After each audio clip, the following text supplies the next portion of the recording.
There is a certain man known as the useless oldest son of Count Perdium. He is uncontrollable. He is a sword master that is stuck in his room. He is a man that is out of his mind. This man's name is Ghislain Perdium.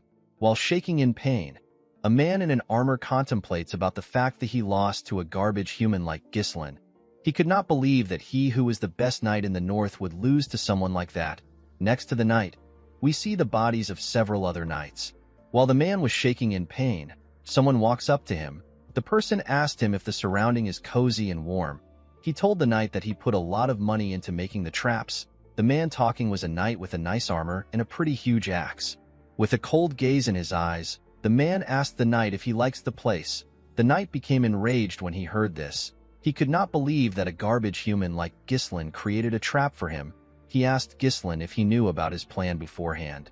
Our boy moved closer to the knight and told him that he knew everything. He explained to the man that he knew about how many they were, who the spies were, and who helped him with reinforcements. With a cold gaze in his eyes, Ghislain told the man that he knew it all. The knight was simply dancing in our boy's hand. The poor man could not accept this reality. He told Ghislain that he has always been a hidden ace card. The knight raised his voice and asked our boy to tell him how a useless bastard like him was able to know what was happening. Before he could finish talking, Ghislain used his leg to hit the man's face. He asked him to shut up. Our boy took off his helmet and told the man that he can continue trying to invade them. He informed the man that he is going to win the war and the next one after that. Our boy asked the knight if he knows the reason why he will win. With a smile on his face, Ghislain revealed to the man that he has all the plans. The scene shifts and we are taken back a year earlier. We are taken to a soldier's camp which is in the Luthania kingdom near Perdium estate. We see Ghislain wake up in one of the tents. Our boy was shocked to see that he is alive. He quickly placed his hand on his neck to confirm this. Ghislain was certain that he was in a different place a while ago. He remembered what happened earlier. A knight knocked his sword out of his hand. Our boy spat out some blood when the knight attacked him. When our boy fell to his knees, the knight with red hair and a golden armor said that it is now over for Ghislain, who is the mercenary king and one of the continent's 7 strongest men. With a smile on his face, the knight said that the war is over. This man is also among the continent's 7 strongest men. He is known as the noble knight Aiden.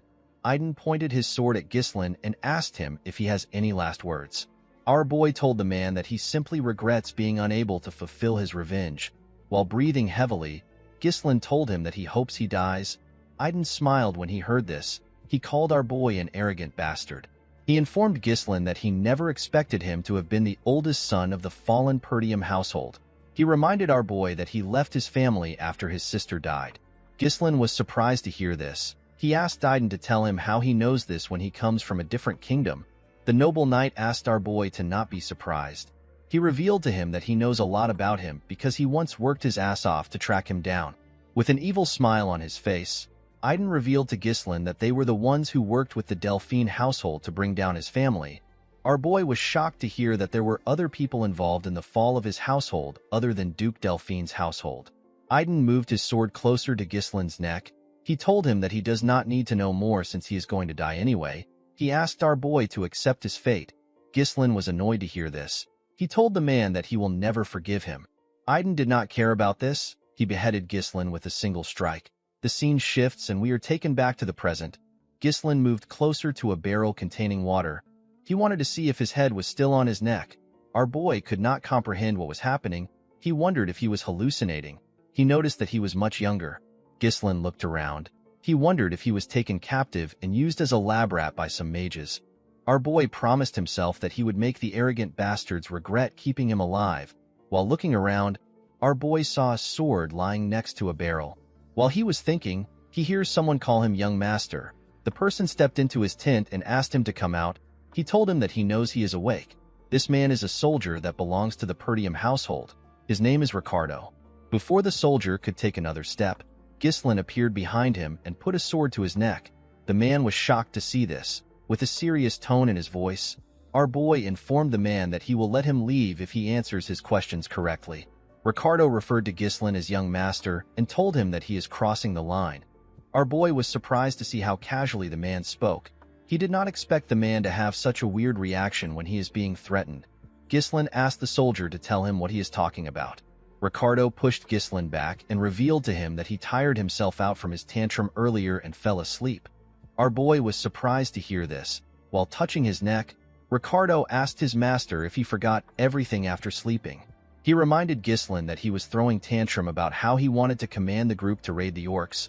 Ghislain could not comprehend what the man was saying. He asked the man to stop spouting nonsense. Ricardo picked up a bag and asked our boy to pack his stuff. He explained to him that people are waiting. With a nervous look on his face, Ghislain asked the soldier to tell him where they are going. Ricardo walked past our boy and told him that they are going to the Perdium estate. Ghislain was shocked to hear this. He quickly turned around and grabbed the man. He asked him to repeat what he said. Ghislain asked Ricardo if he is talking about the fallen Perdium estate. The scene shifts and we see our boy outside. While standing at the top of a cliff, Ghislain looked at his estate from afar. Our boy was certain that this was the Perdium estate. He did not understand why it was looking fine. He remembered that it was reduced to ashes the last time he saw it. Ricardo moved close to his master and asked him if he had a nightmare. He could not believe that Ghislain would call his household a fallen one. He told our boy that the Count will kick him out if he hears this. Our boy still wasn't convinced that everything was real. He believed that he was dreaming, pinched his cheek to confirm if he was dreaming. Seeing that he could feel pain, Ghislain realized that everything was real. Due to the fact that he had a younger face and his estate was in its original form, our boy was able to deduce that he had returned back to the past. Our boy's younger self resented his household. The immaturity born from feeling inferior led to trouble. As time passed, more people in the household avoided him. Ghislain was unable to withstand the criticism, so he ran away from home. Several years after that, our boy became a mercenary. He survived countless battles and managed to build up his skills. He eventually made a name for himself. After achieving so much, Ghislain returned to his county in order to make up for his past mistakes. Unfortunately for him, his household had already been crushed to dust by the time he returned. While looking at his family flag, Ghislain realized that everything is still here.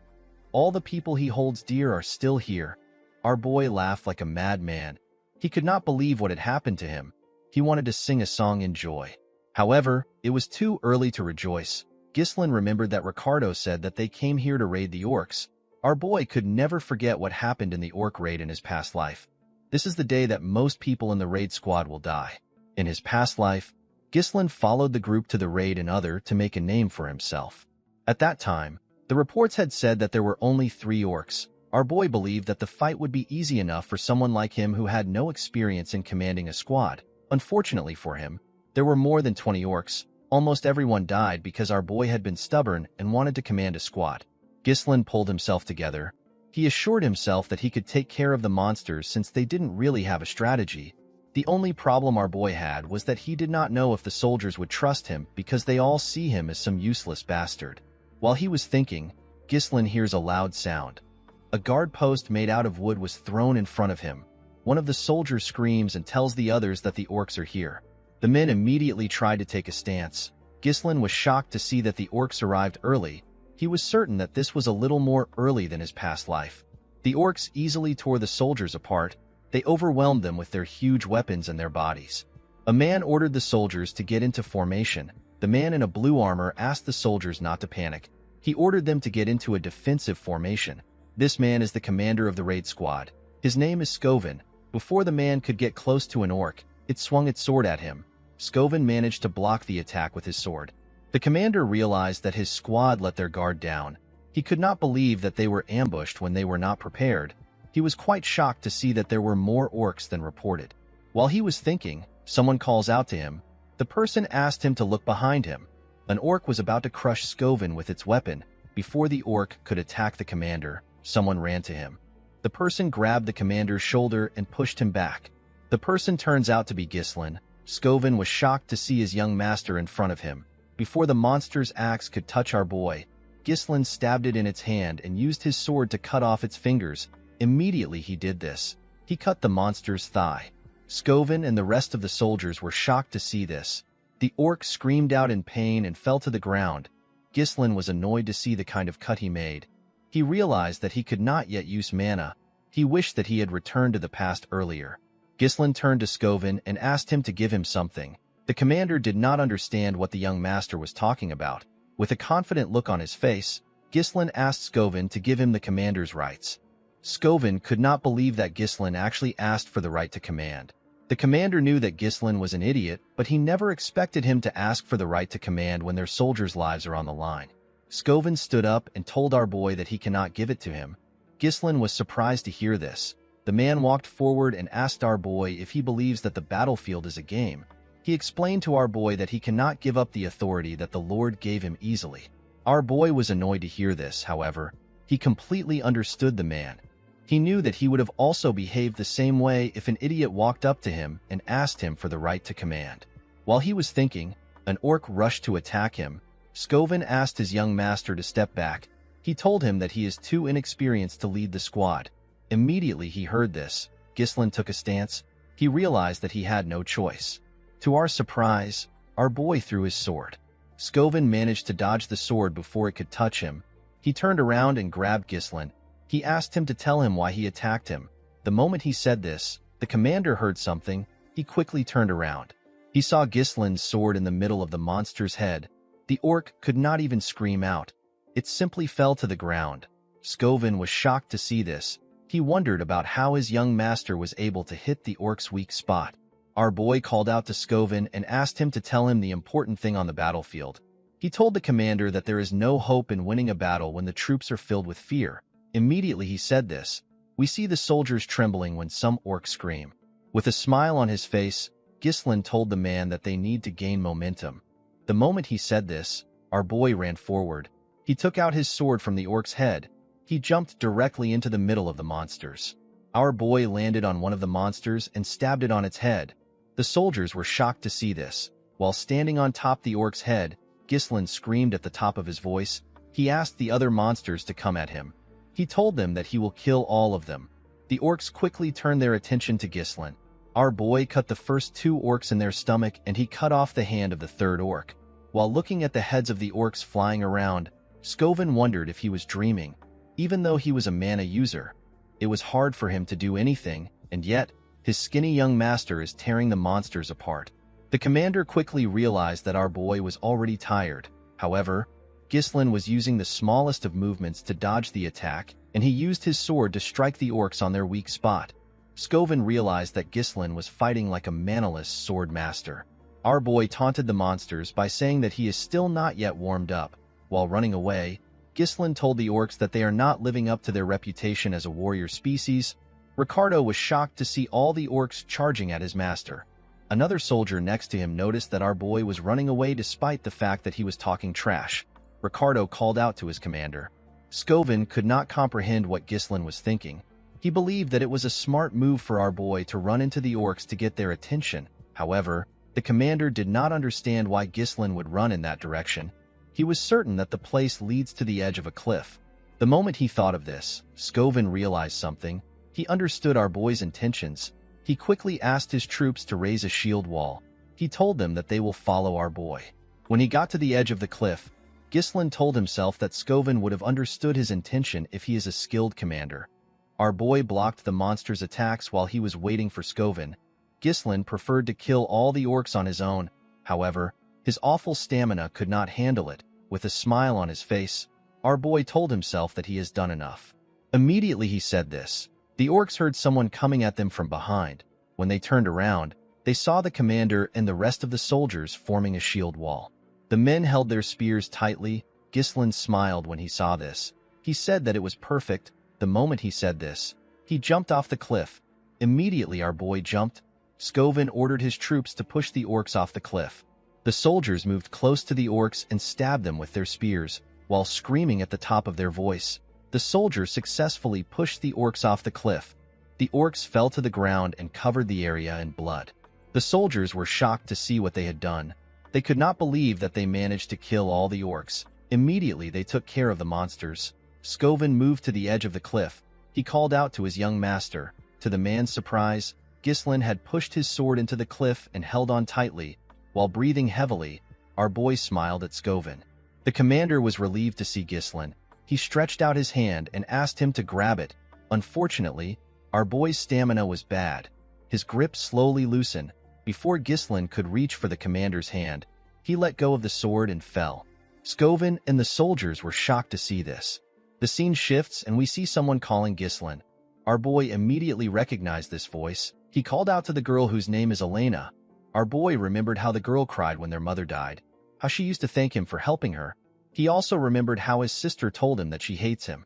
Ghislaine was surprised to see memories of Elena. While he was thinking, someone grabbed him. The person turns out to be Elena. The little girl told her brother that she wants to go with him. The moment he heard this, Ghislaine opened his eyes. He saw himself in a room. There was a cloth on his head. Ghislaine was happy to see that the soldiers managed to save him. He wondered why he had such a weird dream. The moment our boy raised his head up, he felt pain all over his body. Ghislaine realized that he was suffering the consequence of pushing his body to the limit. While our boy was shaking in pain, someone steps into the room. A maid with white hair was happy to see our boy awake. Ghislaine was shocked to see the woman whose name is Belinda. The maid placed the bucket she was holding on the table and told her master that she was quite worried about him. She reminded Ghislaine that she told him to let the soldiers handle everything. To Belinda's surprise, Ghislaine rushed to hug her. The woman was shocked to see this. She asked her master if she offended him. Our boy told the woman that he is simply happy to see her. Belinda was Ghislaine's personal tutor. Since he was little, Belinda was the only one who continued to stay by his side despite his idiotic antics. However, after the Perdium family fell to ruins, Belinda went missing. Our boy was no longer able to see her again. Belinda asked her master to tell her why he is happy when they see each other every day. Ghislaine believed that he needed to tell his maid the truth. He asked the woman to listen carefully to him. He revealed to her that a catastrophe will soon strike their family. The maid asked her master to explain what he means. With a serious look on his face, Ghislaine told the woman that he died and came back to life. The maid laughed and told her master that she knows that the orcs almost killed him. Our boy told her that he is not talking about that. Belinda explained to him that he is the one who is in danger and not the family. While the maid was warning our boy, he realized that she doesn't believe him. Belinda asked her master to tell her what he would have done if he was too hurt to go to the festival. Ghislaine was surprised to hear this. Belinda asked her master if he has forgotten. She reminded him that Elena has been waiting for this day to go to the festival with him. She explained to her master that this is a great opportunity for he and his sister to become close to each other again. While looking at a picture of him and his sister, Ghislaine remembered that a festival always happens at this time of the year. In his past life, Ghislaine did not have time to enjoy the festival because of his traumatic experience. Our boy asked his maid to tell him when the festival will start. Belinda told her master that it will begin next week. A week from now is the day that Ghislaine's life changed. While he was thinking, someone steps into his room. Our boy was shocked to see who came into his room.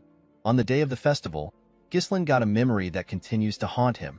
A week from today, his sister will die. The person who stepped into the room turns out to be Elena. Ghislaine ran to hug his little sister. Belinda was shocked to see this. Elena was shocked to see what her brother did. She asked him to tell her what he is doing. Our boy told his sister that he has missed her. Elena pushed her brother back when she heard this. She told him that he is creeping her out. Ghislaine was shocked to see how his sister easily pushed him back. He never knew that Elena was so strong. While dusting her clothes, Elena informed her brother that she came to see him because Belinda asked her to be here. She asked him to tell her the kind of game he is playing.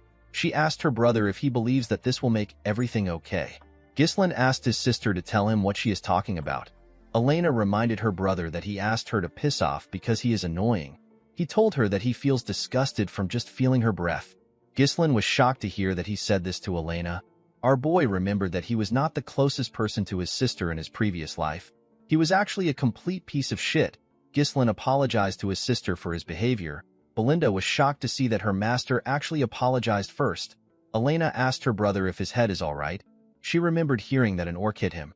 Our boy was annoyed to hear this. He wondered why the two of them kept saying that he got hit.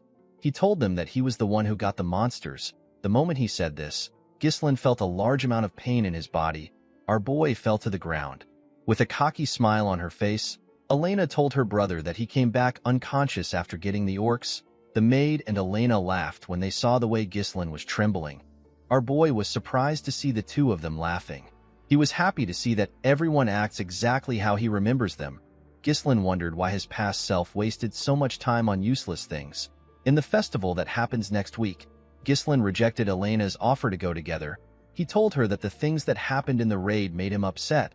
This was the last time our boy saw his sister.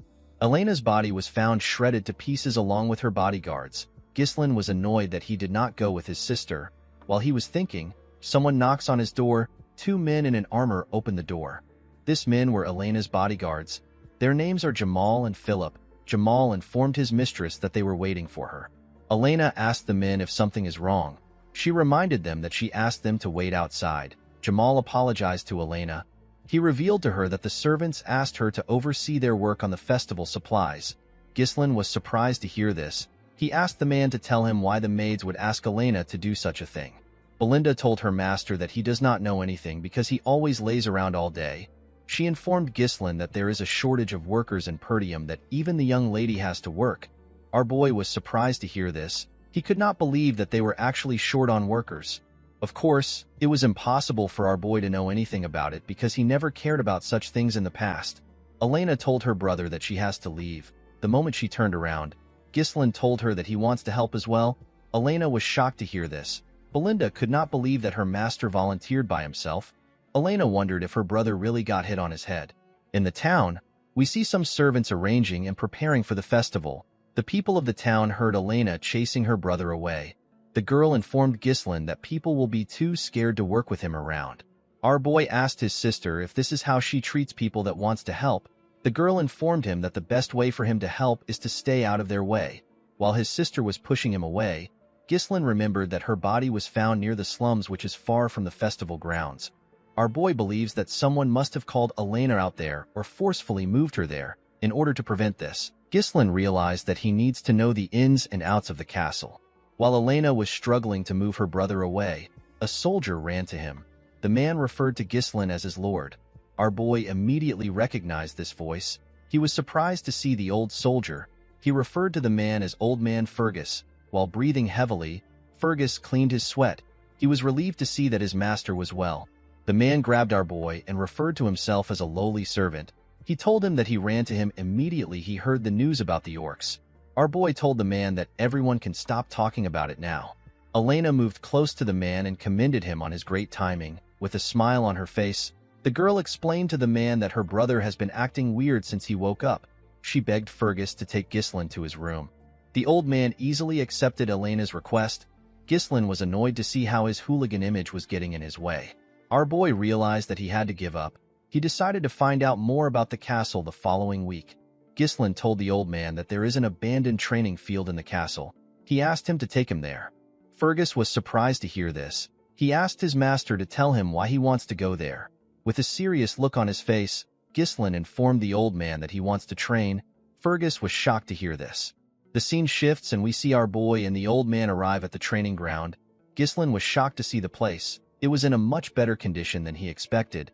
Even the weapons were good. The place was a perfect location for our boy to train. Ghislain never saw anything like this when he was a mercenary. Fergus revealed to our boy that they kept it maintained in case he wished to use the facility. The old man told Ghislain that he always believed that what he was going through was just a phase.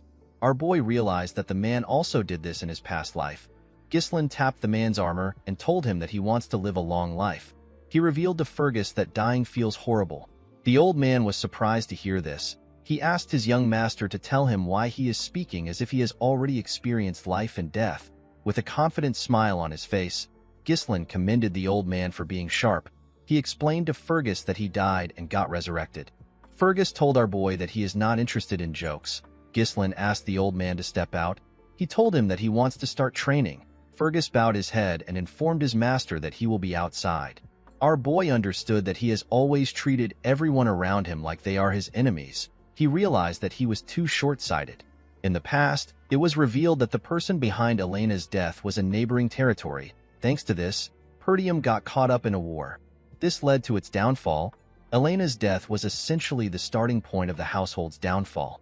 Ghislain decided to set things straight in this life. In order to achieve his goal, our boy knew that he had to get a better physique. Unfortunately, our boy did not have a lot of time.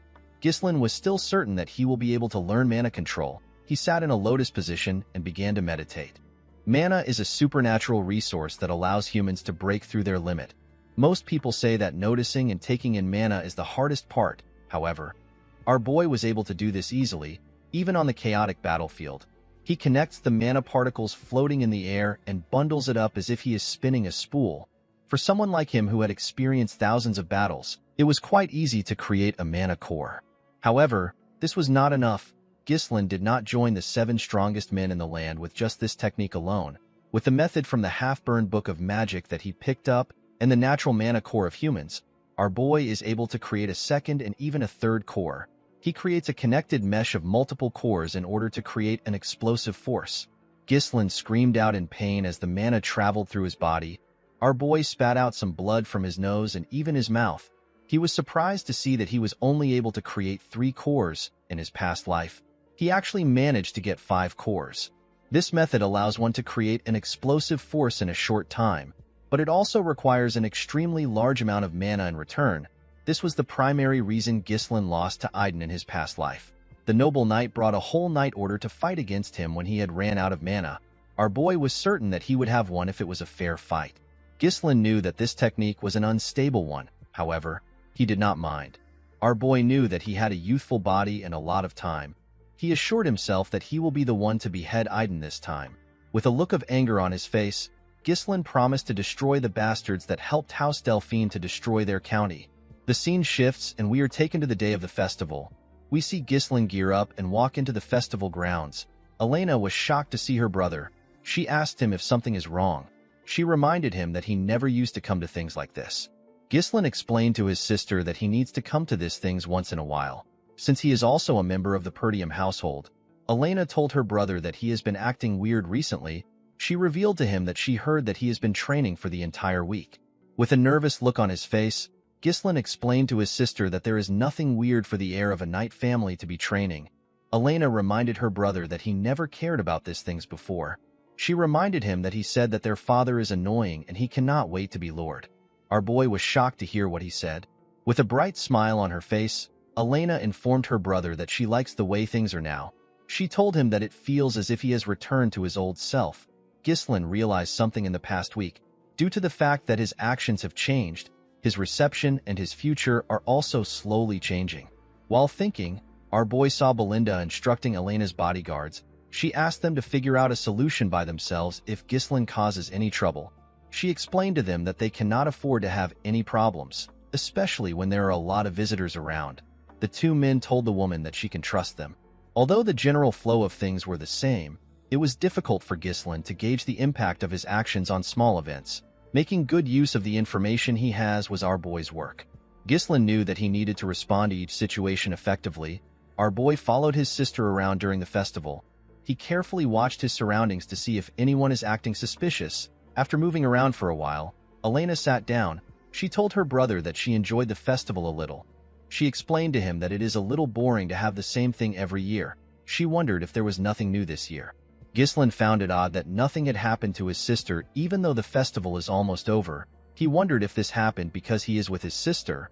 While he was thinking, someone asks Elena if she wants to check out other areas. The person turns out to be a soldier. The soldier explained to the girl that his friend told him that there are new events elsewhere.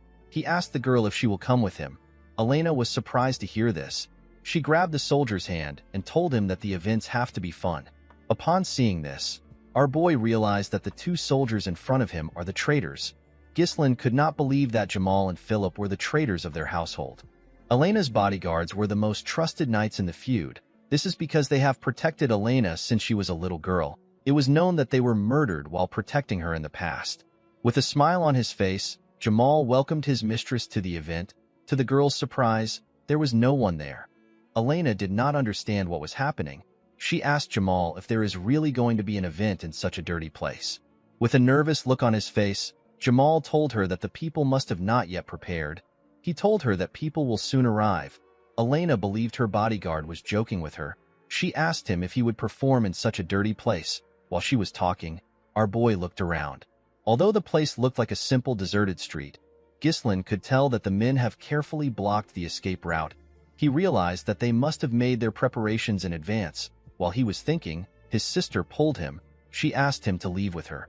Jamal asked his mistress to stay in order to see the show. Elena told the man that she is not going to watch a show in a place like this. Ghislain asked his sister if she works out. He told her that she is quite strong.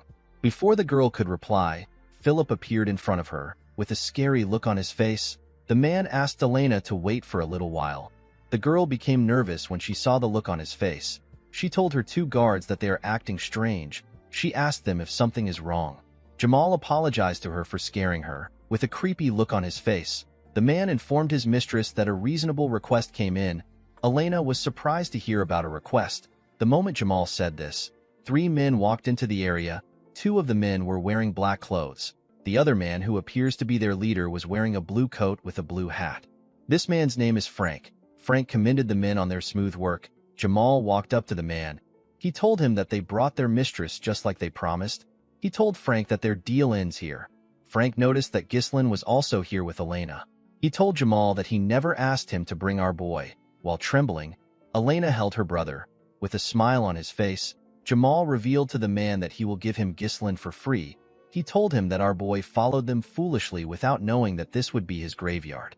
Ghislaine asked Jamal if he really believes that he can get away with selling them out.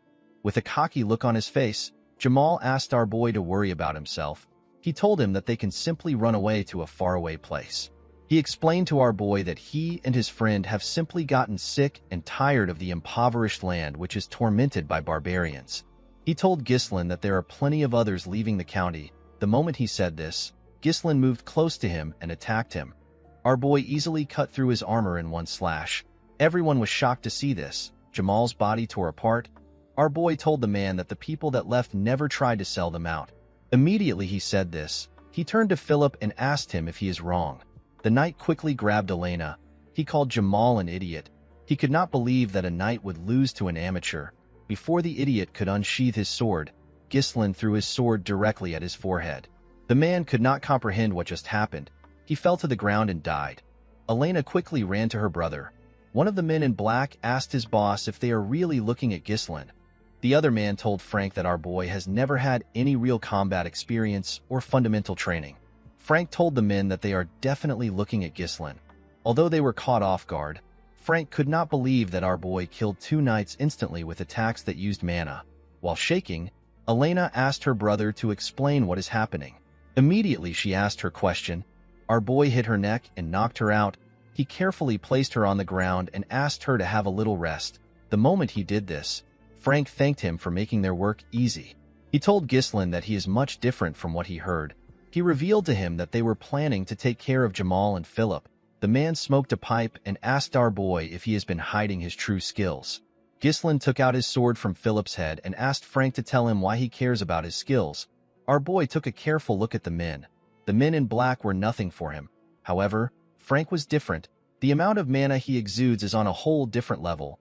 Ghislaine realized that he had to end the fight quickly. He released his mana and took out some strings. Before fighting, our boy asked the men to tell him who made the request. Frank told our boy that there is no need for a dead man to get that information. Ghislaine already knew that the men wouldn't answer him easily. He took a stance and told the men that they will soon spill out the truth anyway. One of Frank's subordinates asked him if they should sever Ghislaine's head. The man told his subordinate that he wants them to capture our boy alive and break all his bones so that he can't help but go mad. With a creepy smile on his face, Frank said that Ghislaine has to be screaming in pain for the shape to come out beautifully. The moment they heard this, the 2 men rushed to attack our boy. Ghislaine took out something from his pocket and threw it at one of the men. The man was surprised to see a firecracker. The moment he lost focus, Ghislaine moved close to him and stabbed him in the head. The other man calls this a shallow trick. He quickly attacked our boy. Ghislaine moved his sword behind him and used it to block the attack. While holding on, our boy put his hand around the sword. He used his sword to hit the man's hand. Before the man could react, Ghislaine beheaded him. The moment he did this, Frank attacked him. Our boy blocked the attack with the other sword. Frank was shocked to see this. He could not believe that Ghislaine managed to block his attack in his position. He was certain that it was a perfect sneak attack. Ghislaine quickly pushed the man's sword down and stood up. He made a clean cut on Frank's neck. The man's pipe fell to the ground. To our boy's surprise, Frank attacked him. While using mana on his neck, Frank told Ghislaine that he is actually surprised. He told our boy that he would have lost his neck if he did not have enough mana. Ghislaine was shocked to see that Frank survived an attack to his neck. He quickly realized that the man focused his mana around his neck to reduce the damage. Frank took a stance and told our boy that he does not know where he learned his strange swordsmanship, with a creepy smile on his face. The man promised Ghislain that he will die here. Frank pushed our boy back and told him that he cannot defeat him with his feeble mana. He assured Ghislain that he will die here. To the man's surprise, Ghislain smiled when he heard this. Frank did not understand why our boy was smiling. Ghislain pushed the man's sword away and made him lose composure. Immediately he did this. He used his leg to give Frank a kick on the face. Frank quickly stepped back after he received the attack. With a smug look on his face, Frank reminded our boy that his attacks won't work with his tiny mana. The moment he said this, Frank spat out some blood. He fell to the ground and began to cough heavily. The man could not comprehend what was happening. He realized that Ghislain's attack was much powerful than before. He was certain that it is impossible for Ghislain to pierce through his enhancement with his skill level. Our boy slowly walked up to the man. He revealed to him that he never expected anyone to be the true culprit of his sister's death. With a scary look on his face, he unleashed his third core and asked Frank to prepare himself. The man was shocked to see this. He could not believe that our boy's mana suddenly increased. Before he could think about it, he saw Ghislain in front of him. He was shocked to see how fast our boy had become.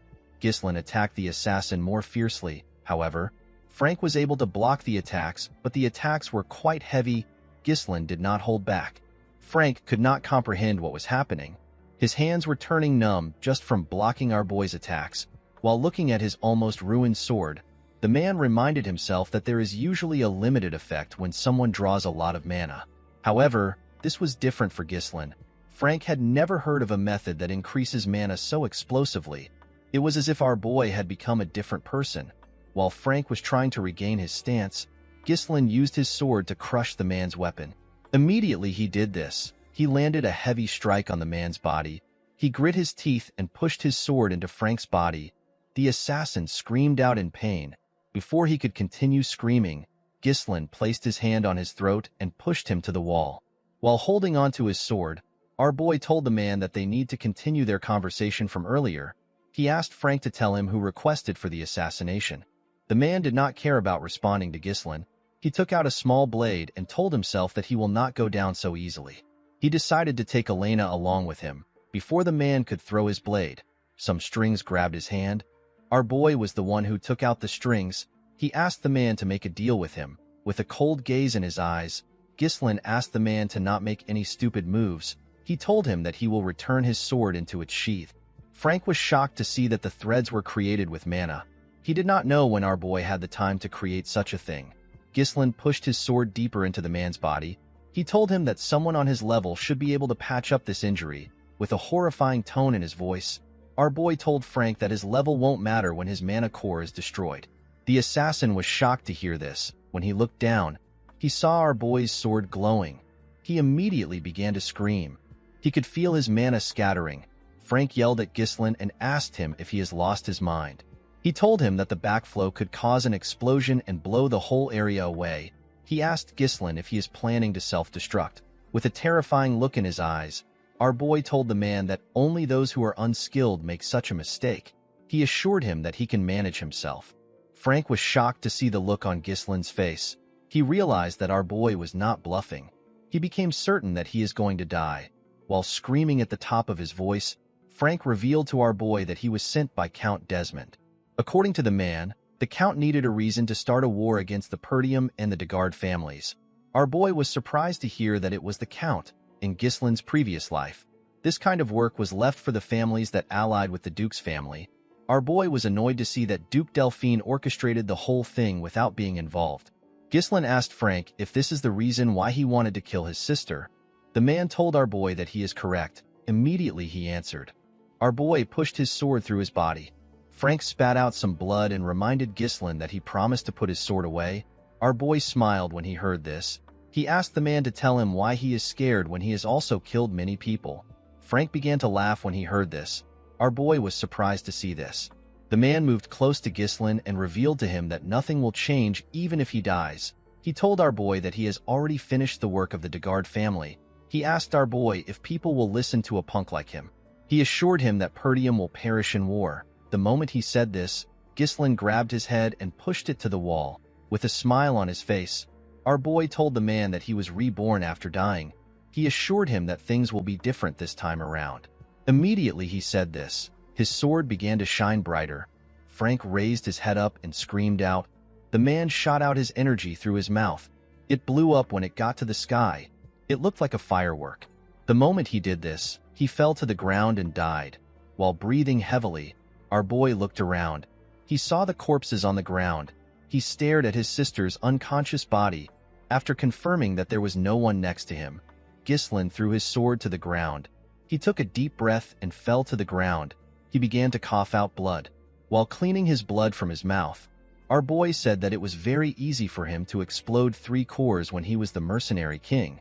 He pushed himself up and told himself that he will not fall here. Our boy rushed to a building and kicked the door open. He found 2 bodies inside the building. In Ghislain's previous life, there was another body that was found in this place besides Elena. Due to what Frank said earlier, our boy realized that the body in front of him belonged son of the Degard family. The boy was killed along with his escort knight. The 2 men were silenced and framed as Elena's killers. Our boy moved their bodies. He was certain that a war would take place if these bodies are revealed. Ghislain took out a firecracker. He decided to erase the evidence. After setting the building on fire, our boy carried his sister and slowly walked away. He assured himself that he will never let things go as planned for his enemies. As Ghislain walked forward, we see someone watching him from a tree. The person disappeared after staring at our boy for a while. The scene shifts, and we see the man reporting to his superiors who sat on a round table. The man revealed to them that the assassination was a failure. The people on the round table were shocked to hear this. They could not believe that Frank and the other 2 knights failed the mission. They asked the man if they let their guard down because they believed that the work would be easy. With a nervous look on his face, the man told them that they failed because of Ghislain. The men were shocked to hear this. They could not believe that the useless bastard of the north actually did something. One of the men on the table reminded the spy that Ghislain is actually a useless piece of shit. He asked the man to stop using our boy as an excuse. The spy revealed to the man that Ghislain is completely different from the information and rumors they have about him. While remembering how our boy dealt with their men, the spy told his superiors that Ghislain was basically a completely different person. The man revealed to his superiors that they have already taken care of the Degard family. He assured them that it will not be difficult to start a territorial war. He begged them to give him another chance. The men asked the spy to shut up. They could not believe that he was not able to get enough information on one kid. They asked the spy if he knows that he has pushed their plans back. They could not believe that the man was asking for another chance when he failed his first mission. The members of the group ordered for the spy to be eliminated. The moment they said this, someone sitting on a throne told them that they are noisy. The man asked the spy to tell him the kind of chance that he wants. The spy assured the man that he can get rid of Ghislain. The man asked him to tell him how he wants to do this. The spy revealed to the mysterious man that he will make a duel happen naturally. He told the man that he has someone in mind. The men on the table asked him to tell them who he plans to choose. The man revealed to them that he plans to choose Cain Loges. This person is famous for his strength-based swordsmanship. Despite his young age, he is the epitome of strength. The spy assured his masters that there is no one in the north who is a match for Cain's strength. According to the man, Cain is Ghislain's cousin, so it won't be difficult to get them to meet for a duel. With a cold gaze in his eyes, the mysterious man told his subordinate that he will not be granted another chance after this. The spy assured the man that he will not disappoint him. The scene shifts and we are taken to the training hall of the Perdium household. Fergus stepped into the room and told his master that it is already meal time. The moment he said this, he saw something coming towards him. Our boy placed his thread on a sword next to the man. He wrapped the thread around the sword and used it to pull it to himself. Ghislain carefully moved his sword. He wanted to see how easy the thread was for him to handle. While swinging his sword, our boy saw the old man. Fergus moved close to his master and apologized for interrupting his training session. He asked his master to tell him how he was able to drag the sword. Ghislain showed the man the thread. He told his knight that the technique is known as mana thread. It is a way of using mana as a string in our boy's past life. He used this technique all the time. However, at his current skill level, Ghislain needs to implode his core in order to use it like before because he is lacking mana. The only way our boy can use mana while using his threads is to create a smaller amount of threads. The old man was surprised to see his master's technique. He always believed that he had trained his mana well, but he had never seen something like this. Fergus did not know how his master was able to create this technique with mana. He was certain that Gislin did not have any skills and he had not trained for a long time. Our boy asked the man if he needs something from him. Fergus told his master that he actually stopped by to tell him something. He bowed his head and thanked Gislin for protecting his little sister. Our boy was surprised to see the old man thanking him. He told him that he did what he should have done. He asked Fergus to eat with him. A few days after that, the festival was paused. This was expected because a knight tried to traffic the young lady. Inside the castle, we see Elena complaining to her brother. She told him that no one believes her when she says that he saved her. She asked her brother to say something to the people. Gislin assured her that it is fine. He told her that no one will believe him either. Belinda was annoyed when she heard what Elena said. She was annoyed to hear that Jamal and Philip were trying to take her. She believed that the knights were trying to take Elena for themselves. She told her mistress that she always believed that the two men were perverts. Gislin was happy to see that his sister actually managed to survive. Although he was able to prevent the war from happening, our boy knew that their enemies won't give up easily. Gislin knew that he cannot stop them on his own forever.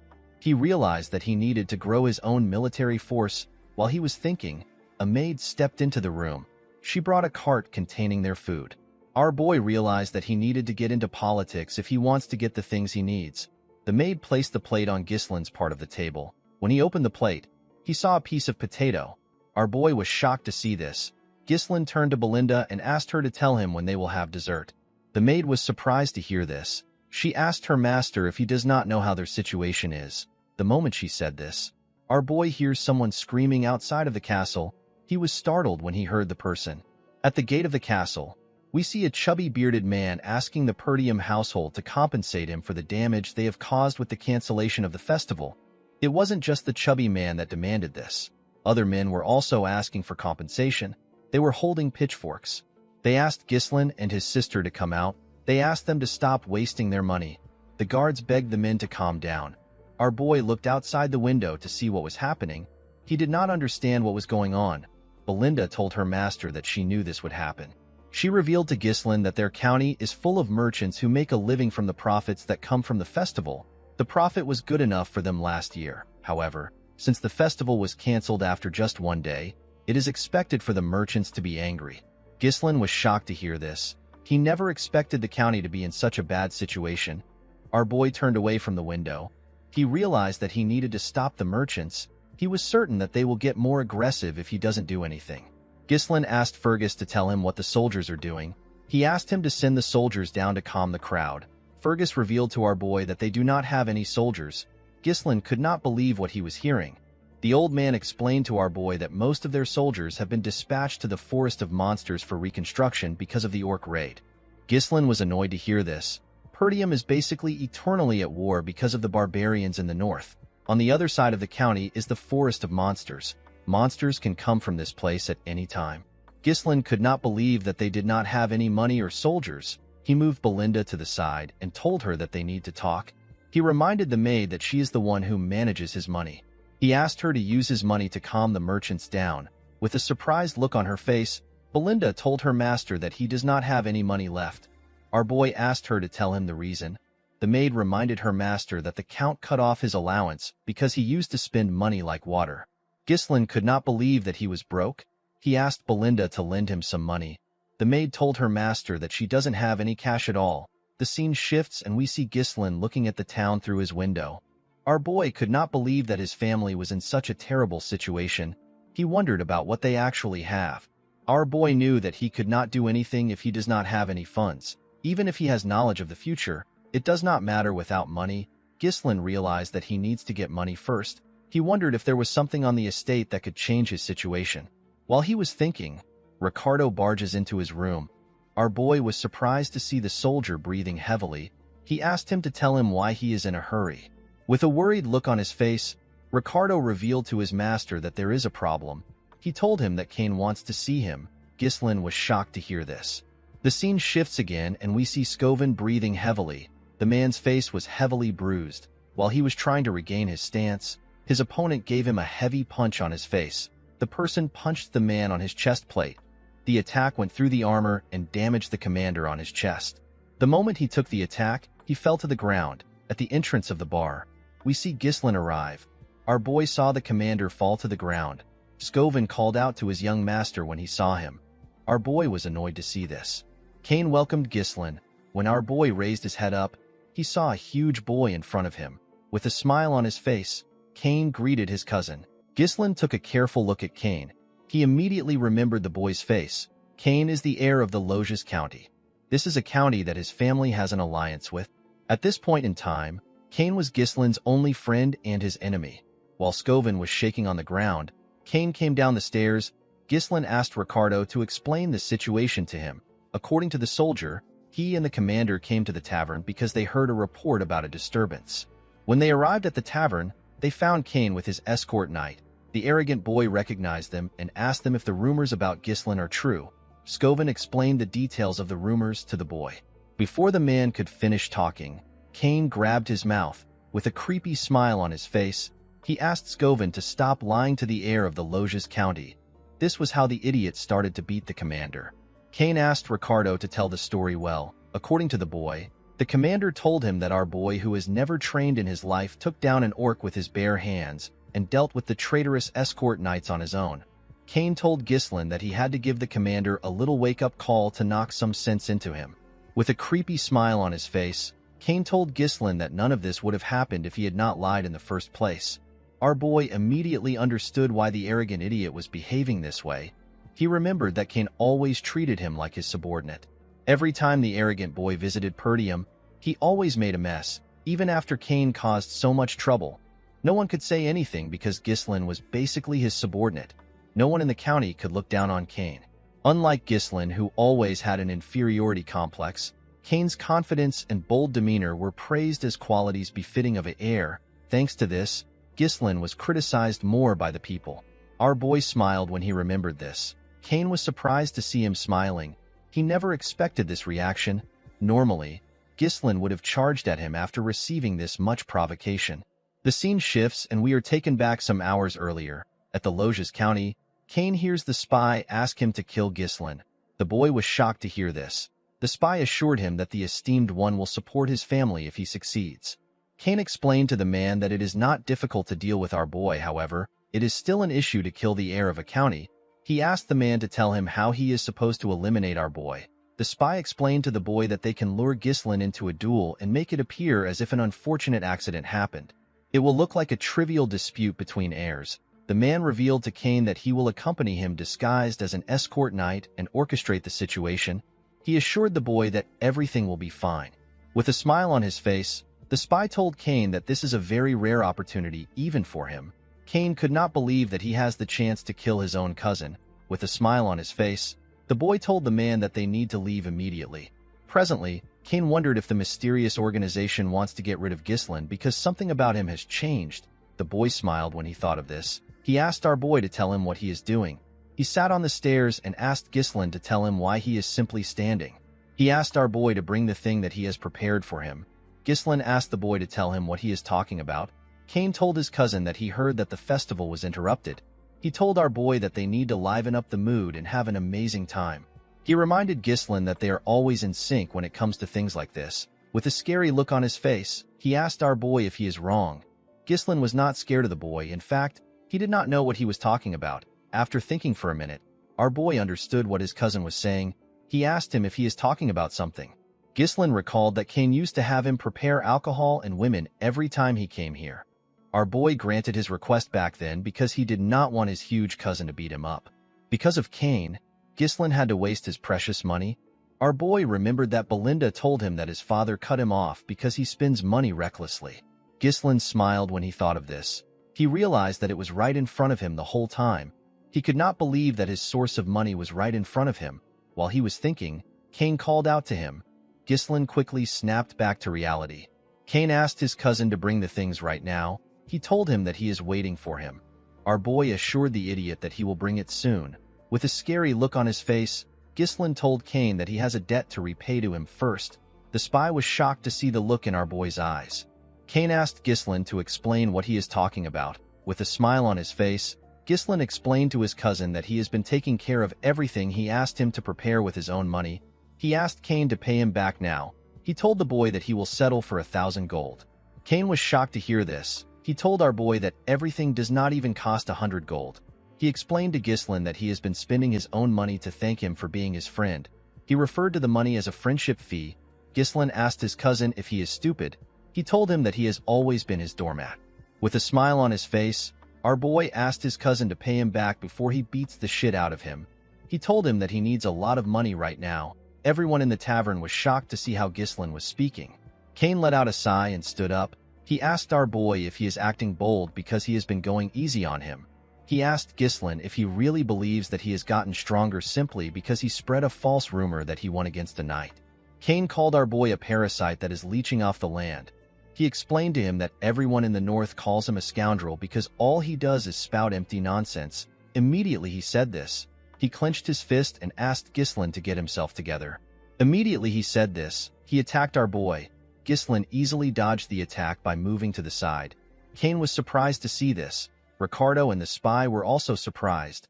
Kane quickly swung his hand at our boy's head. Ghislain dodged the attack and went low. He punched the idiot in his ribs. Kane was shocked to feel the pain of the attack.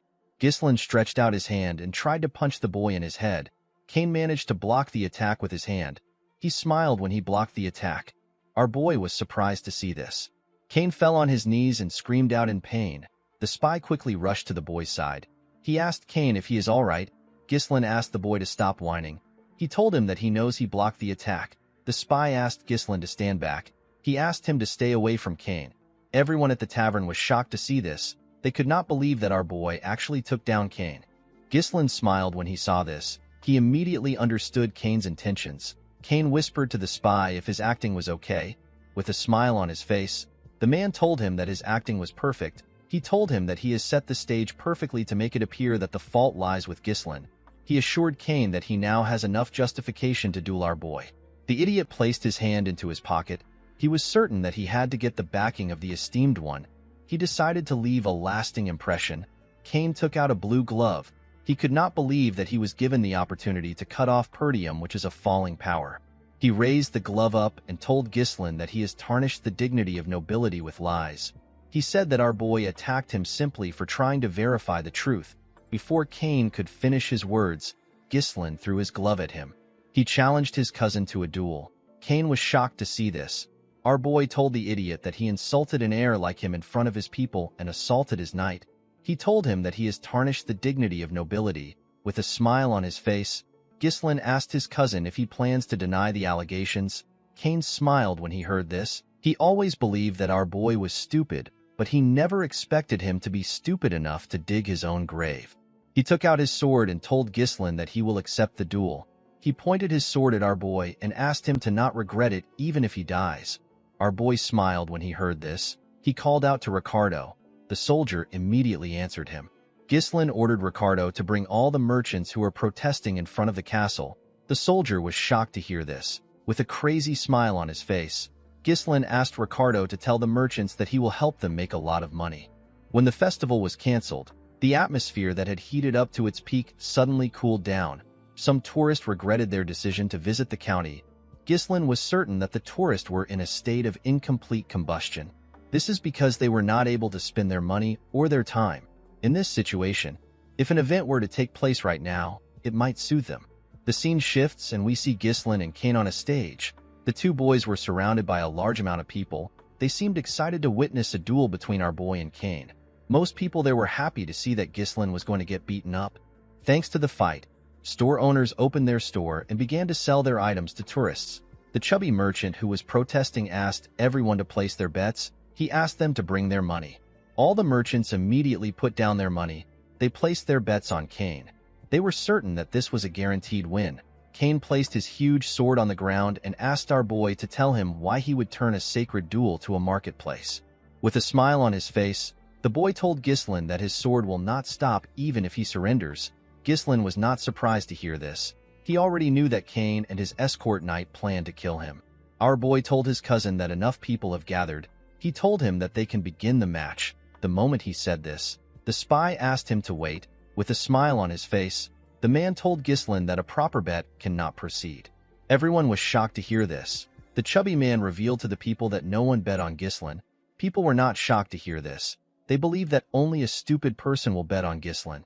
They all believed that the results were too obvious. Kane laughed when he heard this. He told our boy that even his own people don't trust him. The chubby man asked the spy if they should change the content of the bet. He told him that they should bet on how long Ghislaine can last against Kane. The moment he said this, someone dropped a bag of gold on the table. The person turns out to be the commander. He was being supported by Ricardo. The man told the merchant that he wants to bet on our boy. Ghislaine smiled when he saw this. Another person dropped a huge bag of gold on Scovin's bag. The person turns out to be Elena. The girl told the man that she wants to bet on her big brother. Ghislaine and everyone there was shocked to see this. The girl asked the merchant if the money is enough. After carefully counting it, the man told her that it is enough. Belinda reminded Elena that she advised her not to do this. Kane told them that they made him wait for no reason. The referee asked the boys to get ready. Ghislaine reminded Kane that he is older than him. He told him that it will look a little strange if he makes the first move. The boy was shocked to hear this. Ghislaine took out his sword. He asked Kane to come at him. Kane did not understand what our boy was thinking. He went down and told Ghislaine that it is a little late for him to act like an older brother. The moment he said this, they were asked to start the fight. Immediately he heard this. Kane jumped up and rushed to attack our boy. He used his momentum to hit Ghislaine with his heavy sword. Our boy managed to block the attack. He was surprised to feel the weight of the sword. With a smile on his face, Kane told him that he has already stooped too low to act like an older brother. He used his sword hilt to push Ghislaine back. He grabbed his blade and used its hilt to attack Ghislaine's head. Our boy managed to dodge the attack by going low. The moment he saw this, Kane tried to kick him with his leg. Ghislaine was able to dodge the attack, but Kane's leg still destroyed the ground. Everyone was shocked to witness Kane's strength. They could not believe that he did not even give our boy the chance to attack. With a cocky look on his face, the idiot smiled at our boy. Ghislaine never expected him to be so proud. Belinda began to panic after she saw Kane's strength. She grabbed Elena and told her that they need to stop the fight. The spy smiled when he heard this. He knew that it was already too late. No matter who the opponent is, they are trapped the moment they decide to cross swords with Kane. The opponent is overwhelmed by his immense strength, and they will become consumed by the thought that there is no chance to counterattack. The opponent will end up using all their energy on evading attacks. In the end, the exhausted opponent will leave an opening after dodging for a while, and they will meet their end. Kane has always won this way. The idiot began to attack Ghislaine more aggressively. Our boy managed to dodge the attacks. Kane smiled when he saw this. He told our boy that he is still as slippery as ever. He noticed that Ghislaine's skills have actually improved since the last time they met. He stopped attacking with his blade and turned it around. He grabbed the blade with his bare hands and swung his sword hilt at our boy. He told our boy that he has always been good at running since they were little. Ghislaine managed to use his sword to block the attack. To his surprise, Kane used the hilt to grab him and toss him up. Everyone was shocked to see this. The man smiled when he saw this. He believed that our boy was finished as he slowly descended back to the ground. Ghislaine said that he wanted to go easy on his cousin. Unfortunately for the poor bastard, he crossed the line. Our boy gathered mana in his legs and carefully landed. Immediately he landed on the ground. He charged at Kane. The boy was shocked to see how fast Ghislaine was. Our boy landed an attack on his stomach. Kane was shocked to see this. The spy could not believe that our boy returned to a stable state by condensing mana into his leg. Ghislaine informed his cousin that his swordsmanship is ignorant. He could tell that Kane believed that he was the strongest just because his opponent would get scared if he showed a little bit of strength. Our boy took a stance and told Kane that he will open his eyes. Kane was annoyed to hear this. He rushed to attack him. Ghislaine used his leg to kick the boy's sword in order to push him back. Before the sword could reach our boy, he jumped up and moved to the side. As he went back down, Ghislaine struck Kane on his shoulder down to his hand. Kane pushed his sword forward. Our boy dodged the attack by moving to the side. He then used his leg to press Kane's sword down. Immediately he did this. He cut Kane close to his neck. Blood began to gush out of the places where Ghislaine struck earlier. Everyone was shocked to see this. The crowd began to cheer. No one expected Ghislaine to show this level of skill. Some people began to regret the fact that they bet on Kane. Elena asked the maid to see what she is talking about. Scovin smiled when he saw this. Kane noticed that he had shallow wounds. He was certain that Ghislaine could have gone deeper if he wanted. He wondered if he did it on purpose. The boy did not understand what was going on. He did not understand how Ghislaine got this level of swordsmanship. Our boy glared at his cousin. He threw his sword away. He believed that the large gap in their skill will not provide enough entertainment for the people. He told his cousin that he will fight him barehanded. Cain was annoyed to hear this. Ghislaine explained to the boy that he wants to use this opportunity to educate him. He rolled up his sleeves and told Cain that he will be educating him with his bare knuckles. Cain was shocked to hear his cousin say that he will educate him. Ghislaine explained to Cain that he is not a match for him in swordsmanship, so he wants to give him a handicap. He told the boy that it is better for them to have a bare-handed fight which he excels in. With a serious look on his face, Ghislaine told his cousin that he will now add 2,000 gold, which is twice the original bet. He told Cain that he bet that he will win. Everyone was shocked to hear this. They could not believe that our boy added 2,000 gold to the initial bet. The spy was more shocked than everyone else. He could not believe that Ghislaine actually dared to challenge Cain to a bare-handed fight. The man was happy to see that our boy's insanity finally helped him. He believed that fortune was still on his side. Before the fight began, the chubby merchant asked everyone to place their additional bets. He told them that the event is now a bare-handed fight between Ghislaine and Cain. Some people believe that our boy was stupid for challenging Cain to a fight that involved sheer force. They decided to bet on Cain. Others believe that our boy knew what he was doing. They decided to bet on him. Cain could not believe that his cousin wanted to fight him with his bare hands. He asked Ghislaine to do what he wants. He grabbed his weapon and threw away his coat. He raised his weapon up and told his cousin that he will use his sword. The moment he said this, he rushed to attack our boy. Belinda was annoyed to see this. She asked her master to pick up his sword and defeat the bastard. Immediately she said this. Cain swung his sword at his cousin with the intention of killing him. Ghislaine smiled when he saw this. He realized that he needed to knock some sense into his cousin. The moment he thought of this, he went down to dodge Cain's attack. Cain tried to move his sword closer to cut our boy. Ghislaine quickly moved to the boy's side. Our boy punched Cain in his lap. Before Cain could react, Ghislaine gave him a heavy punch on his jaw. This attack made the boy lose his balance. He quickly fell to the ground. Cain could not comprehend what was happening. He did not know how a loser like our boy was able to display such movements. Everyone began to scream when they saw how their young master fought. They slowly understood that Ghislaine might actually win. With a cold look on his face, Ghislaine asked his cousin to get up. He told him that he has not even gotten started. Cain was annoyed to hear this. He raised his sword and rushed to attack our boy. He swung his huge sword at our boy when he got close to him. Ghislaine easily dodged his attacks. Our boy grabbed his cousin's arms. He twisted it and locked Cain down. Before Cain could do anything, Ghislaine used his knee to give him a blow in his rib. The poor boy spat out some blood. Cain could not accept what was happening. Ghislaine could not even look him straight in the eyes until now. Our boy used to bow down on his own when he saw Cain. The boy could not understand what was happening. He believed that it would have been simple for him to kill Ghislaine and secure his family's future. After Cain spat out some blood, our boy did not give him the time to rest. He pounded him without stopping. He beat the shit out of Cain. By the time Ghislaine stopped, Cain's face and entire body had already swollen up. The boy trembled in front of our boy. Ghislaine grabbed his hair. He told the boy that he pities his father. He explained to his cousin that his father helped Perdium until he was on the verge of demise simply because he was friends with our boy's father. Unfortunately, his son had a different idea in his mind.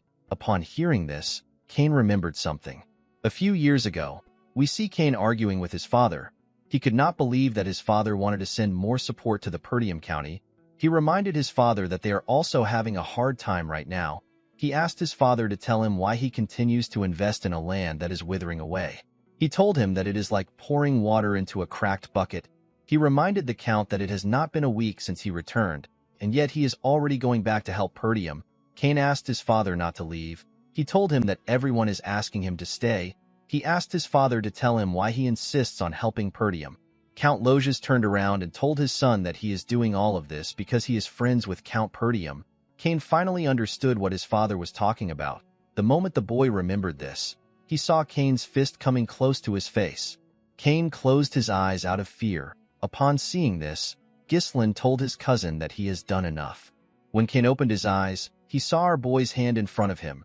Ghislaine asked his cousin to get up. Cain was surprised to see this. He faced his head down and told our boy that he accepts his defeat. Everyone was shocked to see this. The crowd began to chant their young master's name. They could not believe that he actually won. Some people regret betting on Cain, while others were thankful that they ended up betting on Ghislaine. Elena was happy to see that her big brother won. Belinda and the two soldiers were shocked to see that their master actually won. The spy got on the stage and called out to Cain. He moved close to him and began to yell, He asked Cain to tell him why he would accept his defeat just because he had a little bit of a disadvantage. He told the boy that he trusted him. Cain ignored him and told him that he is done. He told him that they need to leave. The man was annoyed to see that he chose a weak brat. While he was thinking, Ghislain called out to him. With a smile on his face, our boy told the man that he has to do something. The man was surprised to hear this. He did not know what our boy was talking about. Ghislain called the attention of his people. He told them that the man is volunteering to pay for all the meats and drinks of everyone in this place. The spy was shocked to hear this. The people were quite happy to hear what their young master said. They told Ghislain that he is the best. The spy told our boy that he did not agree to this. He asked Ghislain to withdraw his statement. Ghislain placed his hand on the spy's shoulder. He explained to him that this is the price he has to pay for losing the duel. He told him that he expected him to have this much money. Our boy explained to the man that this money won't be deducted from the bet. Ghislain pressed the man's shoulder and reminded him to add 2,000 gold to the bet that they originally set at 1,000 gold. With a horrifying look on his face, our boy told the spy that he already knows what will happen if he tries to run. Upon seeing the look on Ghislain's face, the spy gave up. He knew that he was going to die if he does something stupid. He fell to his knees and accepted our boy's request. The next day, we are taken to Ghislain's room. Our boy placed a huge box on his table. When he opened his box, Ghislain saw a large amount of gold coins inside. This was the money our boy made from his bet. Our boy never expected the money to be so much. He was certain that he could hire a small mercenary corps with this money. Ghislain closed his box. Our boy knew that it takes a lot of time to make more money. He was certain that their enemies won't wait for him. Ghislain realized that he had to prepare faster in order to start the business that he has in mind. While he was thinking, our boy noticed that Elena and Belinda were next to him. With a nervous look on his face, Ghislain asked them if something is wrong. With a bright smile on her face, Elena asked her elder brother to tell her where he plans on spending all his money. Our boy asked her if she wants some money. The girl told her brother that she is simply curious. Belinda told Elena that she already knows where he will spend it. She reminded her that Lady Amelia's birthday is coming soon. She asked her master if he put up a show because he wanted to buy Amelia an expensive gift. She told him that he is so easy to read. Elena could not believe that her brother was working so hard to look good in front of his fiancée. Ghislain was shocked to hear this. He could not believe that he had a fiancée. Our boy asked his maid and his sister if he really has a fiancée. Belinda asked her master to not be shy. She told him that he does not need to play dumb just because he is embarrassed that they knew what he was thinking. Elena reminded her brother that they are talking about Amelia from the Rayfold County. Ghislain's expression became grim when he heard the name of the county. Our boy remembered his fiancée. He remembered her as a spider. Amelia Rayfold is a noble among nobles. She is known for her kind nature and her actions towards everyone regardless of their status. She gained the deep support of the people of her territory. However, Amelia would later incite a rebellion and come to be known as the Witch of the North. She joined hands with the Delphine Duchy to drive the final nail into Perdium's downfall. Ghislain remembered the girl as a traitor. Our boy smiled when he thought of this. He asked Belinda to tell him when their father will return. The maid told him that the Lord will be back in a week. Our boy realized that a week is enough for him. He stood up and told Belinda that he will be visiting the Rayfold County. Belinda was surprised to hear this. She told her master that it is not yet Amelia's birthday. She asked him to tell her the reason for his visit. Our boy revealed to her that he wants to get money from the county. The scene shifts and we see a beautiful noble lady place her shoes on the ground. The lady had a tattoo of a spider next to her mouth. She had beautiful red eyes. She asked someone to wear her shoes. The person turns out to be a poor little girl in rags. The little girl could not believe that Lady Amelia was giving her some shoes.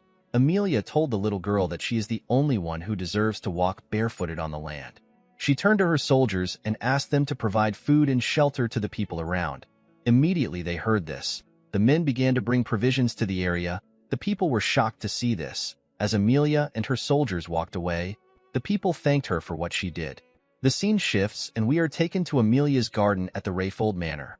We see a man cleaning Amelia's feet. The man commended Amelia on what she did today. This man's name is Bernaf. He is Amelia's escort knight. While petting her cat, Amelia revealed to her knight that her father has always demanded absolute obedience from the people of his territory. According to Amelia, the common folk will always follow those who keep them warm and well-fed. Bernarf told his mistress that she has now won the hearts of the people. He assured her that her kind nature will be favorable in the future successor competition. The moment she heard this, Amelia used her leg to hit Bernarfa's face. She asked him to tell her what happened in the duel against the finest sword of the North. Bernaf apologized to his mistress.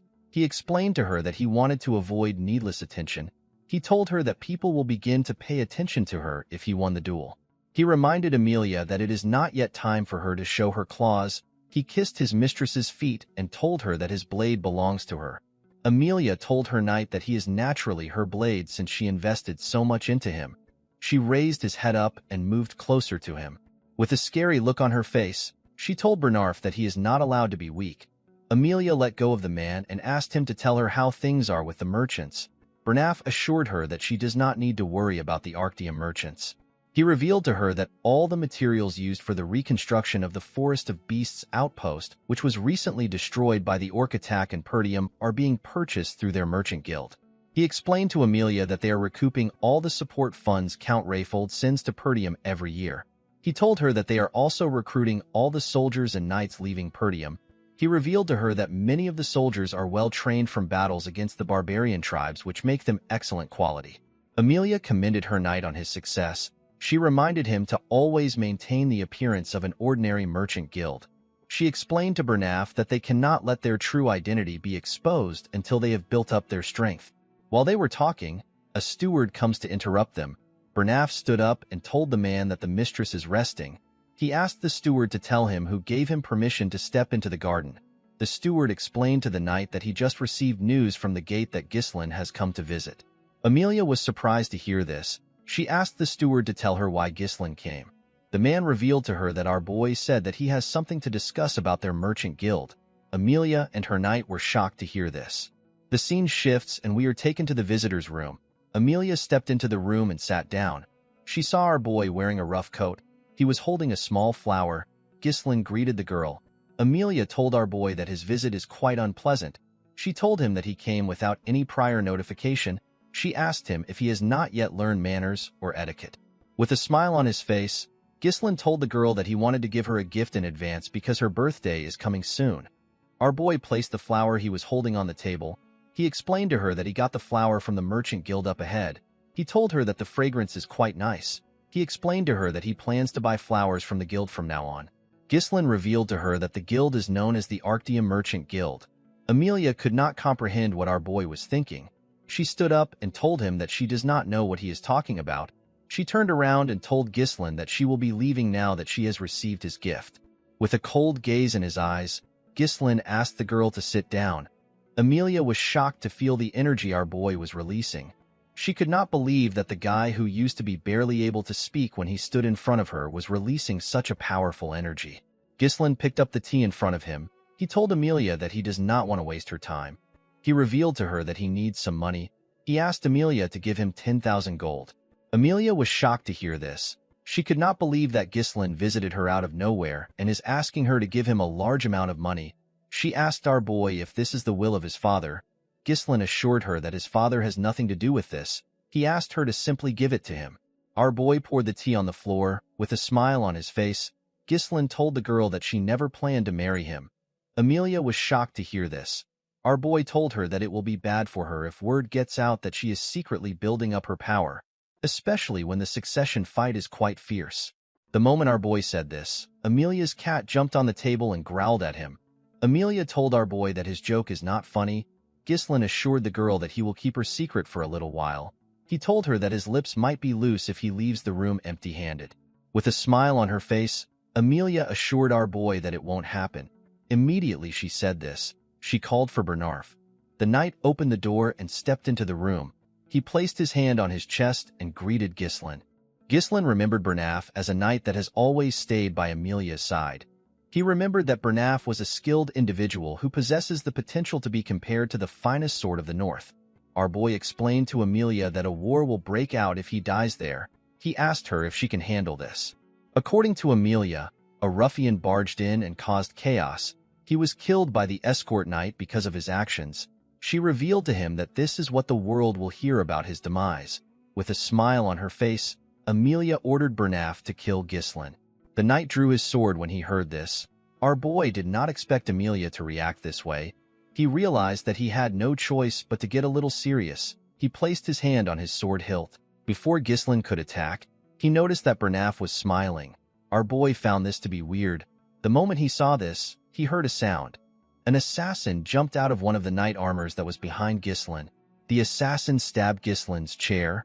Fortunately, our boy managed to jump out of the chair and go low. As the assassin struggled to remove his sword, he gave him a heavy kick in his chest. The assassin was sent flying. His body broke the window. Amelia and Bernaf were shocked to see this. Ghislain turned to them. He could not believe that Amelia was feigning politeness while she launched a surprise attack. He picked up his sword and told them that they have a poor hospitality. Immediately he said this. Ghislain charged at Bernaf. He swung his sword at the knight, but he managed to block it. With a cold gaze in his eyes, Ghislain asked Bernaf if their county does not know about chivalry. Bernaf apologized to him. He reminded Ghislain that he was the first to be rude to Amelia. He told him that it is inconsiderate of him to arrive unannounced, and to make his mistress unsettled, he grabbed Ghislain's sword and locked it in his arms. He told him that he does not need to be polite to someone like him. Immediately he said this, he attacked our boy. Ghislain easily dodged the attack. He jumped and used his leg to kick Bernaf back. The two of them created some space between themselves. Bernaf had heard that our boy was all talk with no skill to back his words. However, the Ghislain in front of him did not seem like a rookie. Amelia asked her knight to tell her why he is fighting like this. With a look of anger on her face, she ordered Bernaf to bring her Ghislain's head. She told him that he has to do this if he considers himself as her sword. Upon hearing this, Bernaf took a stance and released his energy. He asked Ghislain to step forward. Our boy smiled when he heard this. He could not believe that a mere escort knight dared to order him around. Bernaf told our boy that he was actually doing him a favor. He put his leg forward and told Ghislain that he will do as he wishes. Immediately he said this, he appeared in front of our boy. He swung his sword at him. Ghislain was shocked to see him. He barely managed to dodge his attack. Even though he dodged the attack, Bernaf managed to leave a cut on his face. Our boy was shocked to see how fast he was. Bernaf began to attack Ghislain more fiercely. Our boy managed to block the attacks. Amelia was shocked to see what was happening. She could not believe that a lousy punk like Ghislain is actually fighting on equal footing with Bernaf. Even though she saw what was happening, she was certain that her knight was still stronger. Our boy blocked another one of the knight's attack. He locked his sword down and moved his sword close to his neck. Before our boy could hurt him, Bernaf moved his sword back and locked Ghislain's sword with his arm. He attacked Ghislain the moment he did this. Our boy smiled when he saw the technique. He could not believe that the knight was using the same technique as earlier. He jumped and tried to take away his sword the same way he did before. Unfortunately for him, something was different. Ghislain was shocked to see that he couldn't take out his sword. Bernaf's body was being strengthened with his mana. He told our boy that his trick won't work twice. The moment he said this, he slammed our boy to the ground. He quickly rushed to attack him. Ghislain pushed his sword away and jumped back to create some space between them. Our boy realized that the man was able to hold on to him because of his mana. The knight told Ghislain that he is actually completely different from the rumors. He said that a person never truly knows a lot until you have fought the opponent yourself. Bernaf could tell that Ghislain's swordsmanship was not something he learned systematically. He told our boy that it looks like something he picked up through real combat experiences. With an arrogant look on his face, he asked him if he has fought with the barbarians so often that he naturally adopted their style. Immediately he said this. He threw away our boy's sword. He told Ghislain that his method only works on a chaotic battlefield. With a smile on his face, Bernaf told our boy that his deviation ends now. While breathing heavily, Ghislain acknowledges the fact that things are difficult. The narrow and precise thrusts of Bernaf's blade that constantly targets the head messes with Ghislain's sense of distance and timing. And at a close range, the difference in size makes it difficult to overcome him with techniques alone. In the first place, Bernaf was not someone that Ghislain should have tried to take on yet. Our boy raised his hand. We see a mana thread attached to it. He told the knight that he also doesn't have a lot of time left. The moment he said this, he pulled the thread. Bernaf was surprised to see mana in form of a thread. He did not know what our boy was doing. Before he could react, Ghislain used his sword hilt to hit him at the back of his head. The moment the man lost his stance, our boy moved close to him and used his knee to give him a heavy blow on his face. Bernaf could not understand what was happening. He did not know how Ghislain got his sword close to him. Amelia quickly called out to her knight. Ghislain raised his sword and attacked the knight. Surprisingly, Bernaf was actually able to block the attack. He used his sword to push our boy back. Our boy managed to maintain his stance. Upon seeing how the fight was going, Bernaf asked his mistress to leave the room. He explained to her that he cannot guarantee her safety. With a serious look on his face, the knight said that he will have to start doing his best. Our boy told the man that this is what he wants to see. With a cold gaze in his eyes, Ghislain said that he has not met such an entertaining opponent in a long time. The scene shifts and we see Amelia running away with her cat. The girl was annoyed to see that Ghislain would cause her such a terrible humiliation. Amelia wondered about who leaked the information about the merchant guild to a madman like our boy. She believed that it was impossible for Ghislain to know about it in so much detail if no one told him. The girl realized that the rumors about Ghislain slaying orcs and saving his younger sister from assassins were true. Due to our boy's past, Amelia believed that her fiancé must have been lucky or he exaggerated the information. She could not believe that Ghislain actually did all these things. While running, Amelia turned to a corner. She wondered about what the guards which she stationed there were doing. When the girl looked around, she saw her guards lying on the ground. She saw a woman in a hood standing in the middle of them. The woman turned around and smiled at Amelia. She told her that it has been a while since they met. The woman turns out to be Belinda. Amelia was shocked to see the maid. She asked her about what she is doing there. Immediately she asked this question. Belinda appeared next to her with a blade to her neck. She asked her to keep quiet. Amelia was shocked to see a blade at her neck. Belinda noticed that Amelia still had a spider on her lips. The spider turns out to be real. The maid removed the spider away from her lips. With a smile on her face, Belinda revealed to her that she eavesdropped on Count Perdium and Count Rayfold during the engagement ceremony. The maid heard that Amelia's siblings picked on her for having creepy spiders around. The girl raised the spiders herself and took her revenge. Belinda told the girl that she does not understand why she still wears a spider. She asked her if it is to overcome trauma or if it is a display of self-assertion. She threw the spider to the floor and told Amelia that it does not suit her. Immediately she said this, she crushed the insect with her leg. She asked Amelia to cooperate with her. The scene shifts and we are taken back into the room. Ghislain noticed that the air was rough. He was surprised to feel the overwhelming amount of mana which Bernaf was releasing. Bernaf remembered that our boy referred to him as an entertaining opponent. He told Ghislain that only a lowly mercenary would say such a thing. He could not believe that Ghislain was calling himself a noble like his mistress. Our boy was surprised to hear this. He reminded the knight that he is an escort. He asked him not to question his nobility. Bernaf rushed to attack Ghislain when he heard this. Our boy managed to block his fast attack. With a serious look on his face, he asked our boy to not disgrace the nobility. Immediately he said this, he began to attack faster. His attacks were on a whole different level from before. Ghislain was surprised to see how fast the attacks were. Our boy still managed to block them. Even though he was blocking the attacks, our boy was still having a hard time. He was surprised to see how the knight was pushing forward so fiercely. Ghislain became annoyed. He told Bernaf that he has done enough. He used his sword to push his sword aside.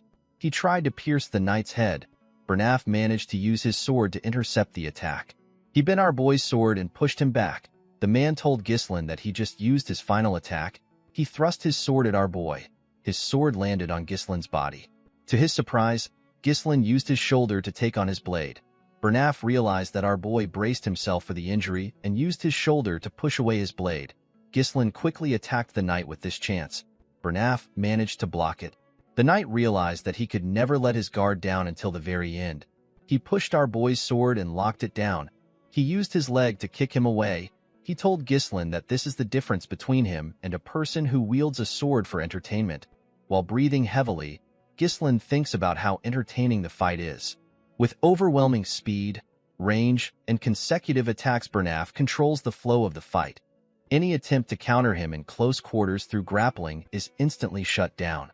In a binding clash, Bernaf makes it seem like their swords are locked together. This is done to deceive Ghislain into thinking that the swords cannot be separated. With his current mana, it was impossible for our boy to counter his strength. The situation was not looking good for Ghislain. Of course, our boy could not counter Bernaf with the mana he has right now. While Ghislain was thinking, Bernaf charged at him. Our boy felt bad that he had to end the fight here. He raised his sword and took a stance. There was one thing which Bernaf overlooked. This was Gislin's unique mana cultivation technique. Our boy unleashed his third core and charged at the man. The moment their swords touched, Gislin pushed it down with his strength and knocked it out of his hand. Bernaf was shocked to see this. He did not understand how Gislin got such an explosive mana during combat. Before our boy could pierce Bernaf's head, someone asked him to stop. The person turns out to be Amelia. With a look of anger on her face, the girl asked Gislin to take the 10,000 gold and to get out of her sight. Our boy felt irritated when he heard this. He told the girl that it would have been better if she had just handed over the money when he asked nicely. He removed his sword from Bernaf's head. Belinda told her master that what he has done is a bit too much to call it a lover's quarrel. Gislin assured her that they simply had a difference in opinion. He walked up to Amelia and told her that he has some unfortunate news for her. He placed his sword on his shoulder and revealed to the girl that the fee has gone up to 20,000 gold. In the next scene, we see Amelia smash a vase on the floor. Bernaf was next to his mistress. He apologized to her for his failure. He explained to her that Gislin is quite strong and different from the rumors. He said that it is his fault for not correctly assessing Gislin beforehand. He revealed to her that our boy managed to emit a mana that surpassed that of an advanced level knight. With a scary look on her face, Amelia said that Gislin has changed. Bernaf asked her if she wants to report this change to the Delphine Duchy. Amelia slapped him when she heard this. She grabbed his shirt and asked him to watch his mouth. She asked him if he does not know how scary Duke Delphine is. She explained to him that they are finished if the Duke finds out about the incident. The reason Amelia secretly allied herself with Duke Delphine without her father's knowledge is because they had a covert agreement. The Duke promised to support the rebellion that Amelia would lead in exchange for her assistance in bringing down Perdium. Amelia told Bernaf that her siblings will kill her the moment the agreement is exposed. With a look of anger on her face, Amelia realized that Gislin might also know about the agreement since he knew about the secret of the Merchant Guild. She told Bernaf that they need to do whatever it takes to kill our boy. The man accepted this idea. Amelia asked him about the state of Gislin's body. Bernaf revealed to her that he managed to leave light injuries on many parts of his body and a heavy one on his shoulder. According to the knight, Gislin will probably not be in the best condition for a while because he used an explosive amount of mana. Bernaf informed his mistress that they cannot use knights from their land in order to not leave any traces. Amelia assured him that she is aware. She reminded him that this is the reason why she trained a certain set of people. Bernaf immediately understood what she was talking about. He asked her if she will use the wildcats. According to Amelia, the wildcats consist of war orphans, those without kin and those without status. Only the most talented natural-born specialists are among them. Amelia placed a flag on the map in front of her. She asked Bernaf to send the wildcats there. She asked him to assemble a dozen of them. She told him to only use those who are proficient with mana. Bernaf quickly understood why his mistress wanted to send the wildcats there. The ravine is the only narrow path from the Rayfold territory to the Perdium County. It is an ideal place for quietly handling things. This is because the area is remote and the terrain is tight. Bernaf told his mistress that he will get the wildcats prepared. With a look of anger on her face, Amelia promised to pay Gislin back for the humiliation he presented her. The scene shifts and we see Gislin in a carriage. He was wrapping a cloth around his arm. Our boy sensed something. He wondered if it was Amelia's doing. Fergus asked his master if he is all right. Gislin assured him that he is fine. The cuts weren't very deep. Our boy felt like he was doing well considering the fact that he went a little overboard. The 20,000 gold he received from Amelia was enough to cover the base funds needed to rebuild their territory. It was like receiving a few years' savings. Gislin actually wanted to kill Amelia, but this would have caused an unavoidable war. He knew that he could not risk the safety of the territory because of his momentary whims. Perdium is already having a difficult time dealing with barbarians, so it would be smart for our boy to back off. Gislin knew that the fact that he knows about the Arctium Merchants Guild will put enough burden on Amelia. Our boy put on his jacket and promised to make good use of Amelia. Belinda noticed that her master looked confident. She asked him if things are going exactly as he planned. She reminded him that he told her to subdue the guards once she heard fighting noises on the inside. Gislin also asked her to take Amelia hostage once she came out of the room. Our boy told her that he actually asked Fergus to do these things. Immediately he said this, he felt a large amount of pain in his body. Belinda and the old man quickly stood up. Our boy spat out some blood. He realized that the pain he is feeling comes from the recoil of opening up the third core. The pain he felt was still better than what he felt last time. However, It would still be troublesome for Ghislain to go through this every time he uses his power. Our boy realized that he needed to find a way to increase his mana. While he was thinking, Belinda grabbed his hand. She took out a huge needle. The needle was covered in mana. She told her master that the flow of his mana is a mess. The moment she said this, she used the needle to hit different parts of his hand. Ghislain was shocked to see this. He felt something coming out of his body. When he opened his mouth, he let out some air. Our boy was shocked to see that his entangled mana road has opened up a bit. He was certain that this was a method that cannot be used without a deep understanding of mana. Ghislain knew that Belinda was not an ordinary maid because it was his mother that brought her into the family. However, he did not know her true identity. He did not understand why such a skilled individual was working as a head maid in the countryside. Although he did not know her true identity, Ghislain did not care. He believed that it is good to have many skilled people in their territory. This is because the people he has encountered so far are simply just the beginning. Belinda assured her master that she will help him with anything because she trusts him unconditionally. She asked him to tell her why he took such a huge amount of money from Amelia. Ghislain told her that he needs to spend money and Amelia is the only rich person he knows. Fergus and Belinda were shocked to hear this. She could not believe that he broke off his engagement for this reason. She told him that he will be in trouble once Count Rayfold finds out about it. Ghislain told her that it is fine. He assured her that Amelia will never tell her father about it. With a smile on his face, he reminded Belinda that she said that she trusts him. The maid was annoyed to hear this. She asked her master to tell her what he wants to spend the money on since she took the risk with him. Ghislain revealed to her that he wants to spend the money on the Forest of Beasts. Belinda was shocked to hear this. Our boy told her that he will pioneer the Forest of Beasts. Fergus could not believe what he was hearing. He told his master that development has been attempted there ever since his great-grandfather. Ghislain asked the old man if he remembers the request he made before they entered the castle. Fergus became nervous when he heard this. He revealed to his master that the person he asked him to find was at the location he mentioned. He asked Ghislain if he is certain about the person. He told him that the man is not right in the head. Our boy told Fergus that everything is fine as long as the man is alive. He told him that they need to go there right now. Belinda told her master that they need to return home. She reminded him that he cannot wander around in his current condition. Ghislain asked his maid if she believes that Amelia will let them go easily after what they have done. Our boy knew that the crazy girl will try to kill him to silence him. Belinda tapped her shoulder and told her master that she is good at fighting. She reminded him that Fergus is also a knight. Ghislain told her that she is reliable but she cannot take the role he wants. He told her that it is a different field. With a smile on his face, he revealed to her that he needs a vanguard. He said that they are on their way to meet the vanguard. The scene shifts and we see the group arrive at a wooden house next to a forest. Belinda said that the house looks abandoned. Fergus assured her that this is the address. Ricardo knocked on the door. A huge old man opened the door. The man had really long hair. He asked them about who they are. Everyone except Ghislain was shocked to see the man. Belinda moved close to her master and whispered to him. She asked him if this is truly the person he is talking about. She said that the man does not look like he is in the right condition to fight. He looked like he would not survive till the next day. Ghislain assured her that they are in the right place. The man realized that our boy was a noble. He believed that Ghislain was a bored young noble. He turned around and asked him to get lost. Our boy referred to him as the ex-captain of the Ratatosk mercenaries. He called out to the man known as Gillian. The man was shocked to hear his name. He quickly turned around. With a smile on his face, Ghislain told the man that he has been wanting to see him. The group was shocked to hear that this man was the former captain of the Ratatosk mercenaries. The Ratatosk mercenaries is a group that only those who have mastered most weapons can join.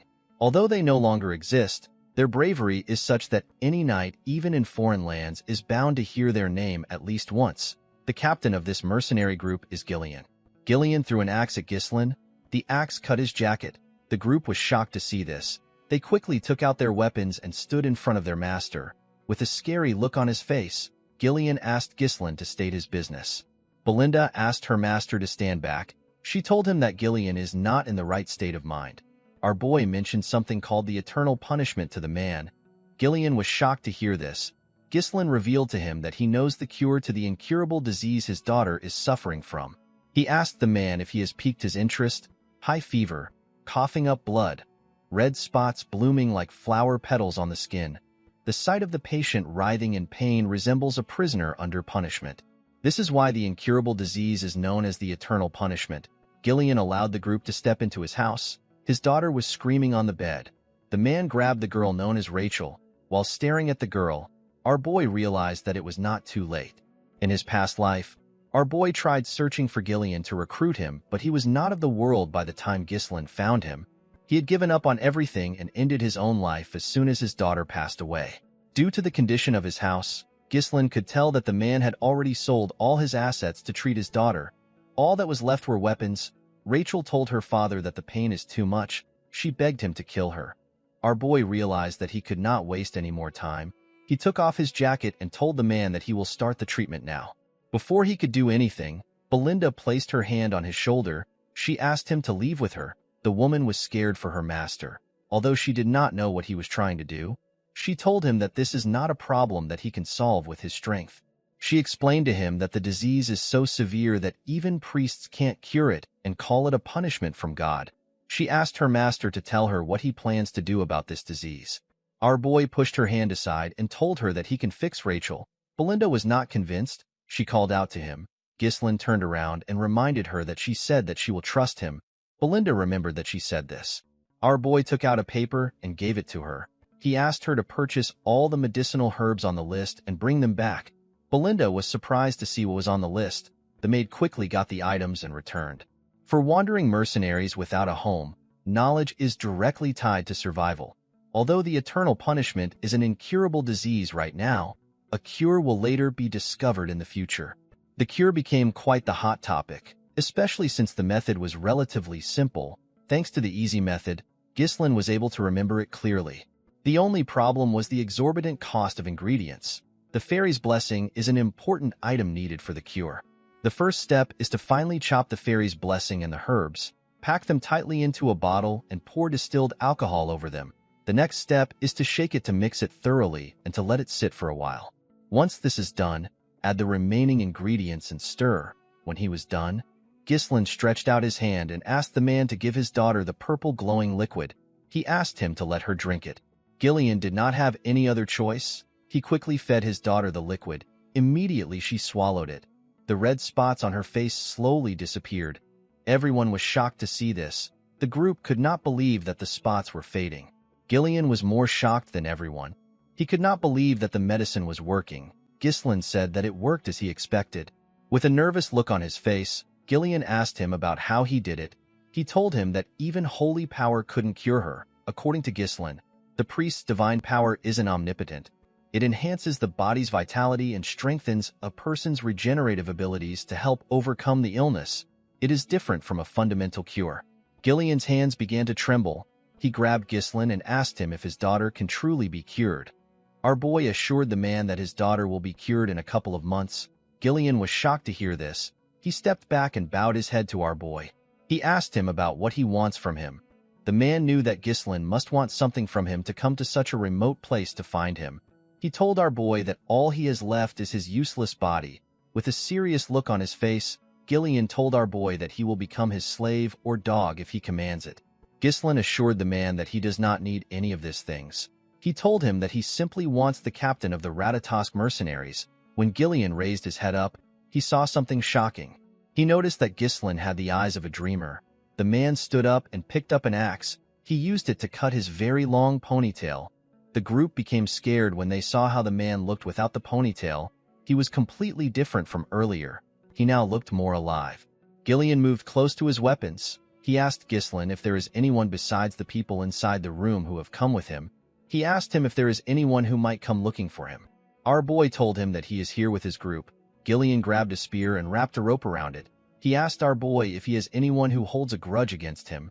Ghislaine told him that he does. He explained to him that he will have more people like that in the future. The man grabbed the rope's end and threw the spear outside his house. He destroyed the wooden wall. The spear was sent into the forest in front of the house.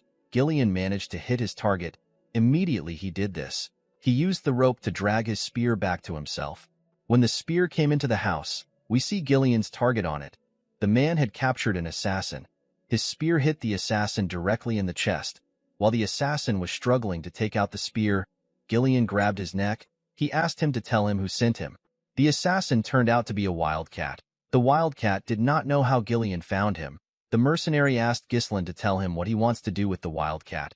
Our boy told the man that he already knows who sent him. Ghislain placed his hand on his sword. He told Gillian that he did not want to use his sword again today. Gillian placed his hand on his hilt to stop him from unsheathing the sword. With a smile on his face, the man asked Ghislain to leave it to him. He used his hand to snap the assassin's neck. After doing this, he bowed to our boy. Belinda was shocked to see how Gillian killed the assassin. He showed no hesitation in killing. She did not understand why her master would want to recruit such a dangerous person. Gillian went on his knees. He promised Ghislain that he will leave his life in his hands. Our boy realized that he has acquired a crucial card for the upcoming reconstruction plan. With a smile on his face, he told Gillian that he looks forward to working with him. The scene shifts and we are taken to a cabin in the woods. We see a wildcat trafficker reporting to the rest of the members. He told them that their teammate has been killed. The wildcats were shocked to hear this. While they were all talking, someone asked them to lower their voices. This person is known as Vigo. The traffickers apologized to their captain for raising their voices. The captain explained to the man that Bernaf said that Ghislain wouldn't be able to find the reconnaissance unit and it would be impossible for him to kill them. He asked the man if the reconnaissance unit is stupid or if they were given the wrong intel. The man did not know what to say. He revealed to Vigo that Gillian has joined the team. The man was surprised to hear this. He stood up and grabbed his teammate's neck. With a scary look on his face, he asked him if he is certain. While trembling, the man told his captain that he is certain. He said that he saw it with his own eyes.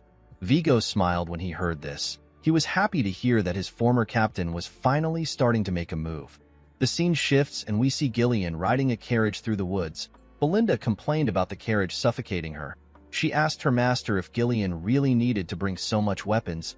She told him that he is not an arms dealer. She said that a sword or two should have been enough. She could not believe that they had to buy another carriage because of Gillian's weapons. Ghislain told her that they already needed to buy one to take Rachel comfortably to the county. He assured her that it is fine. Fergus and Ricardo carried Rachel in their carriage. Ghislain told his maid that Gillian has a use for the weapons. He asked her to bear with it for now. He reminded her that the important thing now is for them to escape the rift. Belinda asked her master if the watcher they caught was sent by Amelia. Our boy told her that he was. Belinda realized that this could be a problem for them. She explained to Ghislain that the mask the man was wearing is a symbol used by the Wildcats traffickers. She said that the Wildcats are a fairly powerful guild in Rayfold. Our boy was surprised to hear this. According to Belinda, the Wildcat traffickers' main trade is smuggling.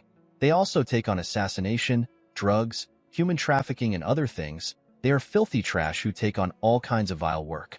Among the members are many skilled former mercenaries. This made them a shadowy guild that has armed combat power. Ghislain asked Belinda to tell him how she got this information when she stays in the castle all day. The maid told him that she heard these things before she started working there. She asked her master to be careful because the Wildcats are persistent.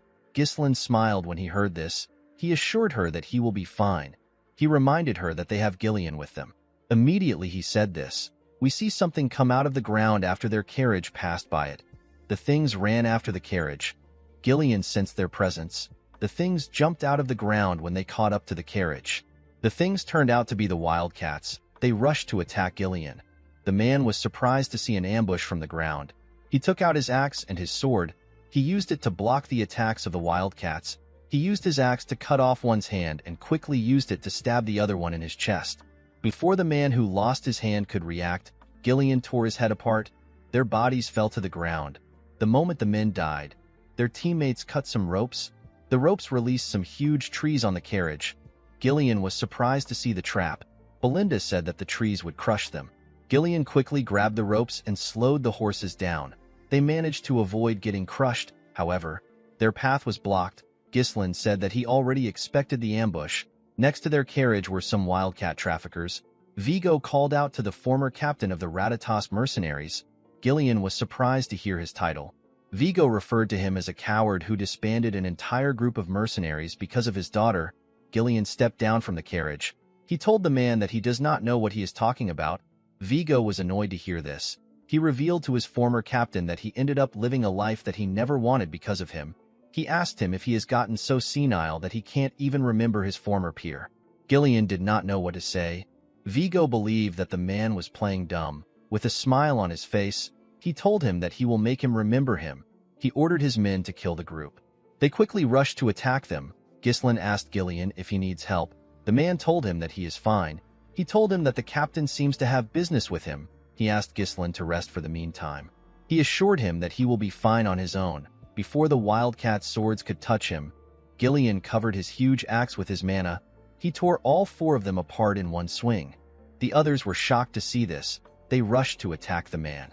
Gillian took out his short sword. He tore the first person that got close to him with his axe. He stabbed the second person in the neck with his sword. He blocked the third person's attack and used his axe to tear him in half. Vigo was not surprised to see how strong his former captain was. He could tell that he still had his same strength. He ordered his unit to spread into 2 groups. He asked them to take Gillian from both sides. The wildcats quickly followed their captain's order. Gillian got on a horse. The wildcats were surprised to see this. Gillian grabbed a much bigger axe and spun it in the air. He charged at the wildcats. He covered his axe with his mana. With a single swing, the man tore several wildcats apart. Some of them got pushed back. One of them said that he cannot get near the man.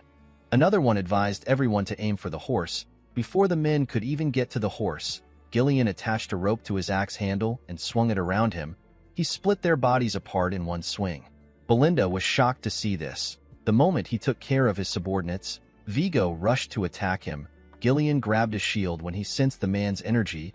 He used the shield to block the captain's attack. Vigo told Gillian that he should not hinder his work since he ruined his life.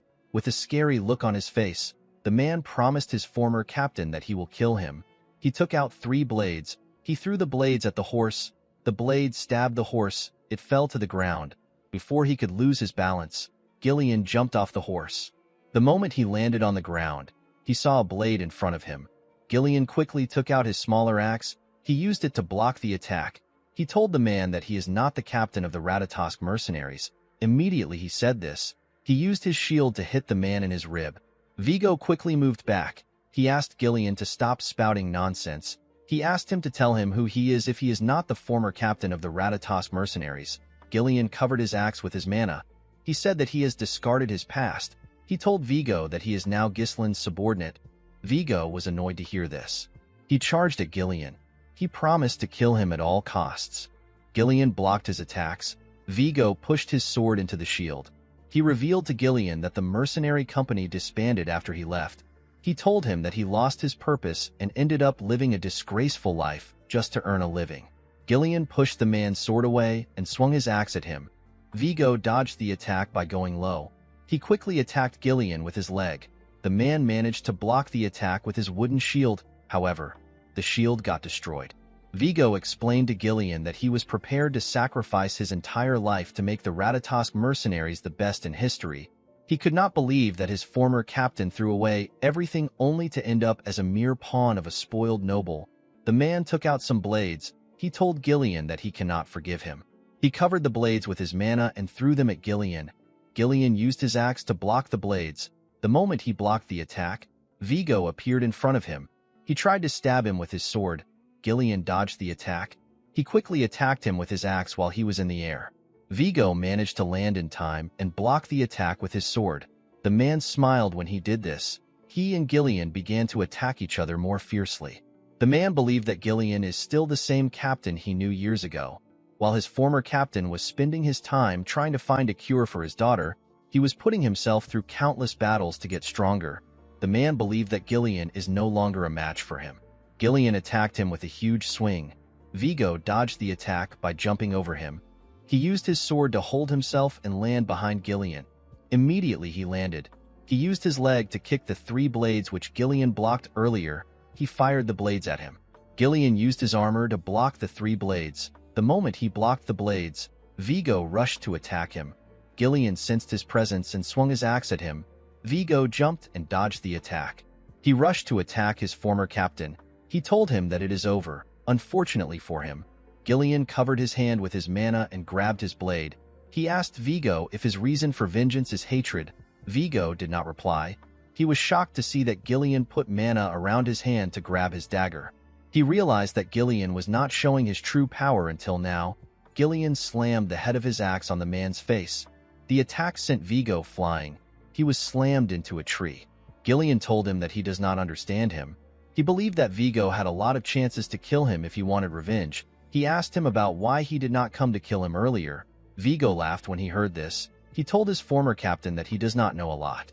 He revealed to him that he already visited where he used to stay, but he did not find the captain of the Ratatosk mercenaries.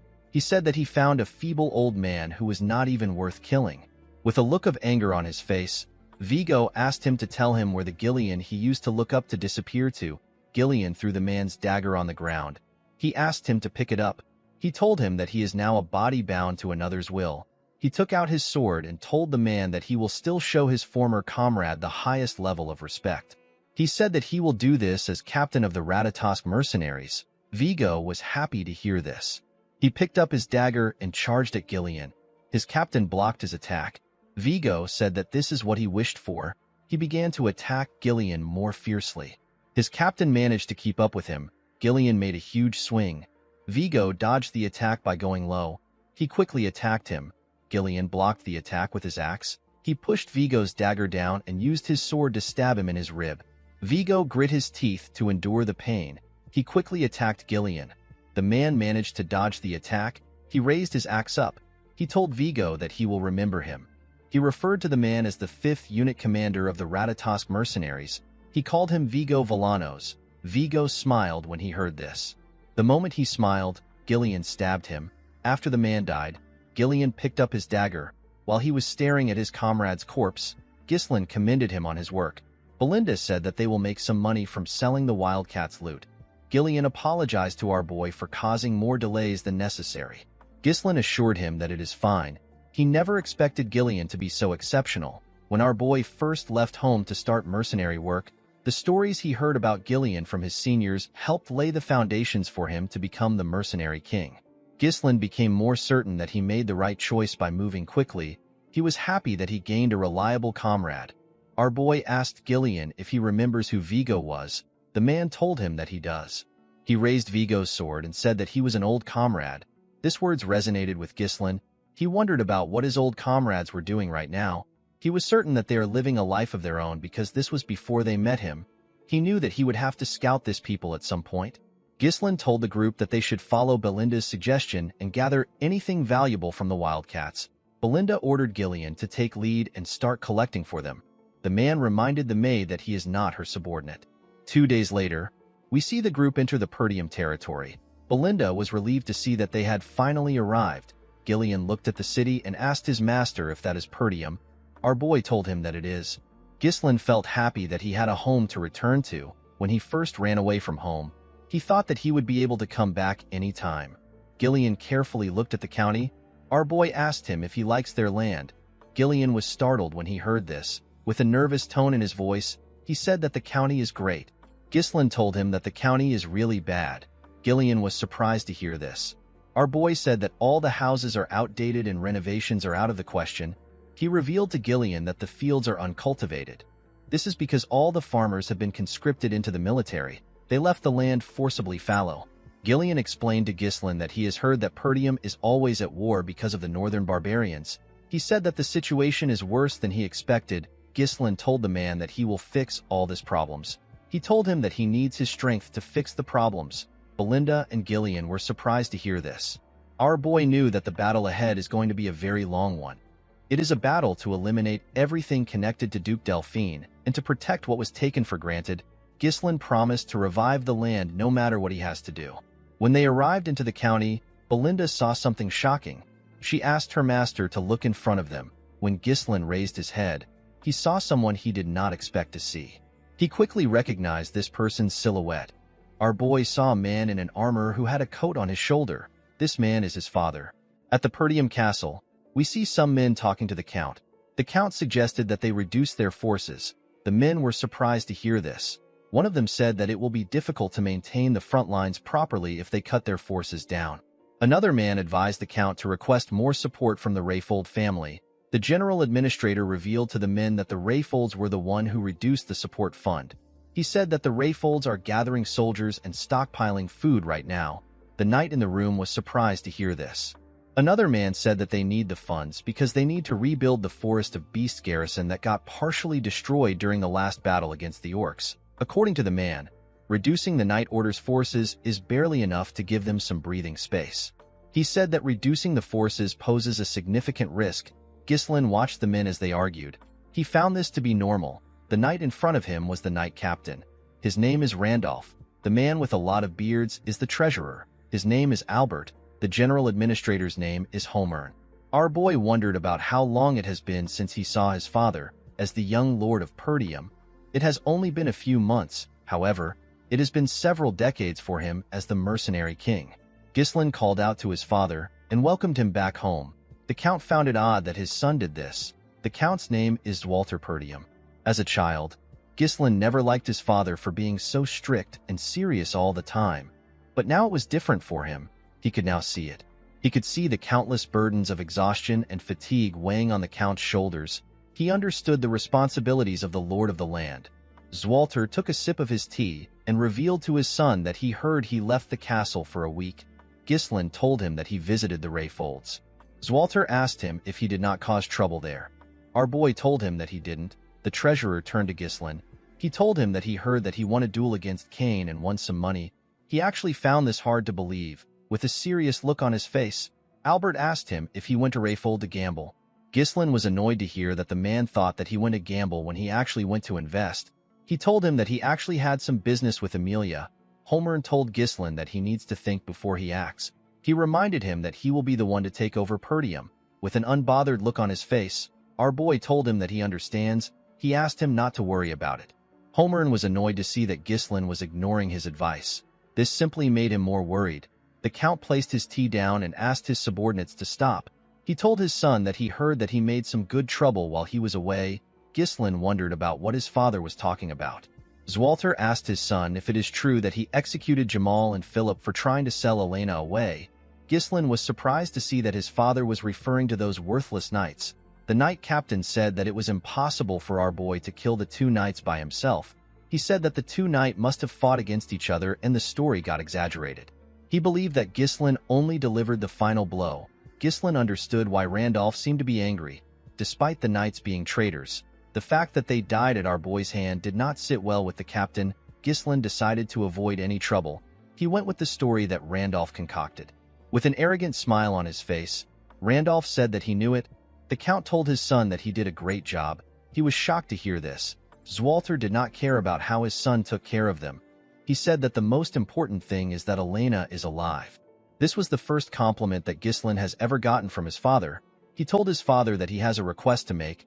Zwalter was surprised to hear this. Homer told our boy that he needs to stop now if it is money that he is going to ask for. Randolph agreed with him. He asked Ghislain to remember all the trouble he has caused so far. With a look of anger on his face, Randolph reminded him that he sold military provisions to get gambling money. He lit the front gate on fire to grill an army horse and melted all the armors to forge some worthless legendary sword. Ghislain could not talk back to the captain. Although he didn't remember these things, he knew that he must have done them at one point in time. He revealed to his father that he simply wants to get permission from him. The count asked him about what he needs permission for. Our boy revealed to them that he will like to pioneer the forest of beasts. The men were shocked to hear this. Ghislain smiled at them confidently. The scene shifts and we see our boy in his bedroom. With a confident look on his face, he revealed to them that his father denied his request. According to him, Zwalter freaked out and began to yell at him. Belinda was not surprised to hear this. She told her master that this was expected. She said that the place is filled with monsters. She told Ghislain that there is nothing to gain from taking care of the monsters. Ghislain asked Gillian if he has heard his plan from Belinda. The man said that he has. He said that our boy plans to pioneer the forest of beasts with the funds he received from Amelia. Gillian explained to his master that the forest is a forest of death which no one can return alive from. Because of this, nothing is known about the place and everyone avoids it. The forest's notoriety is already well known in other regions. With a smile on his face, Ghislain told his guard that he is well informed about the forest. He told him that there is actually nothing to gain from entering the forest. He stood up and walked towards his door. He told Gillian that they need to get started. Belinda reminded her master that he did not receive permission from the count. She asked him if he is still going to proceed anyway. Ghislain turned around and explained to her that he did not actually need his father's permission. He said that he simply asked out of courtesy. He told her that he needs to do this. Belinda did not understand why her master was adamant about going there. She asked him to tell her what is in the forest that he is so obsessed with it. Ghislain told her that he will tell her later. He knew that things will be bad for him if he was to reveal it now and the word spreads. If our boy is able to successfully pioneer the forest, he will get massive funds. At a place not too far away from the forest's entrance, there is a massive runestone vein buried there. When ore is infused with mana, a runestone is created. It is an extremely rare mineral that mages are absolutely crazy about. It is used in all sorts of magical tools, things like barriers, magic circles, magic scrolls, alchemy, and magic research. It is basically used in anything that uses mana. In his previous life, Duke Delphine was the one who discovered it, but now, only Ghislain has this important piece of information. Belinda could not see through her master's intentions. She decided to give up. She knew that he must have a plan. Gillian told him that he will follow his orders. Ghislain asked Belinda to head to the nearby guild and hire some mercenaries. He said that 200 mercenaries will be enough. Belinda could not believe that her master was not holding back on spending the money that he risked his life to get. Gillian asked him if he is certain about this. He explained to his master that mercenaries are a rough and unruly bunch. He said that it will be hard to control them if a lot of them are gathered in one place. They might even turn on their employer and take everything for themselves. Ghislain told him that he is right. He said that the two of them are going to personally pick out the useful ones. Gillian asked him to explain what he means. Our boy revealed to him that they are going to the most skilled group among the small-scale mercenary groups in the north. With a nervous look on his face, Gillian asked his master if he is referring to the crazy dogs. He explained to him that the crazy dogs are quite skilled, but they will turn on their employer if things go south. The crazy dogs are known as the Cerberus mercenaries. Ghislain told his guard that they need to go put a leash on the crazy dogs. The scene shifts and we see Gillian guiding his master's horse as they walked up a hill. The Cerberus mercenaries were on the outskirts of the Zimbar territory. One of them spotted Ghislain and Gillian coming from afar. He told his colleague that they have arrived. The man laughed when he heard this. He referred to Ghislain as a poor soul and said that they do not know what they are walking into. The man took another look at Ghislain. He realized that he was a noble. He believed that they were going to make a lot of money off our boy. While the man was looking at Ghislain through his spyglass, someone grabbed him. The man screamed out in pain. The men in the camp were surprised to hear his voice. Gillian was the one who grabbed his head. He raised him up with one hand. The man called Gillian a bastard and asked him about what he is doing. Gillian threw the man with so much force that the upper half of his body got pushed into the sand. The mercenaries were annoyed to see what was done to their comrade. They began to yell at Gillian. They asked him if he has lost his mind. A mercenary stepped out of the crowd. He told Gillian that he can't act reckless just because he is from a noble family. The mercenary held a chain and a hook. With a smile on his face, he told Gillian that he should not expect to return home alive. Unfortunately, this dumbass did not know who he was talking to. The man noticed that someone else was coming into the camp. He saw Ghislain on a horse. Our boy asked him to shut up and bring his captain. The man laughed when he heard this. He began to spin his chain. He said that the noble brat has lost his mind. He told Ghislain that it is time for him to understand what it means to take responsibility. The moment he said this, he threw his chain at him. Before the spiked ball could touch our boy, something hit it and stopped it from moving. The person who stopped it turns out to be Gillian. The man stopped it with a dagger. He put the dagger into a part of the chain. The man was shocked to see that Gillian shoved his blade into the chain. The spiked ball fell to the ground. Ghislain smiled when he saw this. He already knew that words won't get through to them. He asked Gillian to do enough so that the men won't die. Gillian took a stance and grabbed the chain. He told his master that he understands. He pulled the man in front of him with the chain. The man flew to his side without any resistance. The moment the man got close to him, he swung the spiked ball at him. The ball hit him in his stomach. The man screamed out in pain. The mercenaries were annoyed to see this. They called Gillian a bastard. They said that they won't go easy on him because he works for a noble. They charged at the man. Gillian twisted his blade around the chain. He used it to raise the injured man up. He threw him at the mercenaries that charged at him. The man's body pushed them to the side. The other mercenaries were surprised to see this. Gillian turned to the side and glared at them. The men were terrified to see the look on his face. Ghislain came down from his horse. He asked the men to tell him how long they plan on making them wait. He asked them to go get their captain. The moment he said this, someone said that he was sleeping. He asked them about what caused the commotion. The mercenaries immediately cleared the road and arranged themselves when they saw this man. The red-haired man introduced himself as the captain of the Cerberus mercenaries. He said that his name is Kair. He asked them about why they were looking for him. Ghislain believed that this was a stupid question. There is only one reason why anyone would look for a mercenary group. He said that he came to entrust a request to him. Kair was surprised to hear this. He asked Ghislain about why a client would beat up his subordinate. He told our boy that a noble should be more knowledgeable when it comes to manners. With a smile on his face, Ghislain told the captain that this is his own way of greeting him. He told him that this is the best way to properly tame him. Kair smiled when he heard this. He wondered about what would happen if Ghislain had greeted them twice. The scene shifts and we see everyone in Kair's tent. He had some mercenaries with him. He asked Ghislain to tell him the kind of request he has. Our boy revealed to him that he would like to hire him to pioneer the forest of beasts. The mercenaries behind Kair were shocked to hear this. They could not believe that our boy wanted to send them to the forest filled with beasts. They knew that the forest was near the Perdium territory. With a smile on his face, Kair asked Ghislain to tell him the kind of person he is for him to try disturbing such a dangerous forest. Our boy revealed to him that he is the young lord of Perdium. Kair was surprised to hear this. He and his men began to laugh. They could not believe that they were looking at the insane young lord from the rumors. They became certain that he had lost his mind. Kair told our boy that he does not know what the forest of beasts is like because he was raised in a greenhouse. He told him that it is not a place for rookies like him. The captain said that he is no longer interested in hearing anything from Ghislain. He signaled his men and told them that the negotiation is over. The men raised their weapons. Gillian raised his axe when he saw this. Ghislain asked Kair if he is scared. The man was shocked to hear this. With a smile on his face, he said that he is disappointed because he heard that his mercenary group is quite skilled. He told Kair that it is just a hoax. Kair placed his leg on his table. He asked Ghislain to not mess with him. He reminded him that they are mercenaries.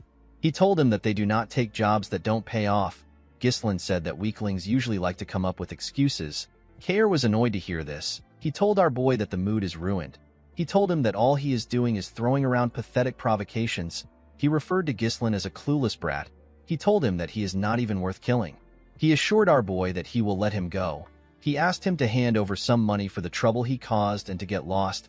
Ghislain told him that this won't happen. With a serious look on his face, our boy requested to have a Moriana's recognition with the captain of the Cerberus mercenaries. Gillian and the other mercenaries were shocked to hear this. Kair asked him if he even knows what this means. With a confident smile on his face, our boy told him that he does. Moriana's recognition is a traditional betting method passed down among mercenaries. When two people agree to the bet, they fight using only a single dagger without relying on mana. Each of the participants have one of their arms tied together. Stepping outside the small circle counts as a loss. This match forces them into a brutal life-or-death struggle within limited space and movement. In many cases, not only the loser but even the victor ends up dead. Ghislain explained to Kair that the loser must cleanly admit defeat and absolutely obey the words of the winner. In other words, the loser becomes the winner's dog. He asked Kair about how he feels about the bet. Gillian wondered why his master, who is a noble, would know about a filthy mercenary tradition. In the mercenary world, rejecting this challenge would mean admitting to one's weakness. Due to this, it is something that can never be refused. Kair began to laugh like a crazy person. With a creepy smile on his face, he told his subordinates that they have a bold little noble who wants to be recognized in a mercenary's way. He told them that they should help our boy a bit. The men began to laugh when they heard this. The scene shifts and we see everyone outside. Ghislain and the captain tied one of their arms together. They were both given a dagger. Kair took off his jacket. The mercenaries were cheering for their captain. They asked him to kill the insolent noble. Kair believed that Ghislain heard about this method from somewhere and decided to fight him with it. He told our boy that he cannot back out of it now. He pulled Ghislain to his side. With a confident smile on his face, he told him that he has done this 5 times. Ghislain went back to his original spot. He pulled the captain close to him. With a condescending look in his eyes, he revealed to Kair that he has done this over 100 times. The captain was shocked to hear this. Ghislain and Kair were asked to start. The two of them charged at each other with their daggers. They both managed to dodge the attacks. They swung the daggers at themselves again. They barely missed each other. Ghislain attacked Kair with more strength. The mercenary was able to block his attacks. He pulled our boy in front of himself and tried to stab him from behind. Ghislain managed to block each of his strikes, even though he couldn't see the dagger well. He bent his head and made Kair miss an attack. He quickly attacked him with the opportunity. Kair managed to dodge it. He pulled our boy close to himself. He gave him a heavy kick on his leg. Our boy felt the power of the kick. With a smile on his face, the mercenary told Ghislain that he is doing better than he expected. He could not believe that our boy was claiming that he has done a Moriana's recognition 100 times. This is something that most people don't get to do once in their life. Kair charged at Ghislain. He advised him to make his bluffs sound realistic. He did not give our boy the chance to attack. The members of the Cerberus mercenaries were happy to see this. They asked their boss to kill Ghislain for messing with them. Gillian glared at them when he heard this. The men immediately became silent. Gillian could tell that this was a losing battle. The area of the circle is barely large enough for one person to lie down. The rules forbid mana and force. This forces the opponent to purely rely on physical strength. Another problem is the size difference and the limited movements due to the hands being tied together. Ghislain can barely dodge or block his opponent's attacks. Meanwhile, the opponent has every opportunity to take control and dominate the fight.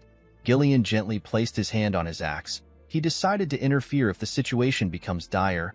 Kair grabbed our boy's hand and held him down. He swung his dagger at him. Ghislain jumped to dodge the attack. He landed on the other side. The moment he landed, our boy noticed that he could feel some pain in his leg. The pain was surging from the leg he used to block Kair's attack earlier. The damage was stacking up due to the lack of mana protection. Kair smiled when he saw the look on Ghislain's face. He told him that he is looking pale. He asked him if he has already reached his limit. He began to attack our boy more fiercely. The mercenary believed that our boy looked pathetic the way he was trying to resist his strength. Although he did not like Ghislain, he believed that our boy still had more guts when compared to the other nobles he has met. He believed that Ghislain was not skilled. He was certain that he could see through him. He assumed that Ghislain's strategy was to deflect and dodge the blade strikes with his weapon, while enduring less damaging blows by absorbing them with his body. However, Moriana's recognition is a fight that prohibits the use of mana. All the attacks will inevitably stack up. Kair could tell that our boy was already aware of the strain building up in his legs. It was showing on his face. The mercenary smiled. He wanted to see Ghislain struggle for his life. This was the only way that it would be fun for him. He spun his dagger and charged at our boy. Ghislain managed to block his attack. Kair moved closer to him and swung his dagger at his head. Our boy bent his head to dodge the attack. He tried to attack Kair from below, but he blocked the attack. Kair dragged his hand to the side and held him down. He used his leg to attack him. Ghislain blocked the attack with his already wounded leg. He felt a lot of pain. Because of the look on his face, Kair believed that he had won. He raised his dagger and asked our boy to die. His subordinates became excited when they saw this. Gillian took out his axe. He wanted to rescue his master. Ghislain smiled. He dodged the dagger by going low.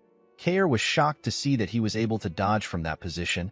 Our boy pushed himself to the other side and gave Kair a cut near his ribs. Kair was shocked to see what just happened. The Cerberus mercenaries and Gillian were also shocked to see this. Kair charged at Ghislain out of anger. Our boy skillfully went low. He gave Kair another cut on his chest while he was below him. The mercenaries were shocked to see that he wounded their captain again. They were certain that their captain was the one swinging Ghislain around with his strength earlier. They asked him to show our boy what a mercenary is made of. Gillian was shocked to see his master's movements. Kair swung his dagger at our boy's head. Ghislain dodged it by going low. He pushed himself back up and used his shoulder to hit the captain's face. He clenched his fist, which he used to hold the dagger. He gave the captain multiple blows on his face. Before he could get a hold of himself, Ghislain turned his dagger and used it to stab Kair in his hand. Kair did not scream. He simply charged at our boy more fiercely. Ghislain easily dodged his attacks. The captain did not understand what was going on. He was certain that our boy was just struggling to withstand his strength a few seconds ago. Gillian finally understood what was happening. Swinging with power stiffens the muscles and burdens the body with rigidity. Exerting strength in order to pressure and take control made Kair lose his flexibility.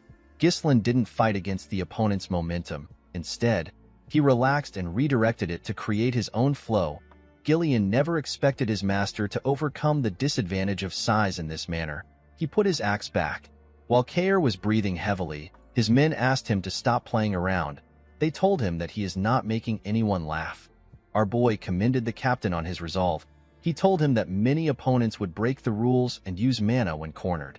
Kair smiled when he heard this. He believed that Ghislain was talking like someone who had actually done this 100 times. He told him that he won the position of captain with this very method. He explained to Ghislain that mercenaries who break the rules don't last in this line of work. Our boy smiled when he heard this. He told the man that he likes his spirit. Kair admitted that he is at a disadvantage in a head-to-head match. With a smile on his face, he told our boy that the conditions for victory is not limited to simply overpowering him. In Moriana's recognition, if even 1 foot steps outside the circle, it is an automatic loss. Kair grabbed Ghislain's hand. He raised him up. He wanted to throw him outside the circle. He was certain that he will be able to win if he sends Ghislain's entire body outside the circle. Before Ghislain's leg could touch the ground, he tightened his grip on Kair's hand. He pushed his legs to his knees and stopped his body from touching the ground. He basically used Kair's body to support himself. He pulled the captain with his hand. Kair did not expect it. He climbed his leg and wrapped his own hand around his neck. The moment he got behind him, he slammed his head to the ground. His head was pushed outside the circle. The mercenaries were shocked to see this. Kair was annoyed to see that he lost. Ghislain gently smiled and told him that he won. The captain turned around. He asked our boy for his identity. He did not believe that someone this skilled was a noble. With a cold gaze in his eyes, Ghislain told him that he does not like his attitude.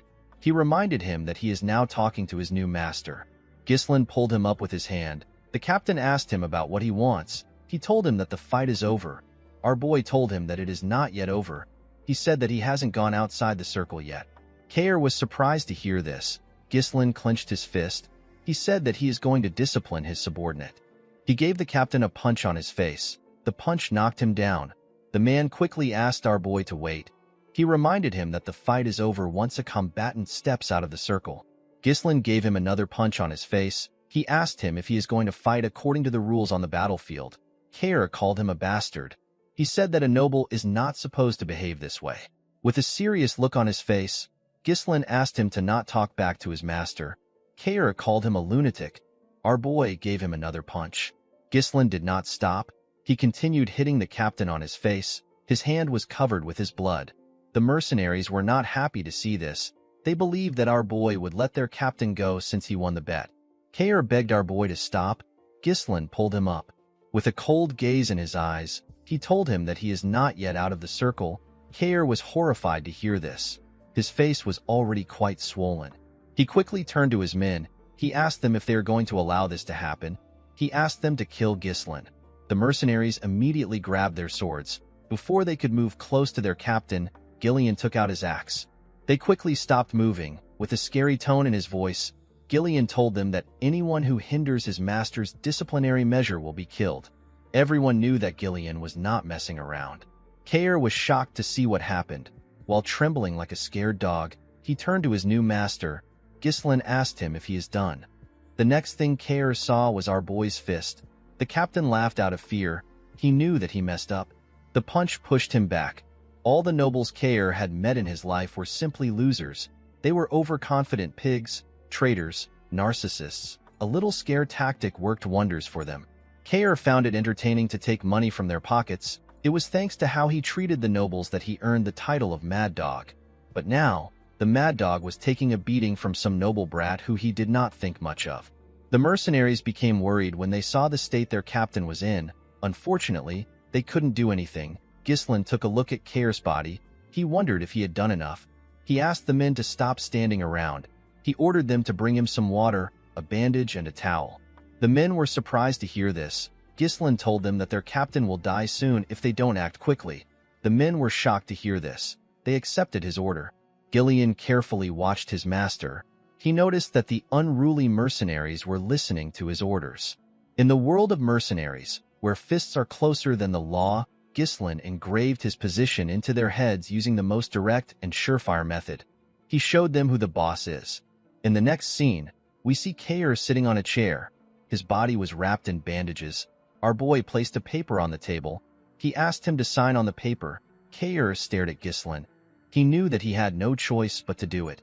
He took out his pen and signed. He asked our boy to take it. With a scary look on his face, Ghislain asked him to repeat what he just said. The captain became nervous. With a shaky tone in his voice, He told Ghislain that he looks forward to working with him. Our boy grabbed his hand. He was quite scared to see this. Ghislain told him that they are now family. He told him that he also looks forward to working with him. A few days later, we are taken to the outskirts of the Perdium territory. We see some mercenaries gathered there. One of them yawned. He asked the others if they know the reason why they were called early in the morning. A bald man with a shield told some of them that he heard a rumor that their employer is the young lord of Perdium. The men were shocked to hear this. One of them said that our boy is just a brat. He believed that Ghislain will not be able to handle the mercenaries properly. He said that the job might turn out to be easy. A shirtless man clapped his hand and called for the attention of his fellow mercenaries. The huge man said that they need a representative to handle their brat employer. The other mercenaries were surprised to see the man. They referred to him as Gordon the Muscle. With a smile on his face, the man said that they are correct. He said that he thoroughly observed the admirable posture of all of them discussing ideas to reap rewards without working hard. He told them that they won't be able to get the result they want if they don't unite their voices. The mercenaries realized that he was right. One of them remembered a time when an idiot made an unreasonable demand and made the whole thing fall apart. The bald man asked Gordon about what he plans to do. The man said that it is important to know one's boundaries in matters like this. He opened a bag which contained some coins. He explained to the men that he will pressure their employer as the representative. He asked them to put the compensation for his hard work into the bag. The men believed that Gordon was perfect for the situation. They knew that his large build would be good for pressuring a person. They told him that he is quite reliable. They did not expect someone who works out all day to be so good at making money. They poured their money into the bag. The moment they did this, one of them said that someone is coming. Everyone quickly raised their head. They saw Ghislain coming from the distance. He was riding his horse towards them. They were shocked to see that he was alone. One of them said that our boy might run away after seeing Gordon's muscles.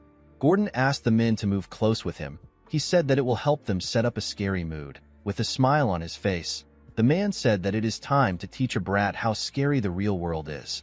Before he could walk up to Ghislain, he noticed something strange. He saw some people moving close to our boy. It was Gillian and the Cerberus mercenaries. One of the mercenaries quickly recognized the dog snout-shaped helmet. He said that this men are the Cerberus mercenaries. Gordon was shocked to hear this. He wondered about how Ghislain managed to make the crazy dogs follow him. When Ghislain got close to them, the men stepped back. He turned to Gordon and asked him if he is the representative.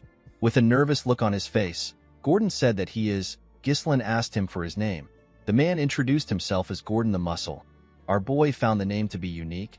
He tapped Gordon on his chest and told him that his name is pretty cool. Our boy introduced himself as the young lord of Perdium. He asked Gordon to gather the mercenaries. With a serious look on his face, he announced to them that they will now begin the pioneering of the Forest of Beasts. In the next scene, we see Belinda helping Ghislain wear his armor. All the preparations for pioneering the forest were done. Construction of the expedition's temporary base and resource procurement were complete. He also acquired the most important asset, which is the troops. Ghislain begged Belinda to do a head count one more time. The maid accepted his request. She revealed to him that there are 148 mercenaries contacted from the office and 41 Cerberus mercenaries which he brought there. The total number of people there was 192. Ghislain told her that she did well. He asked her if she has properly informed Scovin. Belinda said that she has. She expected Scovin to have stopped them from going. To her surprise, the knight stepped in to ensure that they aren't detected while entering the Forest of Beasts. Since he is the commander of the Forest of Beasts post, Belinda believed that they would not have any issues. She asked her master to not worry about him. Ghislain smiled when he heard this. He found this reassuring. He called out to the mercenaries. He asked them to line up. He told them that the land they are going to pioneer lies ahead of them. He believed that everyone must have heard the rumors about the forest being a place filled with unknown danger. He explained to them that various monsters, unseen threats, and something beyond what they can imagine is lurking in the forest. He told them he is determined to conquer this place even with its dangers. The mercenaries were shocked to hear about the Forest of Beasts. They said that they didn't know that they would be venturing into the forest. They knew that they could die in the forest. Belinda asked them to not interrupt her master while he is talking. Ghislain asked those who wished to withdraw to do it now. He promised the mercenaries that he will pay them 3 times of their current pay if the mission succeeds. The mercenaries were shocked to hear this. The offer was quite tempting. Belinda quickly moved close to her master. She whispered to him. She asked him about why he is spouting nonsense. She reminded him that they already spent all their funds on the preparation. Ghislaine told her that this is how to boost a person's morale. Our boy knew that he would be able to pay them and still have more left if the mission succeeds. He turned to Belinda and asked her if she trusts him. The maid said that she doesn't have any other choice but to trust him. Kayer told Gillian that their master must be crazy to offer 3 times the pay. He wondered how Ghislaine was going to live up to his promise. He said that our boy is quite bold. Gillian told the captain that Ghislaine is a man who always has a plan. Ghislaine referred to the troops as the Forest of Beasts expedition team. He told them that it is time to move out. In the next scene, we see the group cutting down the trees in their path. Everyone was cutting down a tree. Even Ghislaine was assisting them. After he cut down the tree in front of him, Ghislaine looked up. He was relieved to see that the trees had cleared up a bit. The sunlight was able to enter the forest. Our boy raised his hand and asked the men to keep clearing the path in the direction he is pointing to. He asked them to cut down the trees and chop them into logs. The logs are to be loaded onto the carriage. Those without a task were asked to dig around the stumps to make it easy to uproot the trees. According to the Forest of Beasts developmental journal which Ghislaine obtained in his previous life, the forest is ridiculously large. Our boy believed that one day they will drive out the monsters and make full use of the forest resources. However, what Ghislaine needed right now is money. He had to ignore everything else and secure the fastest route to the runestone vein. The wealth to be gained from this expedition will greatly help in stopping the conspiracy surrounding Perdium. Kayer found it odd that their employer was stepping up to do something. One of the mercenaries said that Ghislaine was doing this to show the dignity of a noble. Another mercenary with a helmet said that our boy is just pretending. He said that Ghislaine will soon give up. Belinda asked the men to stop chattering. She asked them to get to work. The mercenaries quickly returned to work. Belinda was annoyed to hear what they said about her master. She moved close to Ghislaine and reminded him that he went through so much trouble to hire the mercenaries. She asked him about why he is personally working. She revealed to him that the men are taking him lightly because he is doing the same work as them. Ghislaine told her that it is fine. He told her that they will be done faster if they have more hands. He said that nothing good will come out of staying in this place for too long. Belinda decided to accept her master's explanation. She told him that he talks as if he already knows everything in advance. Kayer smiled when he saw Ghislaine and Belinda talking. He could not believe that his employer had a woman worrying about him while he became his employer's dog and is now walking to hell with his own feet. Gillian hit him with his log when he heard this. Kayer asked the man if he is trying to pick a fight. So far, everything was going smoothly.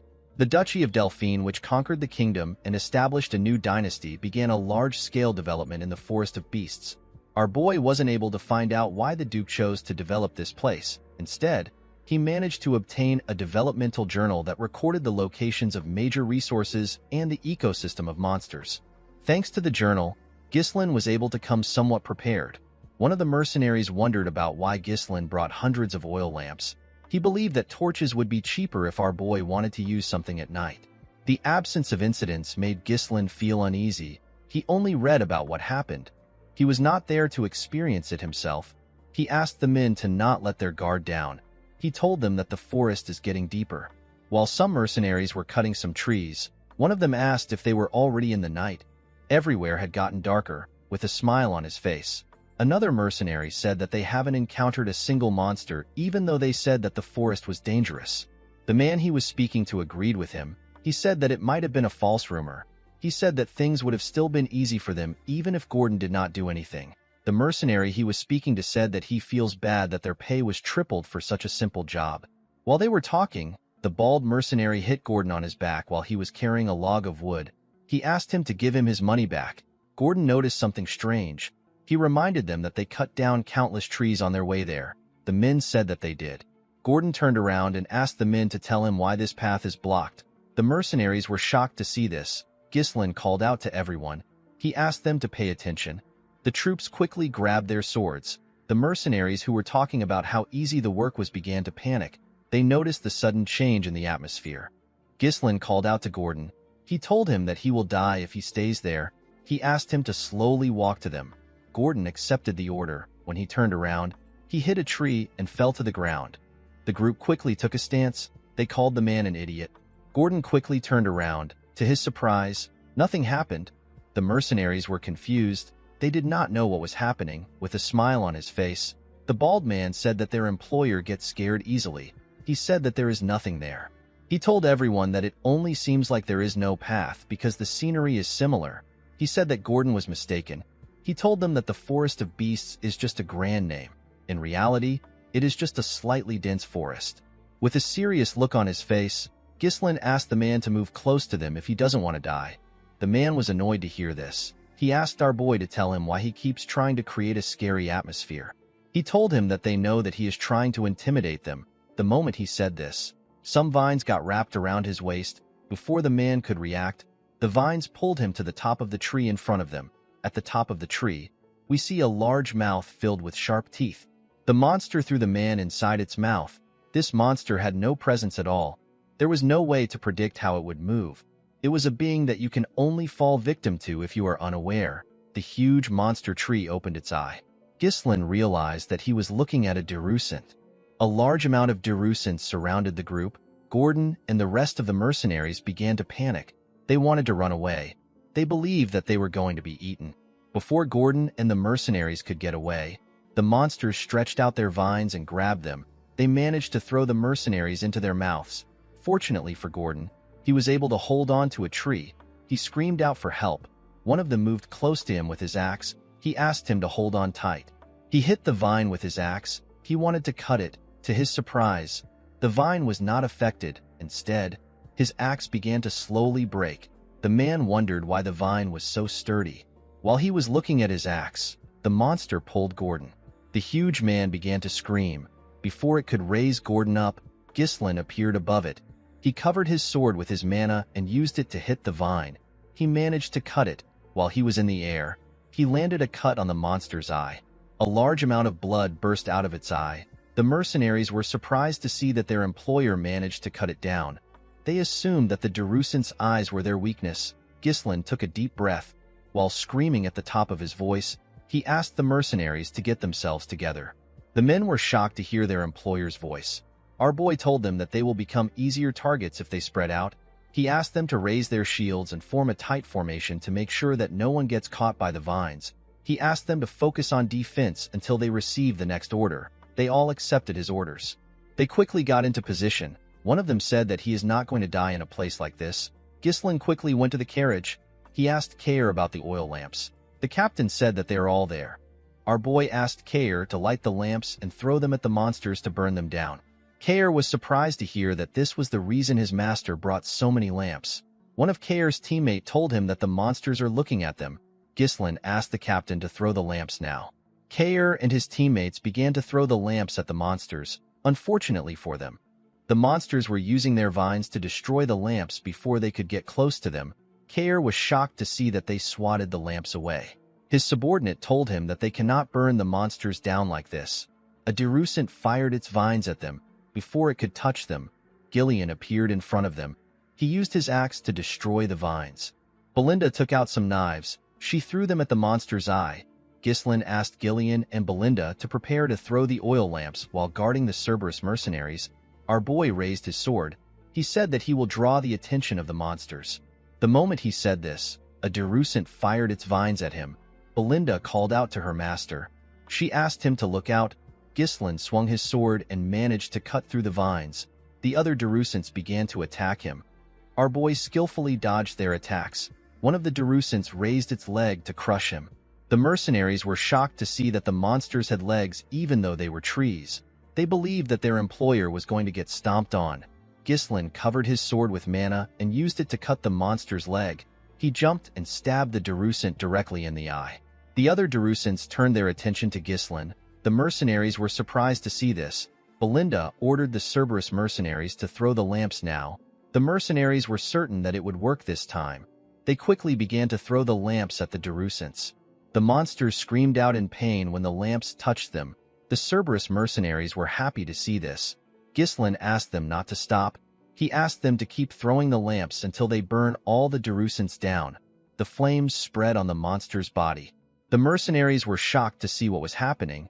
They could not believe that they were able to fight against them. One of them said that the entire forest will burn at this rate. With a nervous look on his face, Gordon said that the Derusants aren't anything big. He said that it is natural that they are weak to fire because they are trees. Ghislain asked the men to not let their guard down. He told them that it is not over yet. The mercenaries were shocked to hear this. With a serious look on his face, Ghislain informed them that the Darusants will now show their true appearance. The Darusants released some steam into the surroundings. The mercenaries did not understand why there was steam there. They wondered if the fire has already been extinguished. Belinda and Gillian quickly ran to their master. Belinda asked Ghislain about what is happening. Our boy explained to her that the shells of the monsters are weak against fire, but their insides are different. He said that the fire that is burning the shell is meeting the moist flesh and causing them to release steam. When the steam cleared up, we see the true form of the monsters. The Darusants screamed at them. The mercenaries were shocked to see this. They could not believe that the monsters were still alive. Ghislain raised his sword and called for everyone's attention. He asked them to raise their weapons. He told them that it will be a close-quarters battle from now on. He ordered them to charge. He also ran to attack the Darusants. The mercenaries were shocked to see Ghislain running towards the monsters. They could not believe that he wanted them to have a close-quarters battle against this massive monsters. They were scared that the monsters would stomp on them to death. Unlike Gordon and his friends, the Cerberus mercenaries and their leader charged at the monsters. They said that they have been waiting for this moment. The men seemed to be excited. Belinda also ran to her master. Gillian asked Gordon and the other men to tell him why they are hesitating. He reminded them that Ghislain gave an order. With a serious look on his face, he asked the mercenaries to trust our boy. The moment he said this, Ghislain cut one of the Darusants down. The mercenaries were shocked to hear what Gillian said. They decided to follow their employer. They believed that Ghislain was going to do something about the monsters. Gordon asked his teammates to trust their employer. They all raised their weapons and charged at the monsters. Ghislain raised his sword and pointed it at the monsters. He revealed to his men that they will be able to cut the monsters without mana because their barks has burned away. He asked them to not be afraid. He told them that the Darusants are nothing but huge target dummies. The mercenaries followed his orders and ganged up on the monsters. Kair was enjoying killing the Darusants. Belinda and Gillian also helped in taking care of the monsters. The group did not relent. They fought every single monster that surrounded them. Ghislain knew that hesitation in this situation is death. He believed that his role is to eradicate all hesitation from his followers. The moment he thought of this, he stabbed a Darusant in its mouth. He used his sword to tear it open. Our boy believed that he needs to instill them with the will for making the impossible possible. He wanted to instill this will into his men. When the monster which our boy killed fell to the ground, the mercenaries looked around. They realized that nothing was around them. The men could not believe that they killed all the Darusants. Ghislain asked them to line up. The mercenaries quickly followed his order. Our boy asked them to look around. He told them that this is the reality of the forest of beasts. He reminded them that they were still at the entrance, and yet it is already swarming with Darusants. The men became nervous when they heard this. Ghislain asked them to not fret. He assured them that he will always be standing at the forefront. He turned around and looked them in the eye. He asked the mercenaries to trust and follow him. The mercenaries were shocked to hear this from an employer. They assured Ghislain that they will follow him. As they continued their journey, they faced several monsters. Kair seemed to be enjoying himself. They faced monsters like orcs and some form of crystal mole. As they fought monsters, Belinda took care of her master. The group also faced some form of ancient birds. When they went deeper into the forest, they came across a giant rat. The mercenaries became nervous. They never expected the monsters to be endless. They had already gotten tired. Kair and Gillian appeared in front of them. Kair charged at the rat and cut off its leg. The monster screamed out in pain. It opened its mouth as it fell to the ground. The mercenaries were shocked to see it falling. Before the monster could fall on them, Gillian appeared in front of them. He used a shield to block the monster's mouth. While the monster was struggling on the ground, Ghislain climbed on it and stabbed it in the head.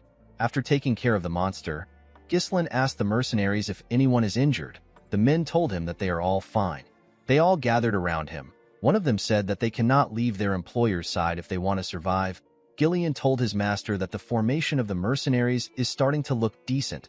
Kair explained to him that training through real combat always yields the best outcome. Ghislain told the mercenaries that they still have a long way to go. He asked them to keep cutting down the trees to clear the path. One of the mercenaries watched as the others worked. He was breathing heavily. The man said that everyone is insane. He believed that everyone had lost their mind because they were in a crazy forest. At night, we see the group arrive at a lake. The The mercenaries were extremely happy to see a water source. They quickly ran to the lake. They could not believe that the water was so clean. Belinda was not happy to see the mercenaries close to the lake. She told her master that something can come out of the water. Ghislain realized that they have taken the right path so far. The lake is the most important milestone in reaching the runestone mine. He asked the men to set up camp. He told them that they will be taking a break. The mercenaries quickly followed his orders.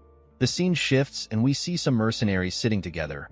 One of them asked the others to tell him what they are doing. He could not believe that they were already facing this amount of monsters when they are only at the entrance. He told his teammates that he cannot imagine what is waiting for them ahead. Another one said that they are lucky that nothing happened in the last 2 nights. In another part of the camp, we see the man who was breathing heavily earlier talking to Gordon and some men. The man suggested that they sneak out of the forest with him. One of them asked the man whose name is Manus to explain himself. Manus told the men that they do not need to risk their lives anymore. He told them that their lives matter more than money. Gordon reminded the man that they have already come far into the forest. He told him that Ghislain said that their destination isn't far from the entrance. He assured the man that they are almost there. Manus was shocked to see that Gordon believed our boy. He told him that he is gullible. He reminded him that their employer is the well-known scoundrel of Perdium. He told him that Ghislain wants to pioneer this forest to get an accomplishment. A man with an eye patch reminded Manus that they have already been paid. He told him that it is their job as mercenaries to do as the employer says. Gordon told him that Ghislain has also saved their lives multiple times. Manus admitted the fact that Ghislain is a good fighter. He told the men that they have simply been lucky until now. He told them that our boy is only human. He said that they can die from a single mistake. With an ugly smile on his face, he said that Ghislain will use them as meat shields once the situation becomes dire. He told them that all nobles are the same. The men's resolve began to shake when they heard this. Manus was happy to see that they were scared. He knew that it would be suicidal for him to go back alone, especially with monsters waiting at every corner. He wanted to use the men as bait. The man with the eye patch asked him if he is trying to tell them that they would all be dead without their employer. Manus was surprised to hear this. The eye patch man pointed at Ghislain. He asked the other men to see what our boy was doing. Ghislain was applying some cream on a wound for one of the mercenaries. He advised the mercenary to not allow water seep into the injury. He told him that it will get infected. The man thanked our boy. After the man stood up, Belinda leaned in and asked her master if he knows how expensive the medicine is. She advised him to use it for himself. Ghislain told her that this is what the medicine is meant to be used for. After saying this, he called for the next person. Manus was shocked to see how nice Ghislain was. The eye patch man told the bastard that the medicine and potions that their employer is using on them is more expensive than them. He asked Manus if he really believes that our boy would use such medicine on them just so that they can be meat shields. The other mercenaries agreed that Ghislain is different. They were certain that he wouldn't abandon them. Manus had to turn around. He hated the eye patch man for interfering in his plan. He wanted to persuade a few men to get out, but the man was making it difficult for him. Ghislain walked up to Gordon and the other men. He asked them to stop chit-chatting. He told them that they need to get some rest. He moved close to Gillian and Kair. He told them that he needs to speak with them for a moment. Kair asked Ghislain if he is sure about leaving Manus alone. He told our boy that he would have sliced the man's tongue if it was him. Ghislain assured him that it is fine. He told him that Manus cannot do anything because of the monsters. He told Kair that he has something more important that he has to confirm. The group moved to a part of the camp where there was no one. Belinda asked her master to tell her why he wanted them to count the number of lamps available. Kair told him that there are currently 24 lamps. As our boy expected, a few lamps were missing. Ghislain reminded the group that monsters have charged at them day and night ever since they entered the forest. However, they have not seen any monsters for the past 2 nights. Belinda was surprised to hear this. Kair asked our boy about what this means. Gillian explained to him that they have entered the territory of a nocturnal monster. It is a monster that happens to have a huge influence in this forest. Ghislain told the man that he is correct. He turned around and looked into the forest. He said that they are now in real danger. In the next scene, we see Gordon resting on some logs of wood. While the man was trying to sleep, he felt a bright light shining in front of him. He quickly opened his eyes. The lamp that was on the log was floating. Gordon was shocked to see this. He did not understand how a lamp was suddenly flying. The moment he moved back a little, a terrifying monster with 8 sets of eyes bit his shoulder. Gordon quickly screamed out. The mercenaries were shocked to hear his voice. Gordon picked up his mace and swung it around. He asked the monster to get away from him. The mercenaries quickly moved close to him. They asked him if something is wrong. They did not see any monsters around him. Gordon told them that there was a monster next to him just now. The men were surprised to hear this. They told Gordon that there is nothing around. The man was shocked to hear this. He looked around. He could not believe that they were right. The men believed that Gordon had a nightmare. They told him that his sleep talking is terrible. They believed that Gordon had such a bad dream because they have had to deal with a lot of monsters recently. The man tried to explain himself to them. One of the Cerberus mercenaries told the men that they are wrong. He explained to them that he woke up because he felt a strange presence. He saw the lamp disappear right in front of his eyes. Other mercenaries agreed with the man. One of them said that he heard a creepy laugh. Another said that he also witnessed the same thing. One of the men who told Gordon that he is wrong asked the others to tell him why they are acting like this. With a serious look on the man's face, he told the others that there is definitely something out there. Ghislain asked the man if he really saw through the monsters. The man was surprised to see our boy. Ghislain ordered the men to gather around. The scene shifts and we see the men gather outside our boy's tent. Ghislain allowed Gordon and the man from the Cerberus mercenaries to join the meeting. Gordon was shocked to find out that the monsters had surrounded them. The man with the head cover told our boy that they cannot see the monsters with their naked eyes. Ghislain explained to them that this is a feature of the monsters. He told them that the monsters started following them when they reached the lake. These monsters are one of the monsters that dominate the night in the forest. They are the hunters of the darkness. They are known as Falors. They can melt into the darkness. This means that you cannot see them and physical attacks don't work on them. A few hundred of them follow their prey and take away their light. Luring their prey into the darkness is what they excel at. It is their hunting method. The head coverman and Gordon were shocked to find out that a few hundred Falors surrounded them. Belinda was surprised to find out that this was the reason why they have been losing their lamps. Kair was annoyed to hear what Ghislain said. He wondered if the monsters were trying to play with them before killing them. He suggested that they take care of the monsters now. He told our boy that it will be better for them to strike first before the monsters start toying with them. Ghislain told him that they need to wait until the monsters start attacking them. He said that it will be the best time to counterattack. Belinda reminded her master that they have already lost more than half of their lamps. She told him that they cannot just wait around. Ghislain explained to her that attacking the monsters recklessly would only stimulate their sadistic tendencies. The Falors would fall back for a bit and harass them more thoroughly later. He told Belinda that they would be losing their chance to wipe out all the monsters at once. Gillian was surprised to hear this. He asked his master if there is a way to achieve this against hundreds of invisible monsters.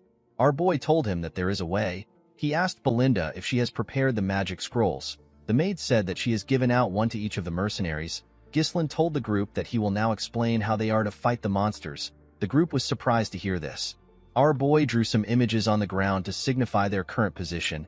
He told them that a herd of Falors has surrounded their camp from 3 different directions. The monsters are stealing their lamps to slowly tighten their position. Since they were vastly outnumbered, it will be impossible to cover the entire area, especially since what they are up against isn't human. Ghislain told them that they will start collapsing from the sides if they start fighting them head-on. Gillian explained to Ghislain that due to the fact that they set up their camp with a lake in the back, they avoided being surrounded from all directions. Our boy told him that he is correct. Although it looked like they were at a disadvantage, Ghislain assured them that it is not the case. He told them that they have the initiative of this fight. The group was surprised to hear this. Our boy explained to them that they need to first divide their forces into 3 groups. The defenders will take on the monsters' attacks, the crossbow unit will stop them, and the elite assault unit, which Ghislain is part of, will do the rest. The defenders and the crossbow unit will gather in the middle and push away the enemies. In the meantime, the assault unit will attack them from the left. They will be focusing all their firepower on that side. If they are able to surround them with the forces in the middle, it will be their victory. Gillian quickly understood his master's plan. Gordon asked if this is even possible. Kair said that it is possible as long as the units in the middle hold out long enough. Belinda interrupted the men. She reminded them that Ghislain said that Falors are immune to physical attacks because they can melt into the darkness. She asked them about how they plan on dealing with the monsters. Everyone turned to Ghislain. Kair assumed that they just have to use mana. Ghislain asked her not to worry about it. With a smile on his face, he told her that they have magic scrolls. Later in the night, we see the defense unit standing in front of the monsters with their shields up. One of them asked the others to not break the formation. He asked them to remember what their employer said. One of them announced that the Falors have taken their last lamp. He said that something is coming. In the Pioneer Journal of the Delphine, it was stated that the Falors are extremely vulnerable to light. When they shone intense light on them, they revealed their true selves. The moment he thought of this, Ghislain raised his magic scroll and tore it. He asked the others to do the same. Gillian, Belinda, and the rest of the group followed his order. They all tore their first circle magic scrolls. The spell is known as light. The magic scrolls fired some energy into the sky. The energy turned into a ridiculously bright light. The Falors screamed when they saw the bright light. The mercenaries were surprised to see that the darkness has been repelled. They could not believe that this was what the monsters looked like. They never expected this eel-looking monsters to be the ones surrounding them this whole time. Immediately they thought of this. The Falors charged at them. The crossbow unit quickly raised their crossbows. They were ordered to stop the monsters' charge. They were asked to hold on for as long as possible. The men fired their arrows at the monsters. Ghislain raised his sword. He told his men that the true appearance of the Falors has been revealed. He covered his sword with mana and swung it. He pointed his sword at the monsters and ordered the assault unit to charge at them. The team immediately charged at the monsters. They tore them apart when they got close to them. Ghislain made a huge swing and tore through them. Although Falors possess the ability to assimilate into the darkness, their actual defense is extremely weak. Our boy was certain that he can tear through the Falors with this unit. He ordered the group to cut down as many monsters as they can. They overtook him and charged at the monsters. Gillian was taking their attacks and keeping their attention on himself. While he was doing this, Kair disrupted their formation. Belinda was responsible for creating an opening. She threw her knives at the monsters' heads. Immediately she did this, she called out to her master. Our boy jumped and made a huge swing when he landed. His attack was able to cut through a large amount of monsters because of how big his sword is. This team was the elite unit of Perdium. While Ghislain and his unit were taking care of the monsters in their path, the crossbow unit fired their arrows at Falors. Unfortunately, this did not slow down the monsters a lot. There were quite much. The crossbow unit began to panic. They were almost out of arrows. They wondered about when the assault unit were going to reach them. While they were panicking, the Falors got close to the defenders. Before the Falors could ruin the formation, the assault unit arrived and cut through them. Ghislain turned to the men. He told them that they have done well. Gordon and the rest of the mercenaries were extremely happy to see their employer. They knew that they were saved. Ghislain ordered them to widen their formation and surround the Falors from all directions. He said that it is now their turn to overrun the Falors. The mercenaries quickly followed his order. One of the Falors screamed and signaled the rest of the group. The moment it did this, the Falors began to run. The mercenaries were shocked to see this. Our boy did not expect them to retreat before they were surrounded. He realized that the monsters are very quick-witted. He turned to Belinda and asked her to find their leader. He said that the monster has a horn on its head. It was the one that was sending out the retreat signal. As they ran after the monsters, Kair asked our boy if they need to chase the monsters. Belinda told her master that it is better if they retreat. Ghislain explained to them that Falors tend to obsess over their prey even if they retreat now. They will still come back and harass them for days. Our boy told the team that there is no reason to give the Falors a second chance. He said that they must avoid a war of attrition at all cost. He explained to them that their system will collapse once they lose their leader. He said that they need to kill every single Falor here. Belinda was surprised to hear this. She gently smiled and took out a rope. She realized that her master has changed a lot. She took a stance and told Ghislain that she understands. She threw the rope at a tree and held onto it with a hook. She used the rope to drag herself up. While she was in the air, she got a look at everything in the surroundings. She easily spotted the leader. She quickly threw her rope at it and held it down. She told her master that she has caught the monster. Ghislain covered his body with mana. He charged at the monster with his sword pointed at it. He moved at a crazy speed, so he cut through every monster in his path. He stabbed the leader in its chest. The monster tried to struggle.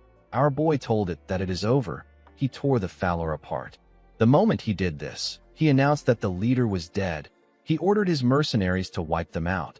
The mercenaries quickly charged at them. They told the monsters that they will make them regret hunting them in the dark.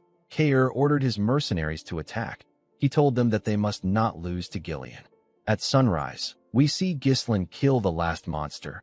He commended his mercenaries on their efforts. He told them that it is their victory. The men raised their swords and cheered. They could not believe that they survived and won the fight. Belinda quickly ran to our boy. She asked him if he is hurt anywhere. Gillian commended his master on his efforts. Ghislain told them that they all did well. He asked Belinda to do a head count. He ordered Kair to gather his mercenaries. He said that he needs the men to go with him and Gillian to spread the corpses of the followers around the camp. Kair was surprised to hear this. He asked Ghislain if this has some sort of effect. Our boy explained to him that the smell of the corpses will chase away the other monsters. Followers are one of the monsters that are at the top of the food pyramid at the forest entrance. Gillian referred to Kair as Kid and told him that the corpses will make the camp safer. Kair was annoyed to hear this. He took a stance and asked Gillian if he wants to settle their issues now. It has now been 10 days since the group entered the forest of beasts. Now that the followers have been exterminated, the group has successfully eliminated all sources of danger from their planned route. The only thing left was to mine the rune stones. Ghislain took a look at the mountains. He wondered if the danger was really over. While he was thinking, Belinda told him that she is done with the head count. She revealed to him that there are 42 people from the Cerberus mercenaries and 126 people from the contract mercenaries. They lost 3 people. Ghislain asked Belinda if there are no casualties from the Cerberus mercenaries. With a cocky smile on his face, Kair reminded our boy that he is their captain. Ghislain asked the maid if the 3 dead people are among the contract mercenaries. Belinda said that she cannot confirm it because they cannot find the bodies of the 3 mercenaries. Gordon noticed something odd. He asked his teammates if they know where Manus is. One of them said that he might have died fighting. Another person said that they can't find Manus' body. The man with the eye patch said that Manus must have fled. The scene shifts, and we see Manus and the 2 other mercenaries who were missing. They were running away from the camp. One of them said that he heard a fierce battle sound. He said that they would have died if they stayed to fight. The other man suggested that they slow down, since they are quite far away from the battle. Manus turned around and called them fools. He asked them to get themselves together. He told them that they need to get out of the forest while the group was busy fighting. He asked them to keep running if they want to leave. The moment he said this, he noticed that the men stopped moving. He moved close to them and asked them if they are deaf. The men began to tremble. One of the men pointed up and asked Manus to look behind him. When the idiot turned around, he saw a terrifying beast. He did not know what he was looking at. In the next scene, we see a ridiculously huge snake on the rune stones. The snake had a large amount of bones in front of it. It opened its mouth and let out something. It dropped the bodies of Manus and the stupid men on the bones. The scene shifts, and we see the group cutting down the trees in their path. The mercenaries wanted to end their journey and return back to the town. They were working extra hard. Kair noticed that they were working well without someone ordering them around. He said that he has never seen the lazy mercenaries working so hard. Gillian told him that the mercenaries are different from him.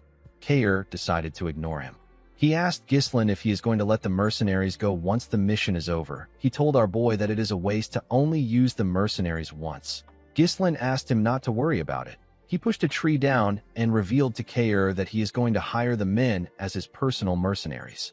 Mercenaries naturally have weak organizational skills. It is impossible for them to win against a regular army in large-scale battles. However, these men have already surpassed the limits of mercenaries just through the experience they gained in this forest.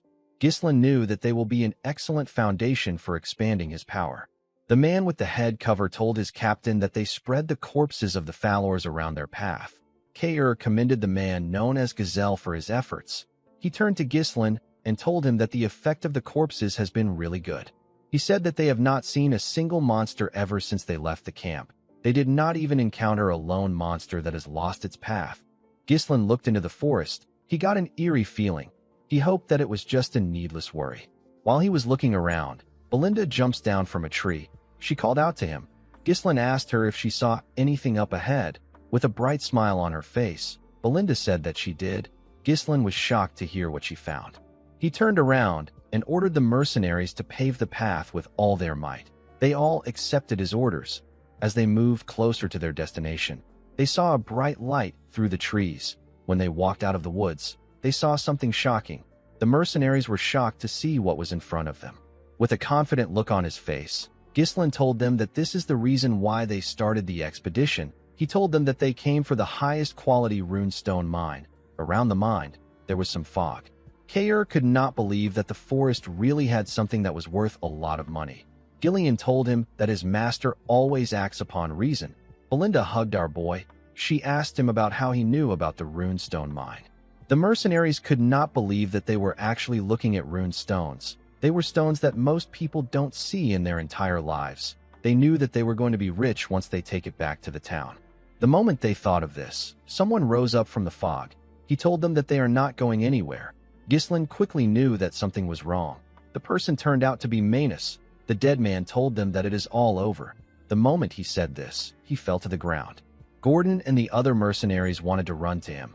Ghislain stopped them with his sword. He asked them to step back. He took a stance and made a huge swing. His sword pushed away the fog. The men were able to see the bones of the monsters and humans. They were shocked to see the amount of corpses that were there. They wondered about what happened there. Kayer, Belinda, and Gillian quickly grabbed their weapons. They called out to our boy. Ghislain told them that they cannot mine the rune stones for free due to the amount of bones. Our boy was able to tell that this was the nest of a high-class monster. Since some corpses are yet to be corroded, the monster must still be staying there. Ghislain was not able to figure it out immediately because the harmful gases from the corpses were mixed in with the fog. Our boy did not like the situation. There was no particular recording that stated that the mine itself had any danger factors. He turned around and asked everyone to prepare for battle. Immediately he said this. He saw something on the rune stones. He saw the python. The monster quickly charged at them. Ghislain ordered everyone to scatter. He charged at the python. He dodged its mouth by going above it and made a slash on its head. When he landed on its body, he covered his sword with mana and charged at its head. He pushed his sword into its head. Unfortunately, it barely damaged the monster. Gillian and Kayer were shocked to see this. They could not believe that Ghislain only left a scratch on the python even after using many. Kayer had never seen such scales. The monster tried to push Ghislain down. Our boy jumped off its head. While he was in the air, the snake fired its venom at him. Ghislain could tell that its venom is extremely poisonous. He turned around and used his coat to block the attack. The venom melted it. Before our boy could get in a good position, the snake charged at him with its tail. Ghislain used his sword to stand his ground. He tried to push the tail back. Unfortunately, the monster was much stronger. It pushed him into the ground. Belinda quickly called out to our boy. The snake spread its body around the group. The men quickly realized that it was trying to squash them. Before the monster was able to crush them, Gillian, Belinda, and Kayer saved them. They were trying to save as many men as they could. As the group struggled to put themselves together, they called out to Ghislain. They wondered about where he was. Our boy was standing on top of the bones. Now that he had seen the monster with his own eyes, his bad feeling went away. He knew that this monster is the master of the runestone mine. It is known as the blood python. It is one of the monsters he considered impossible to hunt down in this expedition. Ghislain didn't think that he would have to face the monster because it lives in the deepest part of the forest. Our boy knew that the chances of them winning against this monster is very low. It would be best for them to retreat for now and come back prepared next time. However, our boy had no time for delays. He believes that everything he has done up until now will become meaningless if he gives up now. A bright light shined from his chest, and he took a stance. He asked the monster to not get in his way. He said that he has too many things on his back. Ghislain opened his third core after saying this. The blood python turned to him and charged at him. Our boy managed to block its head and landed a cut on it. Before letting the monster go back up, he landed a cut in its eye. The moment he did this, the blood python used its tail to attack him. Ghislain quickly used his sword to shield himself from the crushing weight of the monster. He managed to push the tail back. However, the monster did not stop attacking him. It used its tail to aggressively attack our boy. Ghislain managed to block off the attacks. Even when winning is unlikely, there are battles that one must not avoid. This is the definition of responsibility. Kayer, Belinda, and Gillian watched as their master fought for their lives. Ghislain jumped and landed a cut on the python's mouth. Our boy knew that this was the time for him to fulfill his responsibility. When he landed, he took a deep breath and took a look at the monster. He realized that the blood python was not showing any signs of faltering. This was a problem for him because unleashing the third core for a long period of time is too risky. Ghislain realized that his mana will be depleted before he can kill the blood python. The moment he thought of this, the group ran to him. They quickly covered him. Belinda asked him if he is all right. She asked him to escape to safety. She said that they can hold the monster down. Ghislain asked everyone to leave there. They were all shocked to hear this. Gordon asked him to repeat what he said. Gillian asked his master if he knows what he is saying. Ghislain told the man that he can't guarantee his safety in a battle against such a massive monster. He told him that he cannot afford to lose him here. Belinda asked her master to tell her what he plans to do. Our boy said that he will defeat the monster here. Belinda knew that her master has shown her amazing things before today, but she did not understand why he was going this far. While they were talking, the blood python fired its venom at them. Ghislain ordered them to leave quickly. The mercenaries ran. However, they did not run away. They ran to protect their employer with their shields. Our boy was shocked to see this. The men begged him to allow them fight with him. The eye patch man told our boy that they have never met an employer like him. Gordon reminded him that he has saved their lives many times. Kayer told him that the treasure will be theirs once the python is gone. Belinda told her master that it is impossible for her to leave him behind. She took out her knives and a dagger. Gillian told Ghislain that they will draw the python's attention and create an opening. Our boy was surprised to hear this. With a smile on his face, Gillian asked Ghislain to trust them since they trusted him. Our boy informed them that the monster is massive and it has a lethal venom. Its extremely sturdy crimson scales will deflect even blades imbued with mana. Ghislain told them that they will die if they receive even one attack. Belinda was shocked to hear this. He revealed to them that they can inflict some damage if they smash its right eye and gaping injury. Our boy raised his sword. He told the Forest of Beast expedition team that they need to return alive. The men smiled when they heard this. They all accepted his order. The blood python charged at them. Gillian attacked its mouth, while Belinda and Kayer attacked it from the side. Kayer stabbed it in its injury. The monster screamed out in pain. While the python was screaming, Gillian slammed his axe on its tail. He pressed it down. Ghislain used this opportunity to charge at the monster and stab its other eye. Our boy realized that not everything will go his way just because he knows the future. However, if he doesn't take any action, many will die. This is something that he is not going to let happen because he is the only one who knows the future. Gillian and the other mercenaries continued hitting the tail to hold it down. The python screamed out in pain. The mercenaries did not let it rest. They climbed on top of it and continued stabbing it in its injuries. The python shook its head and managed to shake them off. The moment it did this, Ghislain jumped and charged at it. He was going to stab it on its head. Somehow, the python managed to sense his presence. It opened its mouth and ate our boy. Everyone was shocked to see this. Before the python could even move, a blade came out of its head. Ghislain used his sword to split the monster's head open. He came out of the python's mouth. His clothes were covered in its venom. The group was shocked to see him. He referred to himself as the future of Perdium. The scene shifts, and we are taken to the Perdium castle. We see Albert and Homer talking to Zwalter. Albert slammed his hand on the table and told his lord that Ghislain has committed a serious crime. He could not believe that our boy ignored his father's order and went into the forest. Homer asked Albert to calm down. Albert said that he always knew that Ghislain acts unruly. He told the count that our boy thinks that he is the lord of the land because of his long absence. Homer asked Albert to not get worked up by the issue. He reminded him that it has already been 2 weeks since Ghislain entered the forest. He said that they could have stopped our boy if Scovin had not made a false report. The general administrator did not understand why Scovin would help Ghislain. A crime like this could cost him his knight status. Albert told the count that he cannot let our boy continue to behave as he wishes. He told him that he should imprison Ghislain the moment he returns and punish him. Zwalter was quite annoyed with his son's actions. While they were talking, the knight captain barged into the room. He told the count that he needs to come down to see something. Zwalter asked Randolph if something is wrong. The man revealed to him that Ghislain is back. The men were surprised to hear this. The scene shifts, and we are taken outside. We see Ghislain walking towards the castle. He was in normal clothes. In the next scene, we see Ghislain in his father's office. The officials were there with him. They all glared at him in silence. Even the count glared at his son. Ghislain told his father that he is home. The count reminded his son that he did not permit the development of the Forest of Beasts. Our boy apologized to his father. He told him that it had to be done. Homer was annoyed to hear what he said. Randolph reminded him that he downright ignored his father's orders. He explained to Ghislaine that entering the Forest of Beasts is a serious crime. He told him that he could have lost his life and the monsters from the forest could have invaded their territory. Ghislaine told him that he is fine. He said that the monsters did not invade their territory. Homer and Randolph were annoyed to hear this. They could not believe that he was talking back. Albert asked our boy if he finds this funny.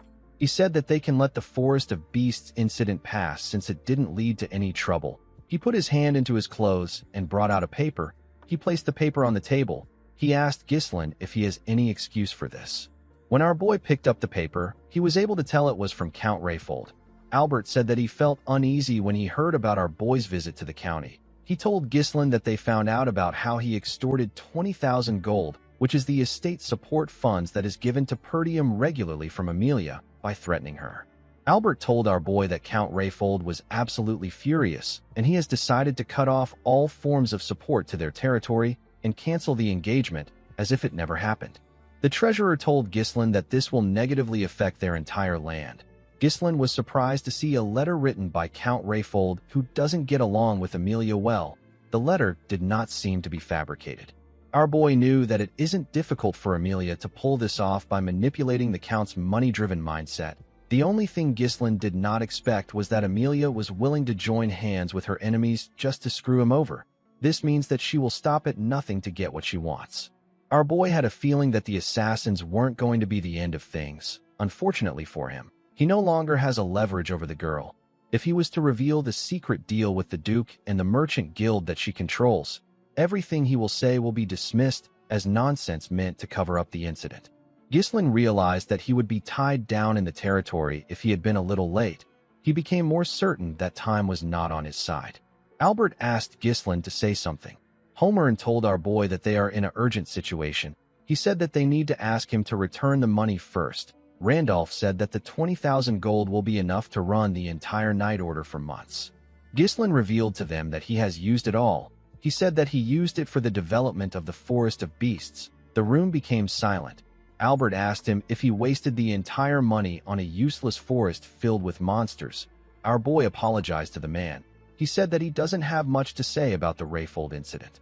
Randolph grabbed Ghislaine's shirt. He called him a stupid little brat. He reminded him that he is supposed to be the successor of the land.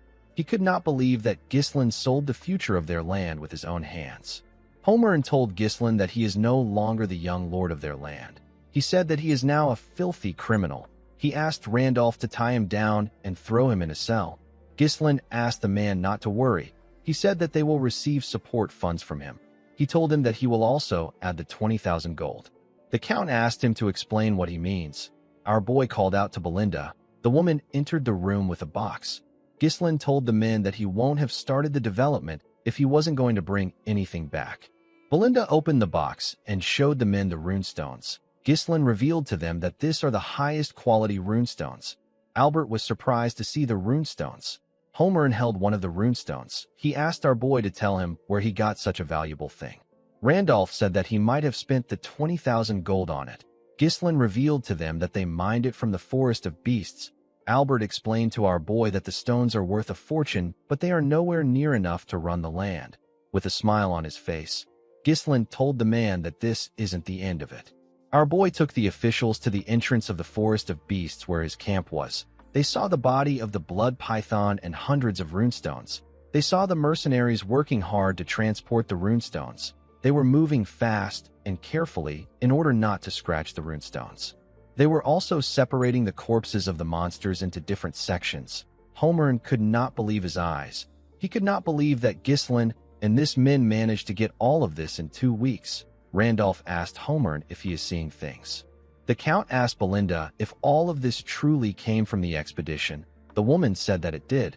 She said that Ghislaine led the expedition himself. Ghislaine told the men that they obtained the inner hide of the Darusants, and they got some byproducts from the blood python. He revealed to them that the amount of runestones here is merely a fraction of what they found in the mine. He told them that the reason for his expedition was to help the land. He said that he will use the gains for their land. Albert revealed to the Count that they won't have to struggle with the lack of support funds with the amount of items available here. He said that this is only a rough estimation. Homer and Randolph were shocked to hear what the man said. They both tapped Ghislain on his shoulders. Randolph commended him on his efforts. He asked him if he is tired from his expedition. Homer asked our boy to let them know if he needs anything. Ghislain revealed to the men that he has a few conditions for the support funds. Randolph was shocked to hear this. He asked them to release Scovin and Ricardo. He said that they were just following his orders. He told them that they have to continue to prohibit civilian access to the Forest of Beasts just as they have done so far. He said that unnecessary rumors can spread and it can cause needless trouble. Homer believed that this was reasonable enough. For his last condition, Ghislain told the men that he will take care of recruiting and managing the mercenaries and security forces by himself. He said that having interference every time he moves troops within the territory would be a waste of time. The general administrator asked him if he intends on maintaining a private army. Randolph was against this idea. He told our boy that they do not know what he is plotting. Albert told Ghislain that he seems to have misunderstood something. He said that he will explain it to him. He told our boy that he is currently in a position where he should be begging for forgiveness. He told Ghislain that he sounds as if he is saying that he will do as he pleases, so they should stay out of his way. Ghislain told the man that this is a misunderstanding. He said that he is simply laying out the conditions necessary for him to provide financial support to Perdium in place of Rayfold. He explained to the man that if such trivial issues were to disrupt their operations, it will also negatively affect Perdium's finances. He asked the treasurer if he is okay with this. Albert was shocked to hear this. He called out to the Count. He asked him to say something. He told him that they are currently making a deal with the future of their land. The Count was simply looking around. Gillian and the other mercenaries came up to Ghislain. They wanted to report to him. Gillian explained to our boy that the runestone loading process is almost complete. He asked Ghislain to give the order. He said that they will be ready to move at any time. Kair revealed to him that the hides of the Darusans have been stored without any preservatives. He asked Ghislain to tell him what he plans to do with the blood python. Our boy told him that the blood python will soon be dismantled. The venom, blood, flesh, and hides will all be separated and preserved to prevent decay. Kair told him that he understands. The Count called out to Randolph. The man revealed to him that the mercenaries are individually formidable and they have an overwhelming presence. He said that he has no clue on how Ghislain could have such people under him. He said that it is just like an elite force. Zwalter moved close to his son. He commended our boy for getting such difficult mercenaries to follow his orders willingly. He told our boy that he must have put in a lot of efforts. Ghislain said that the expedition wouldn't have prevailed without them. Upon hearing this, the Count turned around. He told his officials that they should return back to the castle. Before leaving, Zwalter told Ghislain that he will let things slide this time. He asked our boy to prepare to face the consequences if he ever defies his order again. With a nervous smile on his face, Ghislain thanked his father. The Count reminded his son that he is the successor who will inherit the land in the future. He told Ghislain that he seems to possess the spirit of the Northern Wolf. The Northern Wolf is the alias given to Count Perdium, the one who guards the frontier of the Lithania kingdom. Zwalter was a lonely person. He had weak military forces and a treasury plagued by poverty. Yet in the northernmost reaches where war never ceases, the Count dedicated his entire life to protecting the land even without his wife, his son, or his daughter. In the end, he was met with a miserable death, and he was forgotten by all. Belinda moved close to her master and asked him if he is headed straight for the castle. Ghislain said that he is not yet going to the castle. He asked her to get everything ready so that they can leave immediately. Belinda was shocked to hear this. She asked him if he is not going to rest. Gillian told him that he has overworked himself. He advised his master to rest. Belinda told him that it is a miracle he made it out alive from the blood python's body. She asked him if he knows how hard she worked to detoxify the poison from his system. Ghislain tapped the woman on her shoulder and begged her to do it. Belinda was surprised to see this. Ghislain knew that other people will soon find out that they secured the runestones. Those who want to invade their land will soon find out too. He knew that he had to expand his power as quickly as possible. He wanted to reach a level where no one would dare challenge him. The moment he thought of this, Ghislain fell to the ground and lost consciousness. Everyone was shocked to see this. In the next scene, we see a dove fly into a building. It was carrying a letter on its neck. The dove landed in the hand of a man on a throne. The man quickly opened the letter to read it. The letter confirmed that a part of the Forest of Beasts has been developed. The man reading it was asked to initiate a war with the Degard family in order to annihilate Perdium. The letter said that the ducal house will step in after this. The man did not expect the ducal house to ask for the annihilation of Perdium. Members of his cabinet said that it is time to make Perdium a land without a lord. They believe that the ducal house will appoint a new owner of Perdium. The man on the throne asked the cabinet to tell him the amount of their people that are still inside Perdium. One of the men said that they have 2 retainers and 1 knight remaining. The count asked his cabinet to send 2 retainers to the Degard territory. He said that the fact that the young lord of Degard died in Perdium is more than enough justification to start a war. With a cold gaze in his eyes, the count said that the supreme commander of this operation will be Victor. The cabinet was shocked to hear this. They never expected that their county's strongest card would be revealed so soon. One of them said that Perdium would have fallen if Frank had done his job properly. Another member told his master that he understands that Victor will be able to handle the task flawlessly. He told his master that it might be too soon to reveal their hidden card. He reminded the count that they have proceeded with caution so far. He said that this decision feels rash. He said that it is odd that the ducal house, which has always operated in secret, is now choosing to directly intervene in Perdium. The count told him that it is because of the forest of beasts. The man was surprised to hear this. The count told the man that all decisions were made by Duke Delphine. He asked the man not to question any orders no matter what they may be. The count stood up and asked his cabinet to prepare for the war. This count is known as Harold Desmond. He is the count of the Desmond County. Count Desmond asked his men if there is anyone else who is aware of the situation. The scene shifts, and we see Amelia screaming as she rested her head on Bernaf. The man called out to his mistress. Amelia revealed to him that Ghislaine has secured a runestone mine with her 20,000 gold. She said that he survived even though she sent the wildcats to kill him. She told Bernaf that she even bowed her head to her wretched father to cut off support funds for Perdium. She said that this made her look like a fool.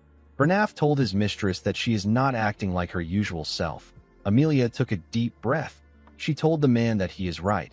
She said that she got too emotional. She said that what is done can't be undone. Bernaf smiled when he heard this. He told Amelia that he is waiting for her orders.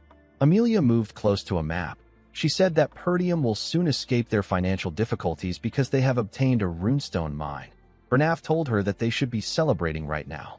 Amelia told him that it is too early for them to celebrate. She told him that the most important thing is that they haven't sold the runestones yet. Bernaf was surprised to hear this.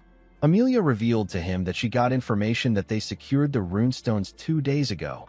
This is far too little time for them to establish a distribution network. She said that they will exploit this weakness. She told Bernaf that it is obvious who they will sell to.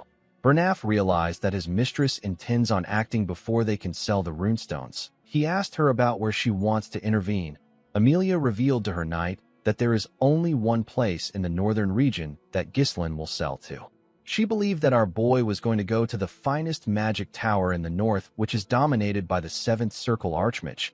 The magic tower is known as the Crimson Magic Tower. According to Amelia, runestone is essential for magical research. Due to this, magic towers are always determined to secure their distribution channels. She placed a pin somewhere and asked Bernaf to set up the wildcats for an ambush along the main routes leading to the tower. The target isn't Ghislaine. It is the laborers who are transporting the runestones. Amelia said that they will use a hit-and-run tactic to isolate the transport and prevent the transfer completely. She said that they will take the runestones for themselves. Bernaf reminded his mistress that there is another magic tower in the north. This is the Flame Magic Tower, which is in Bryven's territory. He asked Amelia if it is wise to deploy all their forces to the Crimson Magic Tower. Amelia told him that this may have been the case before. She revealed to him that the Flame Magic Tower has been in decline ever since it lost its place at the top when it was blinded by past glory. Amelia believed that someone like Ghislaine, who is obsessed with money, will not choose the Flame Magic Tower deal over the Crimson Magic Tower's better deal. With a serious look on her face, Amelia promised to take everything away from Ghislaine. In the next scene, we are taken to the Perdium castle. We see Ghislaine lying on the bed. Some bandages were wrapped around his body. Our boy was unconscious. The scene shifts, and we are taken back to the time our boy was fighting the blood python. Ghislaine got swallowed by it. A predator like the blood python begins to digest its prey immediately it swallows it. Before it reaches the esophagus, the prey is first dissolved by venom secreted from the inside. This makes the digestion easier. The mana from Gislin's third core burned the acid upon contact. It prevented it from invading our boy's system. However, in the process, the resulting toxic fumes create a lethal breathing environment. Most prey either lose consciousness or die by this stage. Gislin forced himself to endure it. He did not want things to end there. The expedition, everything he holds dearly, and even the future will be gone. Since it was impossible to avoid getting poisoned, our boy decided to make the poison his own. He directed every bit of invading venom into his mana core. He knew that the fierce rotation of mana within the mana core can neutralize the venomous energy. He closed his eyes and began to move the energy. This delicate mana manipulation is something that only those who have reached the realm of superhumans can achieve. Gislin believed that this venomous energy will serve as an alternative fuel capable of withstanding a mana explosion. The moment he thought of this, he attacked the monster. In the present, we see our boy wake up. He felt refreshed. He noticed that he was in his room. He remembered that his father forgave him. When he raised his head up, he saw Elena next to him. He was surprised to see his sister. Elena quickly hugged her brother. She informed him that he passed out for 2 whole days. She reminded him that he did not say anything before leaving, and now he passed out right after returning. Gislin was surprised to see his sister hugging him. Elena pushed her brother away and ran to call Belinda. Our boy could not believe that he passed out for 2 days. He recalled that he received the bare minimum first aid after exiting the body of the python. He wanted to endure everything until the runestone is sold. Unfortunately, he cannot do this with his younger body. Gislin stood up from the bed. He noticed that he was in a really great condition compared to how he overworked himself. He knew that 2 days shouldn't be enough to recover from the damage he received. He found this to be strange. Gislin took off his bandages. He noticed that his body has gotten stronger, his resilience has gotten better, and his total mana has increased. When he checked his core, our boy realized that the property of his mana has changed. He wondered if the energy of the blood python got mixed in during the process of neutralizing the poison with his mana core. This method is something that Gislin never knew about in his past life. Although he didn't intentionally risk his life, Gislin got something out of it. There were still a few things that he needed to verify. Our boy realized that he could grow much faster with this method. Gislin got a shirt from his wardrobe. He believed that selling the runestones takes priority. He knew that many people would have found out in the 2 days that he was unconscious. He wanted to first visit the mercenaries. Before he could go anywhere, someone knocked on his door. Gislin asked Belinda to enter. He told her that there is no need to knock. Belinda stepped into his room with his father. The Count asked him if he is all right. Our boy was shocked to see his father. Zwalter told his son that he heard about how he was poisoned after jumping into the mouth of the blood python. He told him that he heard it from Belinda. He asked his son if he is all right again. Gislin told him that he is fine. The Count was relieved to hear this. Belinda quickly moved close to our boy. She touched his face and told him that she was surprised when he suddenly passed out. She asked him if he is really fine. Gislin assured her that he is. Zwalter asked his son if he has a moment to talk. He told him that he has a request for him. Gislin was surprised to hear this. In the next scene, we see our boy and his father on a training ground. Zwalter had taken off his armor. Everything felt a bit odd to Gislin. This was the first time he got to have one-on-one time with his father. He avoided his father at all cost in his past life because he was scared that he was going to get yelled at. The Count apologized to Gislin for calling him there when he just woke up. Our boy told him that it is fine. He said that he is in excellent condition thanks to the 2 days of rest. He asked his father to tell him what his request is. Zwalter glared at his son. He looked away after glaring at him. Gislin wondered if this is what his mother meant when she told him something. When he was younger, Gislin's mother revealed to him that his father can't show his honest self to others. Gislin asked her about why his father acts like that. The woman explained to him that his father believes that he has to be an unshakable pillar for the people of the land. She told our boy that Zwalter has always put others before himself, so he has never shown his honest self before. She said that the only exception was when Zwalter wanted to confess his feelings for her. The woman asked her son to understand that part of his father. She said that the Count is not good at expressing his emotions. In the present, the Count asked Gislin to raise his sword. Our boy accepted the order. He and his father took different stances. The Count charged at our boy first. Gislin was able to block his attack. As Walter put his leg forward and added more pressure to his sword, he was able to push Ghislain down. Our boy quickly gathered his strength and attacked. As Walter was able to block it, he attacked Ghislain, but he was able to block it too. The Count gave him another attack that pushed him back a bit. Our boy noticed that it was heavy. He noticed that his father's sword was heavy, as Walter charged at his son again. Ghislain was able to block the attacks, but he was getting pushed back. He realized that his father's strikes have enough strength to subdue the savage barbarians of the north, yet they have been tempered with the gentleness to protect all. When Zwalter got close to him and attacked him, Ghislain was able to push his sword down. He attacked his father from the side. The Count was able to block it. He and Ghislain ended up pointing their swords at their necks at the same time. Zwalter was surprised to see this. He commended his son on his efforts. He told him that he has improved a lot. Our boy thanked him for the compliment. The Count advised his son to loosen his sword pressure slightly when he is locked in a blade clash. He told Ghislain that he has the strength and reflexes to take down massive monsters in the forest. He told him that his intent might become too easy for his opponent to read if he is not careful. Ghislain was surprised to hear this. He usually gets a feel for his opponent's movements as the fight goes on. Our boy realized that this is his first time receiving guidance from someone. Our boy's swordsmanship is instinctual, born from real combat and experience. Ghislain realized that there must be some things that he overlooked and never learned because he never followed formal training. His father pointed them out precisely to make him aware of this flaws. Ghislain always believed that he could only rely on himself. He believed that he will struggle through everything alone. He now realized that receiving guidance isn't such a bad thing. He thanked his father for teaching him. The Count revealed to his son that he actually intended on scolding him today. Our boy was surprised to hear this. He explained to Ghislain that no matter how great his contribution is, he still broke the rules. He told him that if everyone starts disregarding the rules under the pretense of making a contribution, the only thing that will follow is greater chaos. Zwalter told his son that he has actually changed. Unlike the past incidents which he caused in his reckless pursuit of merit, Ghislain was actually looking beyond this towards something greater. The Count advised his son to keep acting the same way. He asked him to think of Perdium and those around him. He asked him to fulfill his responsibilities as a successor. After saying this, Zwalter walked towards the exit. Ghislain thought about his responsibilities. While he was thinking, he remembered something. He reminded his father that he said that he has a request. He told the Count that he has not yet told him what it is.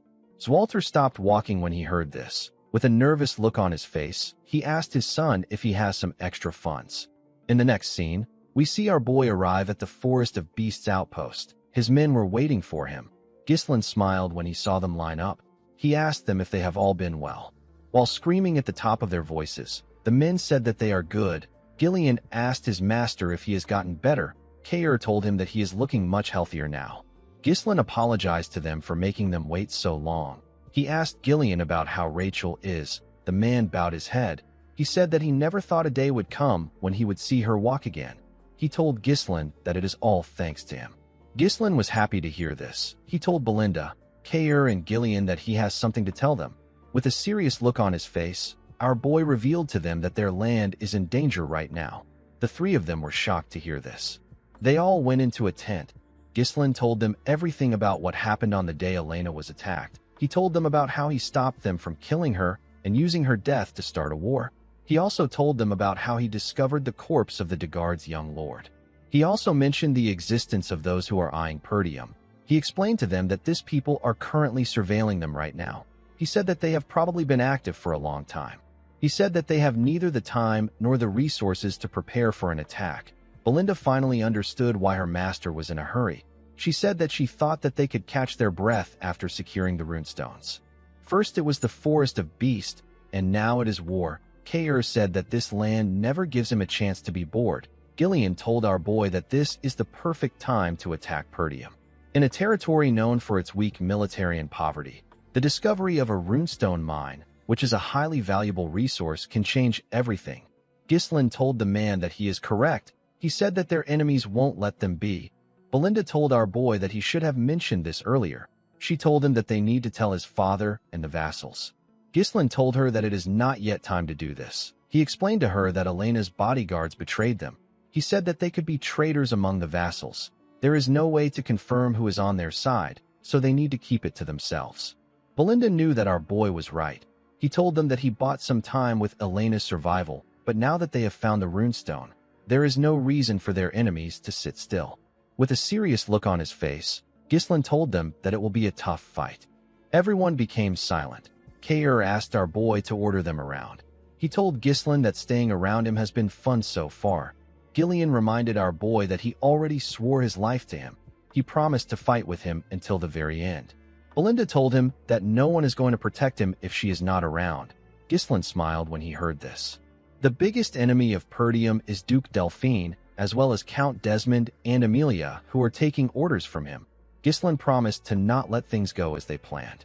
He told the group that they will now head to the Flame Magic Tower. Kair was happy to hear that they were finally going to sell the runestones. He said that they will be rich. Belinda asked her master if he is certain. She told him that the Crimson Magic Tower is closer to them, and they will probably pay them a higher amount. Ghislain explained to her that the Flame Magic Tower will cause less friction. Gillian told him that he is right. He explained to them that when transporting high-value goods, unwanted guests are bound to appear. Since their payload is filled with runestones, staying one step ahead of the enemy is the only rational course of action. Belinda realized that they could be ambushed like last time. Ever since Delmuth of the Crimson Magic Tower ascended to his 7th Circle Archmage and made his name known, the Flame Magic Tower has been on a downward spiral. Ghislain knew that it will be more profitable for them to sell the runestones to the Crimson Magic Tower, which is the greatest in the north. The Flame Magic Tower is making its own efforts, but it won't be easy for them to return to their former glory. Yet, despite all this, Ghislain still chose to head for the Flame Magic Tower for his own reasons.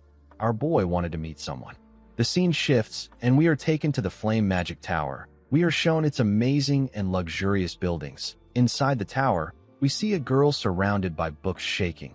She called out to someone known as Professor Renato. She asked about when the light that he mentioned will come for her. In the next scene, we see Ghislain and his group arrive in the Brivant territory. They saw the huge tower of the Flame Magic Tower in the land. Gordon was surprised to see how huge the tower was. The man with the eye patch said that he has only heard about the tower before. He said that he has never been here before. Just from looking around, the mercenaries could tell that the quality of life was much different here than in Perdium. The territory had magnificent buildings and beautiful carriages. The mercenaries saw a large amount of magic scrolls. They also saw some mages using their magic to tile the road. They had never seen magic used in such manner. The mages were annoyed to see that the mercenaries were staring at them. They activated a different spell and used it to cover themselves. The spell made them invisible. The mercenaries were shocked to see this. They could not believe that the mages disappeared in broad daylight. Ghislain explained to them that the mages used a spell to conceal their presence. He told them that the mages don't welcome them. Kair called the men idiots. He asked them to stop fooling around. Belinda was also surprised to see how big the magic tower is. Even though they were pushed down from the top spot, their magic tower was still amazing. Gillian revealed to her that the Brivant territory is one of the richest lands in the kingdom. Ghislain understood why they were impressed, but he knew that this magic tower that was once at the peak will later fall to ruin. When they arrived at the gates of the tower, Kair said that he can't even see the top of the tower even though he is so close to it. Belinda looked around. She asked about where the gatekeepers were. Only armors were lying at the entrance. The moment she asked this question, someone at the top of the gates raised his hand and asked them to stop. Immediately he said this. He and his partner used their magic to raise the armors up and make them take a stance. The armors were holding huge axes. The mage announced that nobody can just enter the magic tower. He asked them to reveal their identity and state their business. Belinda was surprised to see that they control the armors like puppets. Kair could not believe that the mages couldn't come down to greet them. Gillian stepped down from his horse and introduced his master as the young lord of Perdium. He asked them to bring their trade officer. He told them that they have some fine goods to sell. With an arrogant look on his face, the mage told Gillian that they are not buying anything. Belinda was annoyed to hear this. She told the man that he has not even looked at their product. The man said that Perdium is the beggar land in the north. He said that anything from Perdium is probably just low-rank monster materials or garbage potions. He told them that it is a waste of time to deal with them. He and his partner made the puppets point their axes at them. The man asked the group to get lost. Belinda was annoyed to hear that he called them beggars. She asked him to come down and say it to her face. Gillian asked our boy about what they should do. Ghislain asked the mage if he really wants them to leave. He showed him a small piece of runestone and told him that he should know what it is if he is a mage. The man was surprised to hear this. He took a look at our boy's hand. He was shocked to see him holding a runestone. He looked at the large amount of carts behind them. He realized that the carts have runestones inside. With a smile on his face, Ghislain asked the mage if he is still not buying. The scene shifts, and we see our boy and Belinda inside the tower. The trade officer and the mage bowed their heads to them. The trade officer apologized for their rudeness. He introduced himself as Sylvain. He asked them to tell him if they need anything. Ghislain told the man that they brought a lot of runestones. He said that he needs someone who will take responsibility until the very end of the deal. He told him that he needs to meet the tower master. Sylvain was surprised to hear this. He quickly agreed to Ghislain's request. He told him that they need to inform him first. He ordered the guard to guide our boy and Belinda to the reception. The man accepted the order. Belinda told him that this is how he should have acted in the first place instead of mocking them. The man could not say anything. On their way to the reception, they heard a loud sound. Ghislain asked the man if something is wrong. The man asked him not to pay attention to it. He told him that it is common during magic research. On the other side of the hall, we see 3 mages open a door and let out smoke from a room. We see the beautiful girl from earlier on the ground. The leader of the mages reminded the girl that he asked her to never set foot into the laboratory again. With a smile on his face, he told the girl that she is taking up space in the laboratory for no reason since she cannot use magic. He asked her if it is smart to ignore him, who is the future tower master of the magic tower and a third circle mage. Alfoy's friends wondered why her teacher brought her to the tower. The blonde boy next to him told the girl that she should be grateful that the tower master gave her a place to sleep. The girl said that she also has a right to use the laboratory because she is a mage. Alfoy told her that they will treat her like a mage. He used his wand to gather fire in his hand.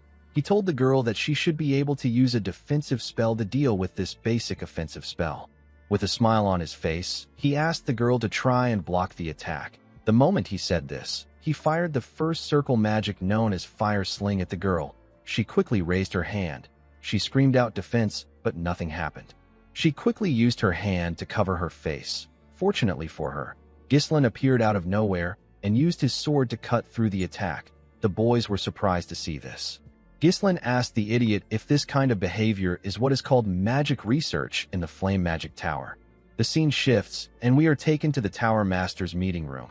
We see the Tower Master, whose name is Hubert, telling the elders of the tower that they are running low on runestone.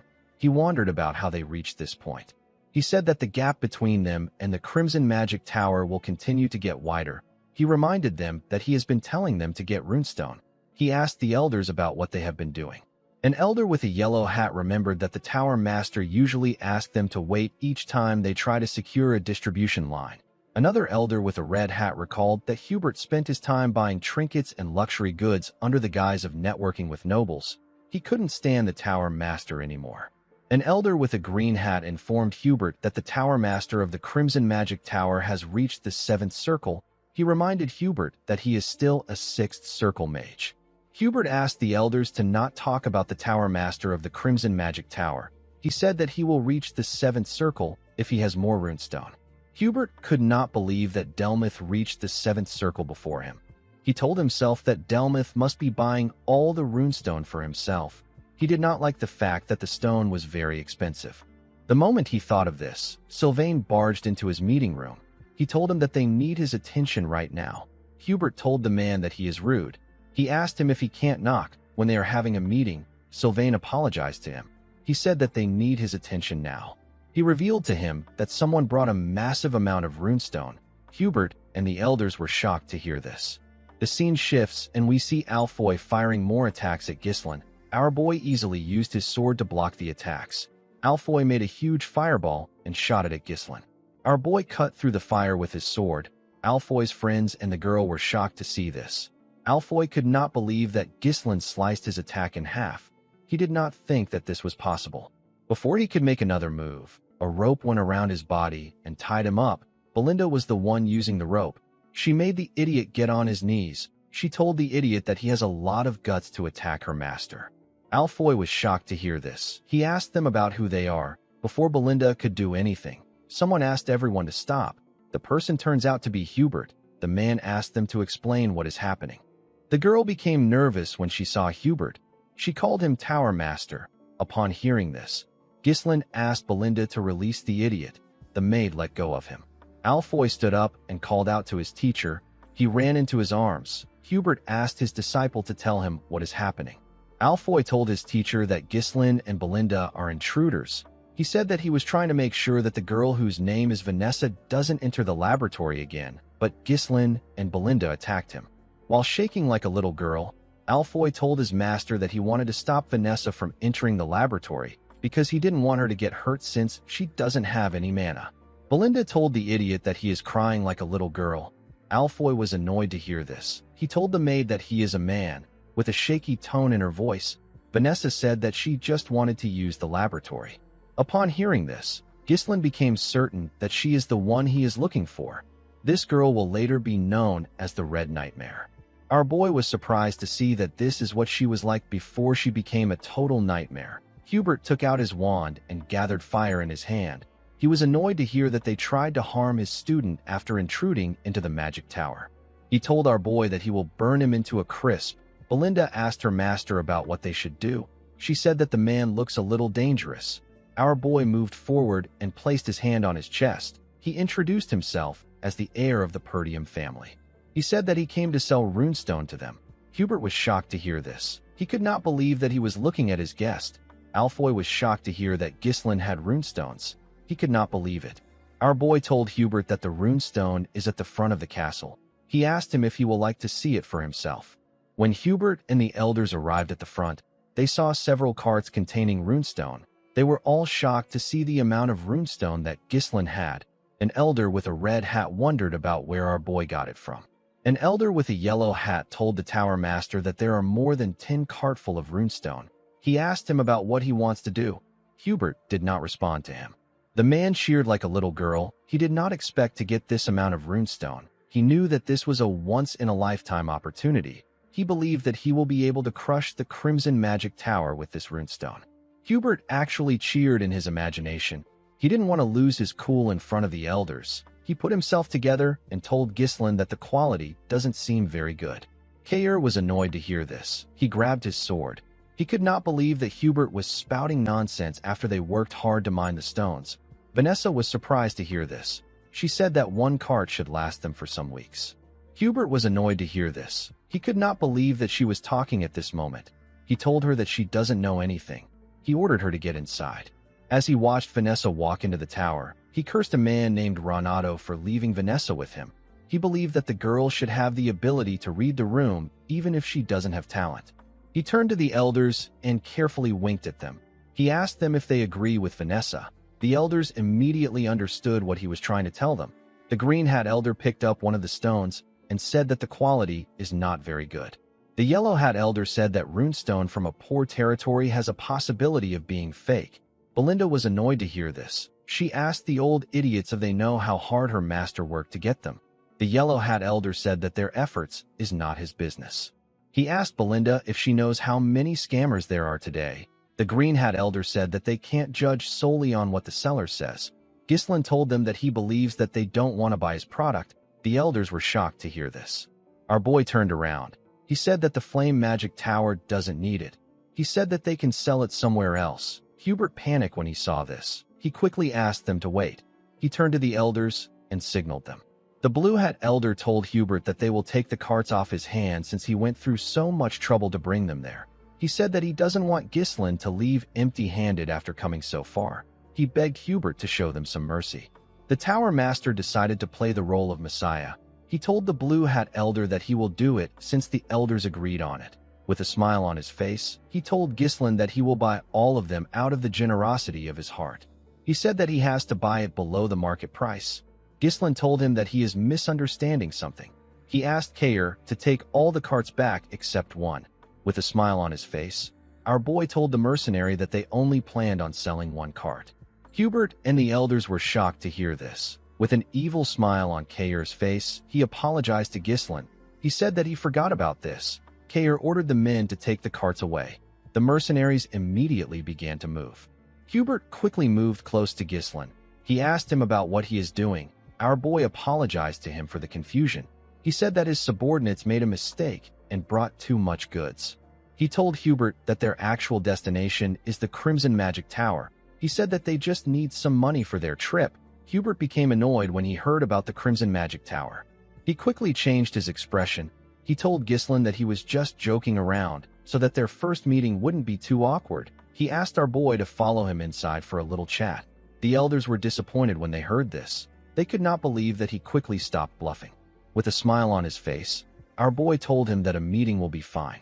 The scene shifts and we see everyone inside the meeting room. Hubert introduced the old men as the elders of the tower. He said that they are all fifth circle mages. Ghislain said that this is impressive. He said that this is expected from the second strongest in the northern region.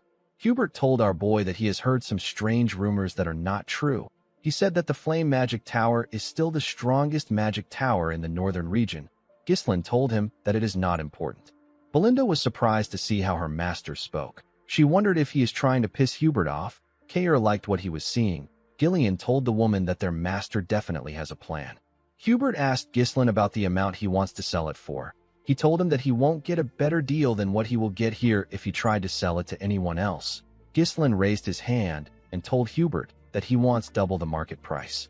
Hubert and the elders were shocked to hear this. They believed that our boy was just too naive to understand how the world works. Hubert told Ghislain that this isn't how negotiations work. He explained to him that it is about both parties making a compromise. He told Ghislain that he can't just make a one-sided decision. Our boy told him that he simply felt like he needed to get double the market price from the Flame Magic Tower. The elders were annoyed to hear this. They told Ghislain that he shouldn't joke in a place like this. They asked him if he is mocking them.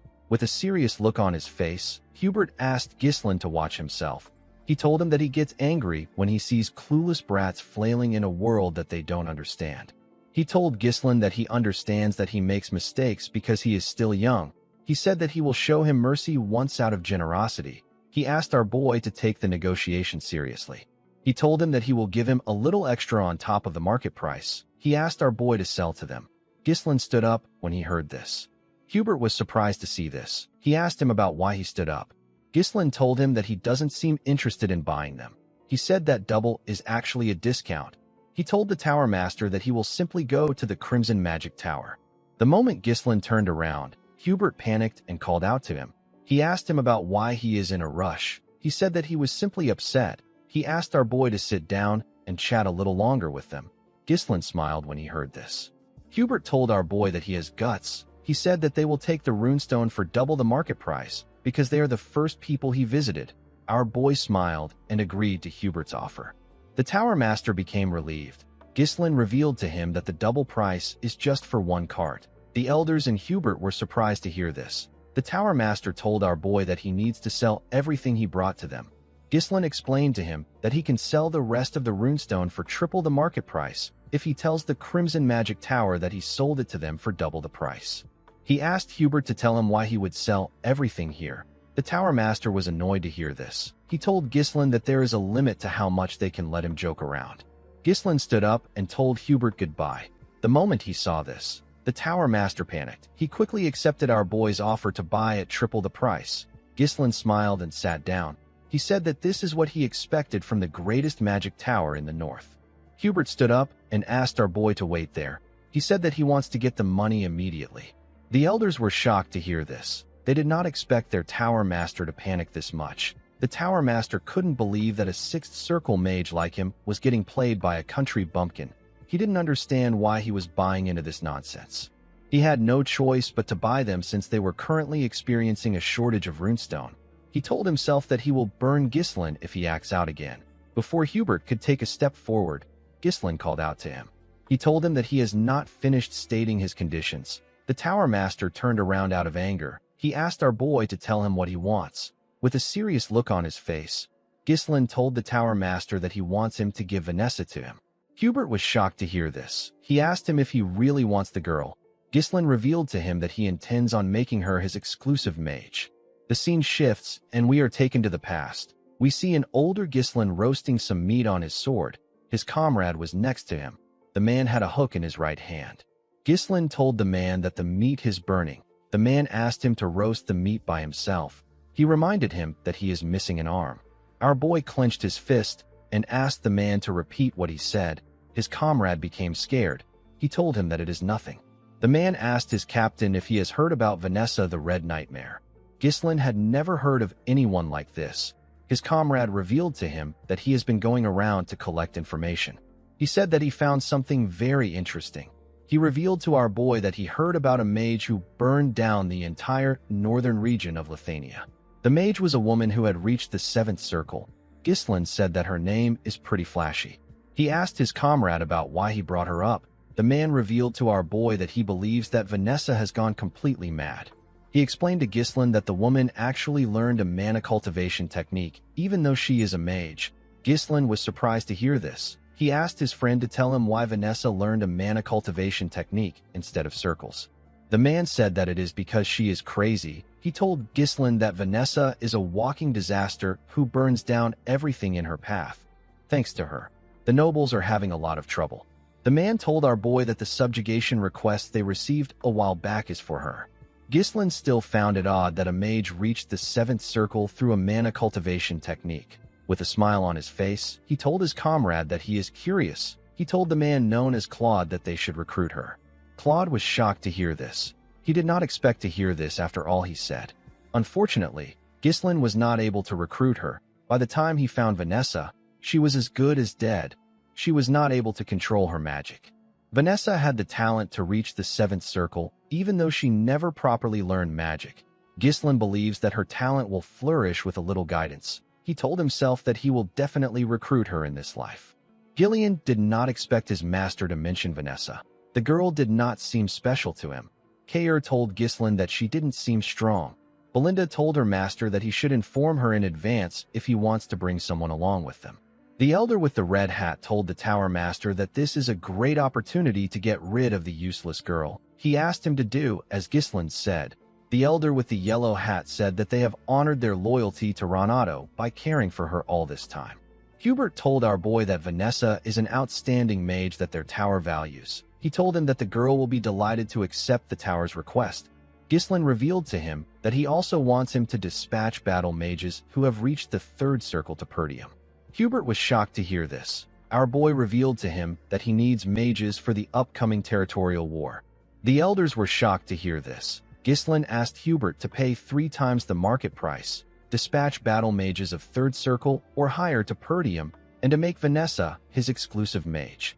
He told Hubert that these are the 3 conditions for selling the runestone to him. Upon hearing this, Renato released his mana. He shattered the glass windows with it. With a scary look on his face, he asked Ghislain if he takes him for a fool. He told him that mages affiliated with the Magic Tower cannot intervene in territorial wars. He asked our boy if he is unaware of the basic rules set by the kingdom. The Tower Master could not believe that Ghislain wanted mages of the 3rd circle or higher who are the very foundation of the Magic Tower to go to the front lines. With a serious look on his face, Hubert told Ghislain that this is an insult to the Flame Magic Tower. He told him that even his ashes won't be left behind. Gillian quickly grabbed his sword. He could not believe that Hubert was able to exert such pressure just with his mana. Kair reminded him that the man is a 6th circle mage. Belinda called out to her master. Hubert took a step forward to move closer to our boy. When Ghislain saw this, he told the man that he will regret it. Hubert did not expect to hear this. Our boy revealed to him that they discovered a massive runestone vein in their territory. He told him that what they saw earlier is just a small portion of the runestone. The elders were shocked to hear this. Ghislain revealed to Hubert that this information is already spreading across the north. He asked the Tower Master if he knows what this means. Hubert told him that many will come for the runestone vein. Our boy stood up and explained to him that they are not trying to start a war. He said that Perdium simply needs the Magic Tower's help to gain strength. He promised Hubert that he will exclusively supply runestone to the Flame Magic Tower if they help them get through the crisis. The Tower Master did not expect to hear that they would have a monopoly over the runestone. Ghislain stretched out his hand to him.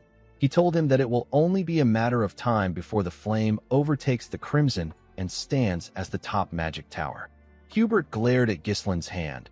He didn't like the terms that came with the deal, but he knew that it favored him. He grit his teeth and shook our boy's hand to accept the deal.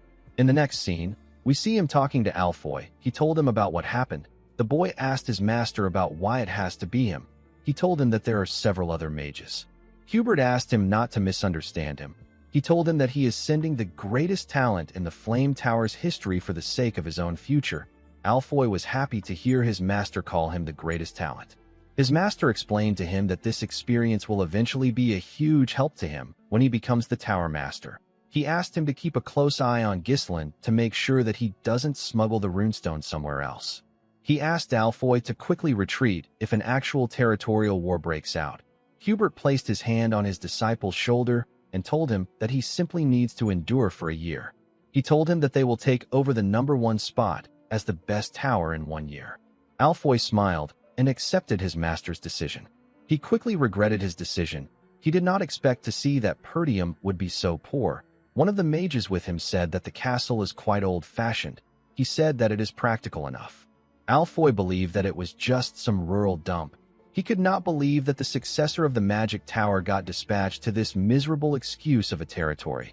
When Ghislain moved close to him, he introduced himself to him as a third circle mage. He said that he has been entrusted with the important task of leading the mages. Ghislain told him that the territory will require a lot from him. He asked the boy to not let his guard down and do his best. Alfoy was annoyed to see that someone he considered a country bumpkin was ordering him around. He told himself that he will first deal with Ghislain once he becomes the Tower Master. Ghislain looked around. He was looking for someone. He called out to Alfoy and asked him about where Vanessa is. The boy turned around and said that Vanessa is bringing their bags. When our boy looked behind him, he saw the girl carrying the heavy bags while walking barefooted. She was breathing heavily. She moved close to Ghislain and bowed her head to him. Alfoy asked her about what took her so long. He told her that Ghislain almost thought that she wasn't coming. Ghislain asked Vanessa to leave the bags and follow him. Vanessa told him that she hasn't finished moving the bags. Alfoy asked him to let her do it. He said that this is what the girl has been doing in the magic tower. He said that she should be able to do these chores if she can't use magic. Ghislain picked up one of the boxes. He threw it at Alfoy's face. The boy fell to the ground. The mages were shocked to see this. While holding his nose, Alfoy asked Ghislain about what he is doing. Ghislain explained to him that Vanessa is no longer affiliated with the magic tower. He told him that the girl is now his personnel. He asked him to not order her around. Our boy told Alfoy that he will let it slide this time. He told him that he will be risking his life if this happens again. Vanessa did not expect this. Alfoy stood up in anger. He could not believe that Ghislain would treat the heir to the flame magic tower and a third circle mage like this. He told Ghislain that he has crossed the line that even nobles can't cross. He told him that him and his teammates can burn down the territory in seconds if they wanted to. He asked his comrades to stand up. He said that they need to show Ghislain the pride of mages. The moment he said this, Ghislain snapped his fingers. His mercenaries surrounded the mages. They pointed their swords at them. Alfoy said that this is barbaric. He told them that they are barbarians who draw their weapons against mages. He demanded that they treat them as mages. He said that they deserve the best treatment. Ghislain asked him to shut up. He reminded him that he is there due to a contract. He explained to him that he has been granted full authority to command him freely for a year through a legitimate deal with the Tower Master. He told him that he has to exclusively supply runestone to the Flame Magic Tower in return. He asked Alfoy to tell him whose side the Tower Master will take if the contract is voided because of his reckless action. The boy became nervous when he heard this. Ghislain explained to him that his role is nothing more than that of a reserved bundle of living mana. He asked the boy to obediently fulfill his role if he wants to be treated well. Alfoy became angrier when he heard our boy call him a reserved bundle of living mana. Ghislain turned around and asked Gillian and Kair to take good care of the mages. With a creepy smile on his face, Kair asked the boy if he liked it better when he was at the magic tower. He told him that he will guide him so that he can adapt to their land. Alfoy began to tremble. He called them miserable human beings. While they were screaming, our boy walked up to Vanessa. He asked her to not take orders from anyone other than him. He told her that she is his exclusive mage. Vanessa was shocked to hear this. She put her head down.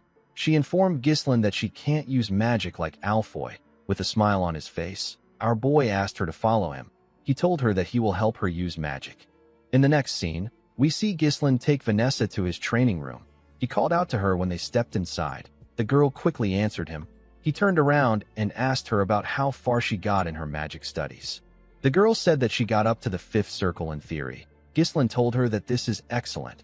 Vanessa did not expect to hear this. She said that it is all useless because she can't use magic.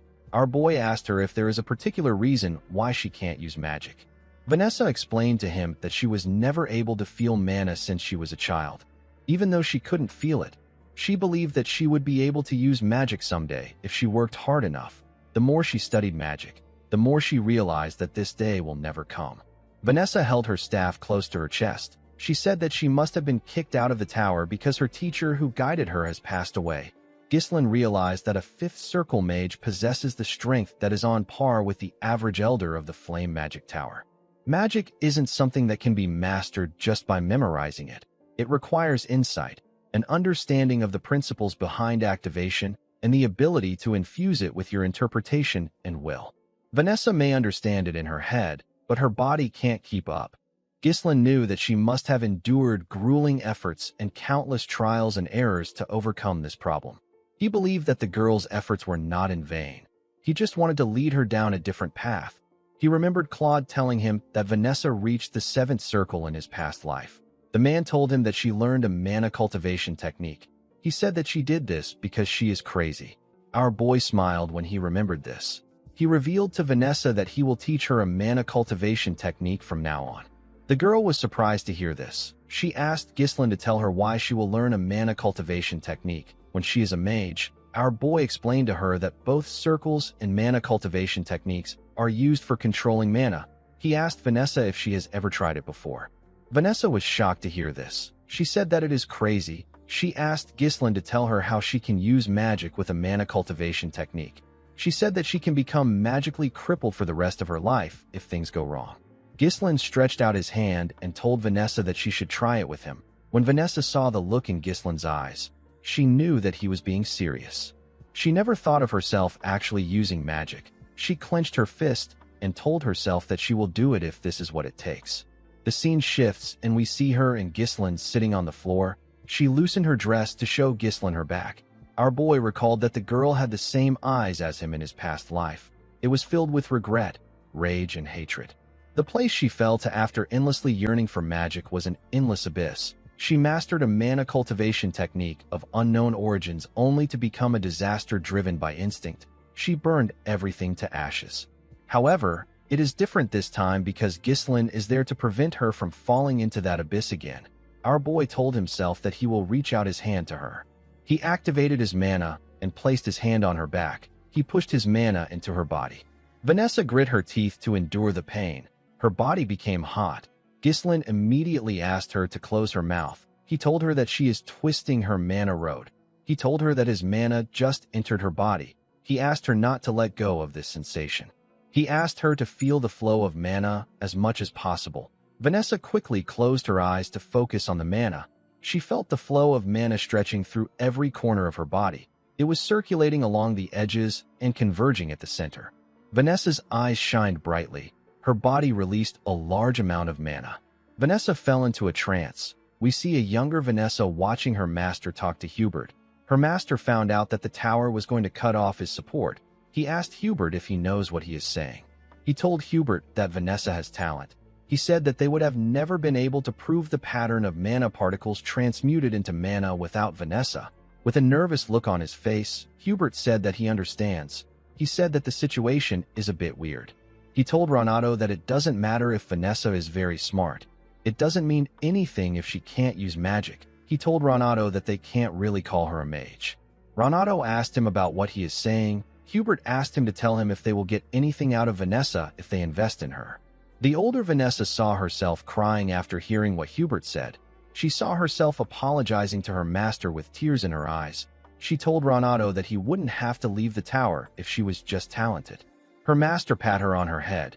He told her that he is not leaving the magic tower. He said that he is simply going on a journey to find a method for her to use magic. He asked her to lift her head high and look at the sky.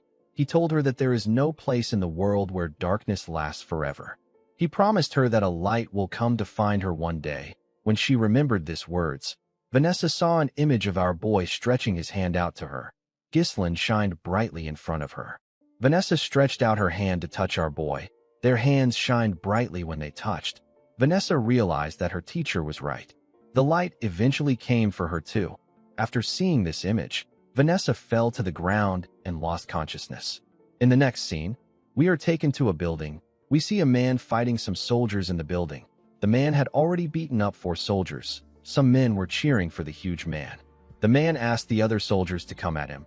He asked them if they believe that they can cut him down with a piece of metal. One of the soldiers asked him to stop being stupid. He charged at the man.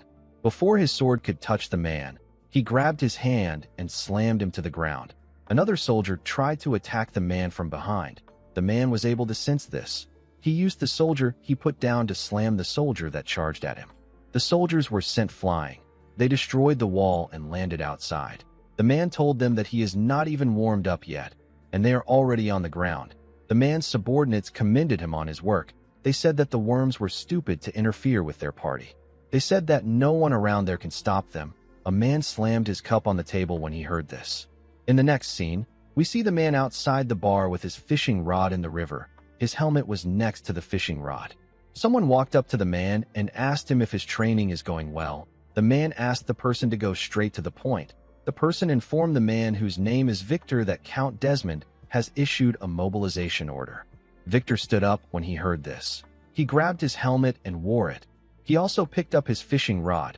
He went into the bar and asked the man to follow him.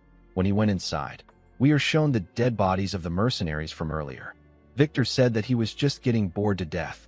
In the next scene, we are taken to Zwalter's office. Randolph was next to him. The Count's hands began to shake when he opened a letter. Count de Garde told him that Ghislaine killed his son. He told him that he will have his vengeance.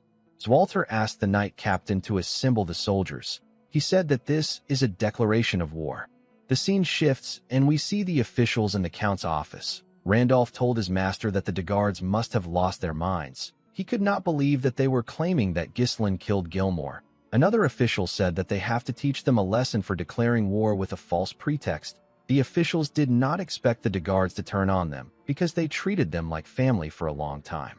The officials wondered about what the de Gardes will gain from fighting them. Zwalter watched his officials as they screamed at each other. Ghislaine informed them that it is because of the runestone. Zwalter was surprised to hear this. Ghislaine reminded them that 2 vassals were sent to the de Gardes' territory when he was at the magic tower. He said that the vassals must have spread the information about their territory. The officials were shocked to hear this. They could not believe that the vassals betrayed them. They told our boy that he is making a bold accusation. Zwalter knew that it was not uncommon for a good thing that can save one's land to bring crisis instead. He realized that his son already knew that this would happen all along. Randolph told them that they don't need to think too much about it. He reminded them that they outnumber the de Gardes' army with far more experienced soldiers. He said that the de Gardes will pay for opposing them. The moment he said this, Scovin barged into the room. He told Zwalter that he has some urgent news. He said that the de Gardes have arrived. Outside the town, we see the de Gardes' army marching to Perdium with their flags in the air. Victor was leading them. Zwalter, Ghislaine, and the officials quickly went outside to see the army that marched into their territory. Randolph did not understand what was happening. It hadn't been long since they declared war. It did not make sense that they were already ready. A soldier informed Zwalter that there are around 6,000 armed forces. The supply unit that departed later consists of 1,000 troops. Additionally, multiple siege weapons have been identified. The troops have already begun construction. Albert asked Randolph about what is happening. He said that the army vastly outnumber them. He said that the de Gardes are as poor as Perdium. He asked him about where they got this amount of troops. Randolph reminded him that he told him not to reduce the funds for maintaining troops. The Count turned around and asked the men to get themselves together. He told them that quarreling amongst themselves serves no purpose. He ordered Randolph to gather all troops to the castle walls. He asked him to take all the citizens inside the castle and close the gates. He ordered the soldiers to remain at their stations. Zwalter announced that the war has already begun. Count de Garde moved his horse close to the castle. He said that his son was a useless young lad. He said that he managed to prove his worth after death. With a greedy look in his eyes, Count Thomas de Garde said that this is an incredible castle. He asked Victor to follow him. He said that he needs to speak to Zwalter. When he got closer to the castle, Zwalter asked him to explain the meaning of his treachery. Tamos said that his beloved son died on their land. With a look of anger on his face, he said that his son died at the hands of the successor of Perdium. He told Zwalter that there is no parent that wouldn't be furious at the death of his child. He told the Count that things will end peacefully if he surrenders now. Randolph was annoyed to hear this. He told his master that Tamos is lying to the very end. Albert told his lord that there is no reason to continue this conversation. Even though he managed to save Elena, Ghislain knew that things would still end up like this because Gilmore died. Ghislain could tell that they came to trample on them because they brought siege weapons. Everything was going as our boy expected. Zwalter told Tamos that Ghislain did not kill his son. He released his mana and told Count de Guard that this is the only answer he will give him. He asked him to return to his land if he values his life. Tamos became scared.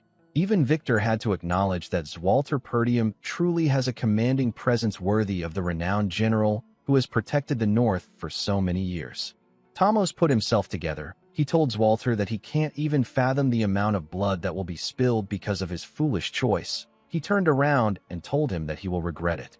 Randolph turned to his master. He asked him to leave the troops to him. He said that these troops are nothing but unorganized dogs. He assured Zwalter that he will wipe them out and bring victory to their land. Homer asked him if he has lost his mind. He told him that it doesn't matter if he is very strong. He said that the difference is too vast. Albert told him that one lost battle can cost them their lives. Randolph told them that they can't just stand by and watch. Homer suggested that they request aid from other lands. Randolph asked him if they can hold out until they arrive.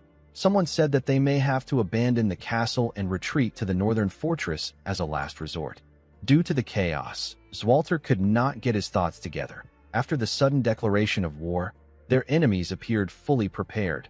Due to the number of enemy troops, Zwalter was able to tell that someone must have assisted Count de Guard from behind. He didn't know who it was. Zwalter wondered about what he should do in this situation. While he was thinking, our boy told him that they should prepare for a defensive battle. The Count was surprised to hear this.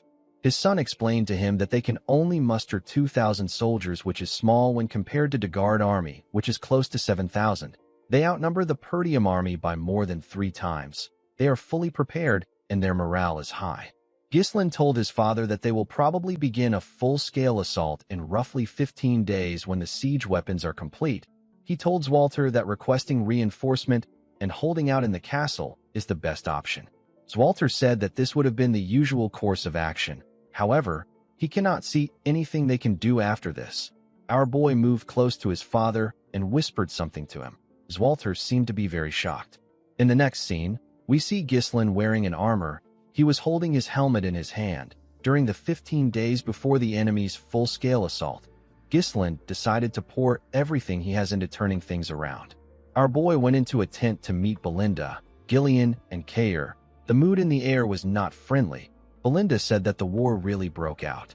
Ghislain said that it did. He told them that he will tell them what they must do from now on. He informed them that they are going to ambush their enemies. Ghislain explained to them that they will ambush their supply units before they begin their assault. Once they block off their supply route, continuing the war will become much more difficult for them. Belinda asked her master about how they will do it. She reminded him that the de Guard soldiers have occupied the front of their castle.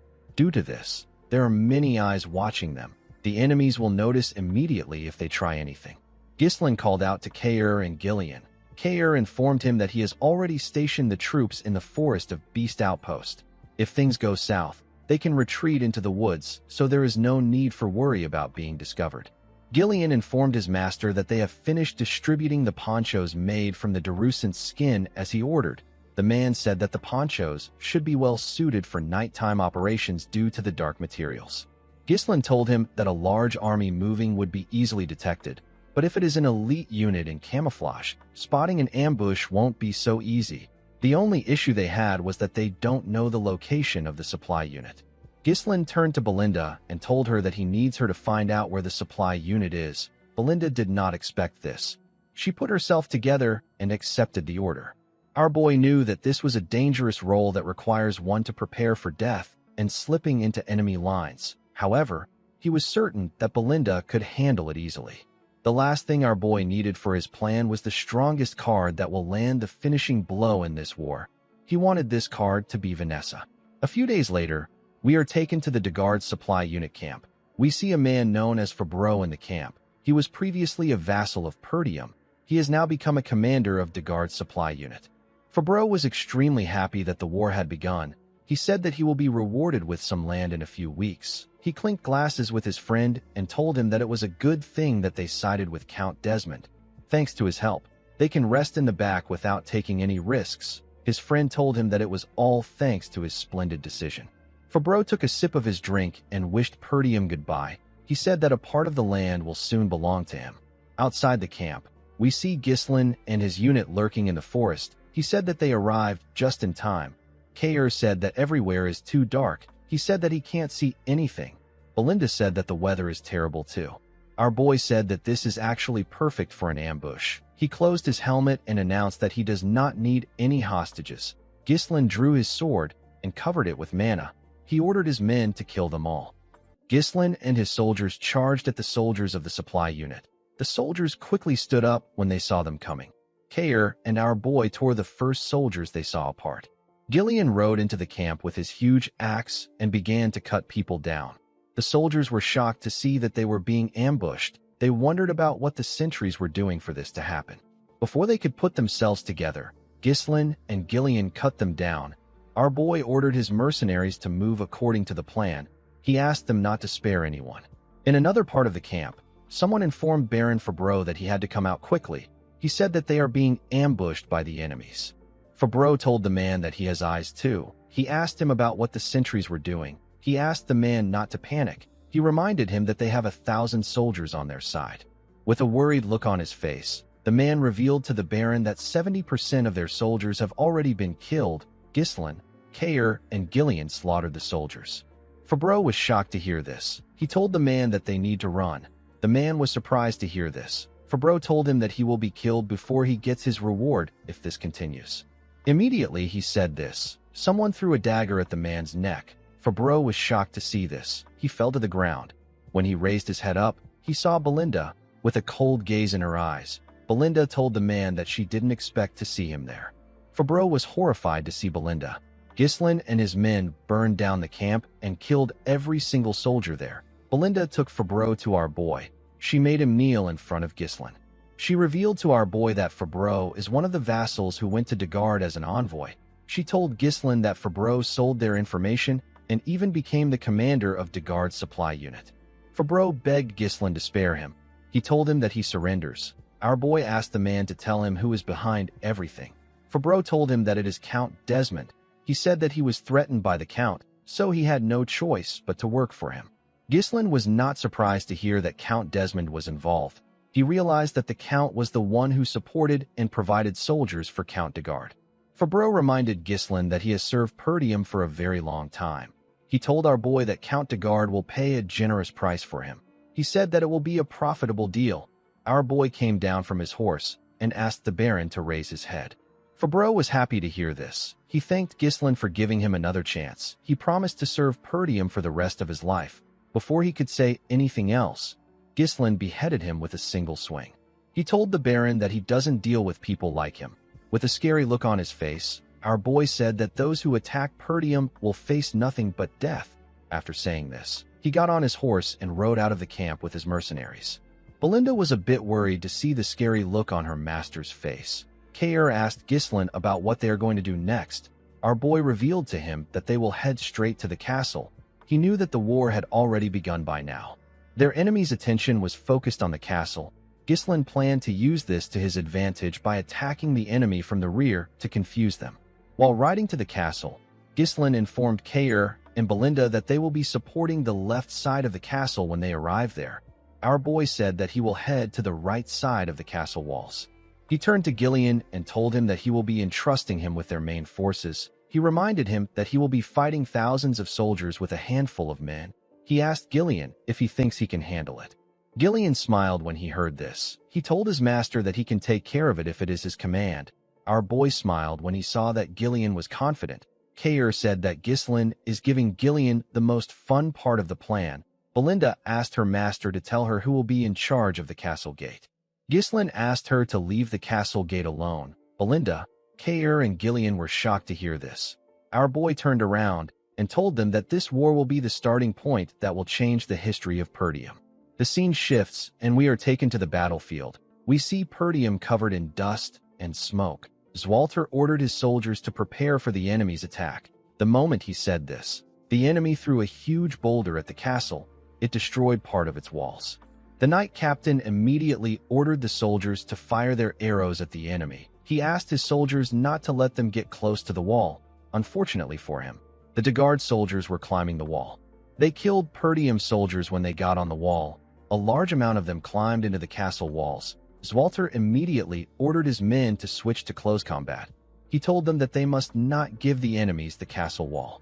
Count Dagard laughed as he watched his soldiers destroy Perdium. He said that this is so satisfying. He believed that the war was already over. He called out to the catapult unit and asked them to get ready for the second strike. He said that they need to take over the castle as soon as possible. Victor could not believe that this was the end of the Northern Wolf. He expected something more from Zwalter.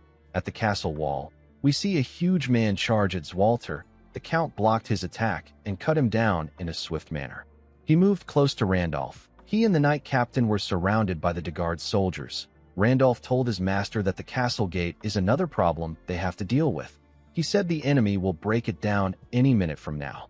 He asked the Count to tell him what they should do. Zwalter asked him to leave the castle gate alone. He told him that they will only be protecting the wall. He turned to Scovin and asked him about what happened to their backup. Scovin informed him that all the territories they sent messengers to have refused to help. The Zimbar and Rayfold territory said that they couldn't send aid due to internal affairs. Scovin told his master that all the messengers they sent to the Loges territory have gone missing, so they didn't get anything back. Randolph was shocked to hear that no territory sent them help. He called them ungrateful bastards. At the Dagard's camp, a soldier ran to meet the Count. He told him that something bad has happened.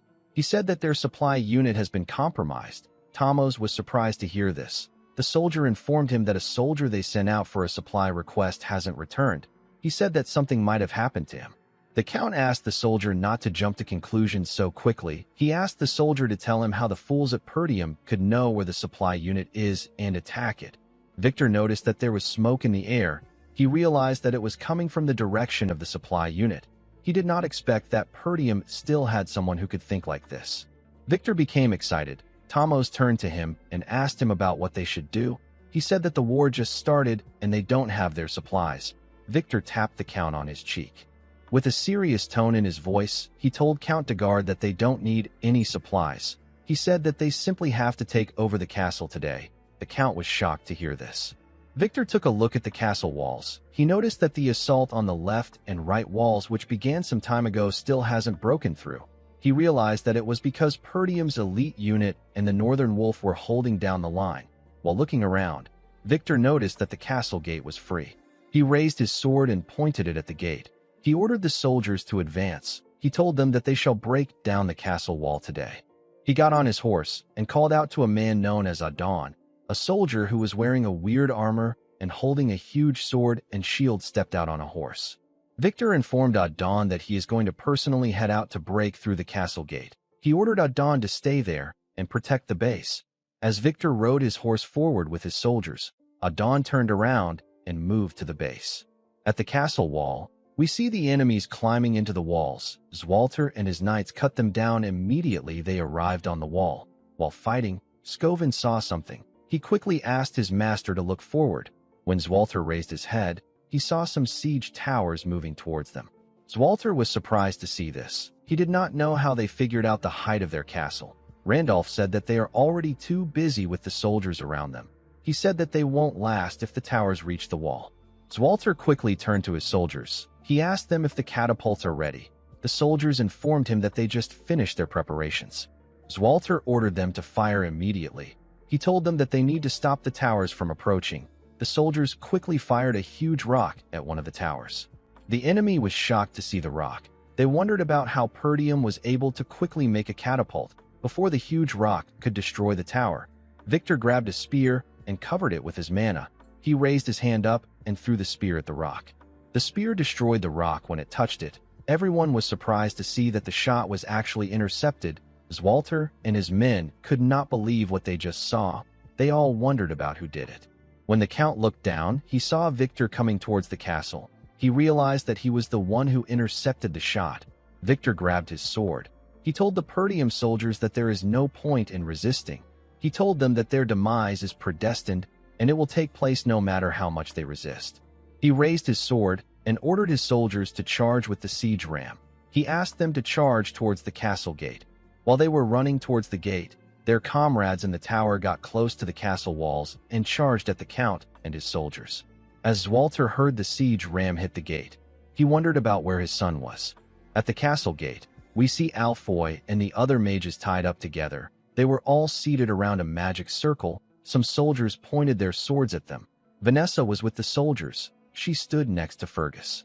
Alfoy called the soldiers lowly peasants and asked them to let them go. He said that they are mages. He said that they are not supposed to be part of the war. Fergus told Alfoy that this is an order from his master. He asked him to stay still. Alfoy asked the man if he is blind. He asked him if it is right for him to stay still in this situation. He told Fergus that the fact they let the siege ram get close to the castle gate means that they have already lost. He said that the castle is done for. Vanessa asked Alfoy not to worry. She told him that Ghislain will surely prevail. Alfoy was annoyed to hear this. He asked her not to mention Ghislain in front of him. He said that they are going to die a meaningless death because of Ghislain.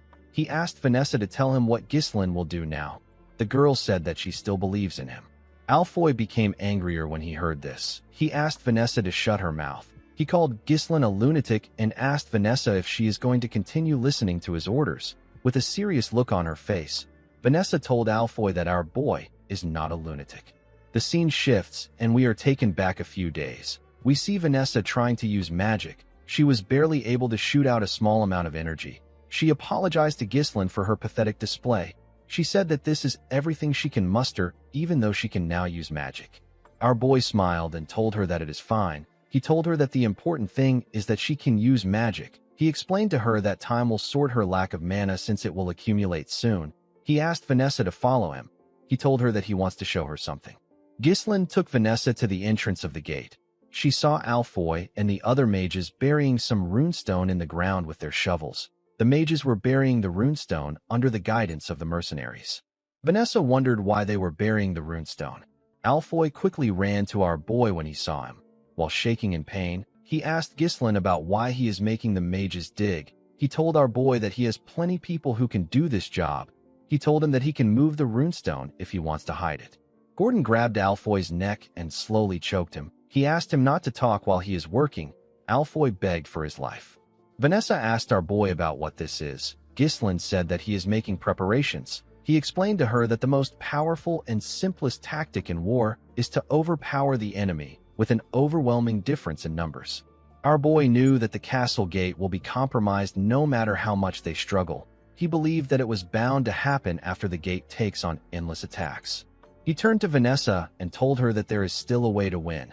Vanessa was surprised to hear this. She quickly understood our boy's intentions. She asked Ghislain if he believes that she can do it. Our boy told her that he knows she can do it. The moment she remembered this, Vanessa raised her staff and hit it on the magic circle. It released a large amount of energy. Immediately he saw this.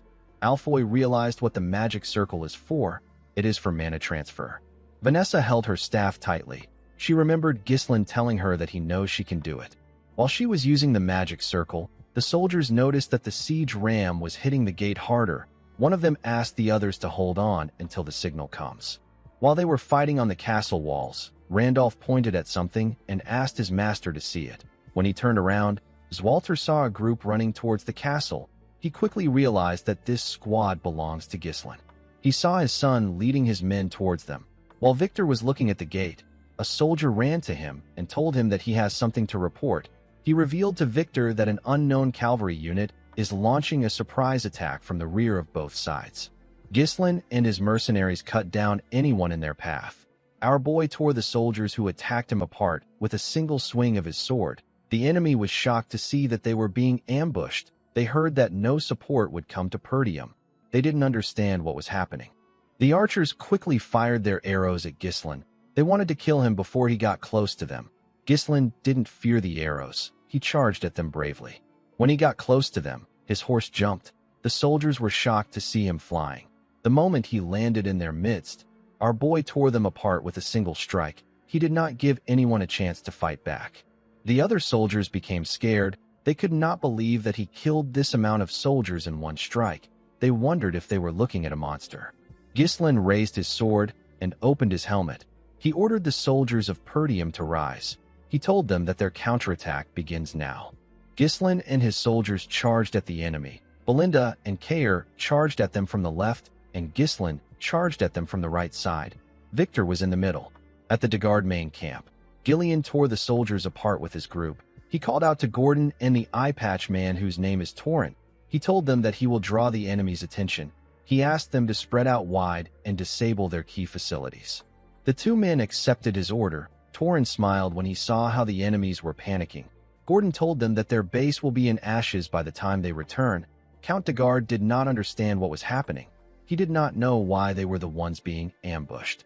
A soldier pushed him back and told him that he needs to leave right now. Before the Count could run, Gillian charged at him.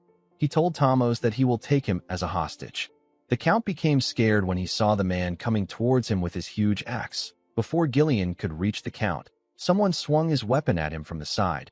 Gillian was able to sense the attack. He used his axe to block it. He was attacked by Adon. The attack pushed him back. Thamos fell to the ground when he saw this. Gillian could tell that this man was strong. Adon told our man that he has a lot of guts to attack the main base with a small force. He introduced himself as Adon Prasso. He asked Gillian to state his name, like a badass. Gillian raised his axe and told the man that he has no name. He said that he is merely a weapon for his master.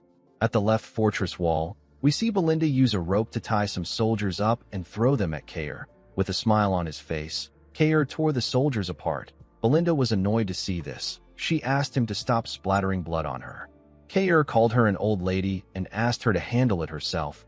He said that he can't worry about this. Belinda became angrier when she heard him call her an old lady. At the right side of the castle walls, Ghislain was cutting down the enemies without any issues. They began to run out of fear. They knew that they were going to die if Ghislain got close to them. Our boy ordered his soldiers to make a full charge while their enemies are confused. He told them that this is their chance to overwhelm them. He said that he will bring down the siege towers by himself. The mercenaries' morale got boosted when they saw how their master took care of the enemies. They all wanted to completely crush the enemies. One of the superiors called the soldiers who ran a disorganized bunch of amateurs. He told them that they were foolish for turning their backs on the battlefield. He ordered the spearmen to block the front. They all quickly raised their spears. Ghislain asked his horse to dodge the attacks on its own. When the horse got close to them, the soldiers thrust their spears at it. The horse was able to bend its head and dodge the attack. The spearmen were shocked to see that Ghislain was no longer on the horse. They quickly looked around. Unfortunately for them, Ghislain was above them. He landed on a soldier's neck and used his leg to lock the soldier down. He used the soldier's neck to turn around and tear everyone around him apart. He then moved away from the man's neck and beheaded him with a clean cut. Our boy looked in front of him. He saw a large amount of soldiers on the ground and a large amount of them around the tower. Ghislain noticed that the castle wall was in a worse condition than he expected. He believed that it was because of the siege tower. He realized that the castle wall might fall before the enemies break through the gate. Although his cavalry was keeping the enemies at bay, the difference in their numbers is still way too big. Our boy realized that they will get surrounded by the enemies if they let things drag on. While he was looking around, a captain ordered his soldiers to attack. He said that the castle walls will soon fall now that the siege tower is in play. He asked them to do their best to keep Ghislain there.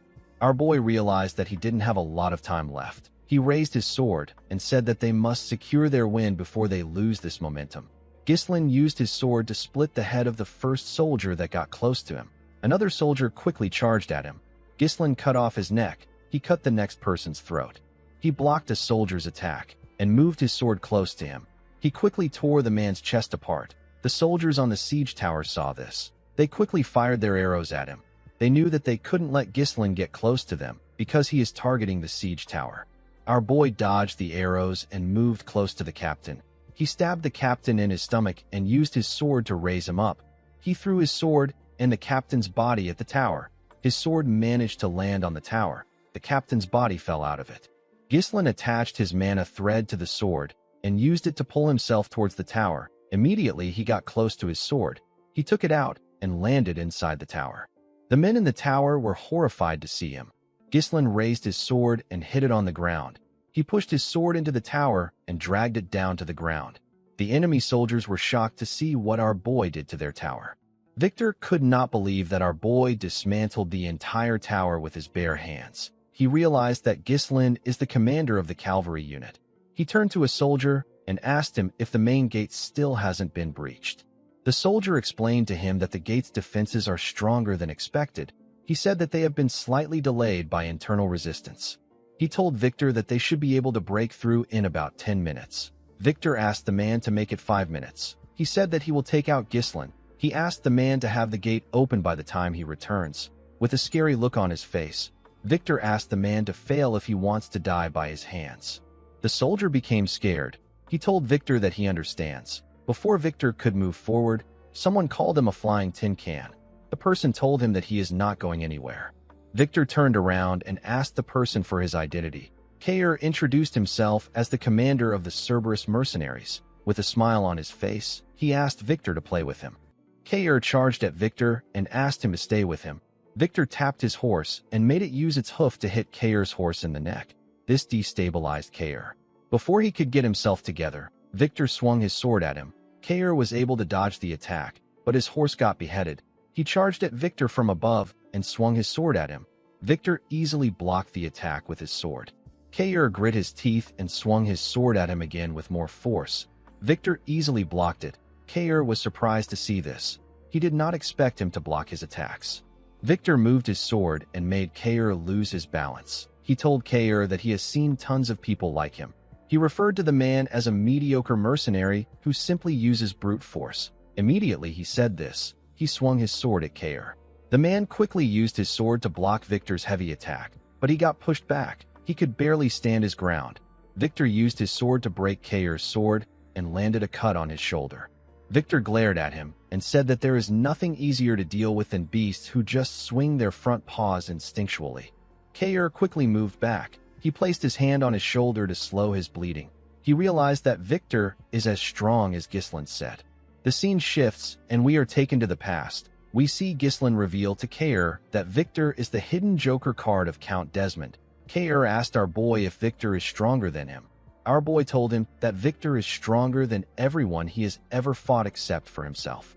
Ghislain explained to Kair that Victor will use his overwhelming advantage in numbers to force them to focus all their attention on defending the walls. While they are focused on the walls, Victor plans to break through the weakened gate and launch an all-out attack. Ghislain told Kair that this is actually what he wants Victor to do. He told him that the plan might fail if Victor makes it out of the castle gate. Our boy asked Kair to hold Victor down. Upon remembering what his master said, Kair smiled and stood up. He said that our boy is asking for too much. On the other side of the battlefield, we see Gillian clashing with Adon. Adon used his shield to block Gillian's attacks. Count de Garde called out to the knight. A soldier held him back and asked him to be careful. Torin, Gordon, and the other mercenaries fought the soldiers behind Gillian. They were doing their best to reduce the number of enemies so that they don't get in Gillian's way.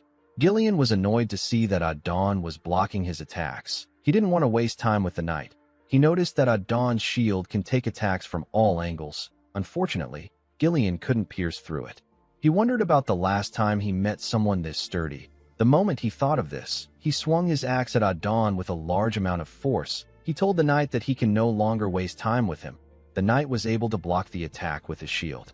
Adon asked him not to waste his time. He told Gillian that he can't break his shield. He pushed Gillian's axe aside and thrust his huge sword at him. Gillian was able to push his sword aside with the handle of his axe. Adon turned his sword and used it to behead Gillian's horse. Gillian did not expect this.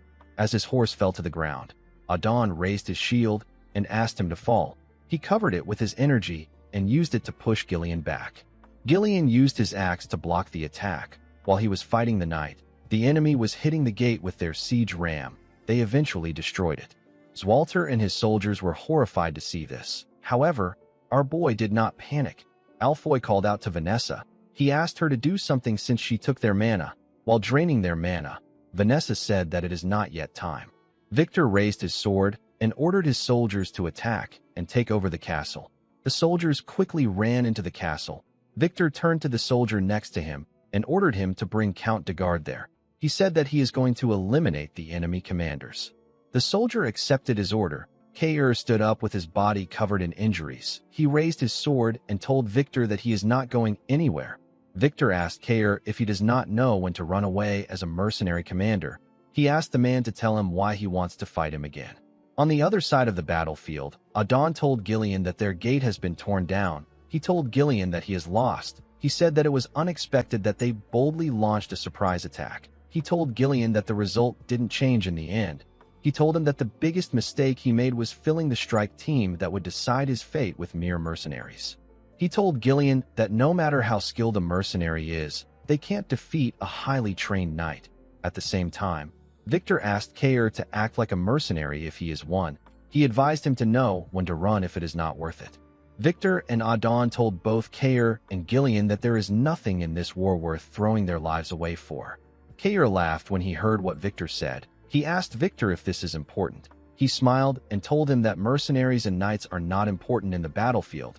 Gillian also said the same thing to Adon. He told him that what matters the most is winning or losing. The moment he said this, Gillian stood up and charged at the man. Kair also charged at Victor. Adon raised his sword and told Gillian that he doesn't want to hear the loser's excuse. Gillian blocked his attack and pushed his axe into his sword. He used his axe to pull Adon down from his horse. Adon did not expect Gillian to pull him down with the inside of his axe. Gillian quickly took his axe out and swung it at the knight. Adon was able to block the attack with his shield, but Gillian's axe struck his horse's neck. Adon got slammed to the ground. He raised his head up and called Gillian a wretched mercenary. Gillian jumped and swung his axe at him. Adon quickly used his shield to block the attack. While standing on top of the knight, Gillian told him that even the sturdiest defense has a gap. He took out a sword and revealed to the knight that he has already offered his life to Ghislain to serve him as a weapon. He raised his sword and told the knight that he must bring only victory to his master. The moment he said this, he stabbed Adon in the head. On the other side of the battlefield, we see Kair running towards Victor. Kair knew that Victor was much stronger than him. He knew that he could die fighting the man, but he still charged at him because Ghislain asked him to hold Victor down. Kair believed that he can slow Victor down if he can land one strike on him. He remembered asking Ghislain about how he is going to do something. Our boy asked him about what he means. Kair asked him to show him how he used the moves he used when they had their duel. With a look of embarrassment on his face, he asked Ghislain if he can teach him how to use his moves. Our boy smiled when he saw the look on his face. He revealed to the man that it is not about the movement. He explained to him that anyone who runs into him would probably look down on him. Kair raised his sword and ran towards Victor. The man told him that he is just an animal that charges forward. He blocked Kair's attack and swung his sword at him. Kair dodged it by moving to the side. He threw his broken sword at Victor with a large amount of force. The knight used his sword to send the sword flying. He told the mercenary that fools like him always make hasty decisions in desperation. They are oblivious to the fact that this might be their last decision. Victor raised his sword and thrust it at Kair. He asked him to die. As the sword got closer to him, the man remembered that our boy told him that he will be able to land a proper strike if he can hide his true intention when his opponent is close to him. Immediately, he remembered this. Kair dodged Victor's blade. Victor was still able to leave a cut on his shoulder.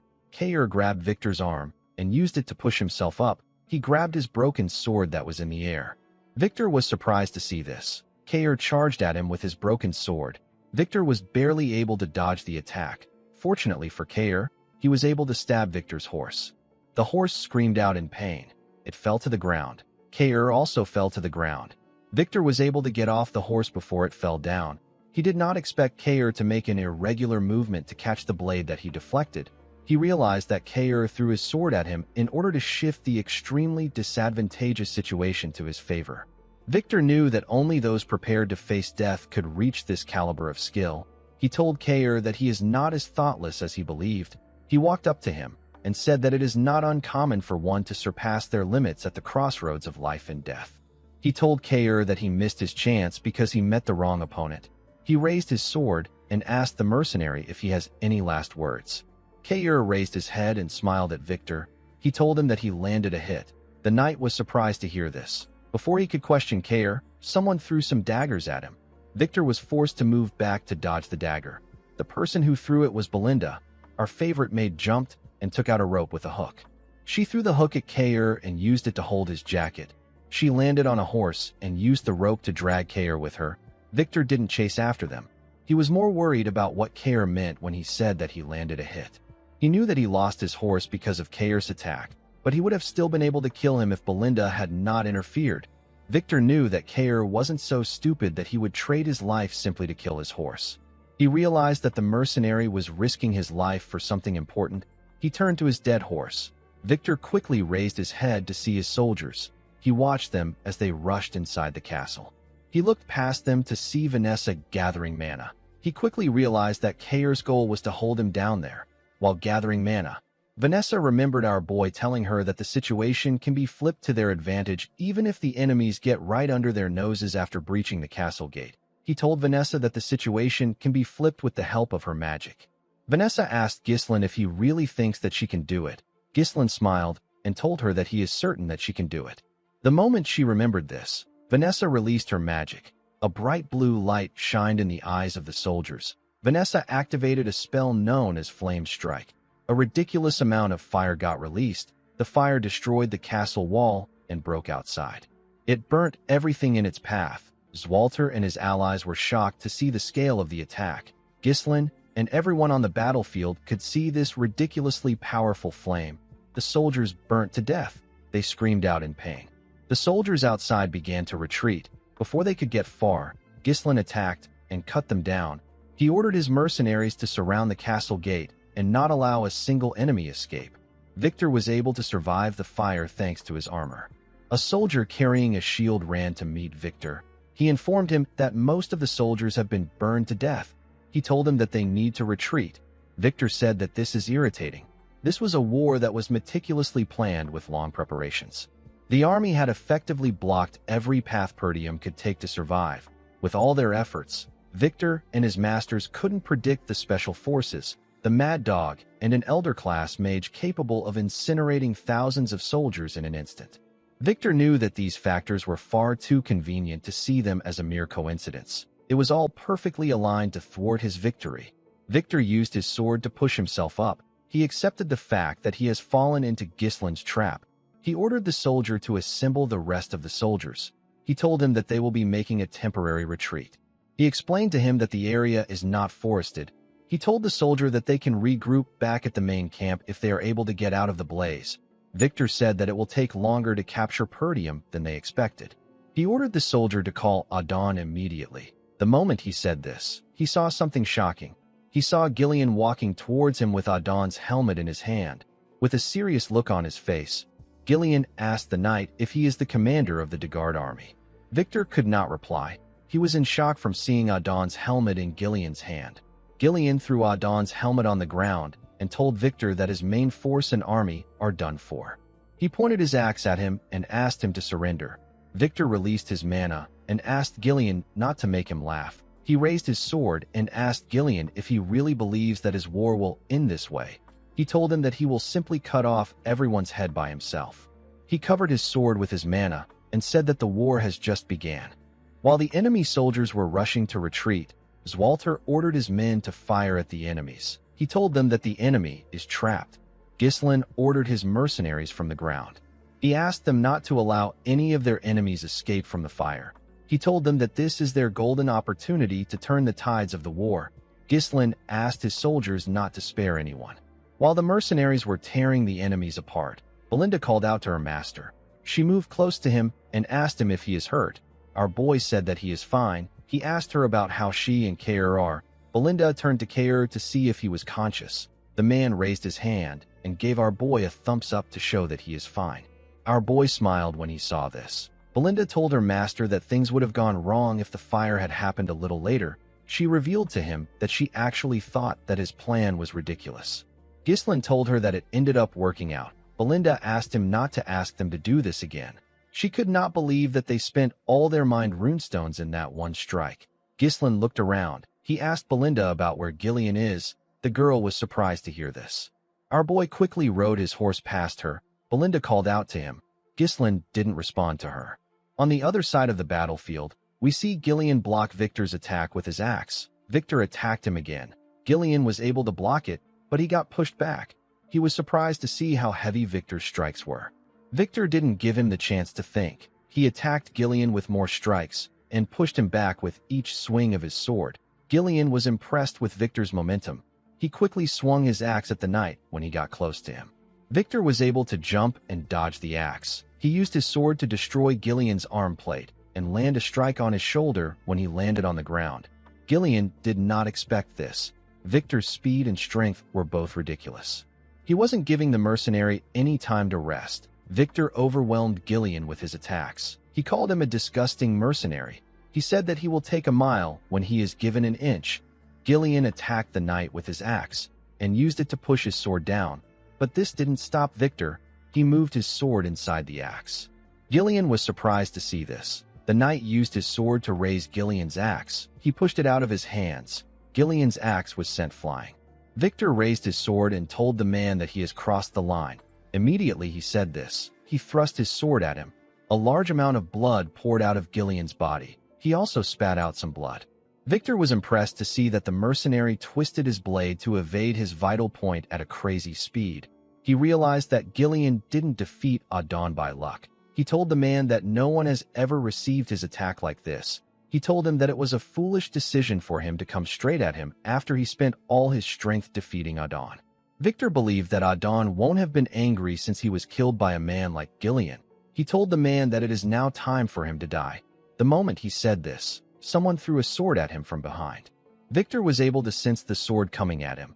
He quickly drew out his sword and separated himself from Gillian. He turned around and asked the person to show himself. Ghislaine walked up to him. Victor was shocked to see him. Our boy picked up Gillian's axe with a single hand and placed it on his shoulder. Victor knew that he was looking at the leader of the mercenaries. He recognized his black armor. Ghislaine released his core energy and charged at Victor. He quickly closed the distance between himself and the knight. He swung the axe at him from above. Victor was able to block the attack, but he could feel the weight of our boy's power. He quickly pushed him back. He swung his sword at him. Ghislaine used the axe to block the attack. Victor swung his sword at him again. Our boy blocked it and swung the axe at the knight's leg. Victor was able to dodge it by jumping. He attacked Ghislaine from above. Our boy used the handle of the axe to block the attack. He used the handle to push himself up at a crazy speed. He grabbed Victor's neck with his legs and locked him down. He used his leg to slam him to the ground. Victor quickly stood up and moved away from Ghislaine. While breathing heavily, he realized that he couldn't predict our boy's movements at all. He knew that he will die if he makes the wrong move. Victor could not believe that such a powerful individual was hidden within Perdium. Ghislaine told the knight that he knows him. He revealed to him that he knows about his war power, strategy, and the faction that supports him from the shadows. With a scary look on his face, Ghislaine told Victor that he knows everything. The knight wondered if this war was a trap. He stood up and charged at our boy. He told him that he is spouting nonsense. As he clashed with Ghislaine, Victor told himself that it is impossible for Perdium to know about this grand project that they have been conducting in absolute secrecy. He blocked Ghislaine's heavy attack and told himself that he is the hidden joker of Count Desmond. The moment he thought of this, Victor used his sword to push the heavy axe aside. He moved close to Ghislaine and asked him not to think that he will fall for his cheap trickery. Our boy dragged the axe and used it to push himself up to dodge Victor's attack. Victor's sword hit the handle. The knight did not expect this. He quickly looked up. Ghislaine raised the axe and used it to attack the knight. Victor was able to dodge the attack by moving back. He swung his sword at our boy. Ghislaine quickly moved back to dodge the attack. He pushed himself forward and gave Victor a heavy kick directly on his face. The knight was able to quickly regain his balance. Ghislaine raised the axe while he was in the air and swung it at the knight. Victor was able to block the attack, but it was too much for him. Our boy pushed his sword down. The attack caused a huge explosion. Victor's helmet was sent flying. We get to see the knight's blonde hair and face. His head was covered in blood. While breathing heavily, Victor raised his head up to see Ghislaine. Our boy moved close to him. He took out his sword, which was in the ground. He told Victor that he likes using axes, but a sword suits him better. The knight asked Ghislain to tell him who he is. Our boy grabbed his helmet and told the man that he is the young lord of Perdium. He took off his helmet and introduced himself as Ghislain Perdium. Victor couldn't believe his eyes. He began to laugh like a crazy person. He couldn't believe that the strongest knight in the north lost to a mere scoundrel. Ghislain told him that he wants to show him the real strongest knight in the north. Victor smiled and told Ghislain that he is arrogant. The knight wasn't interested in knowing how our boy set up a trap like this. He understood that it is fundamental to use every means possible to gain a decisive victory. The process of war is not important. The important thing is that the winner is the last person standing. Victor took a stance and released his mana. He seemed to be excited for the fight. Ghislain raised his sword and took a stance. He agreed with what the man said. He asked Victor to come at him. Everyone on the battlefield was dealing with the enemy. Ghislain and Victor stared at each other as the fire burnt the things around them. The two men quickly charged at each other. They blocked their attacks with their weapons. Victor tried to stab our boy in the head, but he managed to push his sword back. Victor made some huge swings. Our boy was able to dodge them. The knight swung his sword at him again from the side. Ghislain pushed his sword away with his sword. Victor quickly thrust it at his head. Our boy moved his sword behind him and used it to block the attack. He pushed Victor's sword back and tried to press him down. The knight gathered his strength and pushed our boy's sword away. He moved close to Ghislain to strike him down. Before he could swing his sword, our boy raised his leg and used it to stop Victor's hand. He stepped on his sword and used it to push himself up. He gave the knight a heavy kick to the face. Victor spat out a large amount of blood and lost his balance. Our boy quickly attacked him with this opportunity. However, Victor was able to block his attack. He gathered his strength and pushed Ghislain's sword down. He pushed our boy back. Our boy was able to safely land and regain his balance. He noticed that Victor's attack left a scratch on his armor. The knight smiled when he saw what he did. He raised his sword again and charged at Ghislain. Our boy blocked his attack and swung his sword at him. Victor blocked the attack with his sword. He quickly turned around and used his cape to block Ghislain's vision. He swung his sword at our boy from his blind spot. Our boy was able to dodge the attack by jumping above the knight and his sword. Before he could land on the ground, Victor swung his sword at him. Ghislain was able to turn and use his sword to block the attack while in the air. He landed on the ground and charged at the knight. Victor was able to block his attack. He pushed our boy back and swung his sword at him. Our boy was able to easily block the attacks. He and Victor swung their swords at each other at the same time and locked their swords together. They pressed their swords against each other. They were trying to suppress themselves. They both grit their teeth as they glared at each other. Victor managed to take control and push Ghislain's sword down. He quickly dragged his sword up and swung it at Ghislain's head. Before his sword could reach our boy, he pulled his sword from the ground and used it to block the attack. Ghislain grabbed Victor's breastplate and used it to drag him. He kicked his leg and made him lose balance. He then threw the man with all his might. Our boy didn't give Victor the chance to rest. He took out his sword and charged at him. Victor quickly rolled on the ground to dodge Ghislain's attack. He moved back and dragged his sword on the ground. He used his sword to throw some sand at Ghislain. Our boy was able to see the attack, so he used his hand to cover his face. Victor used this opportunity to thrust his sword at him.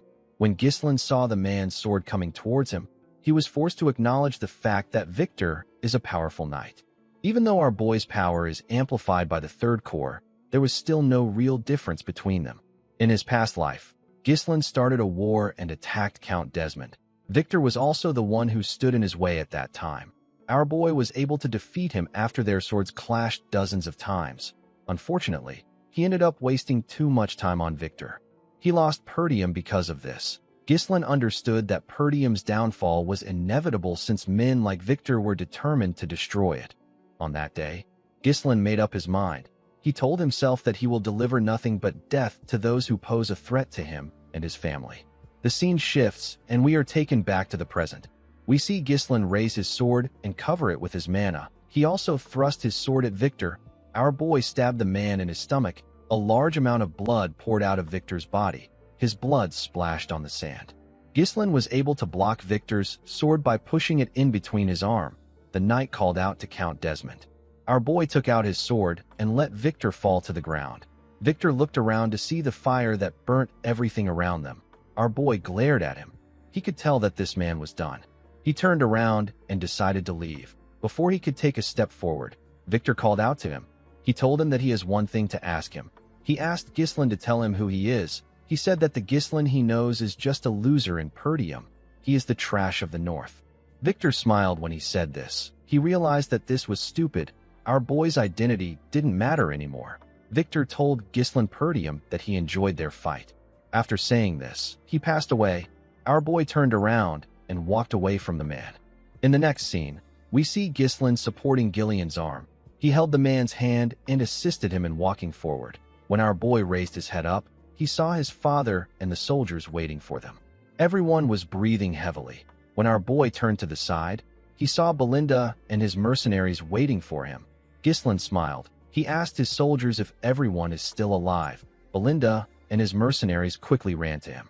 The mercenaries spoke about how this was their first time experiencing a war like this in their entire careers. One of them asked Ghislain about the magic that was used. Another person told him that he had goosebumps all over his body. Ghislain thanked the mercenaries for following him. He told them that they did a great job. While holding his shoulder, Kair referred to Gillian as Gramps and asked him if he really needs someone to carry him just because he got stabbed. Gillian said that it is nothing. Belinda asked him to stop spouting nonsense. She asked the man to let her see his wound.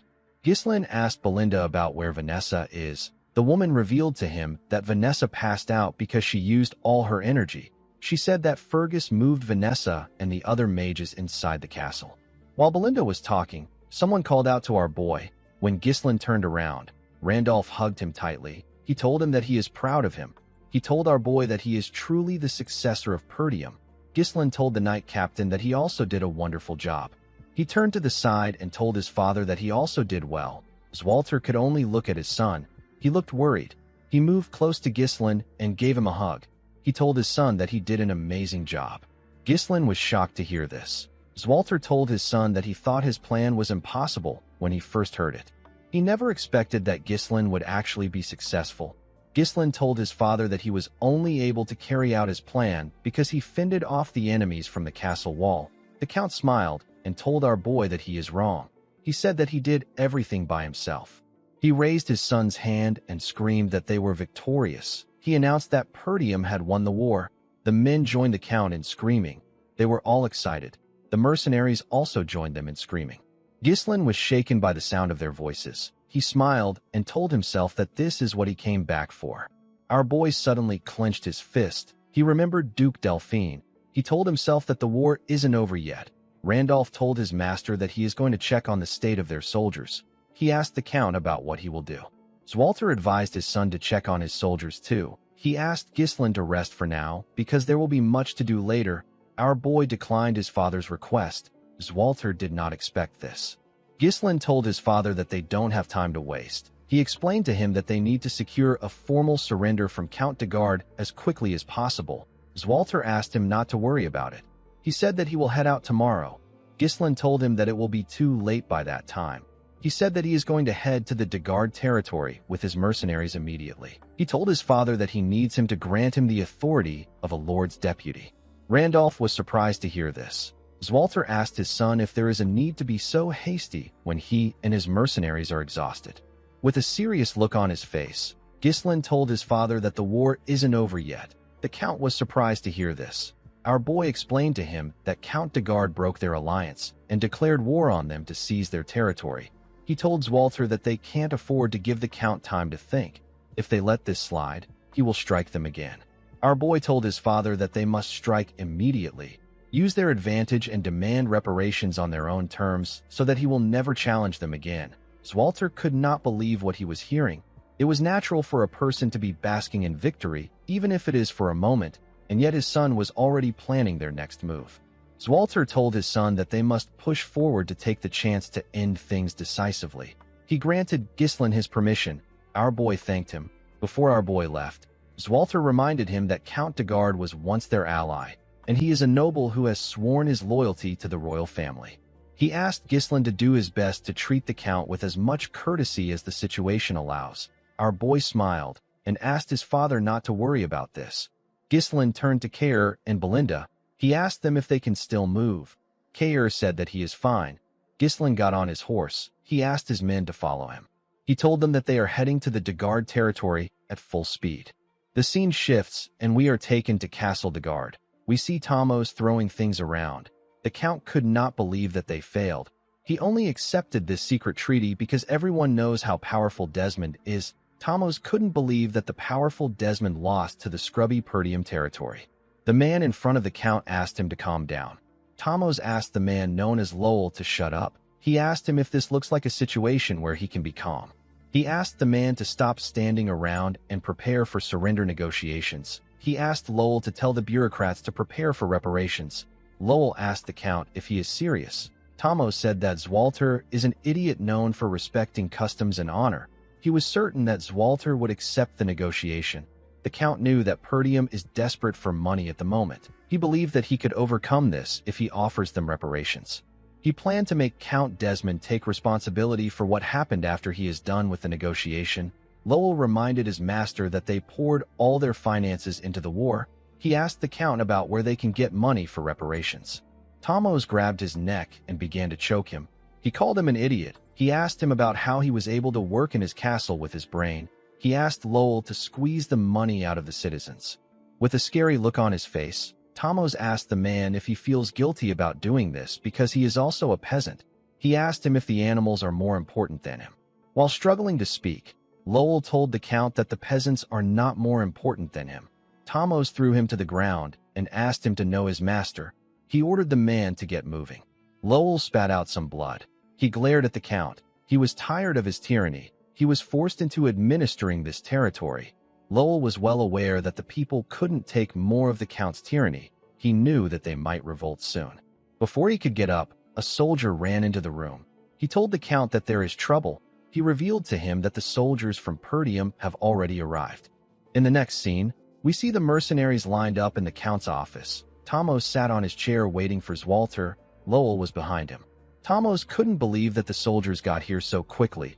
He told himself that he won't let anything go as Zwalter wants. The moment he said this, someone stepped into the room. It was Ghislain. Belinda and Kayer were with him. Our boy asked Tamos if he is prepared for the surrender negotiation. Tamos was shocked to see Ghislain. He asked our boy about where his brother is. Ghislain told him that his father is quite busy focusing on the recovery of their territory.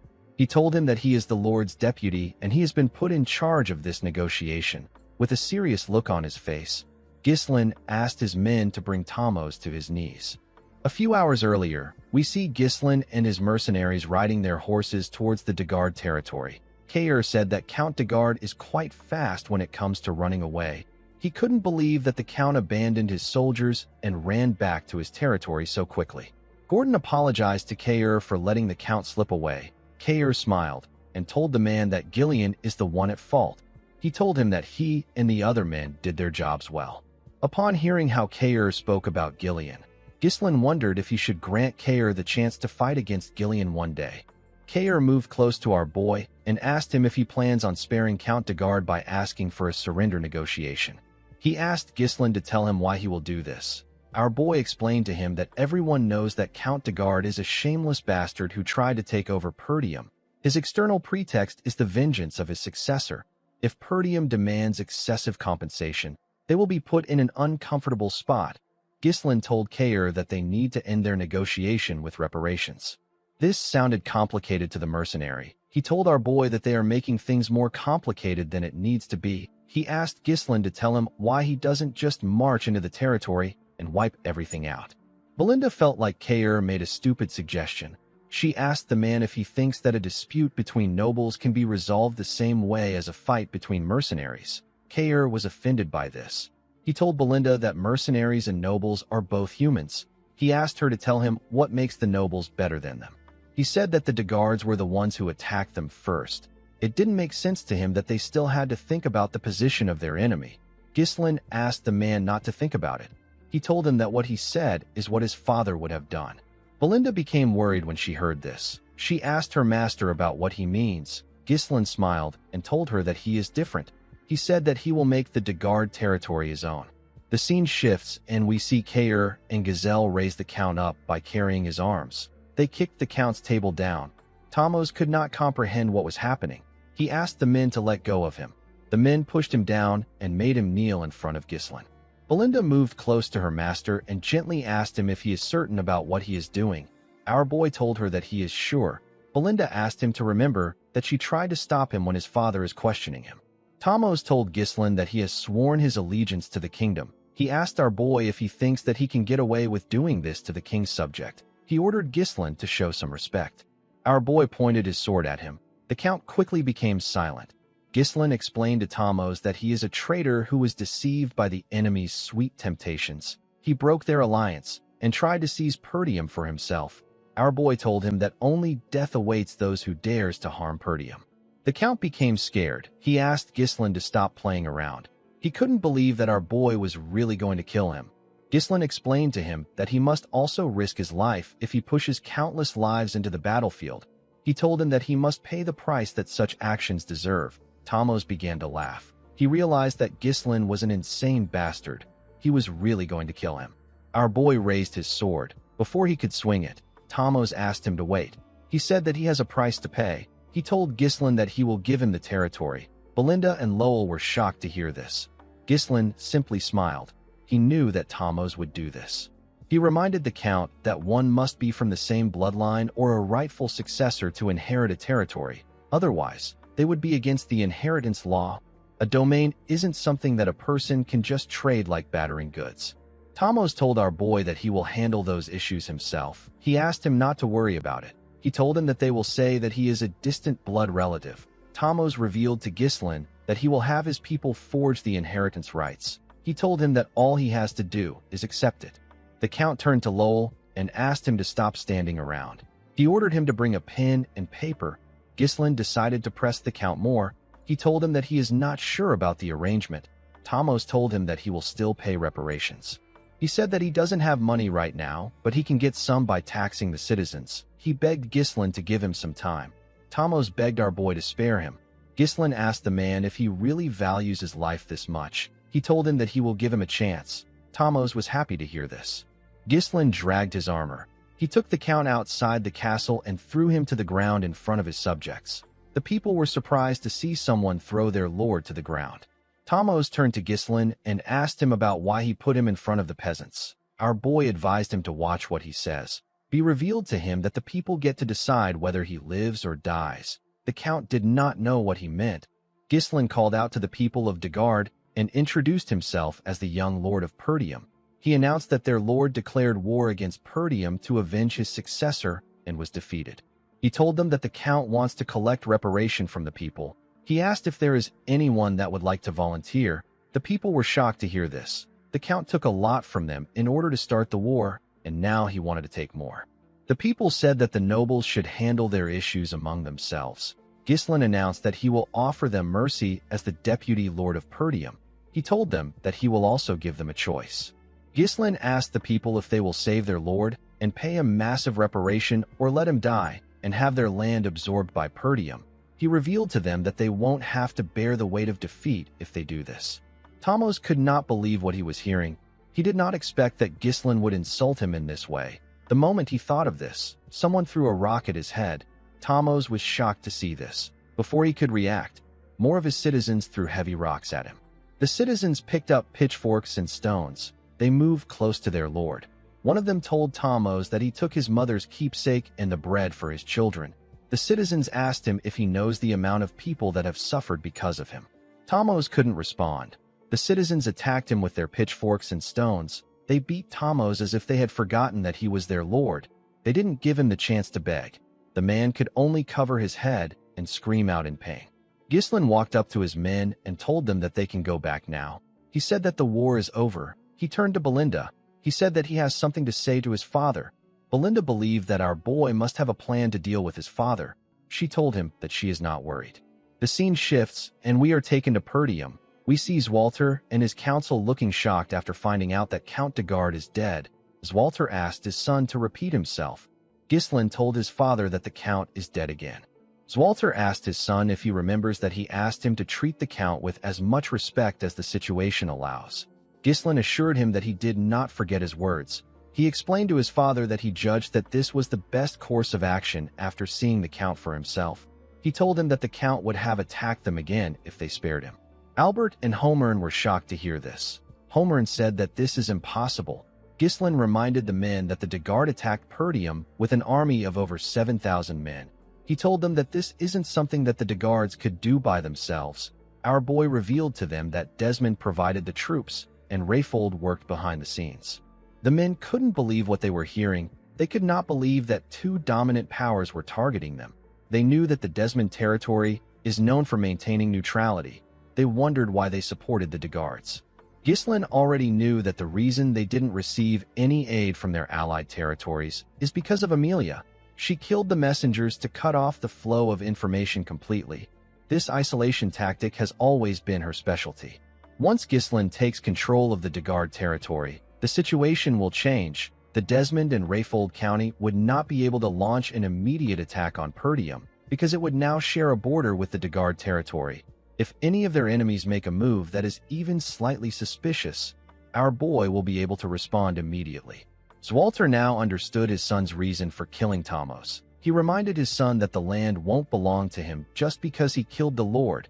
He told him that it must be inherited by a blood relative or a rightful heir. Ghislaine took out a scroll and placed it on the table. He asked his father to take a look at it. When the Count opened the scroll, he saw that Tomos wrote that Ghislaine is a distant blood relative of his, and he is the first successor of the territory. Zwalter could not believe his eyes. Our boy revealed to him that he got it from Count Dagard himself. He assured his father that they can dodge all the issues that comes with inheritance with this document. Zwalter was in disbelief. He put himself together and told his son that ruling over a territory is not an easy task.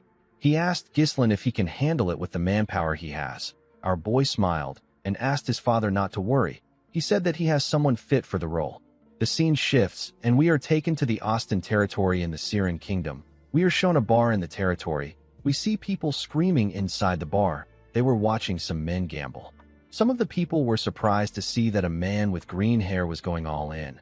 The man with green hair used a cup to pick up 4 dice. He shook the cup multiple times. He placed it on the table to show it to his opponent. His opponent was a huge bald man. The bald man had 2 bigger men behind him. The bald man asked the man known as Claude if he knows what will happen if he plays a trick on him. Claude smiled and told the man that he doesn't have to be so nasty. He said that it is all for fun. He raised the cup and revealed 4 dice that were perfectly stacked on each other. The dice were showing the same numbers on each sides. With a smile on his face, Claude asked the man to hurry up and place a bet. In the next scene, we are taken to a hall. We see the soldiers and the mercenaries seated in the hall. Ghislaine, Zwalter, and Randolph were on stage. Our boy knelt in front of his father. Zwalter acknowledged his son's immense contributions. He announced that Ghislaine will now be granted the title of Baron of Fenris under the name of His Majesty. Immediately he announced this. The mercenaries and the soldiers began to cheer. They all shouted our boy's name. Ghislaine has now become a lord. The scene shifts, and we are taken to the past. We see Ghislaine in his father's office. A map was on the table in front of him. Our boy explained to the council that the Dagard territory is composed of a total of 5 baronies. This is excluding the lands that are governed directly by the territory.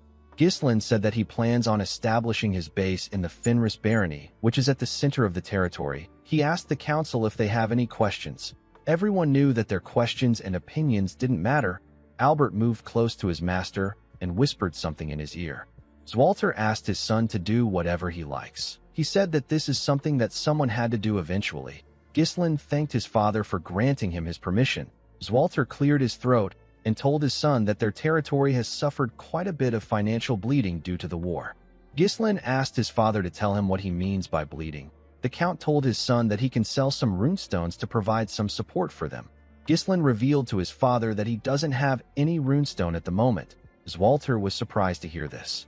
Our boy reminded him that he used all the runestones to blow up the castle gate. He asked his father not to worry. He said that he will mine more and get some for him. The scene shifts, and we are taken back to the present. We see Belinda greet her master with a bright smile on her face. She asked her master to sit down and eat his meal. Gillian bowed his head and referred to our boy as young lord. He quickly corrected himself by calling him lord and congratulated him. Kayer told Ghislaine that he is well established now. Belinda put her hands together and said that she was always worried about what he might become. She said that her hard work in raising him has paid off. Kair told her that Ghislain must be ruthless and rude because of her. Belinda used her leg to kick him in the stomach. She moved close to Ghislain and smiled at him. She reminded him that he is now a lord. While they were talking, someone called out to our boy. When Ghislain turned to the side, he saw Elena and another girl with light blue hair. Elena moved close to her brother and asked him if she should call him brother or lord. Ghislain asked her to call him whatever she wants. He turned to the shy girl with blue hair. He referred to her as Rachel. Rachel greeted our boy. Ghislain asked her to let him know if his sister bullies her. He said that Elena can be violent when she doesn't like something. Elena hit her brother's chest when she heard what he said. Ghislain turned to Gillian and told him that his daughter is completely healed now. The man told him that it is all thanks to him. Our boy clapped his hands and called for everyone's attention. He thanked his mercenaries for following his orders during the war. He said that he is now the Lord of Fenris. He revealed to them that his base will now be in Fenris instead of Perdium. He said that he plans on hiring them as his private army. The men were shocked to hear this. They asked Ghislain if they will be getting permanent positions. Our boy told them that they will. He revealed to them that he plans on training them as knights. The mercenaries were shocked to hear this. Ghislain explained to them that what they displayed in the recent war already shows that they are worthy as knights. He assured the men that they are qualified. Belinda moved close to her master. She told him that an army of this scale would cost a lot of money. Our boy smiled and told her that they are going to have to make a lot of money. He turned to Gillian and asked him about his condition. The man said that his body is in a good state. Ghislain ordered him to lead the people to Fenris and wait for his arrival. Gillian was surprised to hear this. He asked his lord if he won't be following them. Our boy revealed to him that he has somewhere to visit. He explained to Gillian that Fenris will be in poor public order since the war ended. He asked the man to first go there and solve this issue before anything else. Gillian did not seem excited to take on the job. It was like his master was pushing him away. Ghislain told the man that he is one of the people he trusts the most. Gillian did not expect to hear this. Our boy tapped his arm and told him that this is the reason he left the task to him. Gillian bowed his head and asked his lord to have a safe trip. Ghislain moved close to Belinda and Kair. He told them that they will be going with him. He asked them to prepare. Belinda asked her master about where they are headed to. Our boy revealed to them that they are going to the Austin territory of the Siren Kingdom. Belinda could not believe that they were going overseas. Kair asked our boy if he is referring to the territory that is famous for its games. Belinda told her master that she loves to travel. Kair asked our boy if they will be playing some games now that the war is over. Ghislain told him that they are not going there for entertainment. In the next scene, we see Vanessa ask someone to let her suck it one more time. Alfoy was shocked to hear what she said. He quickly moved back. He asked her to tell him what she wants to suck. Vanessa explained to him that she might be able to use all the magic she has in her head if she sucks his mana like last time. Alfoy asked her about why she would take his own mana. The girl told him that Ghislain said that he is a mana battery. Alfoy was shocked to hear this. Ghislain stepped into the room and told him that he is still as energetic as ever. Alfoy asked our boy to do something about Vanessa. He said that she keeps trying to take away his mana. Our boy ignored him and asked Vanessa if she is feeling all right. The girl said that she is fine. Ghislain asked her if she was nervous because it was her first time in real combat. He patted her on her head and told her that she did well. Vanessa blushed and thanked our boy. Alfoy said that he also contributed. Ghislain commended him on his efforts. He told him that he played his role well. Alfoy grit his teeth when he heard this. He told our boy that things will be different when he returns to the Magic Tower. Ghislain revealed to the boy that he is traveling with them. The scene shifts, and we are taken to the Austin territory of the Siren Kingdom. We see Ghislain enter the Kraken gambling house with Belinda, Kair, and Alfoy. Kair was happy to be in the gambling house. He said that he missed the atmosphere and smell of this place. Alfoy could not believe that Ghislain brought him to a gambling house. He told our boy that he thought they were going to the Magic Tower. Ghislain threw a pouch full of cash at Kair and asked him to have fun with Alfoy. He told him that he will call him when he needs him. Kair was happy to get some gambling money. Alfoy asked Kair about how they will have fun with the cash. Kair smiled when he heard this. He placed his hand on Alfoy's shoulder and told him that he knows how to use magic, but he doesn't know how the world works. Alfoy asked him about what he means. Kair smiled and asked him to watch and learn. He told him that he will show him how to make money with money. Belinda and Ghislain walked forward. The maid told her master that he can be honest with her. She asked him if he is also there to have some fun. She promised not to nag him if he gambles a little. She told him that he has done a lot. Ghislain assured her that he is not there to gamble. He revealed to her that he came to find a man that he wants to make the steward of the territory. He said that the man lives in this gambling house due to his circumstances. He said that he wants to take the man away before he loses his hand. Belinda was shocked to hear this. She couldn't believe that her master wanted to make a gambler the steward of the territory. Ghislain told her that the man is under special circumstances. He asked her not to worry about it. He assured her that the man is good at handling resources. Before he could tell her the man's name, someone called Claude a crazy bastard and told him that he caught him. Ghislain and Belinda quickly turned around. In another part of the gambling house, we see a large amount of people gathered around a particular table. The people spoke about how it was odd that Claude had been winning. They said that he deserves what he is about to get for boasting about his education. On Claude's table, we see one of the huge men that works for the bald man holding him down. He held out his hand.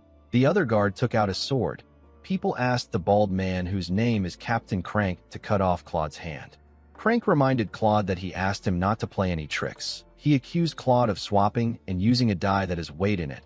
He told him that he can't use tricks with a fake die. The man crushed the die in his hand and asked Claude if he has been scheming this entire time.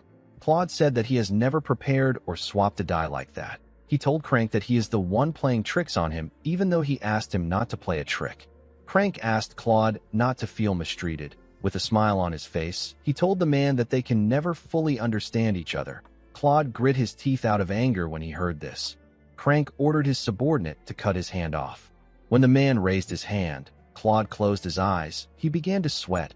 While he was panicking, he heard someone say that it is a fun game. The person asked Crank to let him join them. Claude quickly opened his eyes. He saw that Ghislain was blocking the man's sword. With a look of anger on his face, Crank asked our boy for his identity. Our boy introduced himself as Baron Ghislain Fenris of the Lithania Kingdom. Crank did not expect to meet a noble from a foreign land. His men quickly raised their swords. They wanted to attack Ghislain. Crank ordered them to stop. He welcomed our boy to the Kraken gambling house. He asked him not to start a fuss in this place. He asked Ghislain and his men to put their swords away. His men quickly followed his order. Our boy put his sword away and called out to Belinda. The maid put her dagger away. Crank referred to our boy as a distinguished guest and asked him about why he came to a place like this. Ghislain said that he was looking for someone. He said that he has found the person. He asked Claude to stand up. He told him that he came to get him. In another part of the gambling house, we see someone roll 3 dice. The 3 dice all landed on 1. This roll made Alfoy win the game. He was given a large amount of gold. The boy was shocked to see what he won. The other gamblers could not believe that they lost to a newbie. They wondered about how he was so lucky.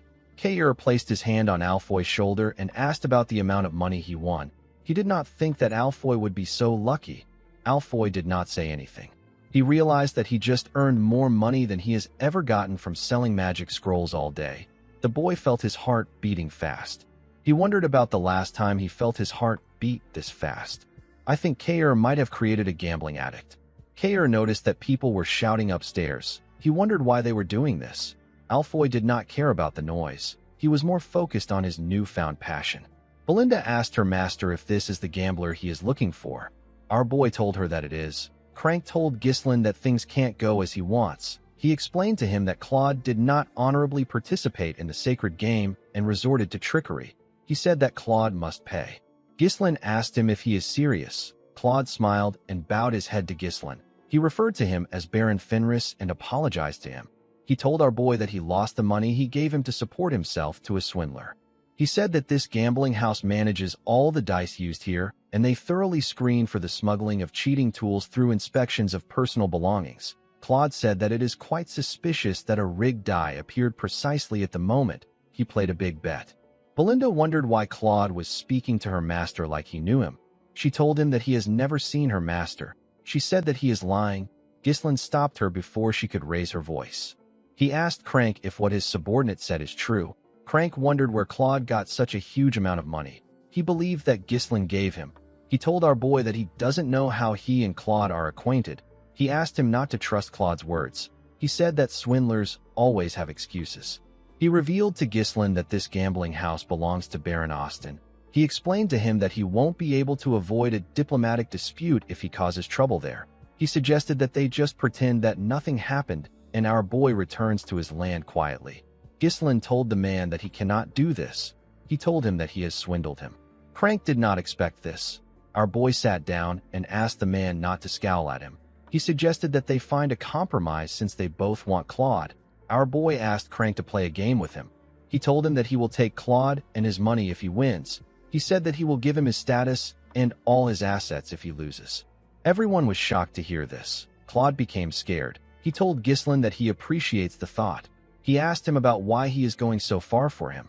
Our boy pulled him close and told him that he is someone he needs. Claude did not expect to hear this. Crank laughed and said that he doesn't remember the last time he saw a noble with this much gut. He accepted Ghislain's offer and told him that a person must gamble if they are at a gambling house. Everyone around them began to cheer. They couldn't believe that some no-name noble was challenging Crank. They were all happy to witness a big match. Crank placed the dice on the table and told Ghislain that the person with the lowest number wins. There is no such thing as a tie in this game. Crank laughed and said that nobles these days don't seem to understand the rules if they are too complicated. Ghislain told him that he understands. He asked him to start. Crank was annoyed to hear this. He told our boy that he is hastier than he thought. Someone took out a coin and tossed it up. Ghislain chose heads and Crank chose tails. The coin landed on tails. Crank was asked to start first. The man picked up the cup and said that he will go first. He began to shake the cup. He shook it vigorously. Belinda believed that he was doing too much. She did not know why he was taking all the time in the world to throw a single die. While shaking the cup, Crank swiftly opened the bottom of the cup and did something to it. Immediately he did this. He slammed the cup on the table. When he removed the cup, it was shown that the die landed in 1. The dealer announced that he got 1 point. Everyone began to cheer. They couldn't believe that the game was over the moment it started. They said that people need to stop bothering Crank. Belinda became scared. Claude didn't know what to say. Crank apologized to Ghislain. He said that the game ended too quickly after they caused so much noise. Ghislain asked him to keep quiet. He told him that he has a big mouth. Crank did not expect this. He believed that our boy was bluffing. He assumed that Ghislain was pretending to be calm. He was certain that our boy was panicking. He believed that Ghislain was wasting his time. Crank used a special custom-made cup with a bottom that opens depending on how it is held. He took out a weighted die that always lands at 1 between his fingers. The motion of shaking the cup is used to conceal the process of switching the die. No one has ever caught Crank using this trick. He smiled and told himself that our boy cannot avoid defeat, no matter how hard he tries. Ghislain covered his hand with his mana and pressed it against the cup. A small wave of energy covered him. The energy dispersed when our boy released his mana. He placed the cup down and reminded the man that he said that the person with the lowest number wins. The moment he said this, our boy removed the cup and showed everyone the crushed die. He told Crank that he got 0 points. The man was shocked to see this.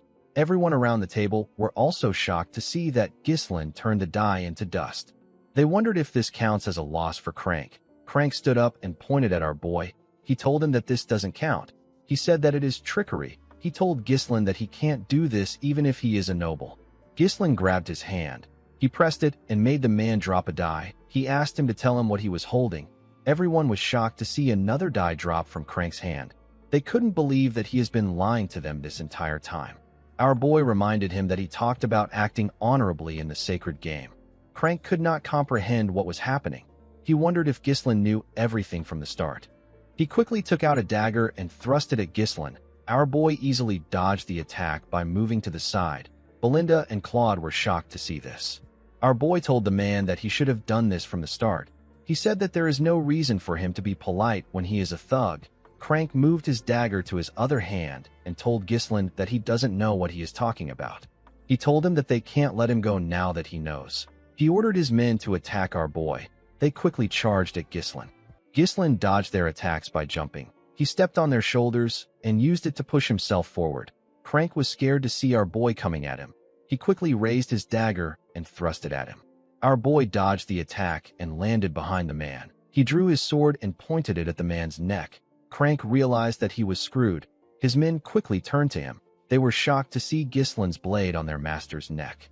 Before they could do anything, Belinda and Kayer pointed their blades at them. Kayer laughed and told the men that they picked the wrong person to mess with. Belinda asked her master to tell her what he wants them to do. Ghislain said that he will be taking the money and Claude with him. Crank told him that he can't do this. Our boy reminded him that this gambling house is the main source of income for Baron Austin. Yet, the manager and overseer of the establishment was caught attempting to rig a game against a foreign noble. Ghislain asked the man if he knows what will happen to a gambling house that has lost its credibility. He moved his blade closer to Crank's neck and asked him if he knows what will happen if he tries to bring up this issue again. Crank could tell that Ghislain was going to kill him. He put his dagger down and said that he understands. After subduing the man, Ghislain turned to Claude. He asked him to follow him. To his surprise, Claude was no longer there. He ran away. Belinda was annoyed to see that the gambling addict ran away and took her master's money with him. She said that the man is ungrateful because he would have lost his hand if they didn't help him. Kayer said that Claude might have just ran away to a different gambling house.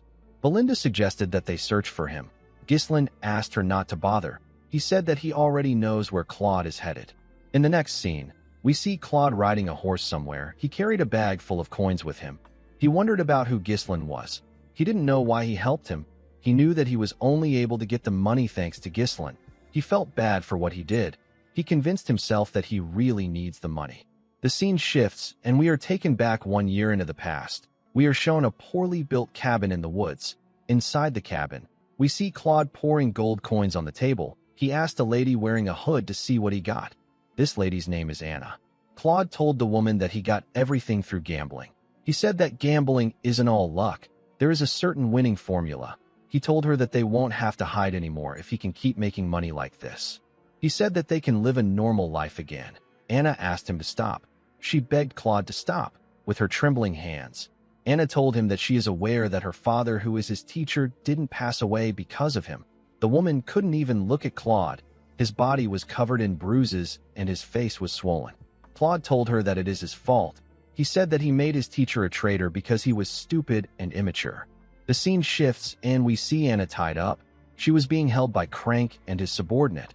A fat man said that Anna Arceus, the daughter of Boethius Arceus, a scholar of the Syrian Royal Academy, and a traitor, will be imprisoned. Immediately he said this, he asked Crank and his subordinate to take her away. Claude struggled to get up from the ground. He called out to Anna. The fat man turned to him and asked him to bring him 2,000 gold within a year. He told Claude that Anna is supposed to die, but he will set her free if she can get the ransom. Claude held on to the bag of gold tightly. He said that he will free Anna soon. At the Austin castle, we see the fat man from before writing something. The fat man turned out to be the Baron. Baron Austin found out that the prison camp is full. He didn't like what he heard. He saw the prisoners as lowly bastards who waste food. He said that there is no reason to keep them alive if they can't collect their ransoms. He asked a knight named Rogier to execute anyone who doesn't pay their ransoms within a week. The knight accepted the order. He reminded his master that it has almost been a full year.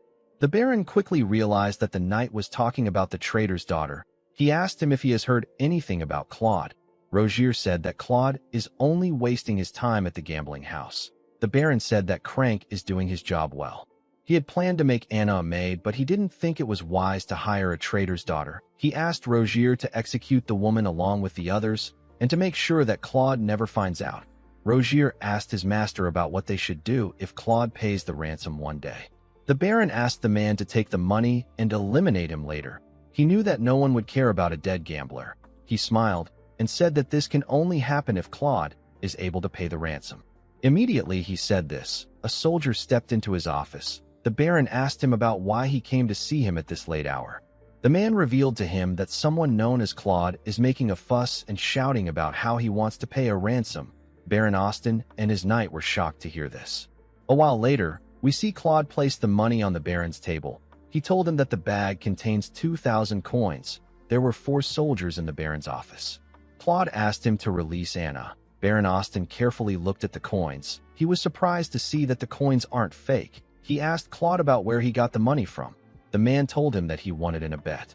The Baron ordered his men to lock Claude up. The man was shocked to hear this. Before he could do anything, the soldiers grabbed him from behind. Claude asked the Baron to tell him what is happening. He told him that he brought the money he asked for. The Baron said that the source of the money is too fishy. He told Claude that he has to confirm things from Crank. He asked him to stay in prison if he doesn't want to be executed. With an evil smile on his face, Baron Austin said that he can't believe a gambler really got the money for the ransom. Claude screamed at the Baron as he got dragged away. Before they could drag him out of the office, the soldiers got hit in the neck. They both passed out. The Baron and his knight were surprised to see this. Our boy tapped Claude on his shoulder and told him that he did a good job. The man was shocked to see him.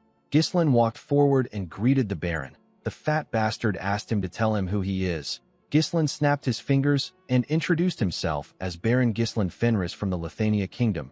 Immediately he said this. Belinda and Kair brought Crank into the room. Belinda used her rope to push him and make him kneel. Baron Austin was surprised to see Crank. Kair moved forward and drew out a chair. Ghislain sat down and placed his legs on the table. He asked Baron Austin to bring him a cup of tea.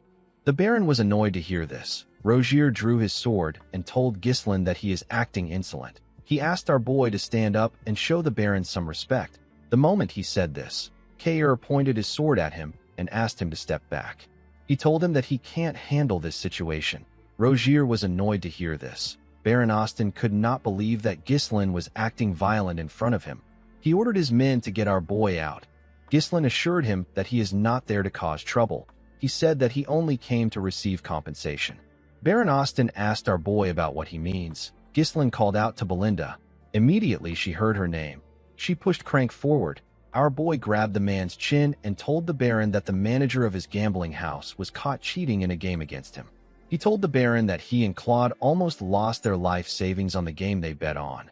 Baron Austin quickly realized that the money in front of him was gotten from the game. Crank told the Baron that Ghislain is lying. He said that our boy was the one who cheated.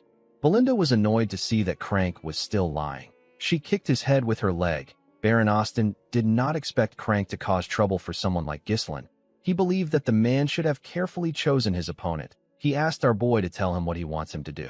Our boy said that it is unacceptable to cheat in a gambling house where trust and credibility is the utmost priority. He asked the Baron to give him and Claude a fair compensation. Baron Austin said that Crank just said that he is lying. He told Ghislain that he doesn't know who to believe. He asked him to meet a judge if he is looking for a just solution. He said that the situation has nothing to do with him. Ghislain told him that the situation actually has something to do with him. Baron Austin asked him to tell him how it concerns him. Ghislain explained to him that the Kraken Gambling House is a place where many nobles from various countries visit to indulge in gambling. At least half of the Baron's total income comes from the gambling house. Ghislain told the Baron that if people find out that cheating was uncovered in the gambling house, it will look like he brazenly tried to scam the nobles. He said that things will become interesting if this happens. With a look of anger on his face, the Baron asked Ghislain if he wants him to pay him hush money. Ghislain told him that the compensation must be at least twice the amount in the bag. He asked him to also release Anna Arceus. Claude was shocked to hear our boy's request. He didn't know how Ghislain knew about his situation. Our boy told the Baron that he will act like nothing happened today if he can fulfill his requests. Baron Austin said that he finally understands what is happening. While screaming at the top of his voice, he called Claude an ungrateful prick. The man was surprised to hear this. The Baron told him that he gave him the chance to save a woman that is supposed to be executed, but he repays him by working with another country's noble to rob him. Immediately he said this, his soldiers ran into his office. Kair asked Claude to move aside. He told him that he will only get in the way. Belinda felt offended that Baron Austin thought that they were working with Claude from the start. Ghislain asked her to give him a dagger. Baron Austin told our boy that no one will hear about anything if he kills them there. He ordered his men to take out the group. Immediately he gave the order. Rogier swung his sword at Ghislain. Before his blade could reach our boy, he used his leg to kick the bag of gold. The bag hit the knight's head and made him lose balance. Ghislain took out the dagger and charged at the Baron. He stabbed his hand and pressed it into the table. Baron Austin screamed out in pain. His men couldn't reach him because Belinda and Kair were holding them back. With a cold gaze in his eyes, Ghislain asked Belinda and Kair to not kill the soldiers. They accepted his order and charged at the soldiers. Kair used his sword to block his opponent's attack. He then gave him a punch that knocked him out. Belinda took out some thin and light strings. She used it to block her opponent's sword. She gave the man a bone-crushing kick in his neck. Ghislain got on the table and blocked one of the soldiers' attack with his sword. He pushed the man back with his sword.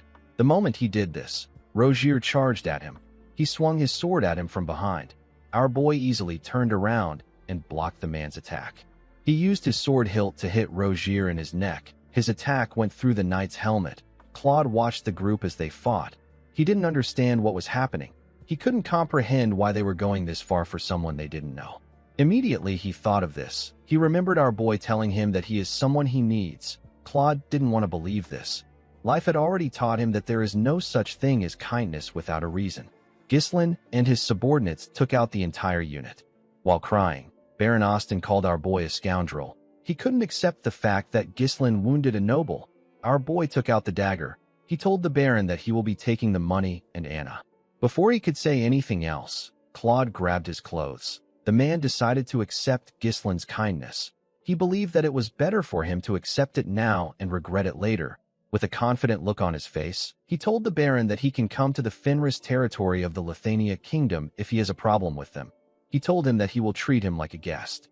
The next day, we see Kair and Belinda riding their horses in front of Ghislain's wagon. Claude sat with our boy. Ghislain asked him if he is certain that he doesn't want to live with Anna. Claude said that Anna will find it more comfortable to stay in her homeland without the person who caused her father's death. He looked up and said that he didn't even save the girl by himself. Ghislain smiled when he heard what he said. He told himself that he has now repaid his debt to his friend. It was a debt that he owed him when he was obsessed with revenge. He recalled how he held Claude's dead body in his hands. Ghislain looked at the sky and said that he feels much lighter now. He looked at the land in front of them and asked Claude to tell him how he likes the place. Claude asked him to kill the lord of the land if he gets the chance. He said that the land looks a bit strange, but it will be easy to take over. Ghislain asked him if he is suggesting that he harms himself. Claude was shocked to hear this. He couldn't believe that this poor-looking countryside belongs to our boy. He told him that he only followed him because he looked rich. Ghislain grabbed his head and moved him closer. He revealed to Claude that he is now the steward of their land. He told him that everything he sees will now be under his management. Claude realized that he messed up. He told Ghislain that he takes back everything he said. He begged him to take him back to Anna. Unfortunately for him, it was too late. The scene shifts, and we are taken to the Desmond territory. We see Count Desmond sitting on his throne. His officials sat on a round table in front of him. The Count mentioned Perdium and Fenris. His officials became nervous when they heard him speak. With a serious look on his face, Count Desmond mentioned our boy's name. He raised his hand and ordered his officials to send a messenger to Amelia.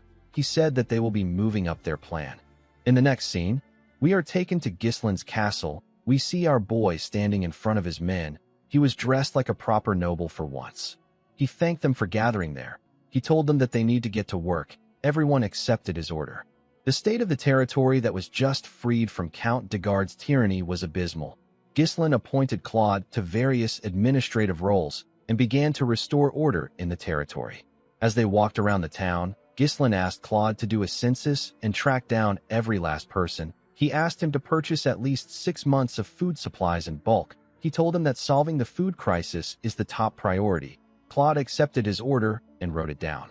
Since they will soon start farming, Ghislain asked Claude to assign oxen with plows to the farming households in order to get the land tilled. He asked him to also check if they can clear parts of the nearby forests to secure more arable land. Claude was surprised to hear this. He asked our boy if they are really going to farm on the dried-up, withered land. Ghislain told him that they are. He explained to him that they will grind the bones of the blood python and use it as fertilizer. He asked Claude to replace all the outdated structures because they are useless. He asked him to construct a warehouse and a sewer. As he heard Ghislain's orders, Claude realized that he was dead. He is the general administrator, inspector, clerk, treasurer, auditor, tribune, requisition officer, customs officer, tax collector, food officer, liquor control officer, and he still held many more positions. The poor bastard shouldn't have accepted Ghislain's kindness. He should have left Anna and ran away. Later in the day, Claude went to meet Ghislain. He told our boy that the work is too much for one person to handle. Ghislain asked him if he has even tried. He asked him to use this opportunity to test his limits. He told him that he can hire more people if needed. Claude realized that he wasn't getting through to Ghislain. He quickly turned around and began to run. Our boy didn't even bother to look at him. He called out to someone known as Wendy. A woman came out of nowhere and charged at Claude. She easily caught up to him and tied him up with her strings. The beautiful woman with platinum blonde hair introduced herself as Wendy. She told Claude that she has received an order from head maid Belinda and has been assigned as his bodyguard. She told him that she looks forward to working with him. Claude screamed out for help. Since they were still in the early stages of development, Ghislain needed Claude to hold out. Our boy remembered that these kinds of things were quite easy for Claude in the past. A noble by right has the responsibility and duty to protect their people. However, this territory has a lot of issues. The citizens don't trust nobility due to the exploitation and oppression they faced from the greedy lords. They have lost the will to work due to endless poverty. There is also the issue of starvation. The more these problems are ignored, the more the nobles end up isolating themselves. Ghislain knew that he needed to resolve the basic issues quickly if he wanted to restore the foundation of this territory. Unfortunately, our boy was met with another problem. There was not enough funds to resolve their issues. Ghislain explained to his group that he won't be able to pay their wages in 3 months if they keep spending money on the territory. Gillian said that this is truly an important issue. Kair didn't understand why our boy was bothered about money. He reminded Ghislain that he can just mine some runestone. Our boy explained to him that the runestone has more uses for it other than just selling it. He said that they need to fund the mage's research. Apart from this, the runestone vein isn't limitless, so they can't rely on it forever. Our boy said that they need a stable source of income. The moment he said this, Claude barged into his office. Ghislain told him that he arrived at the perfect time. He told him that he has something he wants him to do. Claude told him that there is no need for him to do anything. He revealed to him that he has devised the best plan to save the territory. Everyone was surprised to hear this. With a confident smile on his face, Claude asked Ghislain to build a casino. Immediately he said this, he got kicked out of the building through a window. When they brought him back to the room, Belinda gave Wendy the authority to act before Claude can say something. Claude asked her to tell him what she wants him to do. Since they can't farm or use the runestone as they please, Claude believed that the best thing to do would be to turn this worthless piece of land into an entertainment district. He told Belinda that he is just trying to be realistic. Alfoy, the gambling addict, appeared behind Claude and said that he supports the idea. Ghislain told Claude that he will consider his plan when they have spare time in the future. He asked him to proceed with the tasks he assigned to him. Claude asked him if he really believes they have enough food stock to hold out.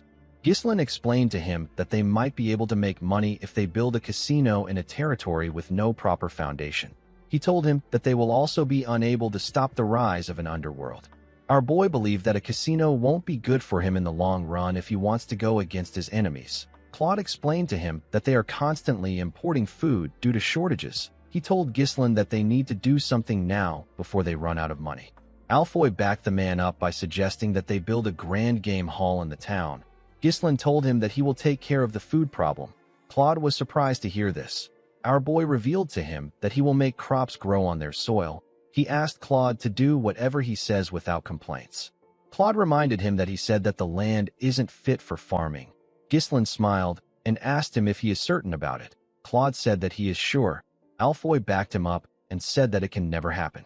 With a smile on his face, Ghislain asked them if they would like to make a bet. 3 months later, we see Claude and Alfoy staring at something in shock. Claude asked Alfoy if he is dreaming. The two of them couldn't believe their eyes. The field was filled with rye. The commoners were extremely happy to see that the seeds they planted actually grew.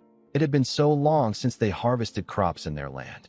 Claude asked Ghislain about how he did it. Our boy explained to him that rye grows in harsh environments. Before planting the seeds, they spread the powdered bones of the blood python on the soil. The bones are rich in nutrients. They then planted rye seeds which were enhanced with the mana compression sigil.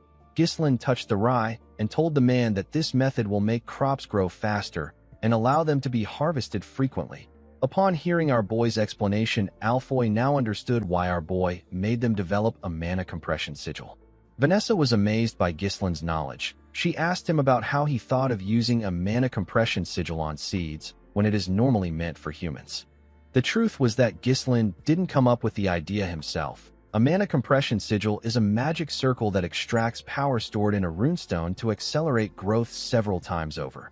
When mages first suggested that mana compression sigils could be used this way, They experienced some backlash. People didn't want to use something so valuable on mere grains. However, once the results were shown, no one argued again. This method of farming has already been verified by magic scholars in the future. The principle behind it was none of Gislin's business. The people began to cheer for Gislin. They said that they will now trust him. They were extremely happy to see that they will no longer starve. While the people were cheering, Claude and Alfoy tried to sneak out of the fields. Gislin called out to them.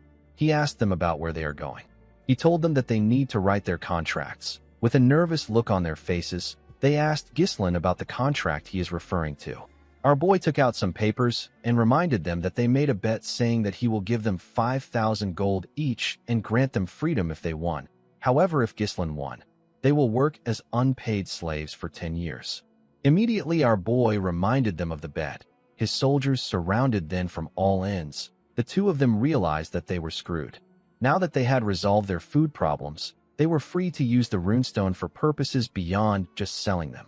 In the next scene, we see the Tower Master of the Flame Magic Tower sitting with Gislin. Hubert was shocked to hear our boy ask him to build a branch of his magic tower in his territory. He didn't understand why Gislin suddenly made this request. He told him that he simply stopped by to congratulate him on becoming a lord. Gislin revealed to him that they won the war at a heavy cost. He told him that the victory came at the cost of detonating runestones. He said that this happened even though they received help from the magic tower. Hubert was shocked to hear this. He only heard about Perdium's victory. He didn't hear about the runestone. Gislin let out a sigh and said that if a young territory like Fenris is attacked, they will have no choice but to blow up more runestone meant for the magic tower. Hubert became scared when he heard this. He asked Gislin to stop doing extreme things. With a smile on his face, our boy told him that they will need more mages. Hubert easily accepted his request. Gislin believed that mages shine the brightest when used for construction projects. He used them to solve his housing issue, his waterways issue. He used them to build churches and to construct the Flame Magic Tower's Fenris branch. Due to the fact that more mages were dispatched from the Magic Tower, they were able to complete the large-scale construction swiftly. Of course, there were occasional minor conflicts by some mages who struggled to adapt to the territory. The mages protested against Gislin's treatments. They called him a ruthless scum. They couldn't believe that he was making mages like them do hard labor. Gislin found a way to resolve the issue through what he calls amicable agreements. Of course, our boy knocked them out. He asked Alfoy to get the contracts. Alfoy gladly accepted the order. He didn't want to be the only one who became a slave in this territory. Thanks to the efforts of the mages, the territory quickly regained its functionality. Unfortunately, there were still external issues that Gislin had to face. In the next scene, we see Claude barge into Gislin's office. He told our boy that there is trouble. He revealed to him that a rebellion has broken out in Rayfold. He said that Amelia has started a rebellion. Our boy wasn't shocked. He already knew that the rebellion was going to take place. However, it took place sooner than it did in his past life. Gislin knew that his interference caused this. Desmond and Amelia are puppets dancing to the tune of Duke Delphine. Since the Duke's attempt to use Degard to seize Perdium has failed, he has no choice but to act directly. Gislin was well aware that his war wasn't over. Gillian asked his master about what he wants to do. Belinda said that things are bad for them if Amelia now runs the territory. Gislin wasn't just going to sit back and let the Duke pressure him. He said that they are heading to the kingdom's capital. The scene shifts, and we are taken to Cardinia, the capital city. We are shown a room in a tower. We see sunlight entering the room through the roof. Someone in the shadow moved close to the sunlight. The person put their hand into the sunlight. Immediately they did this, their skin began to burn. It quickly turned red. The masked person glared at their hand. They said that they want to die. In the next scene, we see an eagle fly over the beautiful capital city of Cardinia and its fortress. The capital was more developed and beautiful than other territories. There were several soldiers watching over everyone. There was a ridiculously huge castle at the center. Gislin and his subordinates marched into the capital. Torin was shocked to see how massive the capital was. He said that the territories they have been to look like trash when compared to the capital. Gordon was also shocked to see how big it was. He said that the castle on their land cannot compare to that of the capital. Kair smiled and dared him to say this in front of Gislin. Alfoy and Vanessa sat together in a carriage. Vanessa was very excited to see the capital. She told the boy that they are selling materials that she has never seen even in their magic tower. Alfoy didn't really care. He said that they must have worked harder than their tower. Outside the carriage, we see Ghislain moving with Claude. He said that he doesn't like it. Claude was surprised to hear this. He didn't know what Ghislain meant. Our boy said that he wants to tear the capital down because it feels like it is boasting. Claude didn't know what to say. He moved close to Wendy and asked her about what is wrong with their master. Wendy simply said that anything their master says is correct. Claude wondered if Ghislain also had a twisted side to him. He felt like our boy was holding a grudge from his past life. Ghislain stared at the city's fortress. He referred to it as the impregnable fortress. People used to say that Cardinia was blessed by the goddess. Our boy once brought down this blessed city. He died in this place. He attacked the capital city to kill Duke Delphine, who had seized the throne at that time. Unfortunately for Ghislain, the Duke wasn't there. Due to the fact that he was blinded by revenge, Ghislain made a mistake of turning everyone into his enemies.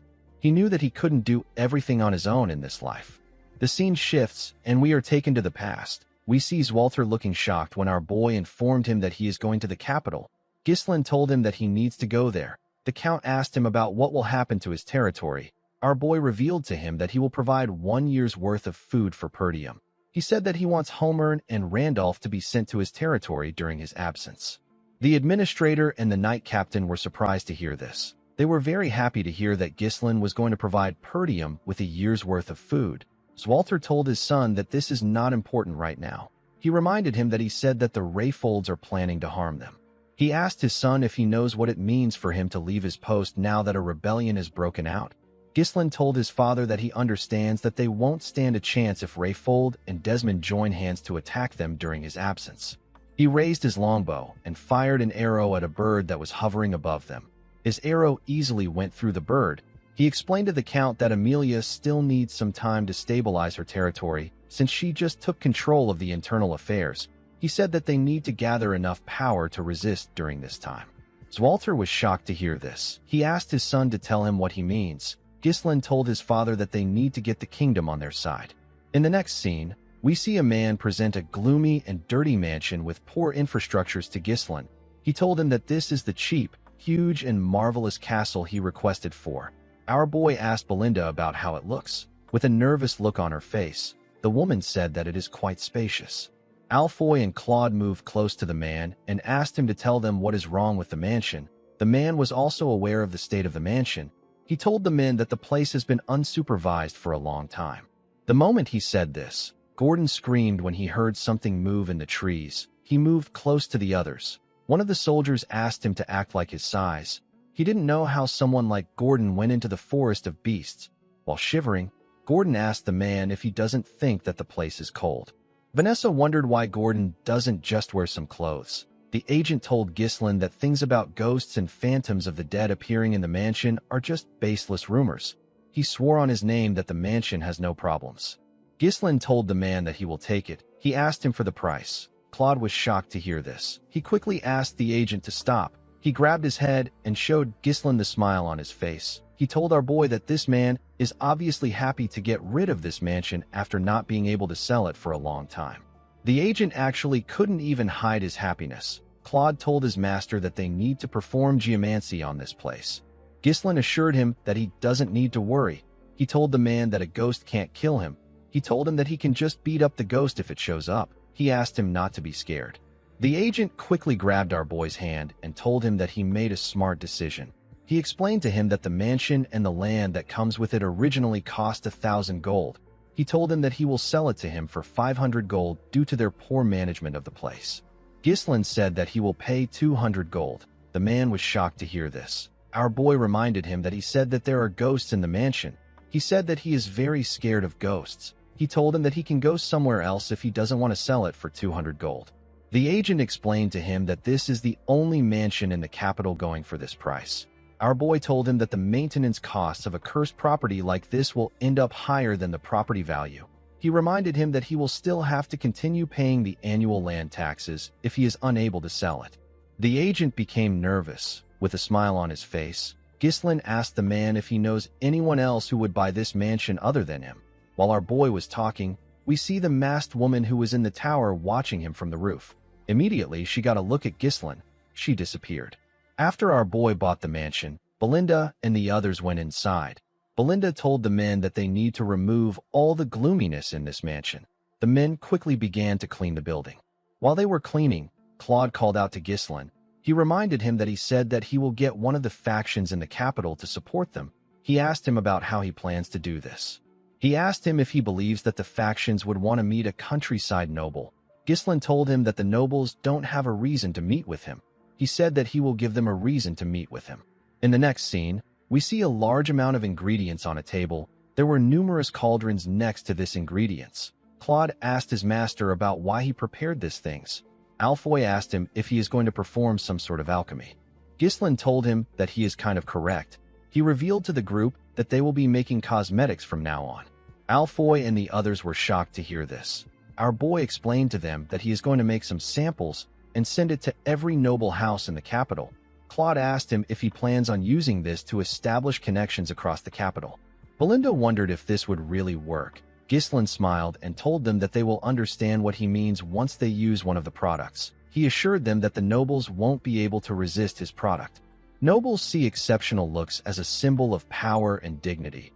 They were the kind of people who would stop at nothing to look beautiful or handsome. In the future, it will be revealed that the cosmetics which are made from mercury and cinnabar powder are incredibly harmful to the skin. Duke Delphine created an improved line of cosmetics to address this issue. He made a massive profit from this. Ghislaine stole the recipe for this cosmetic when he plundered the Duke's house. This dream cosmetics that resolved all the flaws of the old products is known as Deneb. Our boy asked Vanessa to use her magic to oxidize the zinc and turn it into powder. He placed beeswax into a preheated steamer and let it melt. He then added evening primrose seed oil and shea fruit extract. Once removed from the heat, the zinc oxide powder is added. After this, our boy blended an oil extracted from the blessing of the fairy. The moment he did this, the product released a scent into the air. Vanessa and Alfoy were shocked to smell the amazing scent the product released. Claude wondered why a mere baron would even know how to make something like this. Ghislaine gently shook the cream. He told his subordinates that it is not yet finished. He explained to them that they need to leave it for a day in order for the cream to solidify. Ghislaine knew that once anyone uses Deneb, they will not be able to get themselves to use other products. This products will become essential to the nobles. Our boy smiled and said that he will make good use of this product. He turned to Claude and asked him to wrap the product up. He ordered him to send it to the nobles as a gift. Claude was surprised to hear this. He asked our boy if he won't even test it. Ghislaine assured him that it is fine. While they were talking, the masked woman watched them from a window. She was staring at the product. Later in the night, we see a heavy rain falling in the capital. Everyone in the mansion was asleep. The masked woman appeared in the mansion. She appeared in the room where the products were. She moved close to the wrapped products and picked one up. She opened the product and gently touched the cream. While she was looking at the cream, Ghislaine appeared behind her. He asked her if she is the ghost from the rumors. The woman was shocked to hear his voice. She quickly turned around. Ghislaine told her that he can guarantee the effects of his product. A heavy lightning struck when our boy said this. The woman quickly drew a sword and charged at Ghislaine. She appeared in front of him in an instant. Our boy drew his sword and blocked her attacks before it could touch him. The woman tried to thrust her blade at him, but our boy blocked it before it could touch him. He swung his sword at her and pushed her back. The woman turned around and attacked his back. Ghislaine was able to move his sword behind him to stop the attack. He pushed her sword back. The woman took a stance and pointed her sword at him. Ghislaine recognized this sword technique. The woman thrust her sword at him. Our boy easily blocked it. He pushed her sword back. He and the woman pushed each other away and swung their swords at the same time. They parried each other's attacks. Ghislaine recognized this grace, modesty, and spiral of roses that this woman displayed. Every single one of her movements draws a graceful trace. The woman raised her sword and swung it at our boy from the side. Ghislaine easily blocked the attack. He grabbed the woman's hand and dragged her. He put his blade close to her neck. The woman was unable to move. Ghislaine found it odd that a lady like her is pretending to be a ghost in a place like this. He asked the woman about her relationship with the Bramford family. A while later, we see Belinda and Gillian rush into the room. Belinda was only wearing a garment. She held her dagger in her hand. Gillian asked his master about what caused the noise. When they got inside the room, they saw their lord looking at an open window. Ghislain asked them to go back to their rooms and rest. He said that things might actually work out better than he expected. The scene shifts, and we are taken to a more beautiful mansion. We see a woman standing in front of a mirror after getting her makeup done. Her maid told her that she is as beautiful as ever. This woman is the Countess of Elisber. Her name is Muriel. Muriel wasn't satisfied with her face. She knew that her face was burdened with all kinds of paint and powder. In her youth, she was a pioneer who led the fashion world of the capital. Every woman imitated her cosmetics, and they wore clothes styled to look like hers. However, her fame began to fade as the years passed. Her makeup is now nothing but a veil to hide the passing of time. Muriel wondered if she can never return to her glory days again. While she was thinking, her maid informed her that she has to go to the salon. The moment the Countess turned around, she saw something shocking. Her maid's face was glowing. Her skin looked amazing. Muriel grabbed her face. She felt the moisture and the firmness of her skin. She ordered the maid to tell her what she did to her face. The woman revealed to her that Count Elisber received cosmetics as a gift, but he didn't want them, so he gave them to the maids. She told Muriel that her husband received it as a greeting from a noble who just arrived in the capital. In the next scene, we see Muriel's carriage at Ghislain's entrance. Alfoy, Claude, and Gordon were shocked to see the woman's golden carriage and white horses. They wondered if the queen was coming to greet them. Claude realized that Ghislain's cosmetics idea worked. He watched the Countess step out of the carriage with her feather fan when he pushed him and asked him to greet the Countess. Claude bowed his head and greeted her. He asked her to follow him inside to have a talk. Inside the mansion, we see Ghislain sitting in a pavilion in the garden. He was feeding a bird. Claude greeted him and revealed to him that Countess Elisber has come to visit them. Our boy fed the bird and stood up. The woman asked him if he is Baron Fenris. Ghislain kissed her hand and introduced himself as the lord of the Fenris territory in the northern region. He told her that he is honored that she came to a secluded place like this. The Countess told our boy that he didn't send her any gifts. She said that he only gave it to her husband. She said that her fame wasn't great enough to reach the place he lives in. Ghislain smiled and told her that this is not true. He explained to her that he thought that it would be impolite to give the madam who leads the fashion world something that wouldn't satisfy her. Muriel liked that our boy praised her. She told him that he is not completely clueless. She said that they need to go straight to business.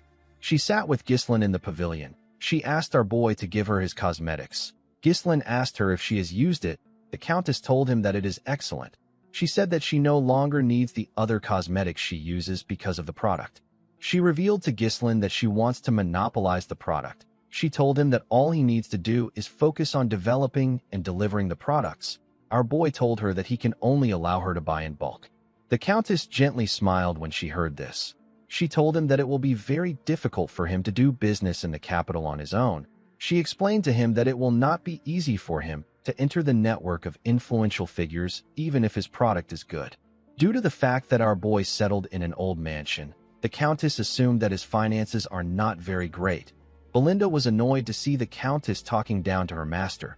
Claude found Muriel's words to be weird because they only settled in the mansion out of Ghislain's stubbornness. Our boy told the woman that the supply price will be a bit high. He asked her if she is okay with this. The Countess laughed when she heard this. She revealed to him that the Elisber family is one of the wealthiest family in the capital. Ghislain told her that each unit will cost 100 gold. The Countess was shocked to hear this. She asked our boy if he is joking. Ghislain assured her that he is not. He said that the Queen of Socialites has set her eyes on a product, so it must be worth a lot. Muriel blushed for a moment.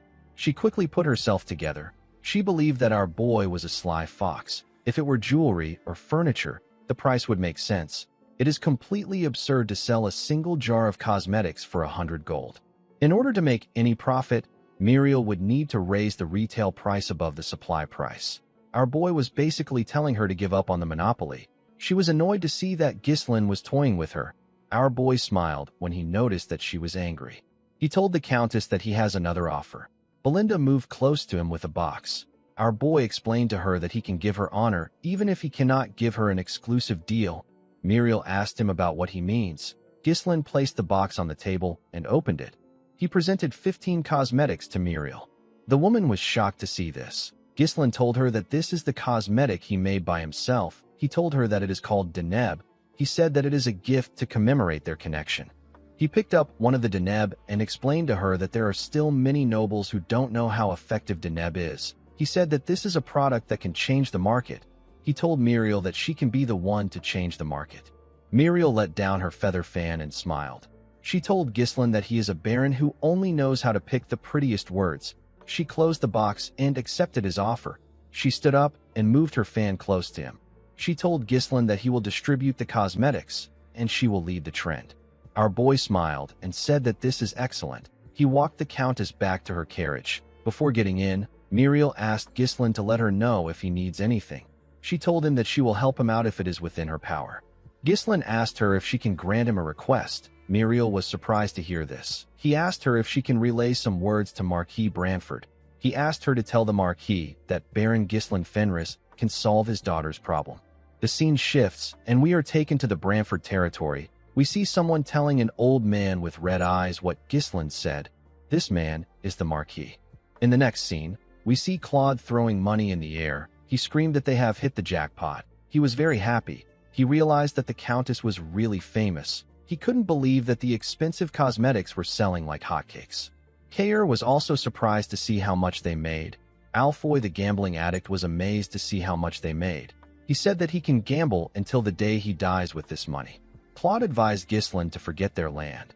He said that they should just stick to the cosmetics business. Wendy quickly tied him up to shut him up. Belinda wondered why he was so excited when it wasn't even his own money. Gillian commended his master for easily securing a place in the capital. Ghislaine said that this is not enough. What he really wanted was something else. Later in the night, we see Ghislaine walk to his pavilion. When he got there, he saw a knight waiting for him. The knight informed him that Marquis Branford has summoned him. The scene shifts, and we see Ghislaine and his subordinates walking to the Marquis's huge mansion. When they got to the entrance of the Marquis's office, 2 guards opened the door for them. When our boy stepped inside, he saw the Marquis and the knight that came to summon him. There was also another man next to the Marquis. Marquis Branford didn't pay attention to Ghislaine. He was looking at a book. Our boy bowed his head and greeted him. He introduced himself to the Marquis. Marquis Branford raised his head when Ghislaine greeted him. He called our boy the son of Count Zwalter Perdium and the heir of Perdium. He called him an arrogant brat who won the war against Degard, killed the count, and seized the lord's seat. The Marquis told Ghislaine that he is completely different from his father. Our boy was not surprised to hear this. He knew that the Marquis had been watching the situation unfolding in the Northern Territories. Marquis Branford is a minister and the greatest authority in the kingdom. He is the leader of the royalist faction that opposes Duke Delphine. All the kingdom's affairs pass through the Marquis's hands. If it weren't for Countess Muriel, who is a fellow royalist, Ghislaine wouldn't have been able to meet him this quickly. The man next to the Marquis drew a chair out for our boy. The Marquis asked him to sit. Ghislaine noticed that the Marquis had a Deneb on his table. He sat in front of him. The Marquis told our boy that he heard that he claimed that he can solve his daughter's problem. Ghislaine told the man that he can cure her illness. The Marquis let out a sigh and closed his book. He told Ghislaine that he has never even met his daughter, whose name is Rosalind. He asked our boy about how he plans to cure an illness that they have been unable to cure for years without even knowing her symptoms. Ghislaine informed the man that he heard some rumors while staying in the capital, and he gathered information on his own. He told him that he has cured an illness before. The Marquis told Ghislaine that he likes his confidence. Before our boy could reply to him, the Marquis asked him to leave. Ghislaine did not expect to hear this. The man told him that he is not the first person to claim that he can cure his daughter's illness. He said that all the others have failed. Each one of them had to pay the price with their lives for not taking responsibility for their words. The Marquis picked up the Deneb. He said that he doesn't want a talented young man to waste his life. Ghislaine understood the Marquis's cold consideration. He knew that the man would have already tried everything possible to cure Rosalind's illness. He asked him if he doesn't plan on curing his daughter. The man said that it is not a big deal. He said that having bad skin cannot kill her. Ghislaine told the man that his daughter won't agree with him. The Marquis knew that our boy was right. He told him that he brought him there because he wanted to confirm it by himself. He asked Ghislaine if he is confident. Our boy placed his hand on his chest and told the man that he is different. The Marquis could tell that he was serious. He asked Ghislain to do his best if he is determined to risk his life. He ordered the man next to him to provide Ghislain with everything he needs. He asked him to reward our boy, well, if he succeeds. Ghislain told the Marquis that a reward is not enough. He asked him to give him something that he desires. The Marquis did not expect to hear this. He asked our boy to repeat what he said. Ghislain told the man that he is the pillar supporting the kingdom. He asked him if granting him one small wish would be difficult. The Marquis asked our boy if he is really asking for compensation just for treating his daughter. Our boy told him that he is. He asked the Marquis to tell him the value of being the pillar of the kingdom and the greatest authority if he cannot even protect his own family. He asked the man to tell him the use of his authority. Belinda was surprised to hear what her master said. Claude was scared. He didn't know why Ghislain was speaking so boldly. The Marquis told our boy that the price of demanding something from him is not cheap. He told him that he has to put everything he has on the line if he wants to get what he wants. The moment he heard this, Ghislain remembered his county, his sister, his father and his officials, his comrades and soldiers. This were the most important people to him. With a serious look on his face, the Marquis stretched out his hand and asked Ghislain if he can do it.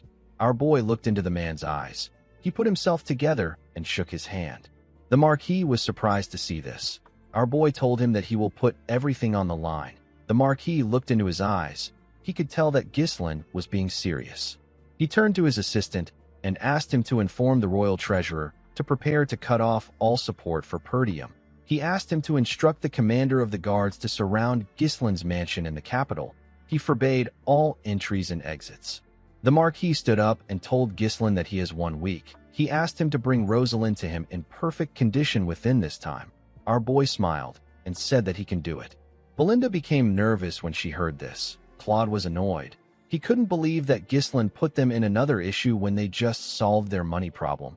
Belinda knew that the Marquis could easily take out Perdium and Fenris. She hoped that her master knew what he was doing. Ghislain stood up. He knew that the Marquis doesn't tolerate anyone who challenges his authority, especially when it comes to his daughter's illness. Since it was a problem even the most powerful man in the kingdom could not solve, he decided to just accept his fate. Our boy knew that he had to succeed. He walked out of the Marquis' office. Marquis Branford watched him as he walked out. He said that there is no turning back now for Ghislain. The scene shifts, and we are taken to Rosalind's room. We see her looking around. While looking around, Rosalind remembered asking her father if she has to risk her life to help others. At this time, her skin was still normal. The Marquis told her that helping the powerless is nothing but hypocrisy. He explained to her that she needs to first acquire strength if she wishes to be in a position where she can help. Rosalind looked at her sword and said that she followed her father's words. She said that she acquired the strength that she needed, but it came with a hideous appearance. Ghislain stepped into her room and told her that he knew that she would be the daughter of Marquis Branford. Rosalind turned around when she heard this. Our boy stretched out his hand and introduced himself as Ghislain Fenris, the lord of the Fenris territory. Rosalind asked Ghislain to tell her why he is there. Our boy explained to her that he came to cure her illness. He asked her if the cosmetics he gave her had any effect. Rosalind threw the deneb at him when she heard this. Ghislain dodged it by bending his head. The product hit the wall and got destroyed. With a shaky tone in her voice, Rosalind asked our boy if he thinks that he is the first person to attempt to cure her illness. She put her hands around her body and told Ghislain that she is not interested in knowing the medicine or method he will use. She asked him to leave her alone. She said that it is all futile. Ghislain assured her that he is different. He revealed to her that he is putting his life on the line to treat her. Rosalind turned to him and told him that everyone who came to satisfy their greed always say that they are putting their lives on the line and they are different. She asked him if he thinks that he is special because his cosmetics are selling well. Ghislain told her that he understands that she has been through a lot. Rosalind Branford is a girl who inherited the blood of the Marquis and her mother, who is the daughter of the kingdom's chancellor. After her mother passed away, she became the sanctity of her family. The girl was skilled in both the pen and the sword. She knew how to wield the sword and use mana. She also built her achievements as the foremost patron of Cardenia's various industries. However, an unknown disease completely overturned the life of this talented girl. Even when the Marquis' family exhausted every possible means, Rosalind's illness couldn't still be cured. Due to this, Marquis Branford sought to resolve his daughter's problem through a political marriage. Even if she could no longer live like before, the Branford name would still be able to protect the girl. The cause of Rosalind's illness is an irreversible spontaneous skin eruption, which is caused by improper training of the mana cultivation technique. This is one of the rare rejection responses that appears when the balance between the polarities of mana collapses. In other words, Rosalind's mana road itself was in disorder. Rosalind drew her sword and covered it with mana. She asked Ghislain to get lost before she kills him. Our boy knew that Rosalind's illness will worsen if she continues to force mana out of her body. He apologized to her and told her that he is going to have to treat her forcefully. Immediately he said this. He charged at the girl. Rosalind swung her sword at him when he got close to her. Ghislain blocked her blade with his sword hilt. He used his sword hilt to push her blade down and grabbed her arm. He slammed Rosalind on the ground and managed to hold her down. Immediately he did this. He called out to Belinda and Wendy. The two women entered the room with a bed. They tied Rosalind to the bed. The girl asked them to let her go immediately. Claude stepped into the room with a box. Ghislain took off his jacket and told the girl that he will remove her mask. Rosalind was shocked to hear this. Our boy explained to her that he needs to check her condition before beginning the actual treatment. When he placed his hand on her mask, Rosalind asked him to stop. She told him that she doesn't need his treatment. Ghislain didn't listen to her. He took off her mask. Claude and the rest of the group were quite shocked to see how damaged her skin was. Ghislain didn't seem surprised. He took out a vial from the box Claude was holding and explained to the girl that she will have to endure a lot for a week. He told her that she can endure what is about to happen as long as she is determined. Rosalind grit her teeth out of anger. She asked our boy if he has a death wish. She asked him if he really thinks that he can treat her illness. Our boy told her that he will die if he is not able to treat her. He poured the substance in the vial in her mouth. He told the girl that she will also die if she doesn't get treated. Rosalind was shocked to hear this. Tears flowed out of her eyes. Ghislain covered his hand with his mana. He was certain that his method will be successful. This is because this treatment was invented by Rosalind's future self. Our boy placed his hand on Rosalind's stomach and pushed his mana into her body. His mana entered her veins. Rosalind felt a large amount of excruciating pain when Ghislain's mana entered her veins. She couldn't believe that she had to endure this for a whole week. The girl wondered why she had to get this illness. She wondered why she was the only person in the world who had to suffer this kind of pain. The moment she thought of this, she remembered Ghislain telling her that she will also die if she doesn't get treated.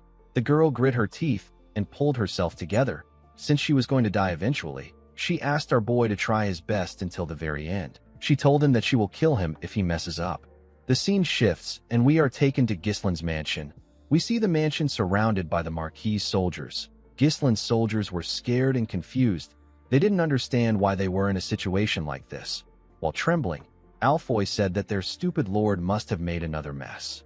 Gordon suggested that they look for Ghislain instead of staying like this. Gillian asked him not to bother. He and Kair walked down the stairs with barrels of liquor in their hands. Kair asked the men to relax and have a drink. He reminded them that their lord wouldn't make a move without thinking. A week later, we are taken to the Marquis' mansion. We see the Marquis and two knights walking to the basement. When he stepped into the basement, the man saw something surprising. He saw Ghislain standing in a room covered with blood. His daughter's face had a light veil on it. Our boy turned to the Marquis and looked him in the eye.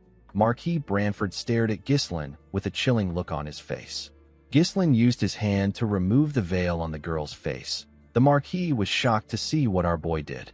The scene shifts, and we see people gossiping about how the daughter of the Marquis has been cured of her illness. Later in the day, we see Ghislain step into the Marquis' office with Claude and Belinda. He bowed his head to the Marquis when he stepped into his office. Marquis Branford smiled and told our boy that he wasn't all talk. Ghislain sat down and told him that he was able to do it because he gave him a chance. The Marquis asked him to tell him what he wants. Everyone in the room nervously looked at Ghislain. They all wanted to know what he would ask for. Our boy asked the Marquis to be his guardian. The Marquis' subordinates were shocked to hear this. Belinda was happy to hear what her master said. She knew that he would request for this. Claude knew that Marquis Branford would be forced to take responsibility for his lord if he becomes his guardian. This is perfect for building a base of power in the kingdom. Marquis Branford reminded Ghislain that he said that he needs a small favor. He told him that he now understands why he came to him.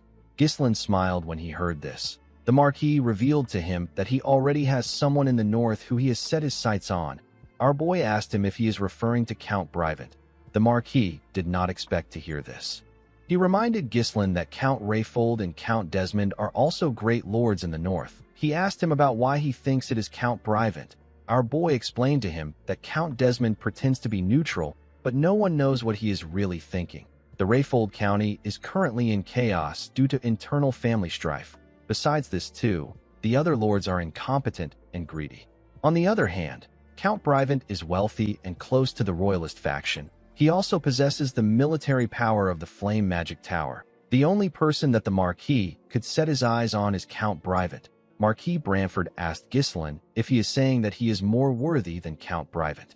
Our boy smiled and asked the man to be honest. He asked him if he doesn't find the Count to be unsatisfying. Marquis Branford began to laugh when he heard this. He told Ghislain that he is correct. He said that the Count is a good man, but he is lazy, indecisive, and easily influenced. Our boy told him that the Count would have already been influenced by the Duke because of his personality. He asked the Marquis to be bolder if he is going to grant his wish. He asked him to make him the representative of the North. Marquis Branford did not expect this. He told Ghislain that he now knows why he risked his life for this. He stood up and asked everyone present to bear witness. He announced that he will support Ghislain as his guardian. He said that our boy's enemies are now his enemies. Everyone who wants to face Ghislain must remember that the Marquis stands behind him. Marquis Branford turned to our boy and asked him to swear that he will consider his honor in everything that he does. Ghislain went on his knees and drew his sword. He held his blade and swore that he will consider the Marquis's honor. The moment he did this, someone congratulated him. Our boy quickly turned around. The person told him that she couldn't greet him properly because of the chaos. The girl with a blue fan told Ghislain that although her father has rewarded him, she is the one who is truly indebted to him. Immediately she said this. Rosalind closed her blue fan and revealed her beautiful face and shining red eyes. The girl told our boy that she will become his guardian. In the next scene, we see a party taking place in the Marquis's mansion. We see nobles dancing and talking to each other. Some of them talked about how Rosalind's illness was cured by some no-name noble with cosmetics. Someone said that it might be the Deneb that Countess Muriel has been advertising. A noble lady asked the man not to make her laugh. She said that a cosmetic product cannot cure an illness that even doctors couldn't cure. Another man said that Marquis Branford wouldn't host a banquet for no reason. He said that he heard that the Marquis has already decided on whom to support. While the nobles were chatting amongst themselves, someone asked them to look up. Everyone quickly turned to the door.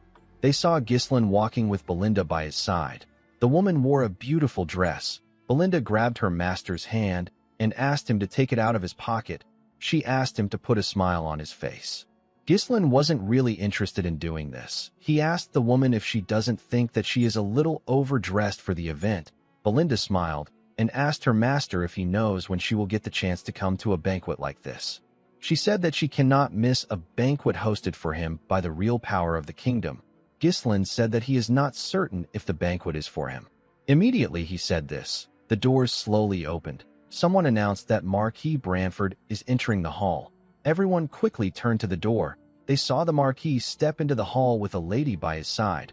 Rosalind gently walked down the stairs. She put her blue fan away and revealed her face to the nobles. She asked them if they have all been well. The nobles began to cheer when they saw Rosalind's face. They couldn't believe that the rumors were true. One of them said that she is even more beautiful than before. Belinda said that she almost didn't recognize the girl. She told our boy that no one would believe that this was the same person who had a bad temper a few days ago. While looking at the nobles, Rosalind turned to our boy and carefully looked at him.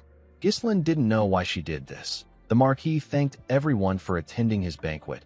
He said that today's banquet is to celebrate his daughter and to allow him to officially announce that he has decided on his ward. The nobles were surprised to hear this. They couldn't believe that the rumors were true. Marquis Branford told them that some of them might already know our boy, but most of them don't. He said that Rosalind was able to break free from the illness that has been oppressing her for years thanks to the efforts of Baron Ghislain Fenris.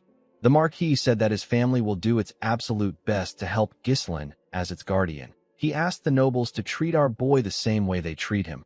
He smiled and asked them to enjoy the banquet. Immediately he said this. The nobles turned to Ghislain and glared at him with a scary look in their eyes. They looked like predators that have found their new prey.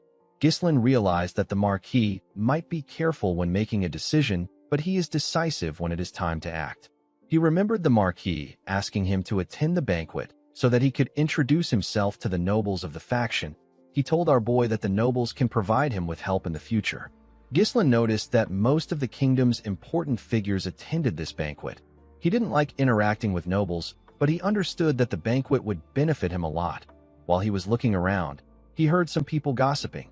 Some wondered if Ghislain deserved to be under the Branford family. Some said that his family doesn't even have any real power. Belinda was annoyed to see that they were looking down on her master. While the nobles were talking, someone called out to Ghislain. Our boy and Belinda quickly turned their heads. Rosalind bowed her head and told Ghislain that she would like to extend her gratitude to him. The nobles were shocked to hear this. The hall became quiet. Rosalind asked him not to pay attention to the petty noise. She said that it is natural for rumors to follow a popular figure. Ghislain said that he is not interested in this kind of popularity. He told the girl that their intense gazes are almost burning his skin. Rosalind told him that today is a special day. She explained to him that the nobles have confirmed that she has officially returned to the public's eye, and they found out that her father has become his guardian. She said that the nobles must be itching to do something. She stretched out her hand and told Ghislain that they need to greet the nobles. She said that everyone is waiting. Our boy carefully turned and looked at Belinda. The woman smiled and waved at him. Ghislain smiled and grabbed Rosalind's hand. The girl explained to him that the royalist faction is divided into 3 main groups. The first group belongs to the wealthy house of Elizabeth, which dominates the capital's culture and commerce. The second group is under the Chief Justice, who oversees law and administration. He is the eldest son of the Royal Chancellor and Rosalind's in-law. His name is Sir Bilor Norton. The third group is under Marquis Morris Macquarie. He is the commander-in-chief of the kingdom's army. He is in control of the nation's military might. Rosalind explained to Ghislain that this people are the high nobles of the Lithania kingdom who wield immense power over administration, finance, and the military. She told him that whoever he chooses to greet first as the northern representative will either raise or diminish their prestige. The moment he heard this, our boy remembered the Marquis telling him that the world he is about to step into is completely different from the one he comes from. Rosalind told him that he has to choose well. Ghislain carefully looked at the nobles. He let out a sigh and walked forward. He moved close to Count Elizabeth and bowed his head to introduce himself to him. Marquis Morris was annoyed to see this. Count Elizabeth greeted our boy with a smile on his face. He told him that his wife has gained some confidence thanks to him. He asked Ghislain to let him know if he ever needs any help. Countess Muriel moved close to our boy and referred to him as their little brother. She said that our boy is quite loyal. Ghislain asked her if she is allowed to call him this in this formal setting. The Countess said that it is not important since they are the only ones there. She thanked Ghislain for saving their faces. Immediately she did this. Marquis Morris cleared his throat loudly so that Ghislain can notice his presence. A man wearing blue clothes said that Ghislain should first pay his respects to the commander of the army if he is the son of a count. A man wearing red who stood behind Marquis Morris said that Marquis Branford has grown old. He said that Marquis Branford is now poor at discerning people. Ghislain turned around and moved close to the Marquis. He walked past the man instead of greeting him. Marquis Morris was shocked to see this. He saw our boy introduce himself to Sir Bilor Norton. The man was annoyed to see this. Sir Bilor thanked Ghislain for curing Rosalind. He told him that he has lifted a great burden off his heart. He revealed to him that Marquis Branford told him that he was looking for dwarven and elven slaves. He told Ghislain that he takes care of the legal issues related to slave traders and taxes. He asked him not to worry about it. Ghislain thanked the man for his help. After he was done with Sir Bilor, he went to greet Marquis Morris. The man was quite angry to see that our boy greeted him last. He asked him not to get conceited because Marquis Branford is backing him. He told Ghislain that he can cut him off anytime. Our boy said that he still has many shortcomings. He asked Marquis Morris to continue guiding him in the future. Marquis Branford watched our boy as he greeted the nobles. He heard the other nobles discussing about how Ghislain greeted the high nobles. When Ghislain was done, Rosalind asked him if the order was intentional. Our boy told her that he simply followed his heart. The moment he said this, the other nobles ran to him. They wanted to give him gifts and talk to him. The Elizabeth family and Sir Bilor watched Ghislain as the other nobles surrounded him. Count Elizabeth said that our boy has earned the resentment of Marquis Morris. His wife asked him not to worry because the Marquis is a simple man. Sir Bilor said that Marquis Morris can't cut Ghislain off just because he is jealous. Marquis Branford said that this is natural. He said that our boy is the only one who was capable of curing Rosalind's illness. Sir Bilor was amazed that the Marquis discovered such an excellent talent. He referred to him as brother and told him that he is quite impressive. Marquis Branford said that he didn't do much. He explained to him that Ghislain rose from the bottom to this position with his own strength. He said that our boy possesses the might to turn an unfavorable war into victory, and he has the ability to read the surrounding state of affairs and foresee what lies ahead. The Marquis said that he believed that Ghislain was worthy to receive his support. The moment he said this, someone stepped into the hall with a cane in his hand. Ghislain immediately sensed the person's presence. The high nobles and our boy quickly turned to the door. They saw a well-dressed man with a walking cane. Ghislain grit his teeth out of anger when he saw this man. He was happy to see that the man had finally crawled out. This man is the closest aide of Duke Delphine and the strategist of the ducal house. His name is Raoul Joseph. A man wearing a coat on a huge armor walked into the hall after Raoul entered. Our boy seemed to recognize this man too. The other nobles recognized Raoul. They all knew that he was from the Delphine ducal house. They believed that it wouldn't be smart to associate with him. Raoul and his knight walked up to the Marquis. Raoul greeted Marquis Branford. The Marquis told the Viscount that he believed that he had no interest in events like this. The Viscount told him that he simply came there to pay his respects. He told the Marquis that he heard he recruited a young lion. The Marquis told him that his lion is not special enough to interest the Duke. He asked the Viscount about the identity of the person behind him. Raoul told the Marquis that it is his escort. He said that it is not someone special enough to interest him. The Marquis's knight told the Viscount that his escort needs to remove his helmet and reveal his face. He asked the escort knight to show his face. The man didn't do anything. The Marquis's knight was annoyed to see this. He placed his hand on his sword and asked the escort if he didn't hear him. Before he could draw his sword, Marquis Branford asked the man whose name is Tolio to stop. He said that it is okay. With a serious look on his face, the Marquis asked Raoul to enjoy himself since he has come a long way. He asked him to take care of himself before he leaves so that he doesn't dishonor the Duke's name. The Viscount smiled and thanked the Marquis for his consideration. He turned around after thanking the Marquis. Marquis Branford could not believe that he was not informed that someone like Raoul, who is a significant figure in the Duke's faction, was in the capital. He couldn't believe that the man managed to avoid his eyes and ears. He realized that the Duke's influence has reached the capital. Raoul and his knight walked up to Ghislain. Our boy looked the Viscount in his eyes. He glared at the man to show his disdain for him. Raoul did not understand why Ghislain was glaring at him. This was his first time meeting him. He asked our boy if he knows him. Ghislain put himself together and stopped glaring at the man. He told him that he knows him. He said that he heard many things about him in the capital. The Viscount told Ghislain that he also knows him very well. He said that our boy put on an amazing show in the northern region. Ghislain was not surprised to hear that the man knew about what happened in the north. This is because Raoul was the one who made all the plans to bring Perdium to its knees. The Viscount suggested that they move somewhere else since they have greeted themselves. He told our boy that he has something to tell him privately. In the next scene, we see Ghislain in a room with the Viscount and his knight. Raoul decided to be straightforward. He told our boy that they are interested in his cosmetics. He explained to him that he came to the capital because he heard that a product that was good enough to cure Rosalind's skin and bring it back to life had appeared. He said that they were actually developing something similar. Ghislain wasn't looking at the Viscount when he was talking. He was staring at the knight behind him. Our boy turned to the Viscount and told him that he will have to apologize to him if he came to talk about an exclusive contract or technology sharing. The Viscount told him that he did not come there to engage in such a tedious talk. He said that a brilliant young man like him is rotting away in the countryside with nothing. The Viscount said that a scoundrel suddenly made a name for himself, led a war to victory, and secured a successful position in the capital. He asked our boy if this is by luck or skill. Ghislain told Raoul that he improved by studying a bit. This wasn't the answer Raoul wanted.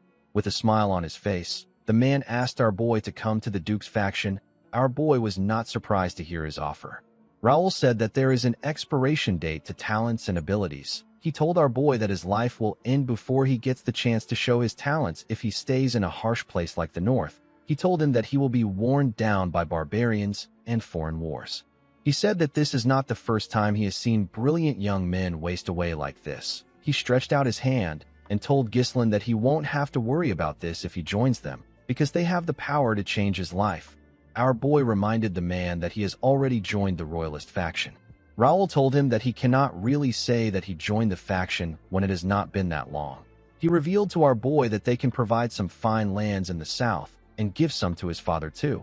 He said that Count Perdium must have been through a lot of troubles to protect the kingdom from the barbarians. He told our boy that the Count can't fight forever. He said that it might be time for him to retire. Ghislain already knew that Raoul would try to convince him like this, even though our boy already joined hands with the faction that opposes the ducal house. The Viscount is still trying to win him over. He spoke as if joining their side would somehow solve all of Ghislain's problems. He tried to sweet-talk and coax our boy to make him one of their own. Ghislain was certain that the man has used this same tactics on many people. He knew that this tactic was nothing more than a scheme to keep an uncontrollable variable within his grasp. He told the Viscount that the North is actually a better place than he thinks. Raoul told him that he doesn't have to decide right now. He said that he is planning on staying in the capital for a while. He asked our boy to take his time to think. Ghislain told the Viscount that he has a counteroffer for him. Raoul did not expect to hear this. Our boy asked the man to join their side. Raoul glared at Ghislain when he heard this. In the next scene, we see a carriage leaving the Marquis's mansion. Raoul and his knight were inside the carriage. The knight asked him about how he feels about Ghislain now that he has seen him. The Viscount said that our boy has strange eyes. He said that he wants to gouge them out. The knights revealed to him that Ghislain tried to kill him. Raoul was surprised to hear this. The knight told him that he could feel our boy's killing intent. He said that Ghislain was gauging his skills during the entire conversation. Our boy was wondering about how fast he could kill the Viscount after getting past the knight. He and the man locked eyes. They fought with their minds. In his mind, Ghislain swung his sword at the Viscount in an instant, but his attack was blocked by the knight. The knight pushed Raoul away and blocked our boy's attack. Although his first attempt was stopped, Ghislain didn't give up. He tried again, but his attacks were blocked by the man. Our boy and the man glared at each other. Our boy increased his speed and swung his blade at the man. The knight easily blocked his attack. He pushed Ghislain's sword back. Our boy gathered his strength and pushed his sword away. He and the knight quickly swung their blades at each other. Their fight came to a standstill. Ghislain realized that he couldn't get his way. He glared at the man. He grit his teeth and gave the Viscount the offer to join them. Raoul smiled and told him that he now understands why the Marquis likes him. He stood up and told Ghislain that he enjoyed talking to him. He told him that he will see him again in the future. Our boy said that he is also looking forward to it. After Ghislain said this, the knight glared at him with his green eyes. Our boy looked him in his eyes and told him that he looks forward to seeing him. He referred to the man as the strongest swordsman of the kingdom. His name is Cain Balzac. The swordsman revealed to Raoul that our boy knew him. Upon hearing this, Raoul realized that Ghislain's performance in the north is not a rumor. He said that this doesn't change his plan to take over the north. He said that his plan is only delayed. He told Cain that there are still many methods to use. He said that he will warn Count Desmond about our boy. He planned to tell the Count to consider Ghislain as a knight captain of a territory when facing him. Cain told him that he is wrong. Raoul did not expect to hear this. The swordsman had already seen Ghislain's skills, so he knew that our boy was not some knight captain. He asked Raoul to tell the Count to consider Ghislain as the strongest sword in the north. The scene shifts, and we are taken to Ghislain's mansion. We see the soldiers packing up the things in the mansion. Kair and Claude were in charge of supervising. Kair ordered the men to take every last penny. He warned them not to leave a single coin behind. Gillian controlled the soldiers outside.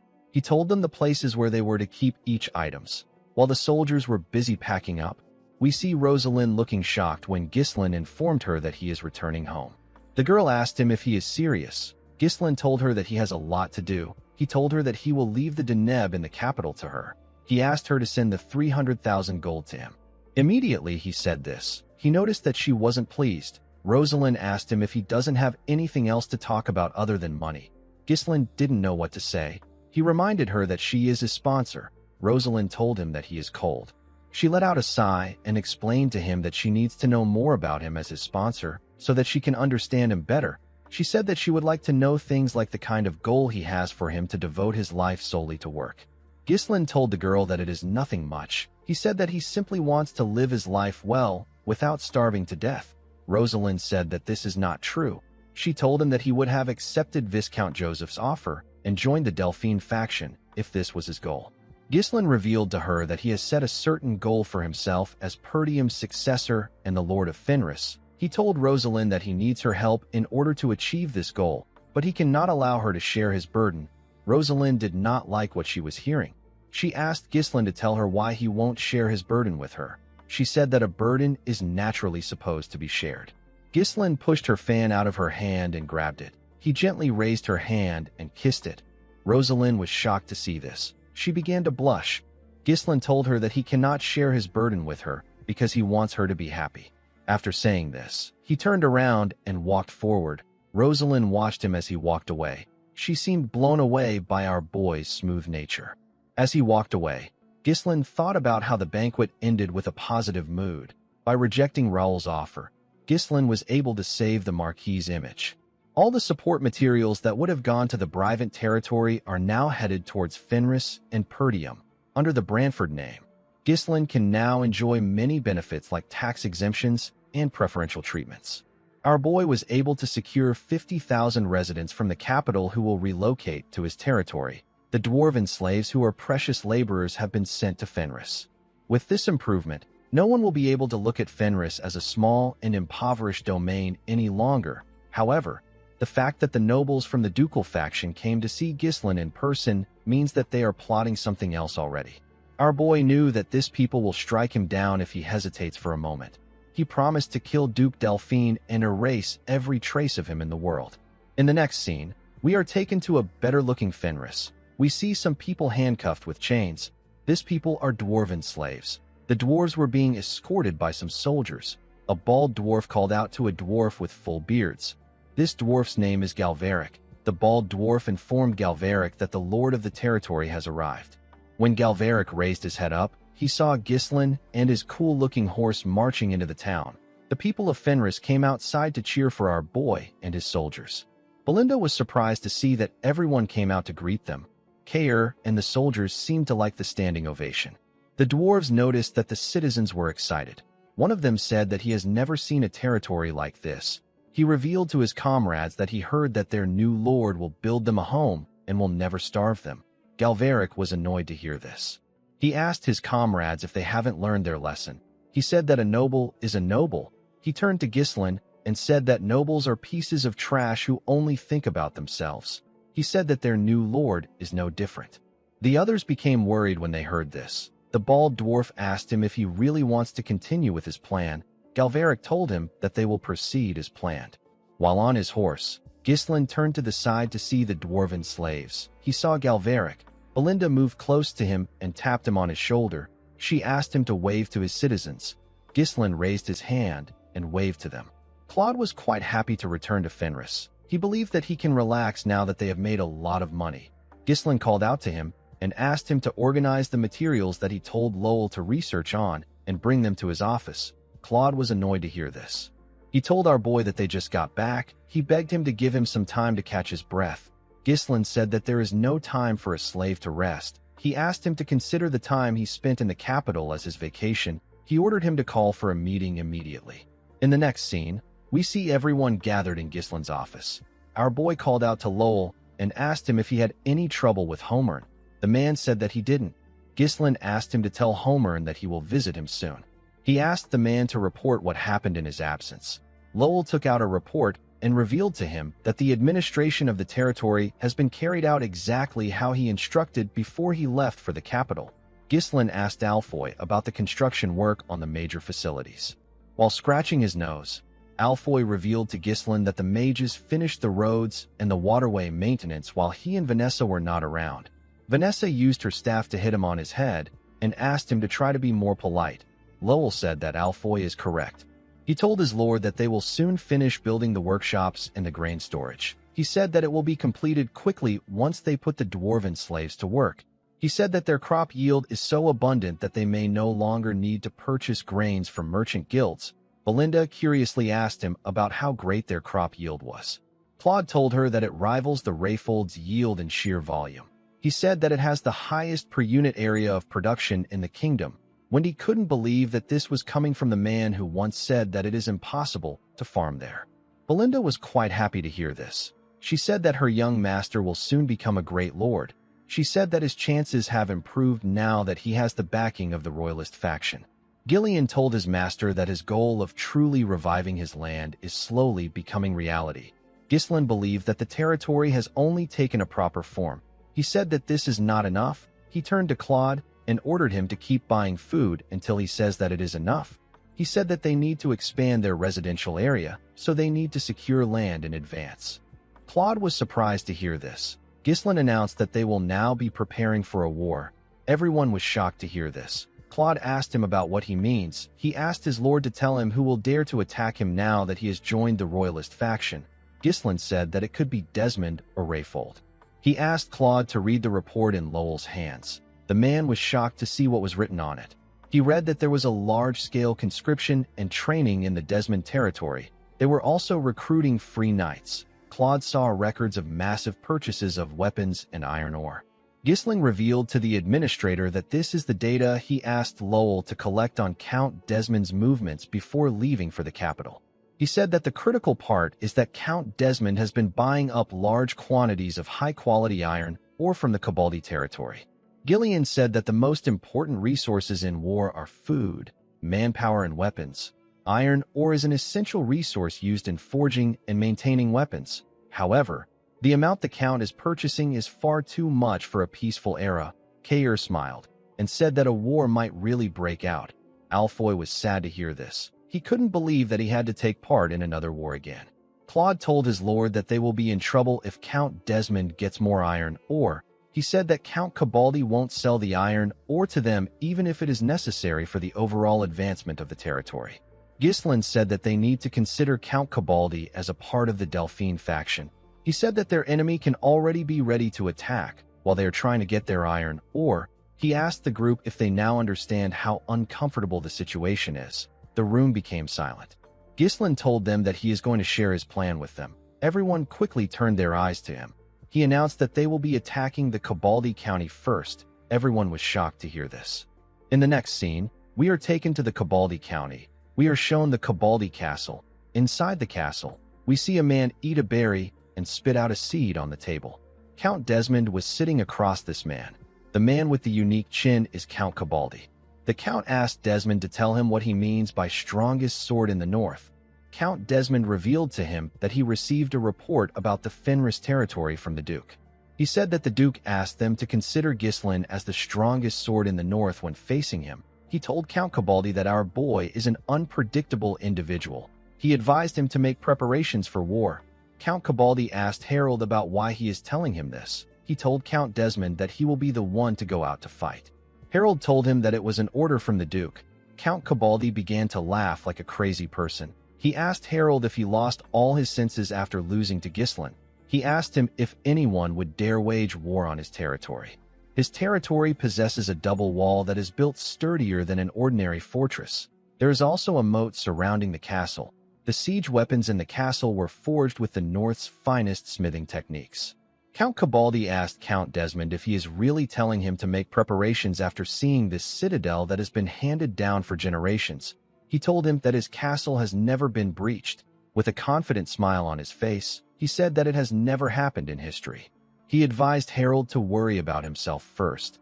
He reminded him that he recently lost his secret weapon. Count Desmond was annoyed to hear this. The scene shifts, and we are taken to Fenris. We see Kair, Gillian, and Belinda bow their heads as our boy walked past them in his armor. Ghislain stepped on the stage and looked down to see his soldiers standing in front of him. He could see the determination in their eyes. He liked their expressions. He told the men that trusting and following someone isn't easy, but they trusted and followed him this far. Ghislain took out his sword and slammed the blade on the ground. He announced to the men that he will turn all 200 of them into knights. He said that this is the founding of the Fenris Knight Order. The men raised their hands and began to cheer when they heard this. Claude and Wendy watched them cheer from their tent. The administrator was also wearing an armor. He said that the situation is driving him crazy. He told the woman that it doesn't make sense no matter how many times he thinks about it. He said that he is not sure if it is possible. He asked Wendy if she also shares the same views as him. The scene shifts, and we are taken back to when Ghislain announced that they will attack the Cabaldi County first. Claude stood up and asked his lord about how he reached this conclusion so quickly. Ghislain explained to him that Count Desmond and Count Cabaldi are pretending to be neutral even though they support the ducal house. In other words, they are chess pieces that can move freely in place of the ducal house. Our boy told the group that Count Cabaldi is also their enemy. He said that they will get the Count's iron, or if they win the war, they will also slow down their enemy's growth and accelerate their own. This move made sense to everyone. Claude asked his lord about what they are going to do. Gillian told his lord that the armaments of Cabaldi's soldiers are among the finest in the north. K'er said that their overall military power is lacking in quantity and quality. Ghislain revealed to them that he is going to turn all 200 mercenaries into knights who can wield mana. K'er and Gillian were surprised to hear this. According to Ghislain, a well-trained knight has the power of 100 ordinary soldiers. If they are able to form an order of 200 knights, they will gain an equivalent strength of 20,000 soldiers. With a worried look on her face, Belinda asked her master about how he is going to do it. She reminded him that it takes years to master mana properly. Ghislain asked Vanessa to bring something. The girl and other mages brought in some barrels containing a large amount of scrolls. Alfoy said that these are mana compression sigils. Claude asked his lord if he used the runestone to create these things. Our boy took out one of the scrolls and said that the mercenaries will be able to master mana with it. He said that it might stray a little from the normal method. He told his subordinates that he modified the Perdium family's mana cultivation technique to make it easier to learn. He said that it should take the soldiers a month to master it. Belinda became nervous when she heard that our boy modified the family's mana cultivation technique without permission. She asked him if the lord won't be mad about it. Ghislain told her that it is better that his father gets angry than they lose their soldiers. Gillian told him that they won't be able to bring down the Cabaldi castle by simply training their soldiers. He revealed to him that he has been to the castle during his mercenary days. He said that the castle has a sturdy double wall with a deep moat surrounding it and flawlessly arranged defensive weapons. With so many elements favoring the castle's defense, people say that it has never once fallen throughout the lineage of the family. Gillian told his master that their mercenary tactics won't work if the Count resolves to hold a defensive siege. Claude suggested that they give up on the castle and focus on blocking Count Desmond. He said that they can get iron ore from other regions, even though it might be difficult. Ghislain asked him if he wants to bet to see if they will lose or win. Claude was annoyed to hear this. He asked our boy to stop betting on his territory's fate. Ghislain smiled and asked him not to worry about it. He told his administrator that he always has a plan. The scene shifts, and we are taken to a training hall. We see Ghislain standing in front of his soldiers. The soldiers wondered if they don't need to know how to use mana to become knights. They knew that it would take a few years to learn mana. Gordon raised his hand and asked Ghislain about how they are going to use mana. Ghislain told the soldiers that it would normally take several years to learn how to use mana. He told them that he will make sure that they all learn it within a month. Gordon and the other soldiers were surprised to hear this. Ghislain smiled and said that he will explain to them in a way that they can really understand. A while later, we see Ghislain pushing his mana into Gordon. There were several exhausted soldiers laying on the ground. They were breathing heavily. Gordon grit his teeth to endure the pain of our boy's mana. Ghislain asked him to bear with it. He told him that he is compressing several years into a single month. The burden for this is naturally enormous. He told Gordon that he will temporarily feel mana through the compression sigil. He asked him to gather the mana particles in the air and take them beneath his lower abdomen to form a mana core. He advised Gordon to imagine winding up a skein of thread. While following his orders, Gordon dragged the mana beneath his lower abdomen. He screamed out in pain. A while later, we see Ghislain step out of the training hall. He saw Belinda and Lowell waiting outside for him. Belinda told him that he did well. Ghislain thanked her and asked her if she can take the soldiers back to their lodgings. He told her that she will need to keep an eye on them for a while. While breathing heavily, he called out to Lowell and informed him that they will be crafting the armor that their order will be using. He asked him about how their dwarven slaves are doing. Lowell informed his master that the elves haven't arrived yet, but the dwarves are already waiting in the territory's lodgings. Ghislain turned to the sky when he heard this. He said that the moon won't be rising tonight. The scene shifts, and we are taken to a forest outside the town. We see someone push his hand out from the ground. The person created a huge hole and came out of the ground. The person turned out to be Galveric. His comrades were behind him. Galveric asked his comrades to come out after looking around. One of the dwarves asked Galveric if he is certain that they will be free once they escape this kingdom. Galveric revealed to him that people said that there is a secret autonomous district in another kingdom where slaves of different races live together. He asked his friends to leave with him. He said that the border is right in front of them. The moment he said this, Galveric noticed that his friends were hesitant. They seemed to be shaking. Galveric was annoyed to see them hesitating. He asked them if they have some lingering attachments to the slave life. He asked them to go back and spend their whole lives crafting toys for nobles if they are scared. The bald dwarf said that this is not it. He pointed at something and asked Galveric to turn around.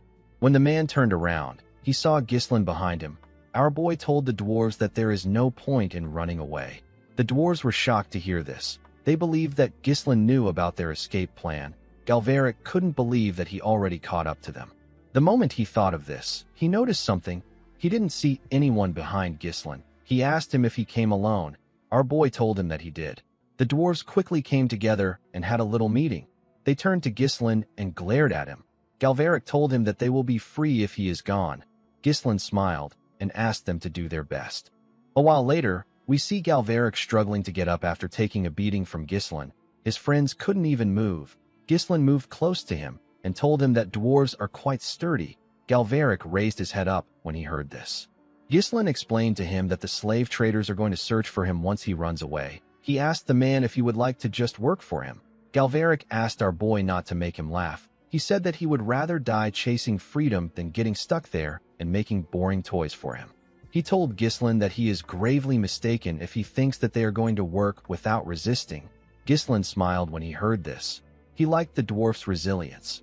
He believed that his behavior was normal since he is someone who will later be called the legendary blacksmith in the future. Galveric pushed himself up and took a stance. Ghislain asked the man to give him 10 years. He promised to build an autonomous district for dwarves in his territory and free them from slavery if they cooperate with him earnestly. The dwarves were shocked to hear this. They all got up. Galveric asked him to stop lying. He told Ghislain that the kingdom legally defines them as slaves. He told him that it will be meaningless for a rural lord like him to give them freedom. Ghislain told the man that laws can be fixed when needed. The bald dwarf informed Galveric that Ghislain is backed by the royalist faction. He said that it might really be possible for him. Galveric clenched his fist out of anger. He knew that he couldn't win this fight. Ghislain told him that he is not interested in some luxurious craftsmanship. He told him that he wants to make something more fun than this. Galveric was surprised to hear this. He asked our boy about what he means. Ghislain raised his head and looked at the sky. He said that he wants to fly in the sky. A month later, we are taken to the Cabaldi castle. We see the count reading a letter from Ghislain. Our boy wrote that he is disrupting the fairness of the entire northern iron market with his iron dealings, which are biased toward a certain house. He told the count that he will regret it if he doesn't open the market to Fenris and its neighboring territories. The count asked his subordinates to tell him what he is holding. One of them told him that it is a letter from Baron Fenris. Another official called Ghislain a rude, insolent brat. He said that our boy must be out of his mind. Count Cabaldi smiled and said that this method only works when used by those in power. He said that Fenris must be doing bad for them to send such a terrible letter. One of his officials informed him that Fenris has recently been buying up food in large quantities from other territories, and they are even paying extra money to get it. A man next to the official said that the territory must be experiencing food shortage after taking an immigrant sent by the royalist faction. Another vassal said that he cannot understand why Fenris keeps choosing to do things that bring them losses. He said that harvest season will soon come and prices will drop. The noble next to him asked him not to bother trying to understand the actions of the territory. He said that it is typical for a youngster to act reckless without thinking. Count Cabaldi used a candle light to burn the letter. He told his subordinates that it is natural for Ghislain to run into trouble because he is trying to bulk up a territory that was just on the brink of ruin some time ago.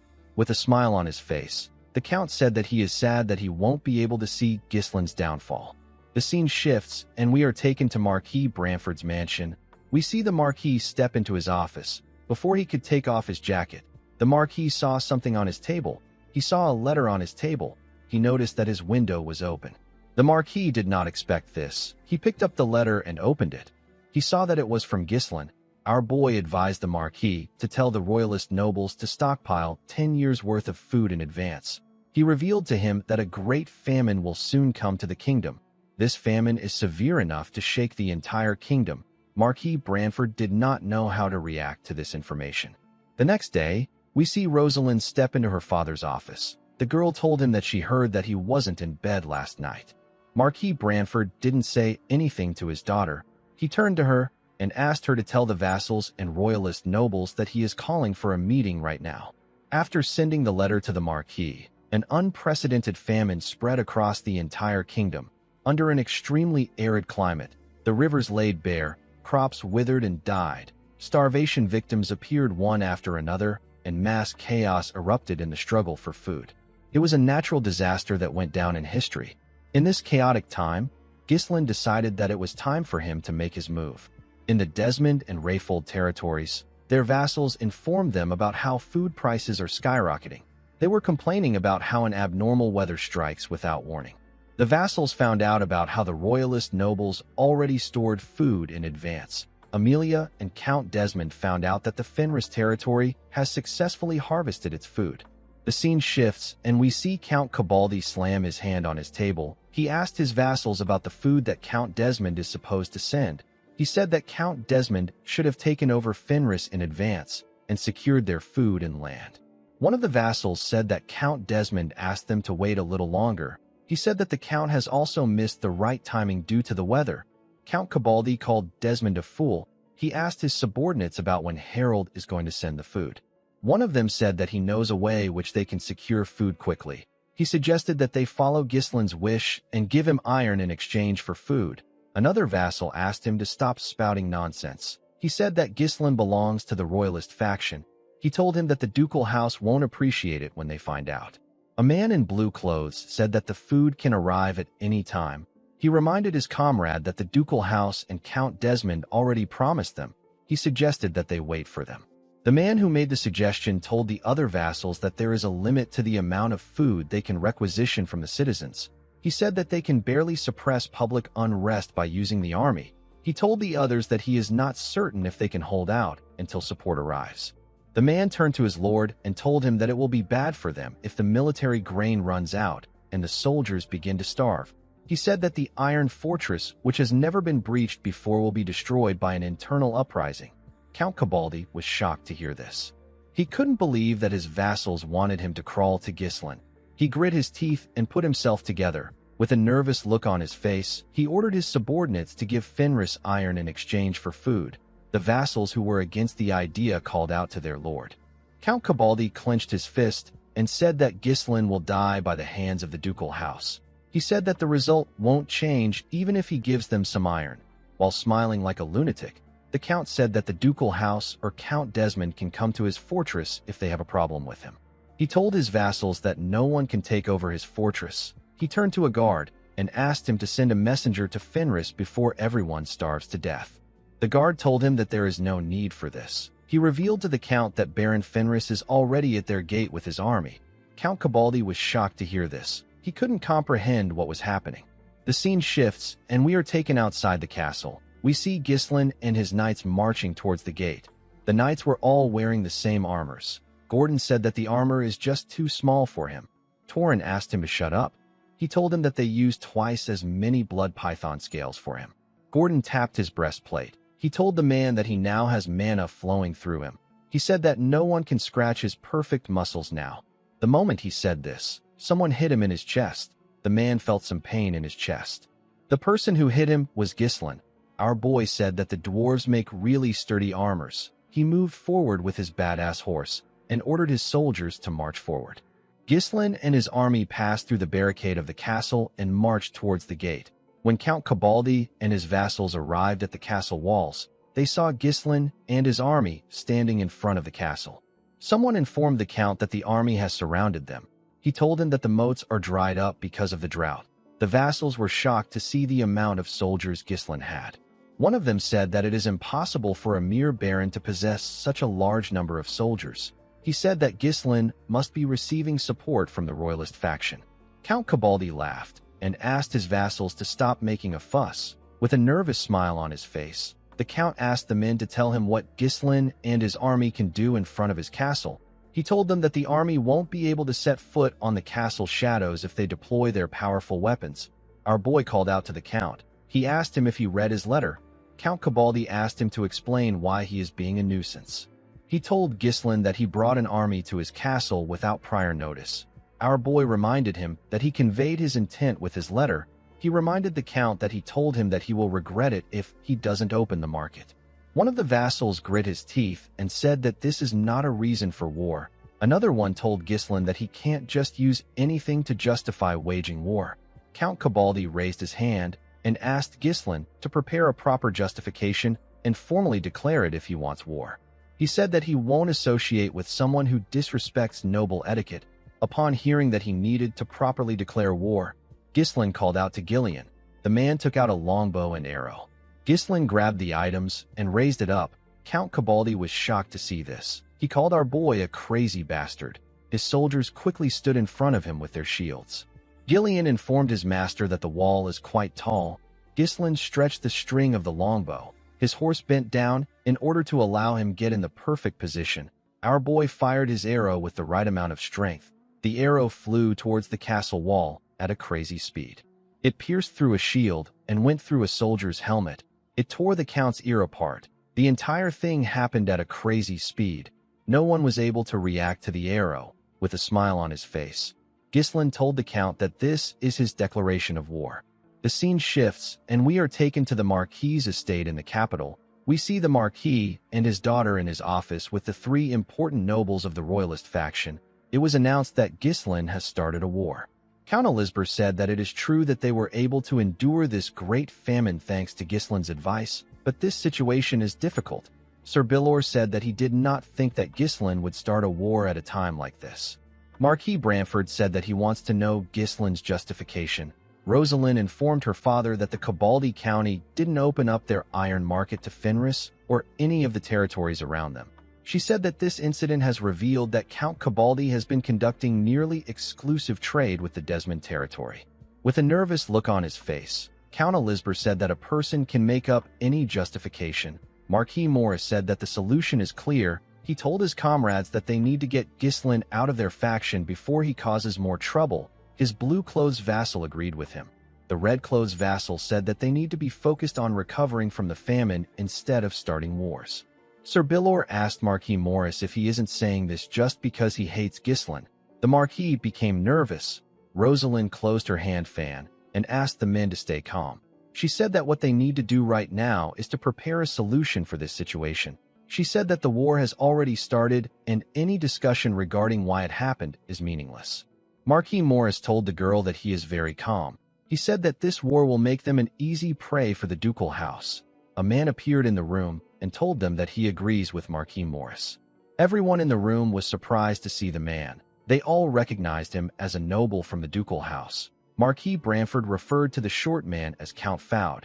The count said that Gislin has declared war on a neutral noble. He said that it is unbelievable that our boy would do this while everyone is suffering from the natural disaster. The count asked Marquis Branford if he should take Gislin's actions as the will of the entire royalist faction. The Marquis frowned when he heard this. Sir Bilor was amazed by the intelligence network of the ducal house. Count Alciber found it odd that the man came out strong from the start. He wondered if Count Foude was trying to say that he is confident. Rosalind understood that this war could turn the entire group of neutral nobles against the royalist faction. It will be the perfect opportunity for the ducal house to gain more influence. It is no exaggeration to say that the very fate of the royalist faction depends on how Marquis Branford answers. Also, if Gislin loses the war, the royalist faction would lose their influence on the north. However, if our boy is able to win and secure the largest iron mine in the north, the risk would be worth it. Marquis Branford put his hands together and said that he believes that the war is justified. Count Fowd did not expect him to give him this answer. He asked Marquis Branford if he can explain what he means. The Marquis told him that this is a personal dispute between Baron Fenris and Count Cabaldi. He said that it doesn't represent the will of their entire faction, but it also doesn't give the ducal house the justification to intervene. Count Fowd said that even war has its proper time. He said that turning a blind eye to this war is no different from abandoning their duty as nobles to uphold the kingdom's order. Marquis Branford let out a sigh. He told the man that he fails to understand why the ducal house is reacting so sensitively to this war. With a smile on his face, the Marquis told the man that it almost looks as if Count Cabaldi belongs to their faction. The scene shifts, and we are taken back to the Cabaldi territory. A loud scream was heard by everyone on the castle wall. Ghislain turned to Gillian and told him that he gave him a good longbow. Kaer said that the Count won't be wearing any earrings anymore.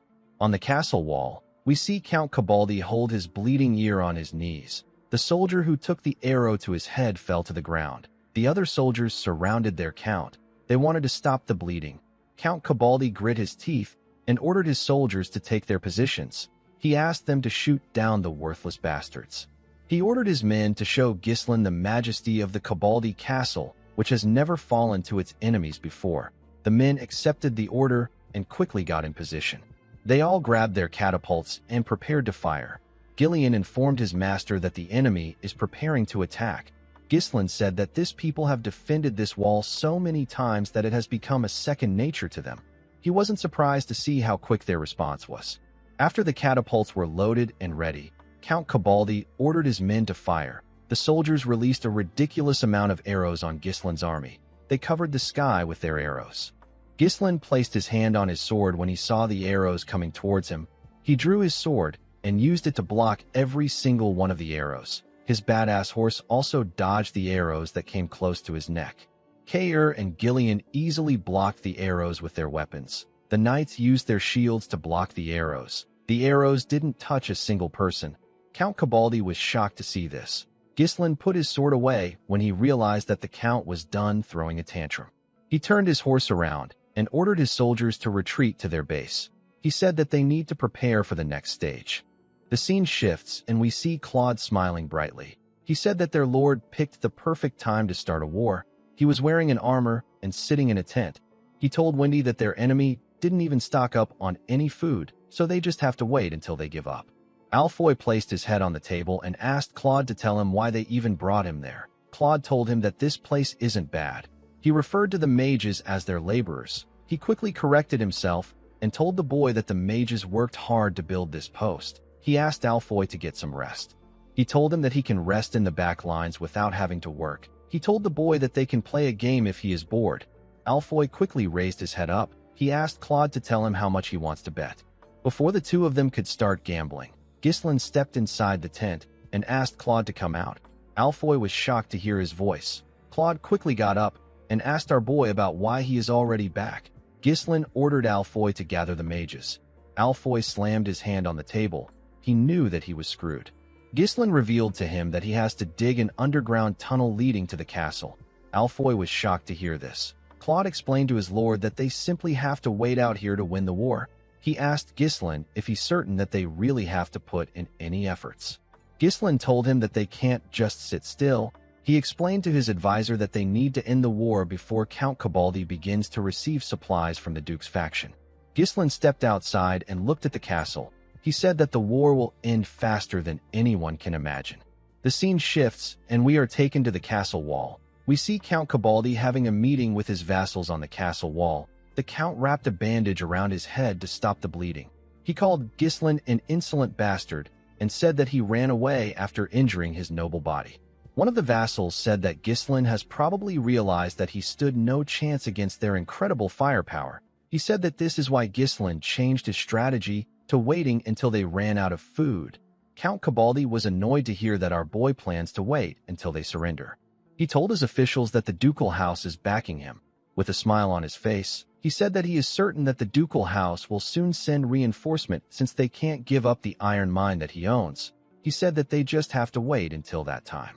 The moment he said this, a knight informed him that Ghislain's army is digging an underground tunnel. The Count was surprised to hear this. He used a hand telescope to check on Ghislain's army.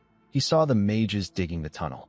He couldn't believe that Ghislain wanted to build a secret tunnel out in the open. One of the vassals said that they want to attack them from below the ground since facing them head-on is difficult. A vassal with yellow clothes said that the exit of their tunnel must be the southern gate. Count Cabaldi called out to a guard known as Jaimon. He ordered the guard to station their soldiers at the southern gate. The man accepted his order. The count told him that they will attack their enemies immediately they pop their heads out of the hole. He ordered Jaimon to open the gates and have the cavalry on standby so that they can sweep away the Fenris troops at once. The man asked him about what they should do about the castle wall. Count Cabaldi said that their enemies don't even have a siege weapon. He asked him to tell him what they can even do. He said that their enemies only have an infantry. He told Jaewon that they can hold them off by deploying a small force. With a smile on his face, Count Cabaldi told himself that he will be the one standing at the end, even though it was Ghislain that launched an attack on him. Later in the night, we see Ghislain's soldiers and the dwarves pushing something up a mountain. While they were pushing the items, one of the dwarves said that it doesn't make sense that Ghislain is asking them to bring these items to high grounds like this. The bald dwarf said that he can't even see because there are no torches on their path. One of the dwarves turned to Galveric and told him that they made the items just as Ghislain ordered. He asked him if he is certain that the items will work. While breathing heavily, Galveric told his comrade that there is no way an item he created wouldn't work. The scene shifts, and we are taken back to the time Ghislain made a deal with the dwarves. They all sat around a bonfire. Ghislain told them that he wishes to fly. Galveric asked him if he got a blueprint of the legendary airship, which is a lost technology of an ancient empire. Our boy told him that he didn't. He picked up a large shirt and told the dwarf that he is going to get a better understanding of what he means once he sees what he is about to do. Ghislain placed the shirt on a rope and carefully tied it together. He placed the shirt above the fire. This allowed the shirt to float in the air. The heat was escaping from the top of the shirt. Galveric and his friends did not understand what was happening. Galveric asked our boy to tell them what he wants them to see from this. Ghislain asked him to see how the shirt got bloated. He explained to him that the heated air tries to rise upward and it fills the inside of the shirt. Galveric was shocked to hear this. The bald dwarf told Ghislain that this is just the wind. Galveric told his friend that he is wrong. He said that the shirt would have just fluttered if this was wind. It wouldn't have been bloated. Ghislain smiled when he heard this. He realized that the man understood his idea. He picked up a stick and used it to draw a bigger cloth. He said that they can create an air pocket much larger than this. Before he could finish explaining, Galveric grabbed the stick and drew a basket underneath the air pocket. With a face filled with excitement, the dwarf said that they can put a basket large enough to contain a person and generate hot air in it. Galveric asked Ghislain to tell him why this phenomenon even happens. He asked him to tell him why hot air rises. Ghislain said that he has no idea. He said that he only figured this out while doing some laundry. Galveric said that no one would think of this while doing laundry. He asked our boy to take him. Ghislain asked him about where he wants to go. With a bright smile on his face, Galveric told him that he wants to go to his workshop. He told Ghislain that he wants to make this thing and put it to test right away. The scene shifts, and we are taken back to the present. We see Ghislain waiting for Galveric and the others at the top of the mountain. He told them that they arrived just in time. Galveric told our boy that this is an easy job for them. Belinda moved close to him and gave him his helmet. She informed him that the mages and knights have finished their preparations. Ghislain asked Belinda to get prepared. Alfoy was annoyed to see what Ghislain created. He asked him to tell him why he ordered them to dig the tunnel if he was just going to do this. Gordon grabbed his neck and asked him not to yell at their lord. The knights cleared a path and allowed their lord to walk forward. Kair and Vanessa smiled at our boy. Ghislain looked at the castle. He told his knights that they are about to be dropped in the middle of their enemy's territory. He told them that they will infiltrate the castle and take control of the inside just as they have trained. He explained to them that the main objective of this plan is to open up the gate and call in Gillian's cavalry unit. He informed them that the Cabaldis have the best equipment in the north, so this fight won't be easy even if they have learned mana. Ghislain informed them that the enemies they will face in the future will be even stronger than the Cabaldis. He told them that there will be no next time for them if they cannot easily end the war at this level. The knights became nervous when they heard this. Ghislain smiled and asked them not to worry. He reminded them that they already pioneered the forest of beasts, which no one has managed to do. They have even led a hopeless war to victory. While screaming at the top of his voice, Ghislain asked his men if their preparations are lacking. The men said that it is not. Ghislain asked them if they are afraid. The knights said that they are not afraid. Our boy wore his helmet and told his knights that they have all grown faster than anyone could have ever imagined. He told them that it is time for them to fly. Immediately he said this, several hot air balloons appeared in the air. The mages were using their magic to create the flames that kept the balloons in the air. At the castle wall, we see a soldier looking at Ghislain's camp with his hand telescope. The man recalled that their enemies have been digging all morning, but now they were suddenly gone. A soldier holding a torch told the man that their enemies must have gone to sleep. The moment he said this, 2 guards carrying torches came to them and told them that it is time to change shifts. One of them asked the man with the telescope if he noticed anything. The man said that there is nothing out of the ordinary. He told his comrade that he doesn't know how many more days that they have to watch their enemy. He said that he doesn't believe that they plan to attack them. After saying this, the soldier and his partner walked forward.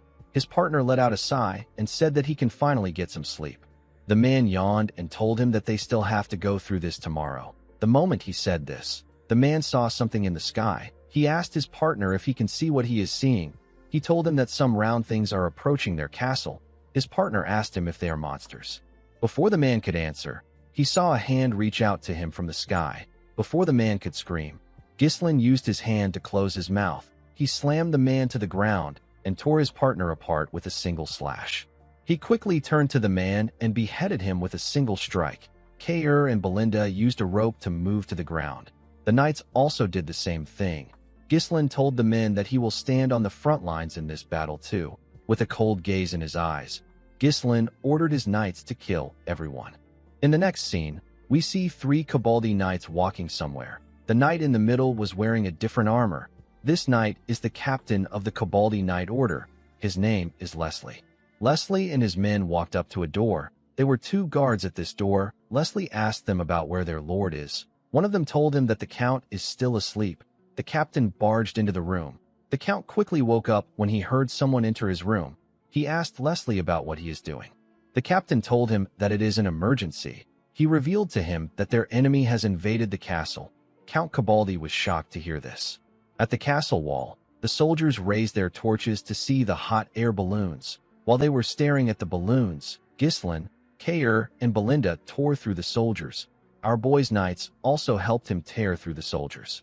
With a smile on his face, Kair told the men that they need to tear off the remaining ear of the butt-chinned lord. Inside his room, Count Kabaldi could hear the sound of swords clashing. He became scared. He asked his knight captain to tell him how the Fenris soldiers got over the wall. He asked him about what happened to the tunnel. Leslie reported to him that the soldiers came from the sky. They were riding unidentified spheres.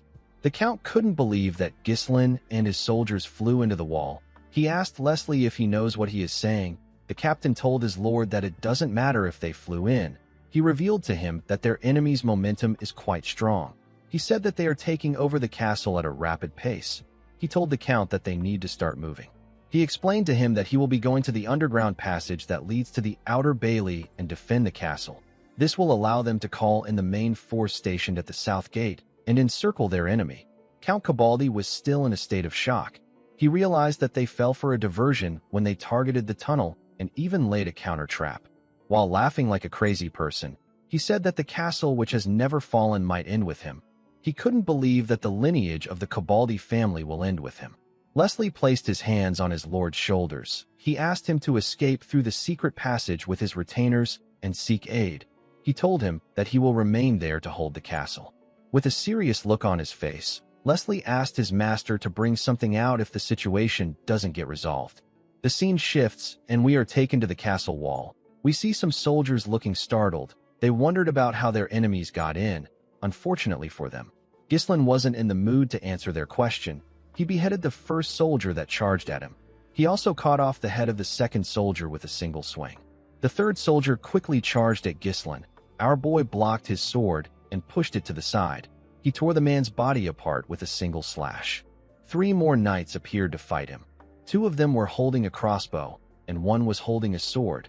The man carrying the sword was the platoon commander. He ordered his frightened soldiers to get themselves together and fire at our boy. Before they could do anything, one of them asked the platoon commander to look up. The soldiers got slammed to the ground by a hot air balloon that crashed into the wall. Alfoy and Gordon crawled out of the balloon. While struggling to catch his breath, Alfoy called Gordon a stupid pig and reminded him that he told him that he would be too heavy for the balloon. Gordon asked him not to swear. Immediately he said this. The platoon commander and another soldier appeared behind them. Before the men could use their weapons, they got killed. The platoon commander got stabbed in the neck with a dagger, and the archer got stabbed in the neck by a huge sword. Belinda and Kayer were the ones who threw their weapons at them. Ghislain asked Alfoy and Gordon if they are all right. Kayer told Gordon that he is still the same even after becoming a knight. Gordon laughed out loud. The moment he did this, someone blew a horn. Ghislain and the rest of the group quickly turned to the other side of the castle wall. The Cabaldi soldiers announced that the enemy has invaded. The soldiers were ordered to secure the gate. Kayer did not expect the Cabaldi soldiers to already take a defensive formation. Even Ghislain did not expect them to react this fast. He realized that there's someone sharp among the knights. Our boy knew that the enemy forces they dispersed with the tunnel operation will soon regroup. He knew that they were running out of time. He turned to his knights and asked them if they are all there. The men told him that they are complete. Ghislain ordered Kayer to stop the soldiers on the wall and destroy their siege weapons. He asked Belinda to find the count. He said that he will open up the path to the castle gate by himself. He asked his knights if they are ready. The men raised their weapons and released their mana. They told their lord that they are ready. Ghislain smiled when he saw this. He closed his helmet and drew his sword. He ordered the Fenris Knight Order to take action. He led his Knight Order towards the main gate. Leslie and his men were already waiting for them there. The captain was not surprised to see that they actually came for the gate. He raised his sword and ordered his soldiers to charge. He asked them to stop the enemy and hold them here until the main force at the south gate arrives. Ghislain and his knights easily tore through the men that charged at them. Leslie was shocked to see this. He saw how Torin, Gordon, and the Order Knights fought multiple soldiers. They were easily tearing through them. The soldiers slowly became demoralized. They wondered if they could really stop the people in front of them. Leslie noticed that every single person in Ghislain's army were wielding their weapons with mana. He couldn't believe that these men were knights. Even if they were knights, it didn't make sense that they were able to push back a medium infantry this quickly. Leslie realized that this was happening because of the knight at the front. He knew that this was happening because of Ghislain. He knew that they had to stop him. One of the soldiers told the captain that their enemy's momentum is too strong. He said that they can't stop them with their current troops. Another soldier said that the gate will be breached before the main force arrives. Leslie ordered the men to break something. The soldiers asked him to repeat himself. The captain ordered them to break all the switching mechanisms. He released his mana and said that he will buy time. He charged at Ghislain. Our boy was able to block his sword. He and Leslie locked eyes together. Ghislain pushed the man back. The captain thrust his blade at him. Our boy brushed his blade aside and swung his sword at him. The captain blocked his sword with his own sword. He moved his sword out of the way and let Ghislain's sword hit his shield. He thrust his blade at Ghislain again. Our boy was able to move his sword at a crazy speed and push Leslie's sword away. Ghislain carefully observed the man. Leslie introduced himself as the Knight Captain of Cabaldi. He put his sword and shield together and told Ghislain that he will not pass. While everyone was busy fighting for their lives, the Count went to visit a chained man in jail. He placed his hand on the iron bar and called out to a man known as Lucas. He told him that he will have to buy them some time. Lucas glared at the Count. He gently smiled and asked him to take off his shackles first. On the castle walls, we see Kayer and the knights destroying their enemies' weapons. Kayer ordered them to not leave any weapon intact. While he was busy destroying the weapons, we see Belinda tearing through the soldiers as she ran into the castle. The scene shifts, and we are taken back to Ghislain. After the captain introduced himself, Ghislain raised his sword and charged at him at a crazy speed. Leslie was shocked to see our boy in front of him. He was able to block Ghislain's attack, but his sword got pushed back. He quickly thrust it at our boy. Ghislain was able to block his blade. He swung his sword at the captain with a large amount of energy. Leslie was able to block the attack, but he got pushed down. He grit his teeth and struggled to hold on. He pushed Ghislain's sword away and used his sword to push him back. Unfortunately for him, our boy wasn't going to back down. He quickly charged at the captain. Leslie was able to block his sword strikes. He quickly thrust his blade at Ghislain. Our boy carefully swung his sword at the man's head. Leslie was shocked to see our boy's sword coming towards his head. He quickly bent his head to dodge the attack. He was able to dodge the strike, but a part of his helmet got destroyed. Ghislain didn't give him the chance to regain his balance. He quickly swung his sword at the man's head again. Leslie was able to use his shield to block the attack, but he got pushed back. One of the soldiers called out to his captain when he saw this. His comrade called him a fool and asked him to focus on his enemy if he has the ability to care for his captain. Leslie quickly took a stance. He was trying to catch his breath. He was amazed by Ghislain's strength. He noticed that his shield has been heavily damaged. He realized that his arm is not going to be able to keep up with Ghislain's strikes. He smiled and told himself that this is not enough to defeat him. He believed that Ghislain was already aware that he will be surrounded by their main force if he wastes any more time. He decided to deflect Ghislain's attacks obliquely to maintain an appropriate distance. This will allow him to seize the momentum by aiming for the gaps between our boy's strikes. Leslie carefully carried out his plan and put some distance between himself and Ghislain. He believed that he will win the moment Ghislain is unable to contain his impatience and makes a hasty attack. The moment he thought of this, Ghislain appeared in front of him and asked him if this is all he can do. Leslie was shocked to see him. Our boy thrust his sword at the man's head. Leslie quickly bent his back to dodge the attack. Ghislain gave him a heavy punch on his face. Leslie spat out some blood. He quickly regained his balance and raised his sword. He thrust it at our boy. Ghislain used his sword to push himself up and dodge the attack. He used his sword to cut off Leslie's arm while he was in the air. The captain was shocked to see what just happened. Our boy landed on the ground and told him that he wasn't too bad. Immediately he said this. He swung his sword and landed a powerful strike on Leslie. Blood gushed out of his body. The knight captain couldn't comprehend what was happening. He quickly remembered what Count Desmond said. He recalled that the Count asked them to consider Ghislain Fenris as the strongest sword in the north. The captain fell to the ground the moment he thought of this. His men were shocked to see this. They couldn't believe that their captain was on the ground. Gordon and Torin were happy to see that their lord defeated the captain. Ghislain ordered his knights to charge forward and open the gate. His men quickly ran towards the castle gate. Leslie gathered his strength and raised his head up. He called out to Ghislain and told him that things won't go as he planned. A knight came outside of the control room and informed our boy that the gate is not opening. Torin said that the machine is broken. He said that they cannot open the gate like this. Ghislain commended the captain for using his brain. Leslie smiled and told our boy that their main force will soon arrive. He told him that he doesn't stand a chance against their sheer numbers. He said that they will win as long as they can protect the gate. Immediately he said this. Our boy saw the main force coming towards them. Gordon asked him about what they should do. One of the men said that they are now knights. He said that they can take the main force. Ghislain noticed that his knights were breathing heavily. He knew that they were all exhausted because they had used all their mana. He knew that his knights couldn't fight the enemy in their current state. Our boy walked up to the gate. Gordon called out to him. He didn't understand what his lord was doing. Ghislain placed his hand on the gate. He took a look at his sword and said that he has to use something even if it is just for a moment. He ordered his men to move away from him. In the current era, the term master is closer to a title than a true state of mastery. This is because there was no established standard to define what a master realm is. The only thing that is known is that a mana blade is regarded as the qualification of knights.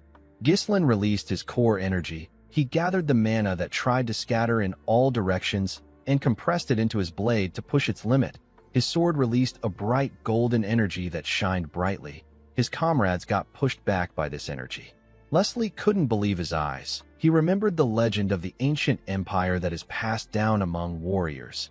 Even among those who have honed their mana to the utmost extreme, there exists a necessary condition to be acknowledged as a master. Ghislain tightened his grip around his sword and swung his aura blade at the gate. Immediately he did this. The commander of the main force ordered his subordinates to surround the Fenris Knights. He said that they will make them pay for attacking the Cabaldi castle. The commander charged at Ghislain. He wanted to attack our boy from behind. Before he could do anything, the gate fell to the ground, and our boy's reinforcement charged in with Gillian at their front. Ghislain's crazy horse was the first to enter. It used his hoof to hit the commander in his head. He screamed to make others aware of his presence. While trying to catch his breath, Ghislain asked Gillian about why he brought his horse. The man told our boy that the horse followed him on his own accord. The Cabaldi soldiers were shocked to see that their gate got split apart. They didn't understand what was happening. One of them called out to Commander Jaemon. The commander quickly stood up and ordered them to retreat to the castle.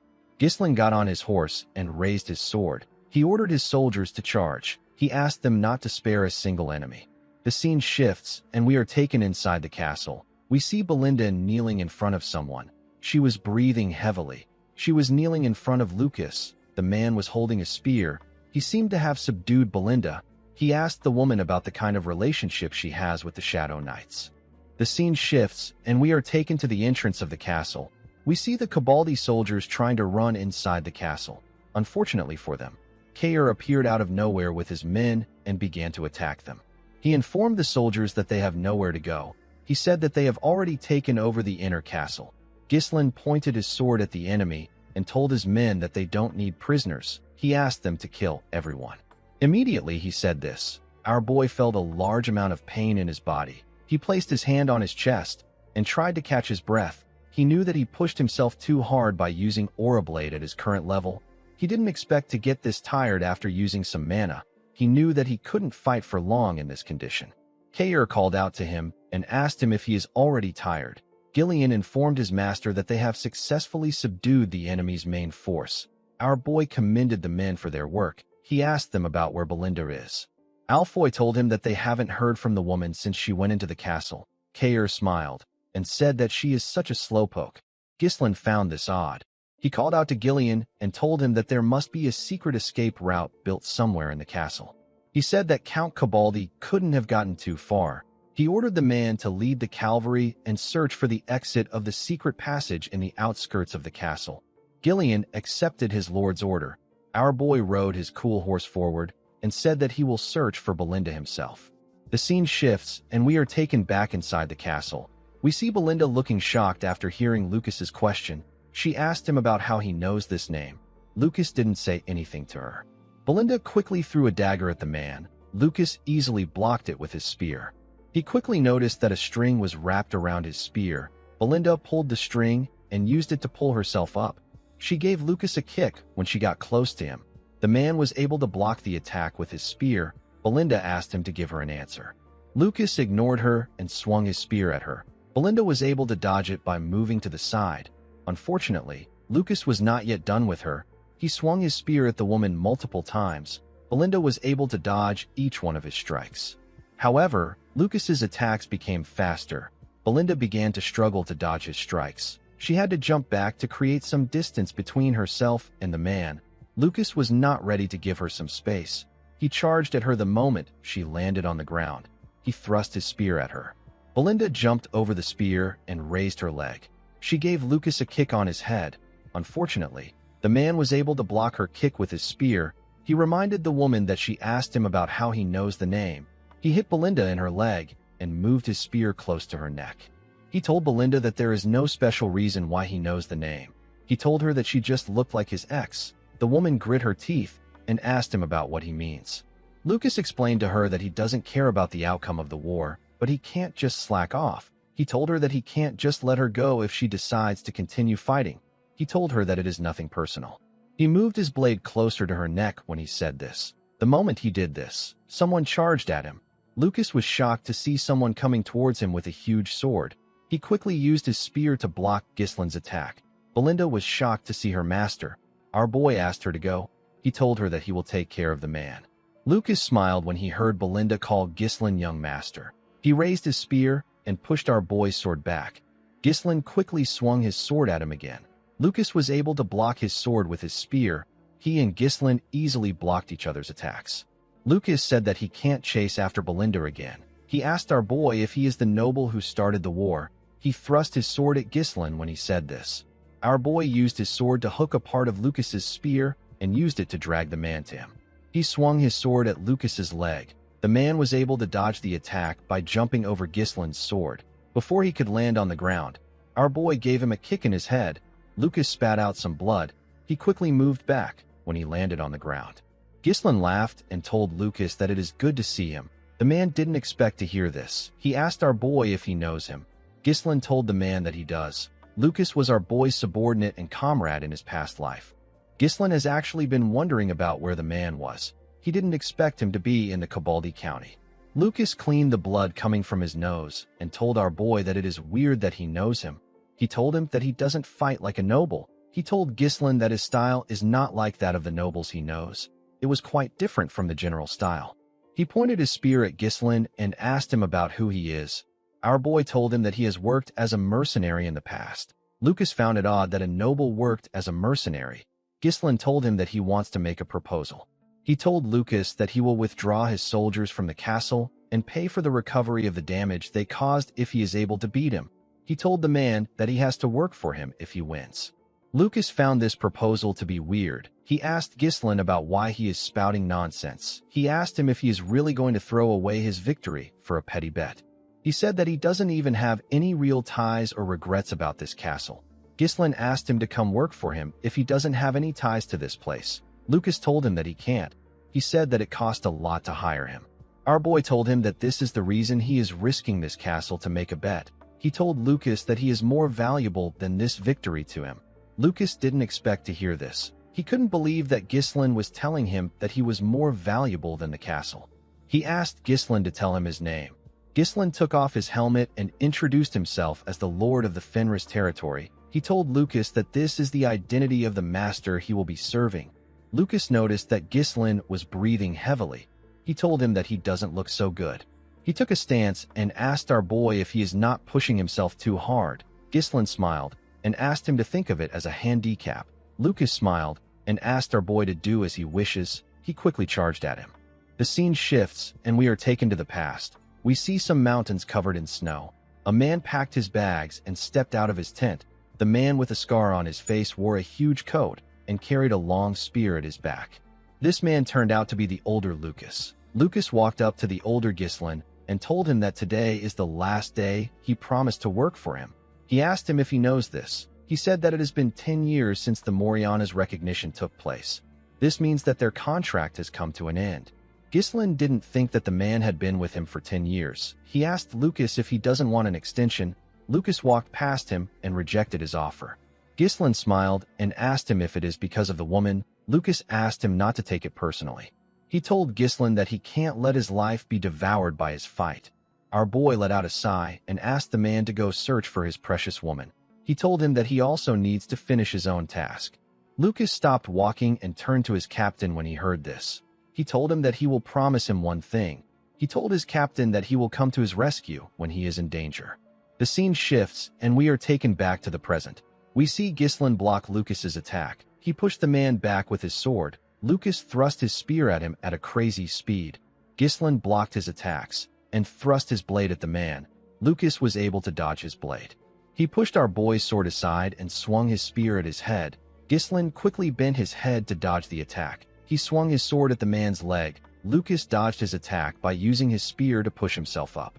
Ghislain quickly swung his sword at the spear. Lucas pulled it up and spun in the air. He landed in front of our boy. He found Ghislain to be impressive. He told him that his face was actually screaming fatigue at first glance. Ghislain told the man that he can't lose a bet he started. Lucas laughed out loud when he heard this. He apologized to Ghislain and told him that he will still win this fight. He said that he knows that things will become bothersome if he works for our boy. He released his mana and took a stance after saying this. Ghislain was surprised to see the amount of mana Lucas had. He realized that the man was already considerably strong even before he met him.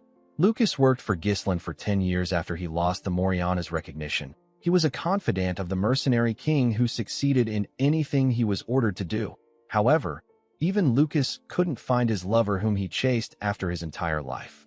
On the day Ghislain fell into Iden's trap, Lucas tried to help him as he promised. He ended up losing his life. Ghislain smiled when he remembered this. He threw his sword to the ground. Lucas was shocked to see this. He quickly charged at Ghislain with this opportunity. Ghislain told the man that he won't let the past repeat itself. He bent his head and dodged Lucas's spear. Lucas quickly swung his spear at our boy's legs. Ghislain dodged it by jumping. While he was in the air, he placed his leg around the man's neck and used it to raise the man. He threw him to the ground. Lucas slammed his back on the ground. He screamed and spat out some blood. Ghislain quickly pointed a dagger at his throat before he could get up. He told Lucas that he won. The man smiled and said that things have gotten more complicated. A while later, we see the castle filled with the dead bodies of the Cabaldi soldiers. Ghislain stood in front of his soldiers. Kair and Gillian were next to him. Gillian placed the Count before his lord. Count Cabaldi began to sweat when he saw Leslie and his soldiers on the ground. He couldn't believe that our boy managed to take over his impenetrable fortress.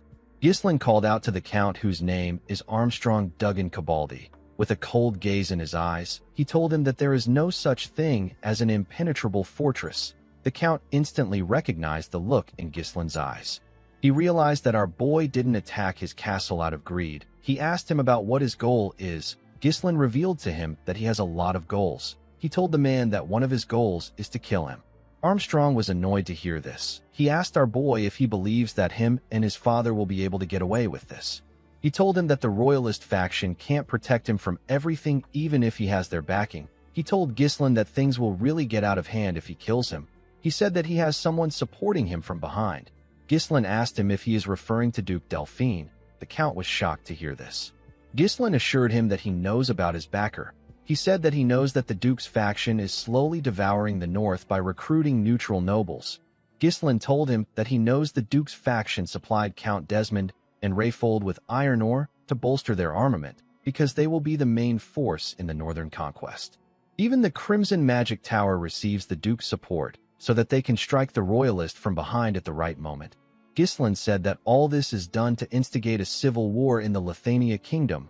Armstrong was shocked to hear what Ghislain said. He couldn't believe that our boy knows everything.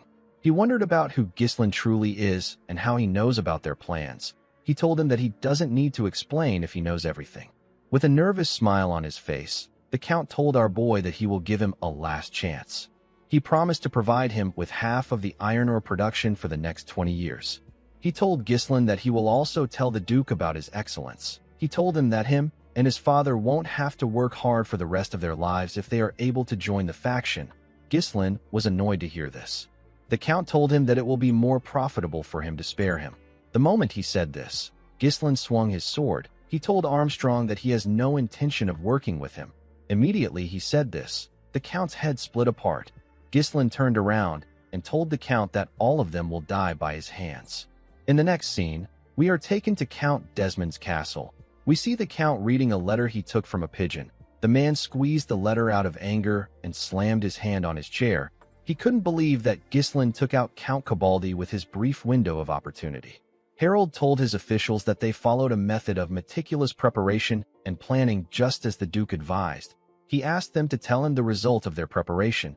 He said that it ended in failure. He remembered how Ghislain took out the assassins they sent to kill his sister, how our boy beat up his cousin, and how he took out Victor. He said that they have only experienced failure upon failure, and now Ghislain is being backed by the Royalist faction. With a look of anger on his face, Harold said that the sprout must be trampled on. He said that he no longer needs any reports or commands from anyone. Count Desmond said that he will decide everything by his will. He announced that their utmost priority is the fall of Fenris and Perdium. In the next scene, we are taken to Marquis Branford's mansion. We see Marquis Morris looking shocked after hearing that Ghislain won the war. He couldn't believe that our boy won Count Cabaldi, a noble who is famous for his impregnable fortress. Count Elizabeth said that he never imagined Ghislain would be this exceptional in military affairs. He laughed and said that a person can truly not judge a book by its cover. Rosalind informed the nobles that Count Cabaldi didn't surrender. His fortress was taken over through a full-scale assault. The woman told the nobles that Ghislain has already proven his military capability through the previous war that took place in Perdium. Now, no one will doubt his ability. Marquis Morris said that our boy simply got lucky. He said that Ghislain wouldn't have won without the famine. Sir Billor laughed and told him that he speaks as if this really matters. He told Morris that the important thing is that Ghislain stood victorious. Marquis Branford didn't say anything. He turned to a knight whose name is Toledo and asked him if Count Desmond made any moves. Toledo said that the Count has been silent. Marquis Morris said that he actually went out of his way to dispatch some of the royal troops on the path leading to the Cabaldi fortress. Count Elizabeth said that they have gained a lot from this war. Sir Billor agreed with him. He told the group that it will be difficult for the ducal faction to intervene since it has been revealed that Count Cabaldi was actually receiving support from them. Rosalind let out a sigh. She believed that they would have confirmed if Count Desmond was with the ducal faction if he made a move. Marquis Branford told Sir Bilor that it is too early for them to judge. He stood up and said that Gislin's victory will allow the Royalists to expand their influence to the northern region. The Marquis agreed that the Royalist faction had gained a huge advantage. He reminded the group that the ducal house won't sit idly and let them act as they please. He asked the nobles to be cautious at all times. After saying this, he suggested that they adjourn for today. Count Elizabeth was not surprised by what the Marquis said. He said that the Marquis is still the same as ever. He couldn't believe that Marquis Branford didn't even smile after hearing about a considerable victory. Sir Bilor told him that the Marquis's cold composure is what has allowed him to lead the Royalists to this point. Marquis Branford walked forward and asked his daughter to follow him. Before she could reply, Rosalind saw something shocking. She saw her father gently smile. The woman was delighted by this. She followed her father out of the room. The scene shifts, and we see some warriors riding their horses towards the Cabaldi fortress. The leader of the warriors had a young woman riding his horse with him. Someone called out to the leader, whose name is Captain Max, and asked him if he doesn't think that this place is a little too quiet for a battlefield. Max said that the Fenris army might have been defeated. The woman behind the captain was shocked to hear this. She asked him about what will happen to their mission. She reminded him that Lady Muriel and the daughter of Marquis Branford asked them to save Baron Fenris at all costs. She said that she wouldn't know how to face them if they return empty-handed. Captain Max asked the woman not to worry about such useless things. He said that Gislin is the one at fault since he started the hopeless war. The woman didn't know what to say. Max told her that she is the one who has to deal with the problem. He said that him and his men are mercenaries who work as much as they get paid. He asked her not to worry about them. Immediately he said this, his comrade pointed at something and asked him to look. He told Max that he can see the castle from there. The scene shifts, and we are taken to Count Cabaldi's town. We see Gordon clap his hands and ask everyone to get in line. He announced that they have enough food to feed everyone. He assured them that their new lord won't let them starve. He asked them to come get their food. The people were happy to hear this. While others were getting their food, the miners in the town were asked to sign a contract. The miners were shocked to hear about a contract. The people of the town were very happy to get some food. They were happy to see that their new lord was merciful. They knew that the hellish days of having everything taken from them was finally over. One of them said that there might be no more labor without reward. While the people were cheering, we see the dwarves moving a large amount of wood. Galveric saw Alfoy struggling to pick up a single log. He didn't expect him to be so weak. He asked him if he can even pick it up. Alfoy asked the dwarf to shut up. He called him a midget and reminded him that he is a mage, not a laborer. While Alfoy was struggling, the other soldiers were ordered to carry all the materials for the temporary housing to another location. Everyone was busy. Captain Max and his men were surprised to see the soldiers moving the materials. He wondered if the war was already over.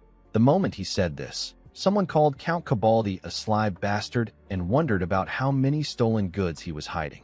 The woman turned around when she heard this. She saw some soldiers walking with Claude. Claude seemed to be very happy. One of the soldiers said that the Count has so much gold and expensive artworks in his castle. Claude said that the military warehouse is filled with high-end equipment and reserved iron ores. The woman told Max that the men just mentioned that they were carrying Count Cabaldi's stolen items. The man realized that Gislin won the war. The moment he thought of this, someone told him that he hasn't seen him around there before. Max and the woman quickly turned to the person. The person turned out to be Gillian. The woman and the captain were shocked to see the huge man. With a scary look on his face, Gillian asked them to reveal their identities. The scene shifts, and we are taken to the Count's castle. We see two knights standing guard at a door. The knights slammed their spears to the ground and opened the door when they saw Gillian.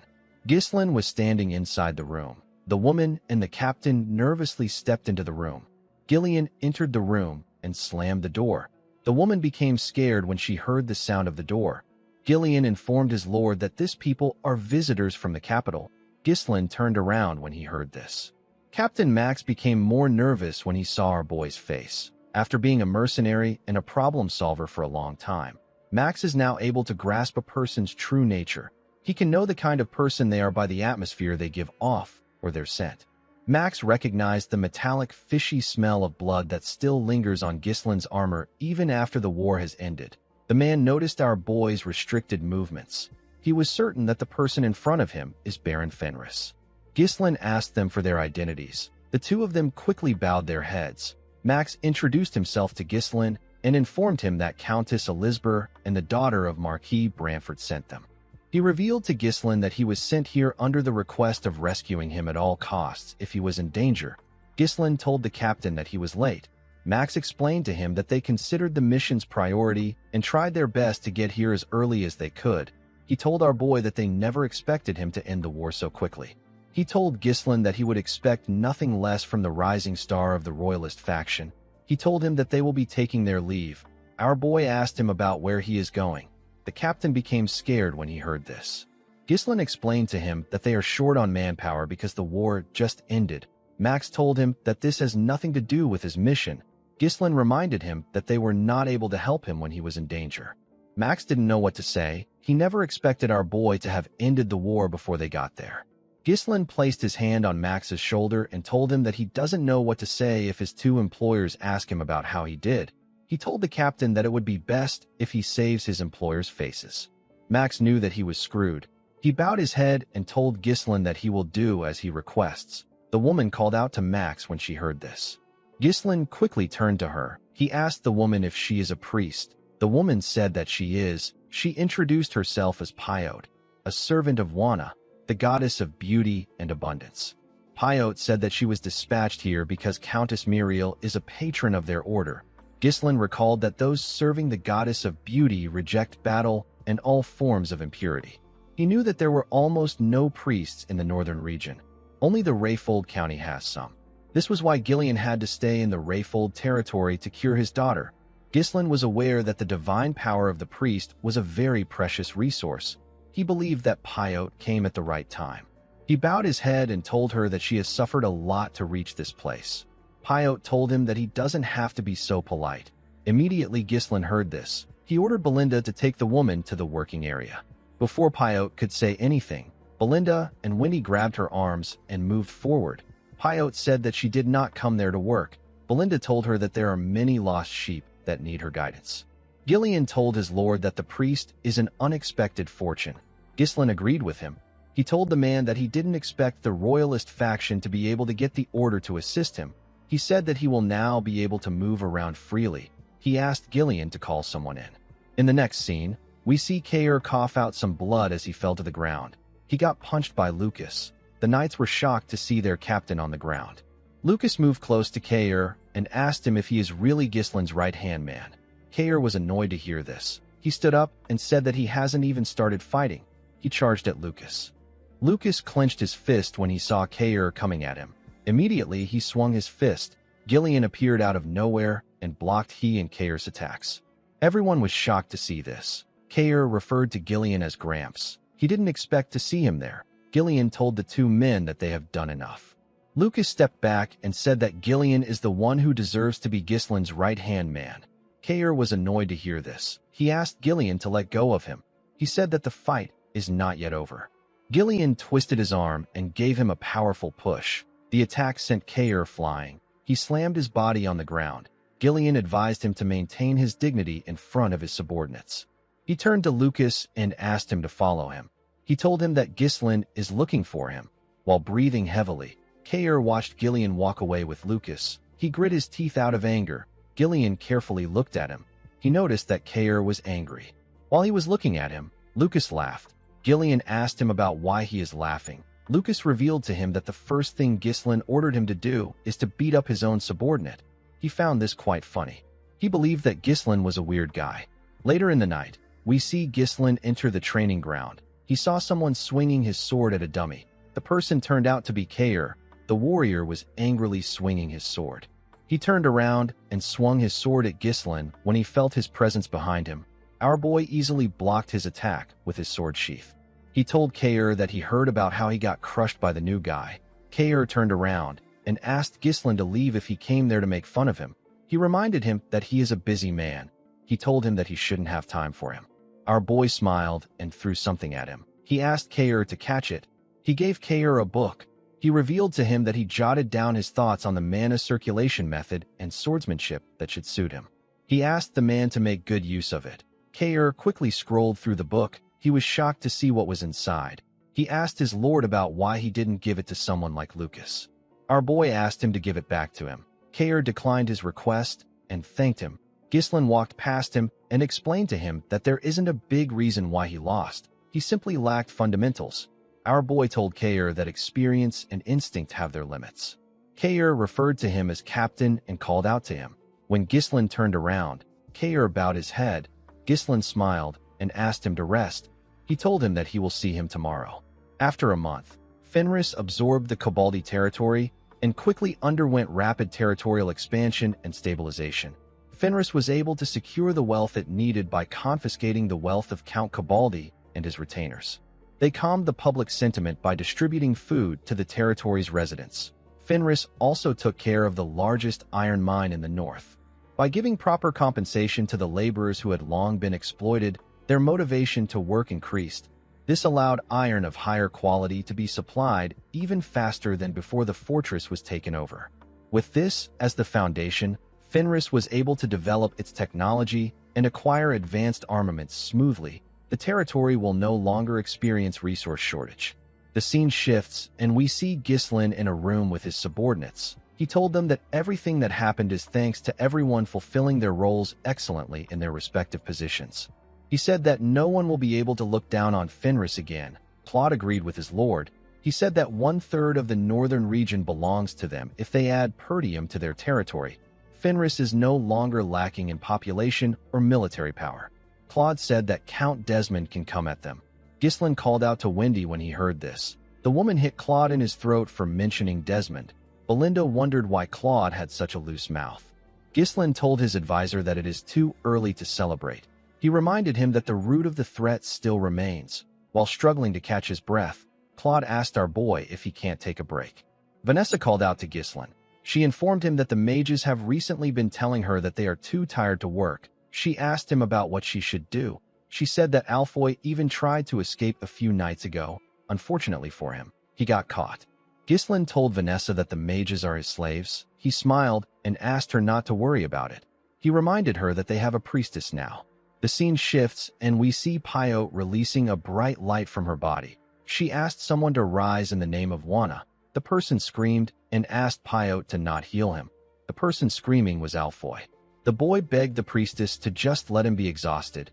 He said that he doesn't want to work anymore. Unfortunately, he couldn't run away from her divine power because Gordon was holding him down. He asked Alfoy to just receive the healing. Pyo asked Wana if it is really okay to use divine power like this. She couldn't believe that she was healing people who are exhausted so they can return back to work. She wondered when Ghislain was going to let her go. She recalled that he said she was only going to do a little work. The moment she thought of this, Ghislain walked up to her and called out to her. Pyo was surprised to see him. Ghislain told her that he noticed that her divine power has increased. The priestess said that she can't really tell. Unlike mana, the total amount of a person's divine power does not increase through training. It is a mysterious power that only gifted individuals can wield. Our boy realized that Pyo was not an average priestess. He asked her if she has experienced any inconvenience during her stay. Pyo nervously asked him about when she can return to her order. Ghislain told her that she can leave now. The priestess was shocked to hear this. Ghislain told her that his territory has received so much help thanks to her contributions. He told Pyo that he would like to repay her. The scene shifts, and we are taken to Marquis Branford's territory. We see the people discussing about Ghislain's battle. They spoke about how he traveled through the sky to infiltrate the castle. Some people believed that this was a lie. They said that Ghislain is not a bird. At the Marquis' mansion, we see Ghislain step inside a room with Belinda and Pyo. He saw someone waiting for him there. Ghislain greeted her and asked her about how she has been. The person turned out to be Rosalind. The woman gently blushed when she heard Ghislain's voice. She told our boy that she is relieved to see that he is okay. Ghislain bowed his head to her and thanked her for sending talented people to his territory. He said that he received a great deal of help from the priestess. Rosalind smiled and said that she is glad to hear this. She told Pyo that she can return to the order now that her dispatch is over. Pyo thanked her for this. She was relieved to see that her first dispatch was now over. Although the Fenris territory was a good place to live in, it was still mentally exhausting for Pyo. The moment the priestess thought of this, Ghislain told Rosalind that he has a request to make regarding the priestess. Pio was shocked to hear this. Before Ghislain could say anything, a knight informed him that the Marquis is waiting for him. Our boy moved close to Rosalind and asked her if he can talk to her later. Rosalind smiled and told him that he can. When Ghislain stepped into the Marquis's office, everyone turned their heads to him. With a serious look on his face, Marquis Branford told our boy that he is late.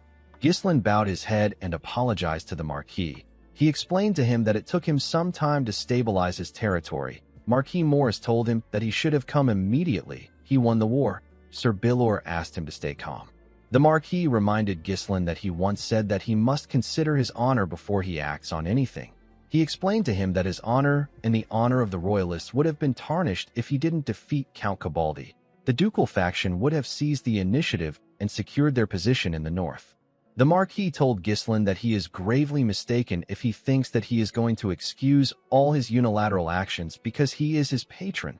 With a serious look on his face, he asked our boy to tell him everything about the war and convince him.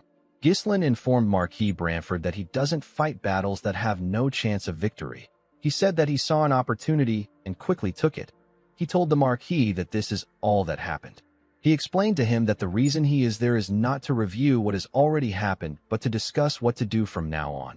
He sat down and asked Marquis Branford to appoint him as the commander of the Northern forces. Everyone was shocked to hear this, but no one was as shocked as Marquis Morris. Branford glared at Ghislain when he heard his request. Our boy didn't look away. He looked the Marquis in his eyes. Marquis Branford stood up and told Ghislain that they have begun to change everything since he arrived. He said that he is feeling the wind of change breezing across the royalist faction. Ghislain smiled and told him that he will be their tailwind. Branford explained to him that the commander of the Northern forces is an empty title in peacetime. However, during war, it becomes an important title that holds tremendous authority. The Marquis asked Ghislain if he is saying that he should put this sword in the hands of someone as unpredictable as him. With a confident smile on his face, Ghislain told him that he is correct. The current military organization of the Lithuania Kingdom consists of 4 corps. The regional army commanders are selected in advance during peacetime to establish strategies to deal with various situations. As the Marquis stated, the title is an empty title in peacetime, but once war breaks out, the story changes. This is because the commanders gain the authority to summon all the lords in the region. Ghislain told the Marquis that the position of the commander of the Northern forces is currently vacant. He asked Branford to give him the position if he wants to put someone there. The Marquis sat down when he heard this. He asked Ghislain to tell him what makes him think that the position is vacant. He said that he can put someone in the position if he didn't want it to be vacant. He told our boy that the position can't just be given out because someone asks for it. Ghislain asked him if the Duke's influence hasn't already reached the southern and the western commanders. Branford was surprised to hear this. Our boy said that the east and the north are still under the royalists, but the untrustworthy Count Desmond is aiming for the position. Ghislain clenched his fist and told the Marquis that it will be even more difficult to clean up after the balance collapses. He said that they need to strengthen their power with every means possible while their faction still holds the upper hand. Ghislain told the nobles that they need to gain enough power that they would be able to suppress the ducal faction even if they start a civil war in the kingdom. Count Elizabeth, Sir Bilor, and Marquis Morris were shocked to hear this. They didn't expect Ghislain to think this far. The Marquis was surprised to hear this. He smirked and called our boy a little brat. He knew that our boy was toying with him. He picked up a pen and began to write. He revealed to him that he will submit a request for his promotion to the royal court very soon. He explained to him that the kingdom's law states that one must be a count to sit in the commander's position. He told Ghislain that his father's pride would be hurt if he gives them the same title and gives him an even greater authority. Marquis Branford told our boy that they will be promoting his father too. He revealed to him that he has a condition. Belinda and Pio were surprised to hear this. With a smile on his face, the Marquis revealed to Ghislain that they received a rescue request from the Shadow Mountains of the Turian Kingdom. He told him that he will be the one to go there. Our boy didn't expect to hear this. The Turian Kingdom is the nation of knights. It is a country where monsters pour out endlessly from the Shadow Mountains, which occupies most of its territory. Due to this, most of the people in the kingdom are tough, and they place great value on martial prowess. Even the knights' combat strength ranks among the top in the continent. Ghislain recalled that he once hunted and trained in this place, since their royal court has allowed even outsiders to hunt in order to deal with the monster problem. There is only one reason for them to request aid. The Marquis informed our boy that there has been a problem in preparing for this year's monster wave. He told Ghislain that this problem shouldn't be an issue for someone like him who can infiltrate a fortress by flying through the sky and cut down a castle gate with an aura blade. Ghislain told him that he understands. He begged Marquis Branford to deploy the royal army to the Fenris territory while he and his close aides are away from the castle. He explained to him that there is no telling what the ducal faction will do even if their momentum has been temporarily reduced. After the meeting ended, Ghislain left the room with Belinda and Pyote. As he walked out of the mansion, Ghislain carefully looked around. He remembered how Duke Delphine preemptively won over the lords who held the commander positions in his past life. The Duke was able to incite a civil war and ultimately usurp the king's throne. At that time, the commander of the northern forces was Harold Desmond. Ghislain decided to make the first move in this life. He promised to take the north for himself the same way the Duke did. The scene shifts, and we are taken to a field. We see Victor's damaged helmet placed on his sword. The sword was shoved into the ground.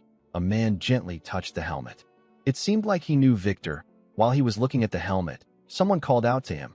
The man's name is Hutton. The person who called out to him turned out to be Count Desmond. The Count was wearing his armor. He asked Hutton about how he is feeling. Hutton turned around to see the Count. He turned back to the helmet and said that he had great expectations for Victor. He told Harold that the world is a cruel place. He asked him if the person that killed Victor is Ghislain Perdium. Harold corrected him by saying that our boy's name is now Ghislain Fenris. He told him that Ghislain is now a baron. The swordsman didn't say anything. He walked past the Count and said that there is no point in lamenting. He told Harold that the rule of the world is that there is always someone better than you. He thanked him for his concern. Before Hutton could leave, Harold told him that the ducal house underestimated Perdium and Fenris, and yet they are the ones who had to pay the price. The Count said that Viscount Joseph only asked them to reassess Ghislain as the finest sword in the north after everything had already ended. He told Hutton that Ghislain has the royalists behind him. Due to this, the royalists are moving the royal army to keep watch over him. Harold told the swordsman that his position as a neutral noble is now nothing but an empty shell. Hutton asked Count Desmond if he is questioning the authority of the Duke. The Count turned to him and said that he will no longer be swayed by anyone's orders. He revealed to Hutton that he will personally start a war to destroy Perdium and Fenris and settle matters with the ducal faction once and for all. Hutton didn't expect to hear this. He informed the Count that the royalist faction won't sit idly and let him do as he wishes because he would be inciting a civil war. He told Harold that it is a bit too much for him to oppose the royalists without the help of the Duke. Count Desmond called out to Hutton and told him that there is no reason for him to hide his true feelings in front of him. He asked him if this situation is truly enough for him. Hutton asked the Count about why he's saying something so harsh. He said that he cannot just forget about that night. The night when Victor, who had never known defeat, returned as a shattered helmet. With a shaky tone in his voice, Hutton referred to Victor as his one and only disciple. He clenched his fist and grit his teeth. He said that he should have trained Victor to become stronger. He told Harold that there is no way that this is enough for him. He went on his knees and told Harold that he will behead Ghislain Fenris. He begged the Count to let him do it. Harold assured Hutton that the time will come soon. The moment he said this, several knights appeared behind him. Harold stretched out his hand and asked Hutton to tear everything to shreds together with his two-winged knight order when the time comes. Count Desmond told himself that Ghislain will die on that day. Before Ghislain left the capital, Rosalind went to see him. With a worried look on her face, she asked our boy if he is really going to the Turian kingdom. Ghislain told her that he has to go there. He said that it was an order that he received from the Marquis. Rosalind couldn't believe that he was going to such a rough place. She recalled that it hasn't been long since the war with Count Cabaldi ended. Ghislain explained to her that her father doesn't truly trust his performance in the war. He said that the Marquis wants him to prove his strength with this mission. He smiled and asked Rosalind not to worry.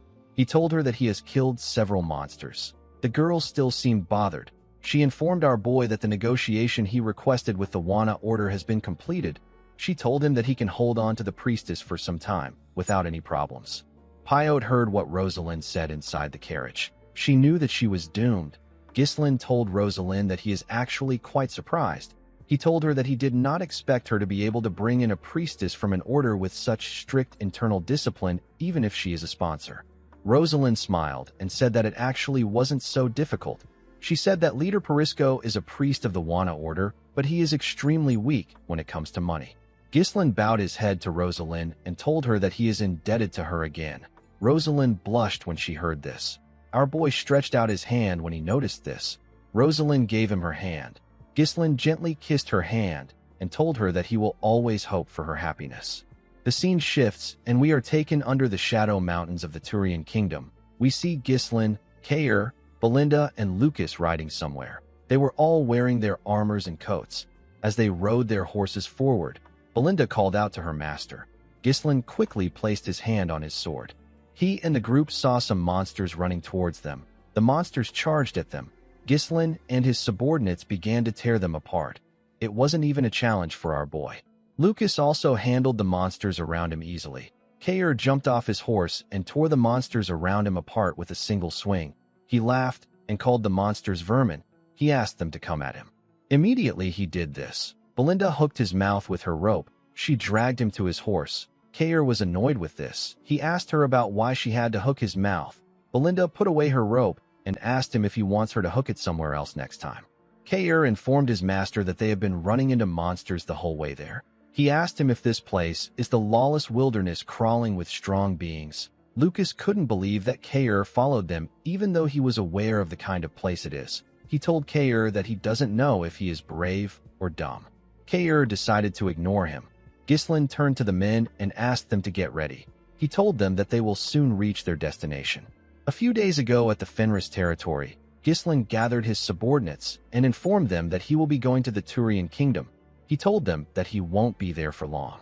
Claude and Alfoy were very happy to hear this. They acted as if they were sad. Claude told his lord that he doesn't know what he will do without him. Alfoy said that they will have no choice but to take a vacation. Ghislain ordered Gillian to manage the territory in his absence. He asked him to make sure that Alfoy and Claude don't slack off. Gillian told his master that he understands. Ghislain explained to his subordinates that he has deployed some units from the kingdom around the territory. He said that they don't know what Count Desmond is up to. He told his subordinates that the opposition will still try their absolute best to win, even if they have cornered them. Our boy asked Gillian to retreat if Count Desmond attacks. Gillian assured his lord that he understands. Ghislain turned around and asked Belinda and Lucas to follow him. Kair called out to his lord and asked him to take him too. Claude and Alfoy were shocked to hear this. They had never seen Kair refuse to take a break. Lucas told Kair that he is not joking around when he says that he won't survive in Turian with his mediocre skills. He told him that Ghislain is actually doing him a favor. He asked him to stay in Fenris and protect the territory. Immediately he said this, he saw something in front of him. Kair already swung his fist at him. His attack got stopped by Ghislain. Kair told Lucas that the competition isn't over yet. He assured him that things won't end like they did last time.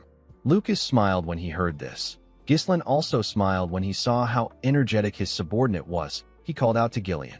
The man informed him that he is more than capable of taking care of everything on his own. Ghislain smiled and asked Kair to join them. The scene shifts, and we are taken back to the present.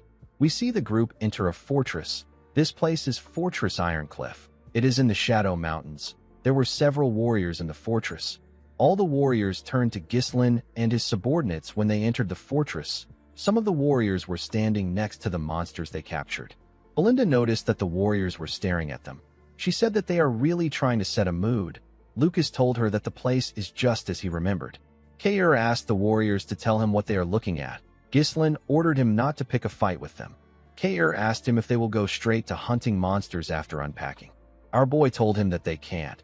He explained to Kair that they have to register themselves as hunters in the guild building in order to be able to hunt. Belinda found this odd. She reminded her master that he came there because of the kingdom's royal family's plea for help. She told him that there should be some kind of special treatment available to him. She asked him about why he needs to go through such a troublesome process. Ghislain smiled and told her that they cannot rely on their status there. He told her that the rules there are for everyone. He and his subordinates went into the guild building. They met a warrior at the front desk. Gislin informed the warrior that he is Baron Fenris from the Lithuania kingdom. He told him that he came there in response to the Turian royal family's request for aid. The knight turned to him and asked him if he is there for the hunter registration. He informed Gislin that his nobility status isn't recognized there. He told him that nobles and slaves are all the same to them. Belinda was shocked to hear this. The knight began to write on a paper. He asked Gislin not to earn resentment by acting like a noble for no reason. He explained to him that the Knights of Turian merely oversee things at the fortress so that it can maintain its minimum functions. Any problem that comes up amongst hunters is expected to be resolved on its own. He asked our boy to try not to kill anyone. He said that they all came there to hunt some monsters. Kair smiled and told the man that the knights are simply lazy slackers. The knight asked Gislin if he agrees to their terms.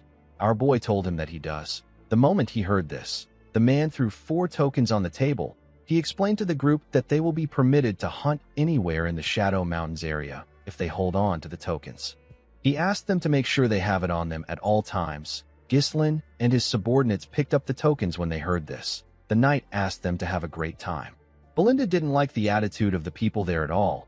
She didn't like how they were acting even though they came to help them. While she was complaining, someone welcomed them to Iron Cliff. He asked Gislin if he just finished his hunter registration.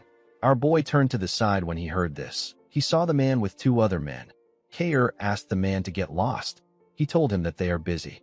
The man smiled and said that he works for Donkad, the king of Iron Cliff. He took off his hood and revealed his scarred face. He said that he belongs to an association that was established under Donkad's protection to safeguard the rights and interest of hunters. Kair laughed when he heard the name of the so-called king. He said that there is always one idiot who wants to play king everywhere he goes. He asked the man to tell him what he is going to do if he says that this is their first time there. The man told him that the knights of the kingdom never do anything. He said that the hunters have to work together to keep the law and order around there. He told Kair that they simply wanted to help them get used to this place. He informed him that they won't have to waste time with unnecessary dispute if they pay a small fee to join the association. Lucas called out to his lord when he heard this. Belinda couldn't believe that the man was trying to rip them off. Gislin asked Kair to watch carefully. He told him that he wants to show him what to do when he goes to a new neighborhood, especially in a lawless city like this. He walked up to the man. The man believed that our boy had made up his mind. He told him that he is very quick-witted. He told Gislin that they will be seeing each other in the fortress whether they like it or not. He said that it is better they cooperate. Immediately he said this. Gislin gave him a bone-crushing punch in his face. The attack sent the man flying. He crashed into the wall. Kair was shocked to see what his master did. Our boy told him that fist comes before talks in places like this. He said that the strong define justice. The warriors next to the man took out their huge hammers. One of them called Gislin a fool. The other one told our boy that he dug his own grave when he refused to work under Lord Donkad's protection. The moment he said this, he and his comrade charged at our boy. Gislin took out 2 daggers and threw it at the men. The daggers never hit them. They were just a diversion. Kair and Belinda attacked them when they got distracted. Belinda used her leg to hit one of them in the chin. Kair gave the other man a punch in the head. The men got knocked out. The knight told them that they have done enough. He asked them if they are going to pay for the damage they caused. Belinda reminded him that he said that he wasn't going to intervene. Kair smiled and told his lord that he understands what he means now. He told him that he simply needs to show his skills and stop using his brain. Gislin nodded his head at him. Lucas told our boy that he seems to know this place quite well. He asked him if he has ever been there before. Gislin told him that he has. Belinda was surprised to hear this. She didn't know how this was possible. Our boy recalled that the special one among the continent's 7 strongest used to be in the Turian kingdom. The first man who our boy hit stood up and called them bastards. With his messed up face, he told the group that they have no idea about what they have just done. Before he could say anything else, Kair gave him a punch to knock him out. He asked his lord about what they are going to do now. Gislin told him that they can't waste their time dealing with this riffraffs. He said that they will flock to their side on their own once they know who is on top. He asked the men on the ground to pass a message to their king. He asked them to tell Donkad to come find him by himself if he has a problem with him. The scene shifts, and we see a man scream out in pain when he got stabbed in the chest with an axe. The man screamed that barbarians are there again. The huge and muscular barbarians tore the men there apart with their weapons. Their huge leader wore a huge monster fur. He raised his axe and ordered his warriors to begin the harvest. He asked them to indulge in the moment. The barbarians destroyed everything there. The scene shifts, and we are taken to the Soundwind tribe's encampment at the northern edge of Lithuania. The barbarians sat around a fire and discussed how they tore their enemies apart. One of them said that a man was begging for his life. His comrade told him that he is not skilled enough. He explained to him that he won't have to see something like that if he kills his prey cleanly. While they were talking, someone called out to the chief and asked him to take a look at a letter. The chief of the Soundwind tribe, whose name is Kustu, turned to the man when he heard this. He grabbed the letter and opened it. He was shocked to see what was inside. He turned to his subordinate and threw his liquor at him. He told him that he should have brought the village chief along with him if he got a paper that has letters in it. He asked him if he is making fun of him for being illiterate. The man apologized to him and told him that he will go get the village chief. The chief opened the letter and said that the north is empty. He said that the writer has permitted them to claim Perdium. A bald man said that they have finally gotten the chance to plunder the rich land that the northern wolf cherishes dearly. Another warrior sitting next to the chief smiled and said that the time has finally come for the warriors to claim the land that they have long desired. The moment he said this, the man noticed that his chief was quiet. Kusta found it odd that the writer asked him to claim Perdium. He began to laugh. He wondered about what kind of scheme the bastards in Lithuania Kingdom are trying to pull. He couldn't believe that they sent a personal letter to him. He didn't really care about the scheme as long as he got to fight. Their tribe has already been planning to invade Perdium. This situation favored them. He stood up and ordered his men to tell the other chiefs to muster their warriors. He said that the time has come to claim Perdium. The scene shifts, and we are taken to the Shadow Mountains. We see Kair looking shocked when Gislin told him that he needs to kill 100,000 monsters. Our boy reminded him that he said he wanted to get stronger. He told him that he needs to kill at least this much monsters. Kair asked his lord to tell him how he will get stronger by killing some dumb monsters. He said that there are so many people in the world who are stronger than the monsters. The moment he said this, Belinda asked her master to look forward. When Gislin raised his head, he saw some monsters eating another monster. One of the monsters turned its head around when it sensed the group's presence. The monster had the head of an owl. These monsters are the apex predators of the Shadow Mountains. They are known as owl bears. The monsters were huge owls. They turned to the group and showed off their claw-like hands. Kair grabbed his sword and asked his lord to wait there while he takes care of them. He said that he can fight thousands of owl bears. Immediately he said this, Gislin gave him a punch that pushed him off his horse. The owl bear appeared out of nowhere and used its huge leg to grab Kair's horse. Our boy advised Kair not to take his eyes off the monsters. He said that the owl bears don't make a sound when they move. Kair drew his sword and told his lord that he should have mentioned this earlier. He charged at the owl bear and swung his sword at it. The monster jumped and dodged the attack. It let go of Kair's horse. The man had to move back to dodge his horse. The moment he did this, the other owl bear with an injured eye grabbed his hand with its beak. It turned Kair around with its head and threw him to the ground. The first owl bear quickly charged at Kair and tried to crush him with its huge legs. Kair was able to block the attack, but the owl bear was still trying to squash him. He turned to his lord and asked him if he will just stand there and watch. Gislin reminded him that he said that he could take them on by himself. Lucas reminded Kair that he told him that he can't survive there with his half-assed skills. Kair was annoyed to hear this. Lucas smiled and told him that he doesn't know how he will progress if he is having a hard time against some birdhead. Kair grit his teeth out of anger when he heard this. The two owl bears began to attack him with their legs. Belinda nervously asked her master if he won't die from this. Gislin told her that Kair is not someone who would die from something like this. He explained to her that owl bears are quite smart. If a person charges at them without much thought, they will fall right into their trap. They are not the apex predators of Shadow Mountains for no reason. This is why they never even imagined that they would be the ones being hunted. It was just like the time when Kair managed to land a cut on Victor. Gislin knew that he already taught Kair how to get stronger, and he has seen him do it before. The problem is that Kair doesn't utilize his strength well unless his life depends on it. Gislin believed that Kair needs to think with the mindset of a hunter, not the prey. Kair needed to avoid charging in blindly. He needed to wait until the moment comes when he is certain that he can get the kill. Kair needed to make his instinct his own. The man grit his teeth. He moved his sword in between the toes of the owl bear. He caught off one of its toes. The leg of the monster slipped when this happened. Kair got up and landed a quick cut on the monster's neck. Belinda and Lucas were surprised to see this. The other owlbear quickly swung its hand at Kair when it saw what he did. Kair dodged the attack by jumping. While he was in the air, he landed a clean cut on the monster's body. He smiled and asked the monster not to mess with him. Ghislain was happy to see that his subordinate was improving.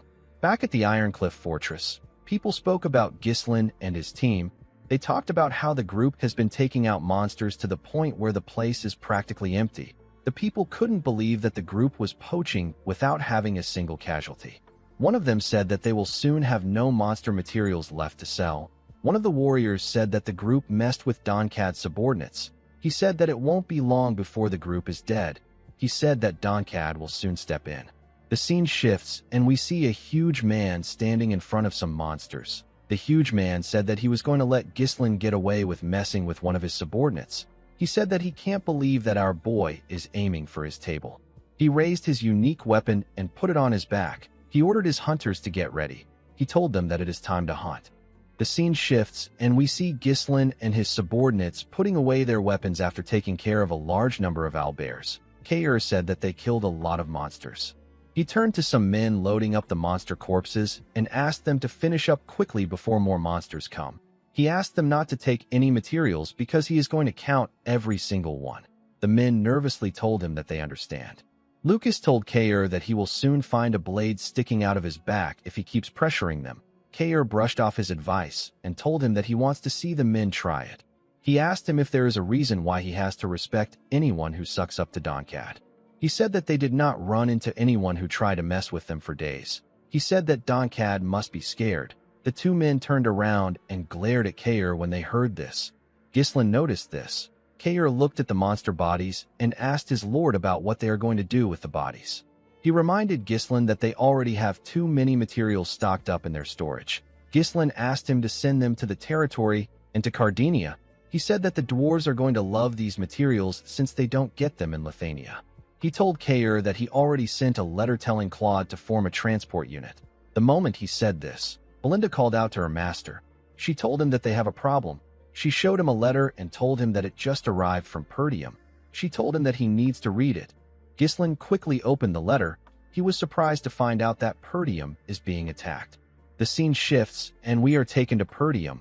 We see the archers of the territory firing a ridiculous amount of arrows at the barbarians below. The barbarians raised their shields when they saw the arrows coming at them. Zwalter ordered his archers to shoot every barbarian down. He asked them to not let any barbarian set foot in their territory.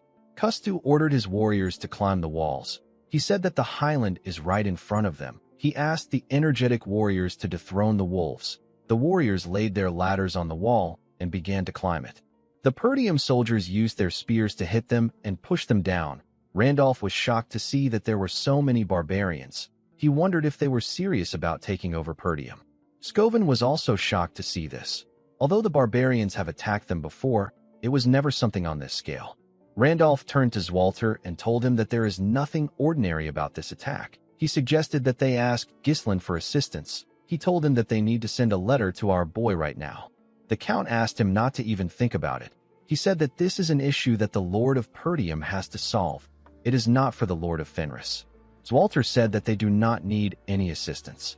According to the letter Ghislain got, 6 of the barbarian tribes united to attack Perdium's northern fortress. Ghislain found this odd. The barbarians have always attacked Perdium, but they have never formed an alliance. This was something that didn't happen even in our boy's past life.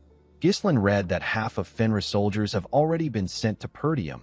Ghislain knew that his father would never write a letter like that to Fenris.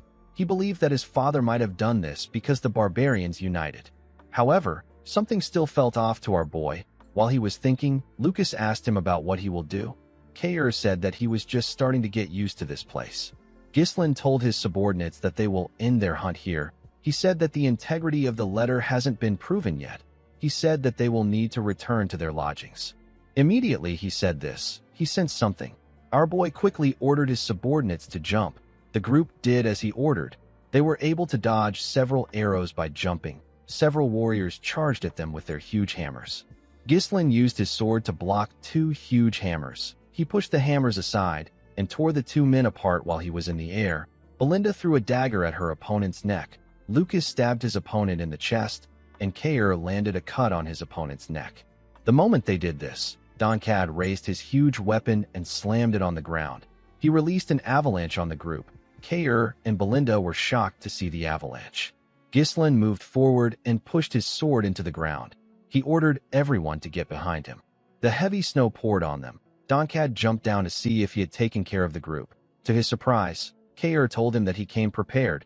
He pointed his sword at Donkad and asked him about who he is. Donkad told him that he just gave them the only chance to die peacefully. He introduced himself as the King of Iron Cliff. He asked them if he needs to explain why he is there. Ghislain told the man that he was the one who asked his subordinates to tell him to come. Lucas told him that he never expected him to come just because Ghislain called him. He asked Donkad if he is a dog.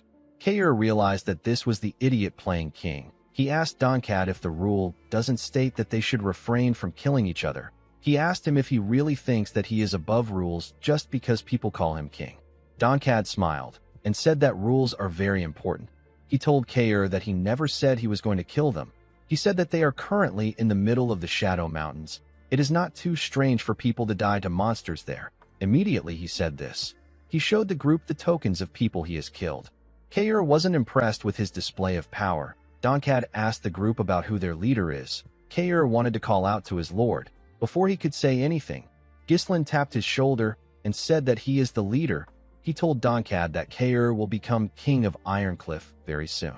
The man laughed and asked our boy if he is certain that he is not the leader. Ghislain told the man that something came up. Kair smiled and raised his sword. He asked his lord to go take care of his business. He told him that he is going to crush Donkad quickly.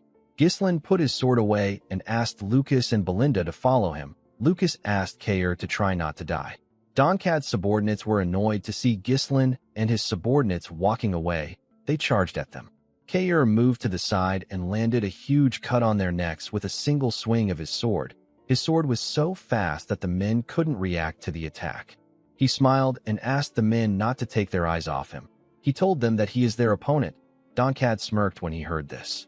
He told Kair that he will grant his wish. His remaining men charged at Kair with their huge hammers. Kair blocked the attack of the first man that swung his hammer at him. He cut the man down with a single strike. Another warrior swung his hammer at him. Kair blocked the attack and pushed his hammer aside. He tore the man's stomach open with his sword. The third warrior appeared behind him. He swung his hammer at Kair's head. Kair bent his head and dodged the attack. He gave the man a powerful kick in his chin. The man spat out some blood. The kick sent him flying. Before Kair could get up, Donkad swung his pillar at him. Kair quickly jumped back to dodge the attack. Donkad instantly raised his weapon and made a huge swing. Kair was still able to dodge the attack. Donkad referred to him as Red Hair and told him that he is not half bad. He asked Kair to come work for him. He assured him that he will treat him well. He licked his lips in a disgusting manner and told Kair that the two of them will make a great team. Kair asked the man to tell him how a wolf can work under a pig. He said that he is going to be the king of this place from now on. Some minutes later, we see some crazy movements in the snowy mountain.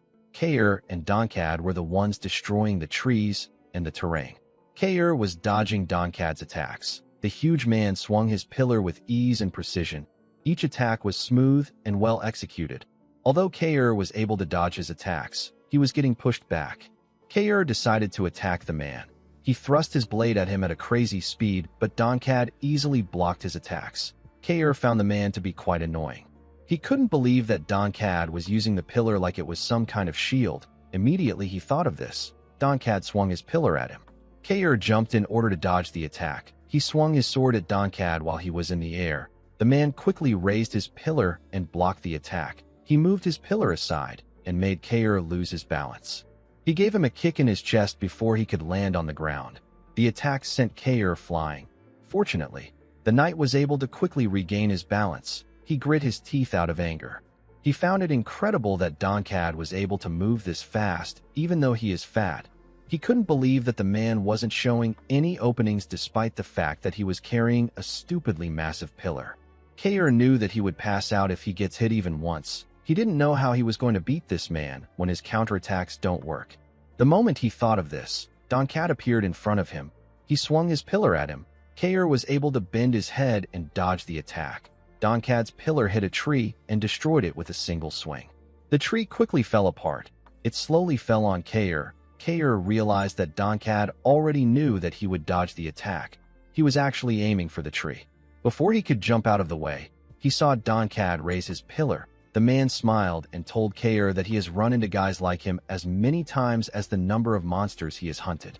He said that guys like him always think that they are some kind of top dog. Immediately he said this. He hit Kair with his pillar. The tree also fell on the knight's body. Kair was able to raise his sword to block the pillar, but it wasn't strong enough to stop it. He spat out some blood. The attack caused a loud explosion in the area. When the cold air cleared up, we see Donkad sitting on his pillar. He robbed some flint rocks together and used it to create fire in order to light his cigar. He quickly put the cigar in his mouth and let out a puff. Kair was lying on the tree that hit him while Donkad was smoking. The huge man told Kair that he has never met someone who challenged him for his position. He said that he forgot how to hold back. He told Kair that it is not always a good thing to become renowned. He said that everyone backs down before they even try. He revealed to Kair that he noticed that he started getting scared at some point and focused on dodging. He said that he decided to finish things quickly because it stopped being fun. Donkad stood up and told Kair that he feels bad for the blonde guy who trusted him. He said that the fight was boring. Before he could walk away, Kair stood up and called him a shithead. He asked him if he ever said that he got scared. Donkad was surprised to hear Kair's voice. He quickly turned around to see Kair's body covered in blood. He asked him if he will reconsider his offer. He asked Kair to work for him. He told him that it isn't too late for him. He said that pride doesn't put food on the table. He asked Kair if it isn't better to live as a satisfied pig than a hungry wolf. While breathing heavily, Kair let out a sigh. He took a stance and pointed his blade at Donkad. He told the man that one of them will have to die there today. He assured Donkad that the person dying won't be him. Donkad called him a fool. He took a stance and covered his pillar with mana. He told Kair that he won't be able to regret his actions after he dies. Even though Kair was putting on a brave face, he felt like he was about to die. He was certain that all the bones in his body have completely shattered. He realized that things are always like this for him. He thought that he understood everything Ghislain taught him, but he forgets them in real situations like this. He knew that Donkad was right when he said that he got scared. Kair was unable to execute his moves clearly due to his fear. He noticed that his hand was shaking. He quickly grabbed it to calm himself. He realized that this was fear. He remembered asking Ghislain to tell him when he ever got scared. Our boy told him that he was scared of getting his position taken away by Lucas. He underestimated Lucas before the fight, but it turned out that the man was better than he expected. Due to this, Kair became scared. Ghislain asked him about how he plans to win a fight while being scared. Kair didn't know what to say. He knew that Ghislain was right. He told his lord that he actually never got scared when he fought in the Forest of Beasts or when he fought Victor.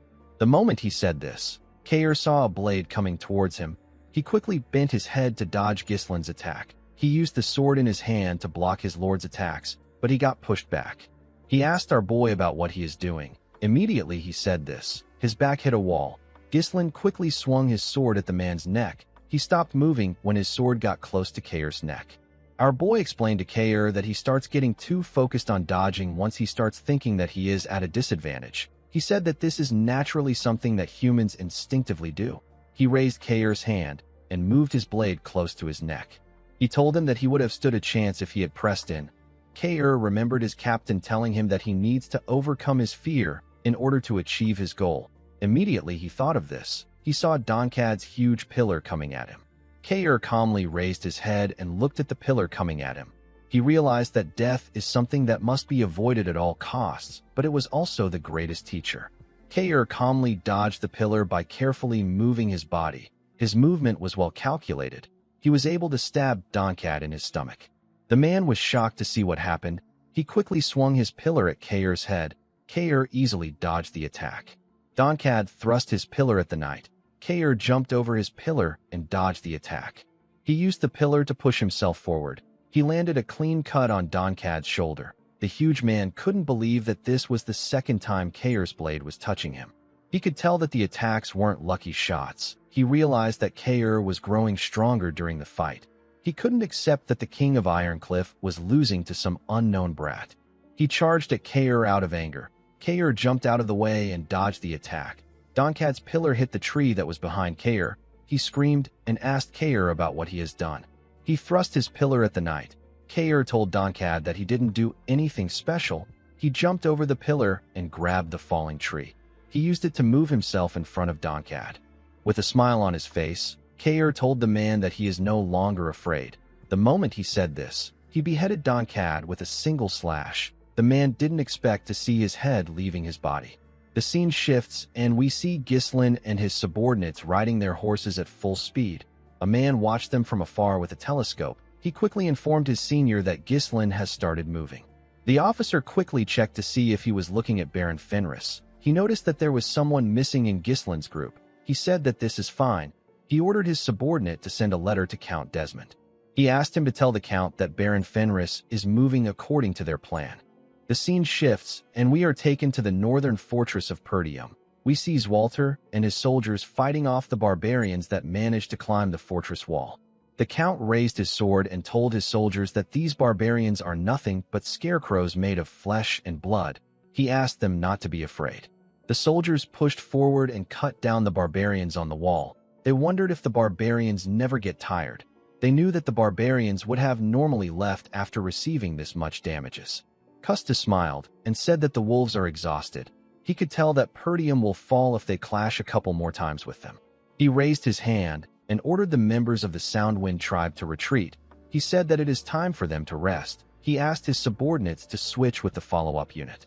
The warriors of the Soundwind tribe didn't like what they were hearing. They couldn't believe that they had to switch at this moment.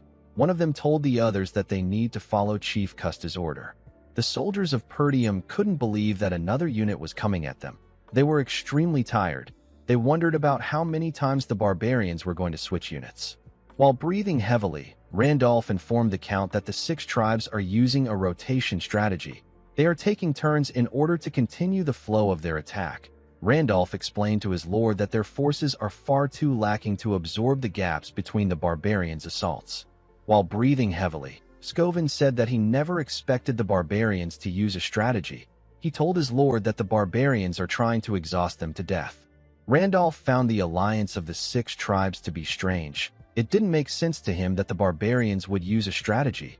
He told his lord that there must be a mastermind behind this situation. Zwalter ordered Randolph to open the gates the next time the barbarians get close. He said that he will personally go out to get the head of the enemy chief. The knight captain and Scovin were shocked to hear this. Immediately Zwalter gave the order. Randolph saw something from afar. He asked the Count to look forward. Zwalter saw some knights charging towards them. He was shocked to see the unit approaching the fortress. It was Ghislain's unit. Our boy and his knights gloriously charged at Perdium. Belinda was annoyed to see the barbarians surrounding the northern fortress. Lucas said that the alliance of the 6 tribes must be true. Ghislain ordered Belinda and Lucas to lead their units and spread out to both flanks to form an encirclement. He said that they will wipe out the barbarians today. Immediately, he gave his order. Belinda and Lucas moved in different directions with their units. Some of the barbarians laughed and asked about who the new losers are. One of them asked about why the knights were coming from their rear. A barbarian smiled and said that he doesn't care. He said that he was just getting tired of retreating like a coward. He told his comrades that this is a great opportunity for them. The barbarians noticed that Ghislain was charging at them alone. They decided to kill him and feast on his blood. When Ghislain got close to them, he raised his halberd. With a single swing of his new weapon, our boy beheaded them. The barbarians were shocked to see the heads of their comrades in the air. He spun his halberd in the air and began to attack the barbarians. He tore them apart with each attack. None of them were able to block or withstand his attack. It wasn't even a challenge to Ghislain. Every enemy that faced his weapon got cut down. The barbarians were shocked to see this. They couldn't believe that Perdium had a warrior like this. They wanted to get Ghislain off his horse, but their efforts were meaningless in front of our boy. Kustu watched Ghislain cut down his warriors. He grit his teeth out of anger. He asked his warriors if great warriors like them are scared of one guy. One of his warriors quickly informed him that they have a problem. He revealed to Kustu that their new enemy is pushing them back from the flanks. He said that the northern wolf is coming at them from the rear with his soldiers. Kustu did not expect Zwalter to open his gates. The Count has never done something like this before. He didn't like the fact that Zwalter did this now. He raised his axes and told his warriors that none of this matters. He reminded them that they outnumber their enemies. He asked them to push forward. The moment he said this, he noticed that his warriors were frozen in shock. They said that a demon is in front of them. They saw a demon soaked in blood. It was a demon from a myth. On the day that the forest of beasts burned, there was a tale of a demon that was drenched in crimson blood. This demon stole everyone's soul. It is known as the Bloody Demon. The barbarians saw Ghislain as the Bloody Demon. Our boy and his horse were covered with the blood of the warriors. Custa smiled when he understood why his subordinates called Ghislain the Bloody Demon. He laughed and said that this is fun. He told Ghislain that he never thought that there would be someone as strong as him in the north. He charged at our boy and introduced himself as the great warrior of the north. He referred to Ghislain as Demon and told him that he will take his head. Ghislain told the man that he is disgusting. Immediately he said this. His crazy horse raised his hoof and used it to hit Custa's horse in the face. Custa quickly jumped off his horse when he saw that it was about to fall. Before he could hit Ghislain, he asked him if he knows the amount of the northern lands that have been gnawed away by his barbaric axe. Ghislain thrust his halberd at the man. Custa was able to dodge it. He swung his axe at our boy's head. Ghislain moved his body back to dodge the attack. He used his halberd to hold Custa's axes before he could swing it again. He dragged the chief and threw him to the ground. Custa quickly got up. He asked Ghislain to fight him properly. He told him that he will take his life. Immediately he said this. Our boy's horse kicked him in the face. The attack sent the chief flying. It sent him to the mouth of the northern wolf. Zwalter stabbed the chief in his chest. Custa carefully looked behind him to see who stabbed him. He never expected it to be the northern wolf. Ghislain told him that a new mythology will spread among the barbarians. From this day on, the barbarians will always know that the northern wolf will slit the throats of their warriors. Zwalter took out his sword and let Custa's body fall to the ground. He announced to his men that the chief of the barbarians is dead. He asked them to make the barbarians never think of coveting Perdium again. Ghislain and his father came down from their horses. Our boy walked up to his father. Zwalter smiled and told him that it has been a while. Ghislain took off his helmet and placed his hand on his chest. He said that he was a little late. Randolph quickly hugged him and told him that he is so proud of him. He told Ghislain that they can finally breathe thanks to him. Zwalter asked his son about how he knew about the situation and how he knew that he was to come with this many soldiers. Ghislain revealed to his father that he came there after receiving an urgent plea for aid bearing the seal of Perdium. He explained to Zwalter that the letter stated that he was under attack by the barbarians and that he has already received a part of Fenris's forces as reinforcement. The Count was surprised to hear this. Ghislain took out the letter and asked his father if he wasn't the one who sent it. Zwalter glared at Randolph when he heard this. The knight captain assured his lord that he wasn't the one who sent it. He reminded Zwalter that he ordered him not to send any letters earlier. The Count didn't understand what was happening. He wondered about who sent the letter. With a calm tone in his voice, Ghislain asked his father to listen well. He told Zwalter that they have fallen into a trap. The scene shifts, and we are taken to the camp of the 2nd Corps garrison of the Royal Army. We see the soldiers gambling. One of them said that he has lost his weekly salary again. Another soldier turned to the Corps commander and asked him about when they are going to leave. He said that this lifestyle is too exhausting for him. Another man said that he is starting to miss Cardinia. The Corps commander, whose name is Doran, told his men that they will go home when they are ordered to leave. His subordinate said that he heard that they were there to stand guard in case Count Desmond attacks Fenris. His comrade said that they haven't seen a single movement from the Count. He told the other men that there is no way that the Count would do something like that with the Royal Army watching. Commander Doran asked his subordinates not to be too worried. He said that he knows Count Desmond wouldn't do something so reckless. He told his subordinates that Count Desmond would be opposing the entire kingdom by attacking. He said that even the strongest great lord of the north wouldn't do something so insane. Some minutes later, we see an army appear on a hill. Their flags were in the air. A soldier quickly ran into the commander's tent. He informed Doran that they have some trouble. He revealed to him that Count Desmond's army is charging towards them. Count Desmond was the one leading the soldiers. Doran quickly got out of his tent and announced that this is a night ambush. He ordered his men to form up the front lines and prepare for battle. He ordered the spearmen to move to the front and stop the advancement with the phalanx formation. The men quickly prepared to attack when they saw the Count getting close. Unfortunately for them, Count Desmond and his soldiers destroyed their formation and tore them apart. Harold and his two-winged knight order easily destroyed the men. It wasn't even a challenge for them. The soldiers of the royal army could barely keep up with them. One of them told the corps commander that they can't last any longer. He said that they cannot hold the formation. The man couldn't believe what he was seeing. He knew that the royal army is made up of the kingdom's elites. He didn't understand how they were reduced to this level in an instant. Commander Doran ordered his men to give up on the battle and retreat to Fenris. He asked his subordinate to send a messenger to Cardinia. Immediately he gave the order. He heard a loud explosion from behind. The explosion was caused by Desmond's cavalry. The cavalry attacked the army from behind and cut off their escape route. The cavalry was led by Hutton. Commander Doran couldn't believe that Desmond made the royal army focus on the front and sent his cavalry to the back to block off their escape routes. He realized that Count Desmond completely got them. The moment he thought of this, a horse appeared in front of him. Count Desmond was the one on the horse. The Count greeted Viscount Doran. The commander grit his teeth out of anger and asked Harold if he has lost his mind.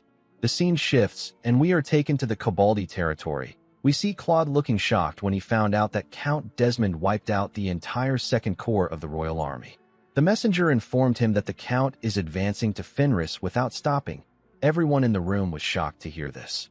Alfoy couldn't believe that they were going to go to war again. Pyote was shocked to hear about them going to war. Claude's assistant asked him about what they should do. Claude said that Ghislain ordered them to destroy all the important facilities in Cobaldi and move all the supplies and troops to the Fenris castle if Count Desmond attacks. Gillian said that this is the time to follow their lord's order. Alfoy asked them about why they are all waiting around. He suggested that they all start moving. He said that the place is done for. The knights and dwarves did not like what they heard. Even Vanessa was reluctant to move. Alfoy called them fools and told them that the strongest lord in the north is coming to kill them. He asked them to stop acting sluggish and start moving. Pyote quickly agreed with him. Vanessa told Alfoy that she is not leaving. She said that she will find a way to stop Count Desmond with magic. Alfoy and Pyote were shocked to hear this. Alfoy moved close to Vanessa and asked her to not say something so stupid.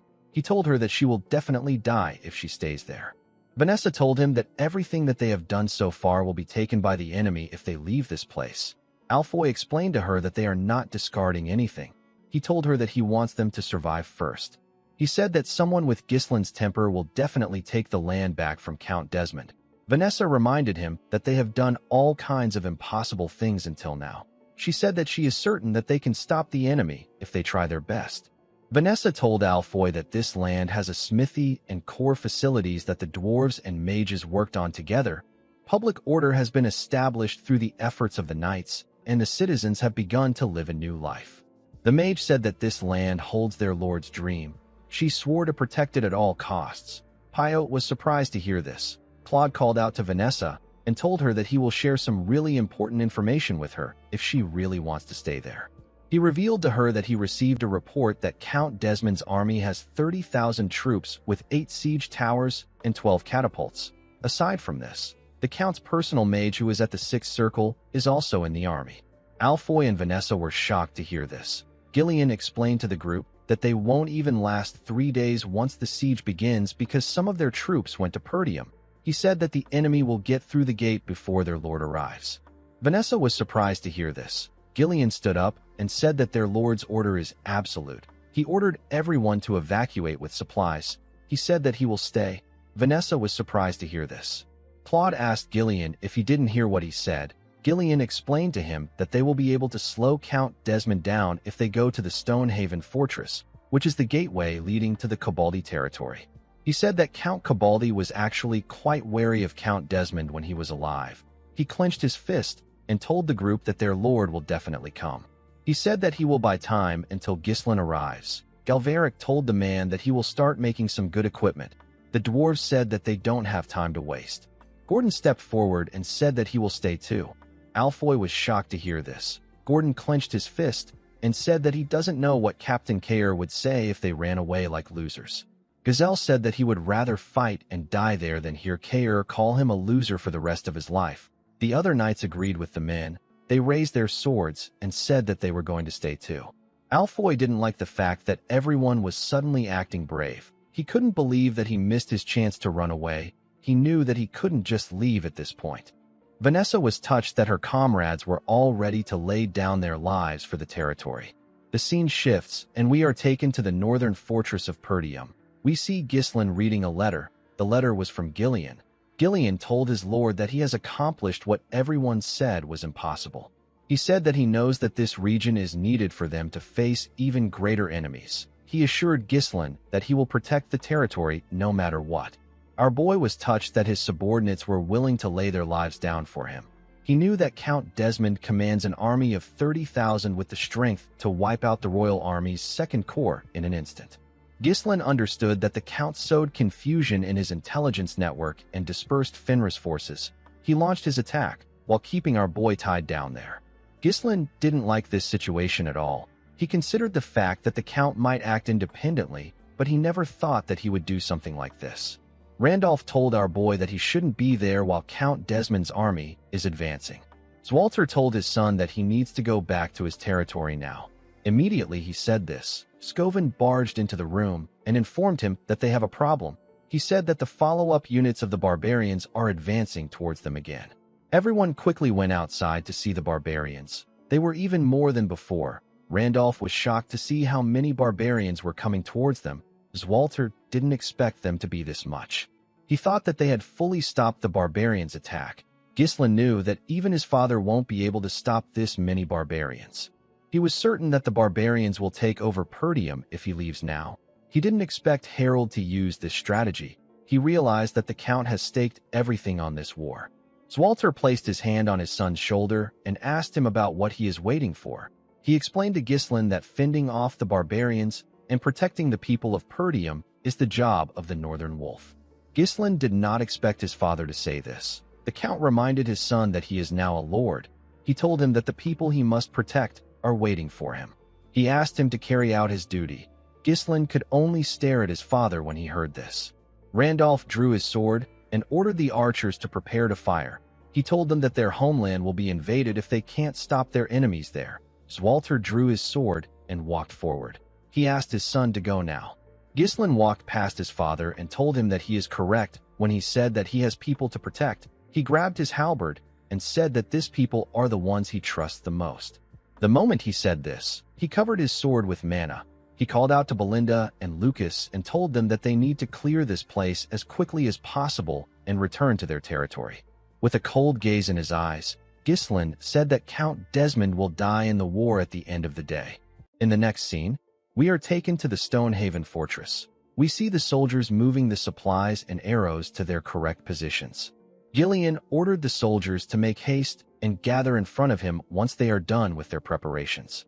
Someone called out to him after he gave the order. When Gillian turned around, he saw Galveric. The dwarf was wearing an armor and carrying a huge hammer. He asked Gillian if he equipped all the soldiers with the armors. The man said that he did. He looked down and told Galveric that the armors are of great quality. Galveric told him that this is natural. He said that arrows won't be able to pierce them, and they are very light, so they should be easy on the soldiers. He revealed to Gillian that he upgraded the knights' armors by engraving magic circles into them with the help of the mages. He explained to him that the armors will be able to temporarily neutralize the power of incoming magic attacks. Gillian became worried when he heard this. He told Galveric that he and his comrades possess a precious talent. He asked him if he really wants to stay there. Galveric said that he believes that the enemy won't kill them because nobles all over the kingdom want them. He said that if he has to live as a slave, it would be much better for him to bet his life on the freedom that Ghislain promised to grant him after 10 years of service. He stretched out his hand to give Gillian his helmet and asked him if there is any value in freedom if his lord isn't there. Gillian was surprised to hear this. He smiled and accepted the lion helmet. He turned to the soldiers beneath him and asked them if everyone is there. The men told him that they are complete. Gillian saw that they had 1 priest, 10 mages, 100 knights, and 1,000 soldiers. They were going to face 30,000 men. As he spoke, Count Desmond and his army marched towards the fortress with different equipment. Pyote and the knights couldn't believe that their enemy outnumbered them 30 times over. Gazelle said that it is quite terrifying. Alfoy screamed and said that it is better for them to run away. He told them that their lord wouldn't want them to die there. Vanessa grabbed his robe and told him that it is too late to run. The soldiers became nervous when they saw how Alfoy was acting. Gillian asked the soldiers if they are afraid. He explained to them that their purpose isn't to defeat the enemy, but to buy enough time until their lord arrives. He told them that the enemy will take over the territory in an instant if they get past this point. He said that their workplace, their families, and the homes they worked hard to get will be gone. He explained to them that they were able to receive new lives and harbor dreams thanks to their lord. He wore his glorious helmet and told the soldiers that it is now their turn to protect their lord's dream. The knights and the soldiers became motivated when they heard this. They got ready to fight. Outside the fortress, we see Hutton move close to the Count. He informed him that they have loaded all the catapults. Count Desmond called out to a man named Willow. The man hit his staff on the ground and answered the Count's call. This man is the Count's personal mage. He is a sixth circle mage. Harold asked Willow if he has found the runestone trap that the Perdium forces used against the Degard. Willow informed him that he and his subordinates did not detect any traces of runestone energy in the area. He said that the Fenris soldiers didn't have the time to prepare it since the war began as a surprise attack. Upon hearing this, the Count raised his sword and ordered his warriors to fire. The soldiers fired the catapults immediately they got the order. As Gillian saw the huge rocks coming towards the fortress, he ordered the soldiers to prepare for impact. The huge rocks barely damaged the fortress wall. They only made the soldiers lose their balance. Upon seeing this, the Count ordered his soldiers to charge forward. Galveric quickly informed Gillian that the enemy is coming. Gillian quickly ordered the soldiers to push the damaged bags aside. He asked the archers to get in position. The archers quickly followed his orders. They fired a large amount of arrows at the enemy. The Desmond soldiers raised their shields and used them to block the arrows. A commander asked the soldiers to continue moving forward. Hutton told the Count that the enemy's fortress wall is quite sturdy. He noticed that the wall didn't take any noticeable damages even after they fired all 12 catapults at it. He said that the reaction of the Fenris soldiers was faster than expected. Count Desmond revealed to him that he heard that Ghislain received some dwarven slaves from the royalist faction. He said that the dwarves must have made the walls sturdier. Immediately he said this, a commander ordered the archers of the 1st and 4th team to start firing. He asked them to wipe out everything on the wall. The archers quickly got in position and fired their arrows at the soldiers on the wall. The archers who were loading the bows on the wall got hit with a large amount of arrows, but nothing happened to them. The arrows weren't able to pierce through their armors. The Count was surprised to see this. The archers couldn't believe that their armors deflected all the arrows. They wondered about how the dwarves were able to create something like this. Galveric smiled when he saw their reactions. Gillian ordered them to keep firing. He assured them that the arrows won't do any damage to them. The Count didn't like this situation. He called out to Willow and ordered him to rain fire upon the enemy. Willow activated a magic spell immediately. He got the order. He smiled and told his lord that he will carry out his wish. The moment he said this, Galveric called out to Gillian and asked him to look up. He said that there is something ominous in the sky. When Gillian looked up, he noticed that some dark clouds were forming above them. He instantly realized that this was magic. With a smile on his face, Willow asked the Fenris soldiers to watch their heads because a rain that will burn everything is about to fall. As he spoke, several fireballs descended from the sky. Galveric and the soldiers were shocked to see this. Galveric said that their armors may be able to defend against arrows, but they can't stop magic on this level. He asked everyone to hide. Gillian raised his voice and ordered his soldiers to stay calm and hold their positions.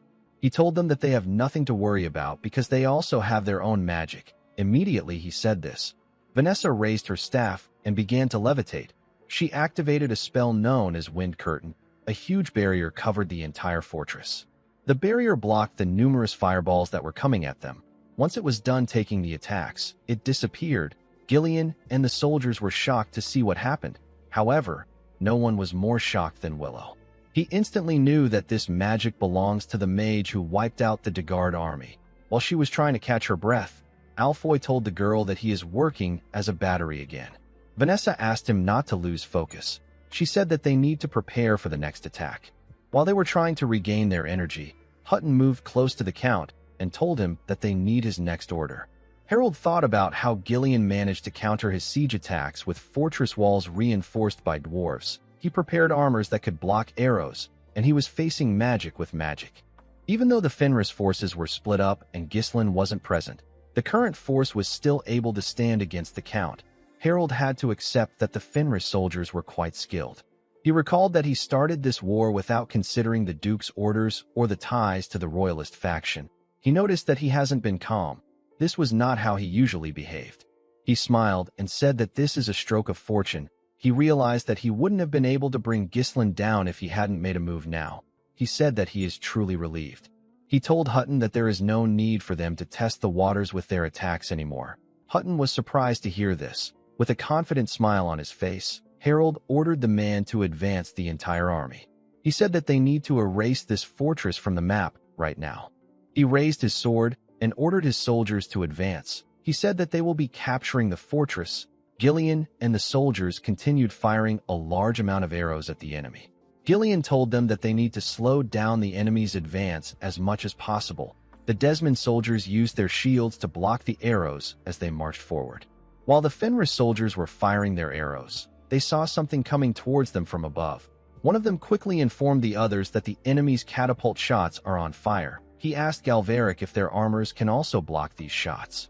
Galveric ordered the men to dodge the attacks. Before the shots could hit the archers, Gillian swung his axe and used it to destroy the rocks. Gordon and the other knights also destroyed the shots. The soldiers were relieved to see this. They believed that they were saved. Immediately, they turned around. They saw that the siege towers were already very close to them. They realized that their enemy was using their sheer numbers to push forward. Gillian asked the men not to be scared. He asked them to trust each other and stay in position. He ordered the Fenris Knight Order to get in position. The men raised their weapons with a smile on their faces. Gillian took a stance and released his mana. He asked the knights to prepare for close combat. He said that their first attack must overwhelm the enemy. He told the knights that this battle will be the very first point that decides the outcome of the war. Immediately he said this, the Desmond soldiers jumped into the fortress wall through their siege towers.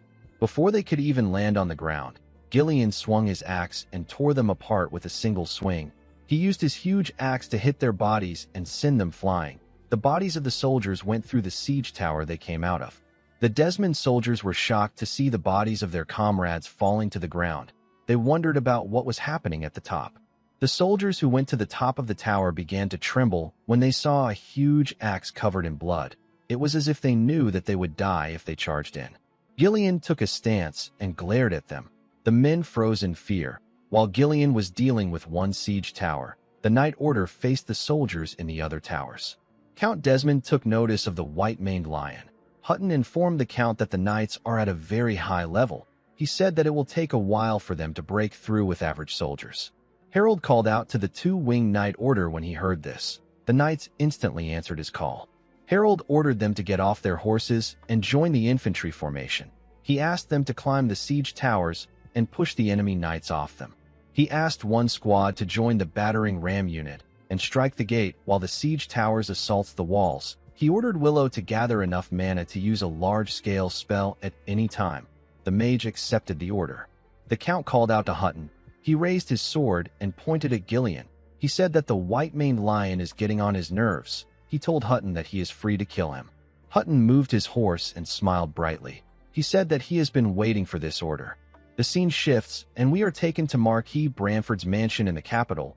We see Count Fowd nervously standing in the Marquis's office. Rosalind and Marquis Morris were also in the room. With a cold gaze in his eyes, Marquis Branford asked the man to tell him the pretext for the war. The Count asked him about what he is talking about. The Marquis revealed to him that Count Desmond annihilated his second legion and attacked Baron Fenris. He asked the Count if Duke Delphine is trying to say that there is no pretext for this war. The Count cleared his throat and told the Marquis that he understands his anger, but he can't see the connection between them and Count Desmond, who is a neutral noble. Rosalind asked him to not bother denying their connection. She revealed to him that they already uncovered that Count Desmond and the ducal house are working together during the post-war investigation of the recent Cabaldi War. She told the man that this is why they deployed the Second Legion. Marquis Morris advised the Count to choose his words carefully. He explained to him that the price for laying a hand on the royal army won't be small. Count Fowd didn't know what to say. He didn't think that these people would openly express their displeasure. He cursed Viscount Raoul for dumping this role on him. He asked the royalists to calm themselves. He explained to them that Count Desmond is personally responsible for the war. He bowed his head and promised that their faction will definitely not get involved in the matter. He said that there will be no joint attacks on Fenris. Marquis Branford asked him if he is going to neglect this matter and take no responsibility, even though the Count is affiliated with their faction. Count Foude reminded him that they also stayed out of Count Cabaldi's affairs. He told the Marquis that it would be best if he also keeps his hands off this war. Marquis Branford stood up and told the man that he is deliberately complicating this situation. He asked him if he is using Count Desmond to test them since the downfall of Fenris is already guaranteed. He said that the strength of the royal army will be drained if they charge in, and if they hang back, the ducal house will safely swallow Fenris. The Count told him that this is a misunderstanding. He said that they are not going to interfere because they do not wish for war. Marquis Branford told him that he understands, but he has had enough of his underhanded schemes. He called out to a knight known as Tolio and ordered him to throw Count Foude into prison and arrest every noble of the ducal faction in the capital. He told Count Foude that if Gisland falls, he will behead all the nobles of the ducal faction and send their heads to Duke Delphine. Count Foude was shocked to hear this. Before he could say anything, two soldiers grabbed him from behind. Before they could drag him away, Count Foude asked Marquis Branford to explain what is happening. He reminded him that he is the spokesman of the ducal house. He told the Marquis that he has to guarantee his safety by tradition.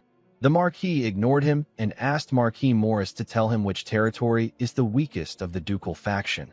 With a smile on his face, Marquis Morris informed him that they can swiftly strike the Harrington barony and the Colin barony in the north.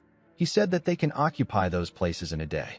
Marquis Branford asked him to seize the two territories the moment Fenris falls. He asked him to order the royal army units that are closest to the north to immediately move out and support Gisland. Count Foude was shocked to hear what the Marquis was saying. He realized that the Marquis wasn't joking around. The Marquis said that he will raise a separate force to deal with Desmond himself.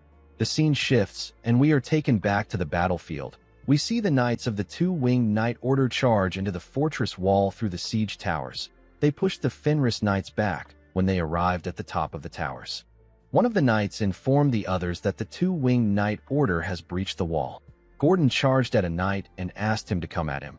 He told him that he will flatten his flat head even further. He swung his mace at the knight. The knight easily blocked his attacks. When Gordon swung his mace at him again, he blocked it with his shield and swung his sword at his head. Before his sword could reach Gordon's head, the knight quickly raised his shield when he saw Gillian's axe coming at him. Gillian told Gordon that he almost lost his head. The knight swung his sword at Gillian's back. Gillian blocked the attack with his axe and grabbed his shield. He moved the man's shield and created an opening. He quickly raised his axe and used it to behead the man. As the man's body fell to the ground, someone told Gillian that he heard that most of Gisland's subordinates are mercenaries. He told him that he is quite beastly. Gillian asked him for his identity. Hutton drew his sword and introduced himself as the captain of the two-winged Knight Order. He referred to Gillian as White-Maned Beast and asked him to state his name. Gillian told the man that his name is not worth revealing to anyone. He said that he is simply a weapon of Baron Fenris. He raised his axe and placed it on his shoulder. He referred to Hutton as Desmond's dog and asked him to come at him. Hutton smiled when he heard this. He told him that he is truly a beast. The moment he said this, he charged at him. As he ran towards Gillian, the knights of the two-winged Knight Order pushed the Fenris knights away from the siege towers. They said that they were going to wipe out the Fenris knights. The battering ram unit at the gate were also hitting the gate with their equipment. They said that they were going to take over the fortress. While the two-winged knights were struggling to take over the fortress, we see Hutton and Gillian swing their weapons at each other. Hutton easily blocked Gillian's attack. He and Gillian quickly turned to each other. Gillian swung his axe at the man. Hutton blocked his attack and thrust his blade at Gillian's back. Gillian blocked it with his axe. He swung his axe at the captain again. Hutton blocked his attack with one hand at his back. He and Gillian increased the speed of their attacks. The two men were blocking each other's attacks well. They matched each other's pace. Hutton swung his sword at Gillian's hand. Gillian used his axe to block the attack and used it to push himself up. He tried to give Hutton a kick in his head. Hutton easily bent his head to dodge the attack. Unfortunately for him, Gillian wasn't done. He raised his axe while he was in the air and swung it at the captain's neck. Hutton was able to dodge the attack by moving his body back. He smiled and said that knights would never use this freewheeling fighting style. He raised his sword and said that the fight is truly entertaining. He swung his sword at Gillian. Gillian blocked the attack with his axe. He pushed Hutton's sword back and swung his axe at him. Hutton blocked the attack with his sword. Before Gillian could swing his axe at him again, Hutton landed a cut on his abdomen. Gillian was surprised to see this. The captain told Gillian that he is not half bad, but he has too many openings. The moment he said this, he charged at him. Outside the fortress, we see the Count tell the battering ram unit that they have done enough. He asked them to remove the battering ram. He ordered Willow to pierce the gate. Willow accepted his lord's order. While they were fighting, Gazelle and Galveric saw something in the air. They saw a ridiculously huge fireball above Willow and his subordinates. The mage conjured this attack with his subordinates. He said that this attack will be much harder to block than the last one. He fired the spell known as Sun Flare at the gate. Gordon and Pio were shocked to see the scale of the attack. Vanessa closed her eyes before the attack hit the gate. She seemed to be preparing something. Unfortunately, the attack hit the wall and vaporized the gate. Count Desmond smiled when he saw this. He ordered the infantry and the cavalry to charge now that the gate has been breached. He asked them to take over the fortress. The soldiers and knights charged into the fortress. While they were running into the fortress, we see Gillian block Hutton's attack with a blade. The man was surprised to see that Gillian unsheathed the blade from the back of his axe. Gillian pushed the man back with his blade and swung his axe at him from the side. Hutton used his sword to block the axe. Gillian quickly thrust his blade at his head. Hutton used his other hand to hold Gillian's hand. He told Gillian that he wasted his talent. He told him that he would have been a better fighter if he had received his teachings. He said that talented people like Victor always die so fast. He informed Gillian that the fortress will be taken over before the fight ends. He asked him if he wishes to continue. Gillian remembered what Claude said when he heard this. Claude told Gillian that he needs to follow the command of the general administrator if he wants to stay and fight. Alfoy was surprised to hear Claude call himself an administrator. He asked him if he isn't a slave. Claude said that he is a general administrator and a deputy of the Lord. He explained to the group that the enemy is coming at them with national-level forces that are committed to a total war. He said that they cannot eliminate the overwhelming differences between them no matter how strong their internal strength is. He told the group that he is going to share his plan with them. He told them that their operations will begin once the walls are breached. He said that the regular soldiers and mages will retreat through the rear gate as quickly as possible once the enemy climbs over the wall. He explained to them that fighting the enemy head-on will only lead to pointless deaths because they will get completely overrun by their sheer numbers. He said that the knights will draw the enemy's attention for a while. Then they will withdraw on Gillian's signal. Upon remembering this, Gillian laughed and asked Hutton if Victor was his disciple. The man didn't expect to hear this question. With a smile on his face, Gillian told Hutton that his disciple was a fool who dared to charge at his lord without fear. He said that Victor's master doesn't seem to be any different. Hutton quickly got angry when he heard this. Gillian threw his axe aside and grabbed the man's clothes. He gave Hutton a painful headbutt with his helmet.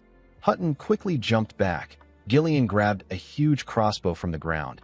He pointed it at the man. Hutton was annoyed to see this. He said that such trickery is pointless. Gillian turned to the side and fired an arrow at a bell. The bell rang out to everyone in the fortress. The knights instantly understood that this was a signal. Hutton couldn't understand why Gillian did something like this. Gillian grabbed his axe and jumped off the fortress wall. Hutton said that Gillian doesn't deserve to call himself a knight if he runs away from his enemy. Immediately he said this, Hutton realized that something was wrong. He quickly looked around. He noticed that there was no Fenris soldier or knight on the fortress wall. Two of his knights moved close to him and informed him that the enemy ran away during the fight. One of them asked him if they should chase after them. Hutton realized that something wasn't right. He knew that the Fenris knights that he saw looked like they were ready to sacrifice their lives to protect this fortress no matter how much they were losing. Although the gate was breached, the knights and soldiers gave up too easily. Hutton now understood the situation. While he was putting things together, the Desmond soldiers chased after Gillian and the other knights who were running away through the rear gate. They hated the knights for making them work like this. They said that they won't spare anyone. Immediately, Gillian and the other knights got past the rear gate. Vanessa stepped forward with her staff. She hit her staff on the ground and activated a magic circle. She fired some energy into the fortress and activated a spell known as Flame Strike. A huge explosion took place in the fortress. The fire could be seen by everyone on the battlefield. The Count couldn't believe his eyes. Willow instantly realized that Vanessa used runestones to create an explosion on this scale. The Desmond soldiers who managed to survive screamed out in pain. They begged someone to put out the fire. Hutton and most of the knights were able to survive the explosion. The captain ordered the two-winged knight order to rescue the injured and count the survivors. The moment he gave the order, Count Desmond charged into the fortress with his horse. With a look of anger on his face, he ordered Hutton to report the situation. While the Desmond soldiers were trying to save their comrades, Gillian and his comrades watched the fire from afar. While they were looking at the fire, Pyote noticed that Gillian was bleeding in his abdomen. Gillian told her that it is fine. While looking at the fire, Alfoy told the group that everyone there has some messed up financial awareness. He didn't think that they would use expensive runestones like that again. Gordon said that it doesn't matter. He said that their lord is rich. Galveric told the mage that the enemy would have taken all the runestones if they lost. Gillian said that Claude's plan was excellent. He turned to the men and asked them if they are all right. The men screamed that they are. Gillian informed them that the enemy will soon track them down. He said that they will depart for the second assembly point now. The scene shifts, and we are taken to another battlefield. We see hundreds of dead barbarians behind a white-haired barbarian man. The man was breathing heavily. While he and his horse were struggling to catch their breath, Ghislain charged at him with his horse. He swung his halberd at the leg of the man's horse. The man blocked the attack before it could touch his horse. Ghislain didn't give him the chance to rest. He pressed the man with numerous strikes. The man was able to block the attacks, but he was getting pushed back. Ghislain raised his halberd and made a huge swing. The man was able to block his attack, but he wasn't able to stop Ghislain's horse from kicking his horse in the head. His horse spat out some blood and fell to the ground.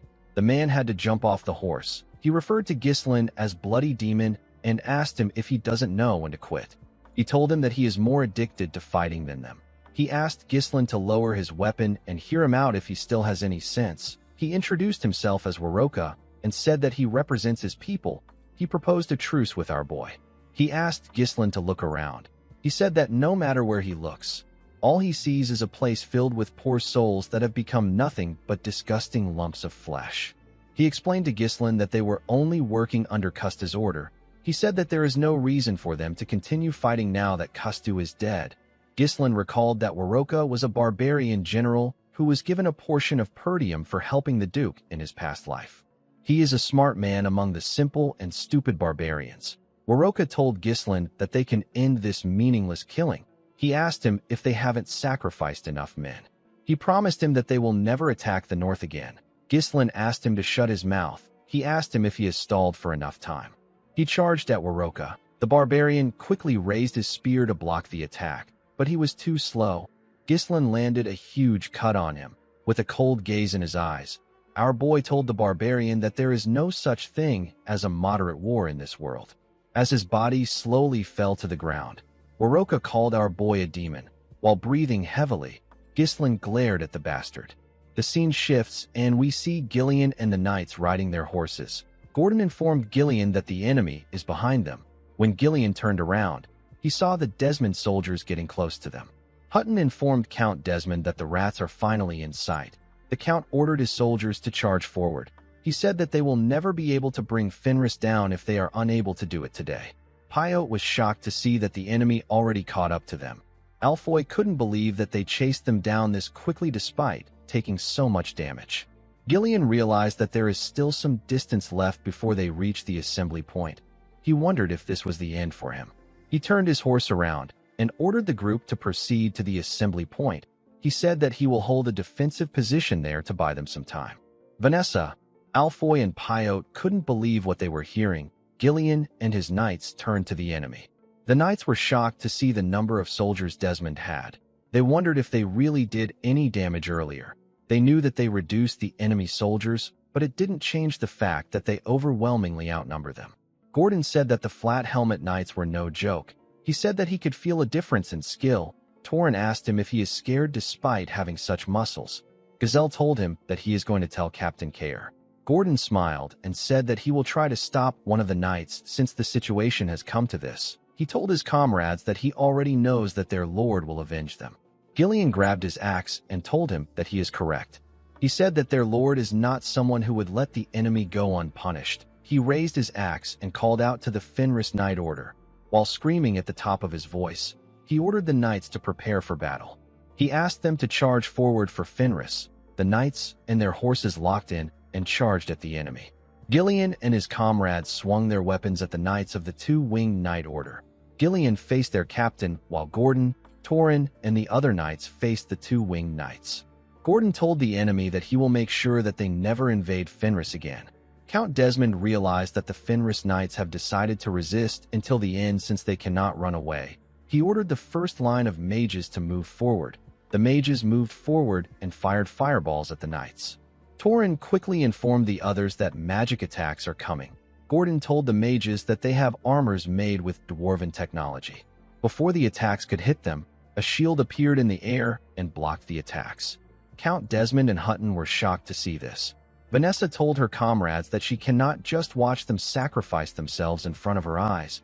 She told them that she will fight with them. While everyone was busy fighting, Hutton told Gillian that he finally remembered his name. He called out his name and referred to him as the captain of the Ratatosk mercenaries. Gillian didn't expect the man to recognize him. Hutton told him that they used to trade with his mercenary group, often thanks to the remarkable resourcefulness they displayed. He said that he completely forgot about the group because they disappeared out of the blue. He asked Gillian to tell him why he risks his life for Ghislain. He asked him if he believes that he is no longer a mercenary just because he is playing knight. He told Gillian that if he really believes that the foolish Fenris can dominate the north, then he needs to hear his advice. He raised his voice and said that it is nothing but a futile dream. Gillian let out a sigh and said that the mercenary he once was is already dead, but his lord has given him a new life. He raised his axe and said that his lord's dream is also his dream.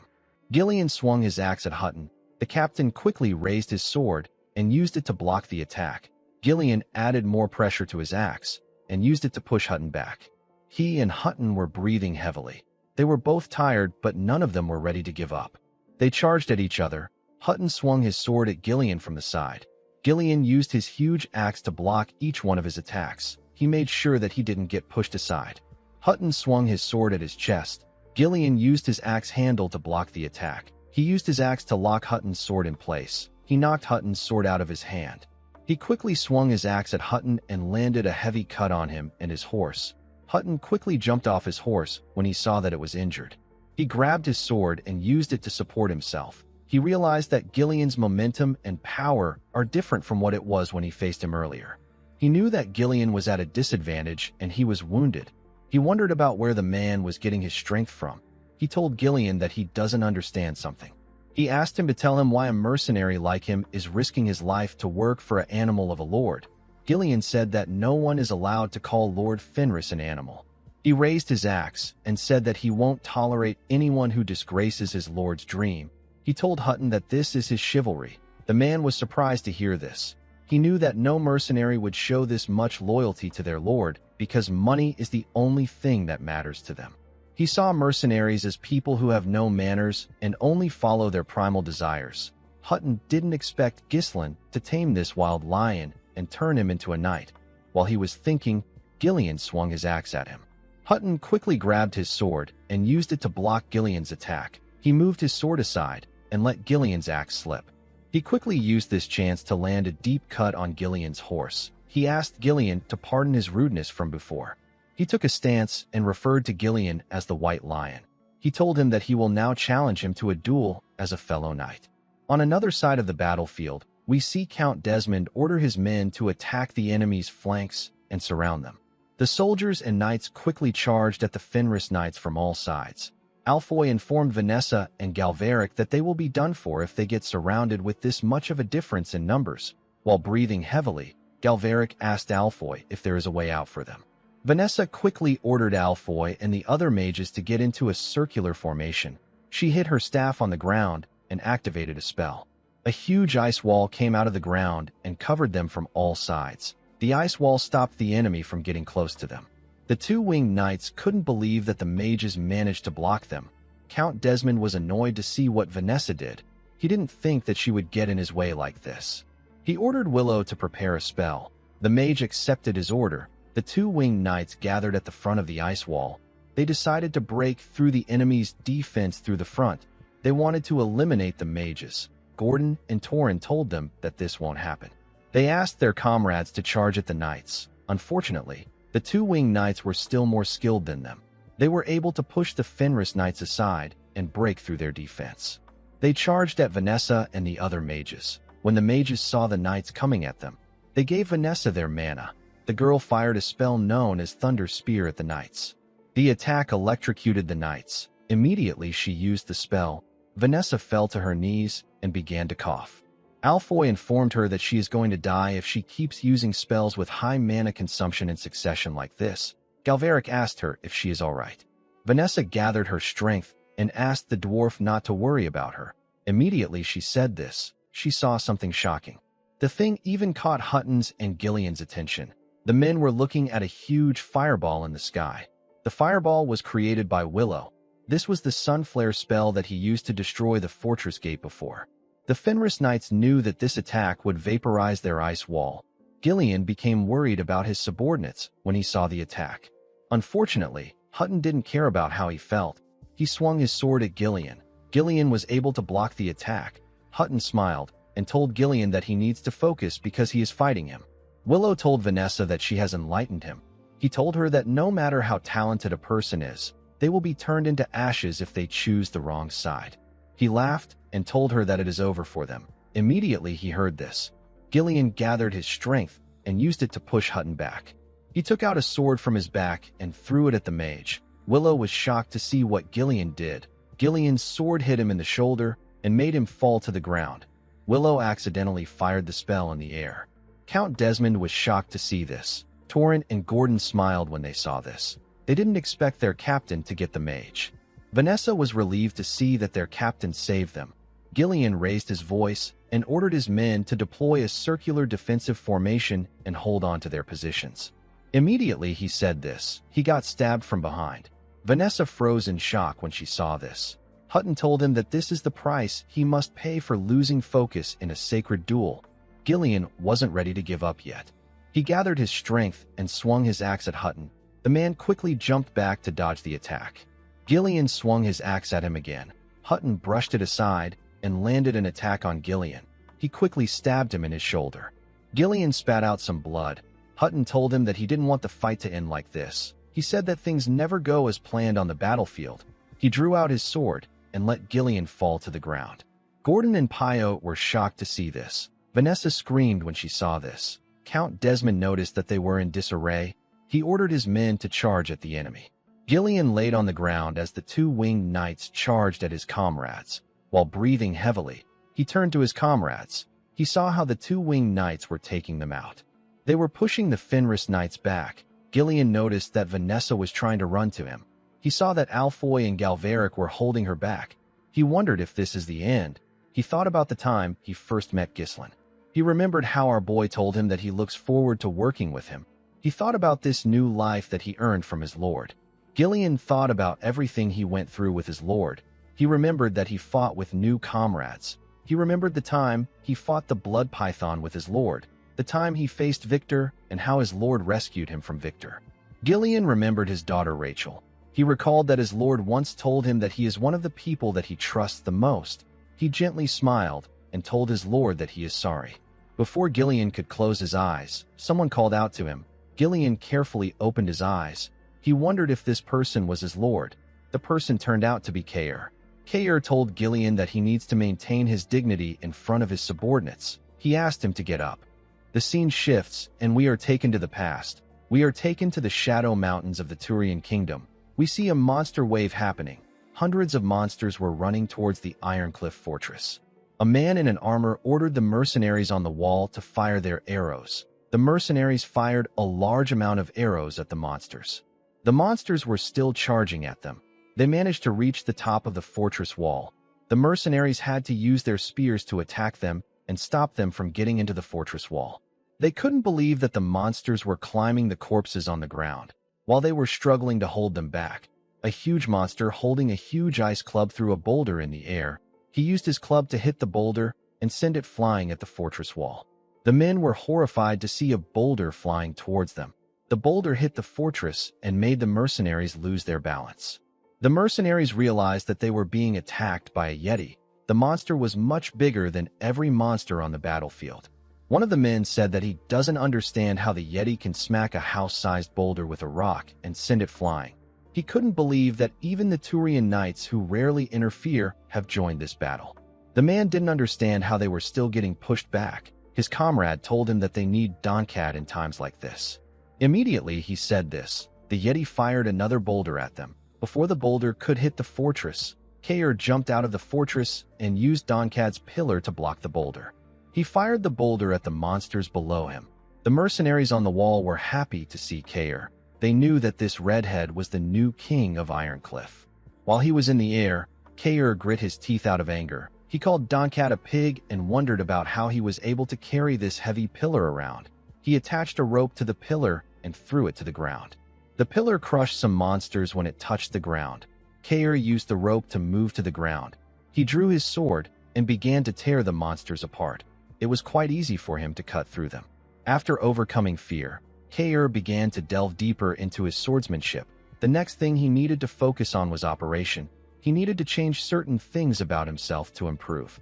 Kair began to focus on the movement of his opponent's shoulder, their center of gravity, and the position of their feet. If a person can catch the signals the body sends and discern their opponent's next move, they can face anyone. Immediately he thought of this. Kair focused on Hutton's movement. He saw how the man charged at him and carefully blocked his attack. He kicked Hutton's leg and made him slightly lose balance. He swung his sword at the man's head at a crazy speed. Hutton was barely able to dodge his attack. Kair was able to land a cut on his face.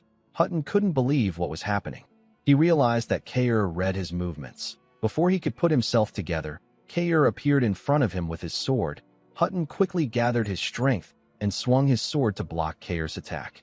He got pushed back when he blocked the attack. He quickly raised his sword and took a stance. He knew that the fight would have ended earlier if he bent his head a moment later. Hutton wondered about who Kair is. He didn't understand how Kair possessed such skills. He didn't see anything special about Kair's physique or mana. He asked Kair for his name. The king of Ironcliff asked him about what he needs his name for. Due to Kair's speech and attitude, Hutton was able to deduce that he wasn't a knight. He asked Kair if he should consider him as a mercenary that the kingdom paid a fortune to hire. Kair smiled and asked the man if he can't get anything right. He told him that he is the captain of the Fenris Knight Order. Hutton was shocked to hear this. He asked Kair if the White Lion isn't the captain. Gillian gathered his strength and told Kair that he is spouting nonsense. Kair referred to him as Geezer and asked him to shut up. He reminded him that he is lying on the ground. Gillian couldn't argue with him. Kair asked him to get back up and fight if he has a problem with what he said.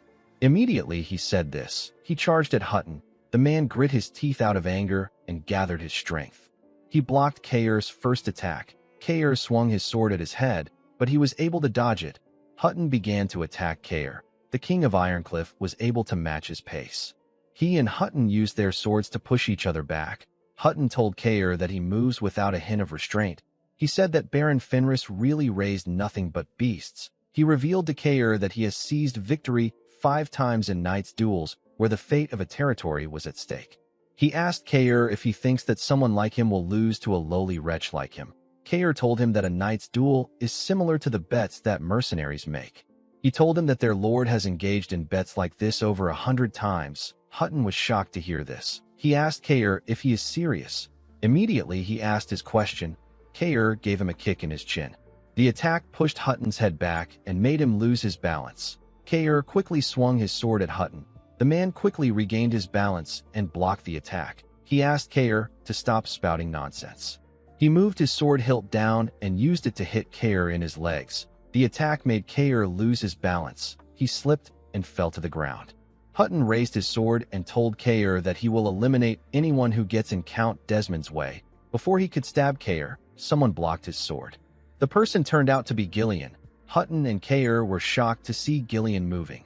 Kair quickly put himself together and swung his sword at Hutton's legs.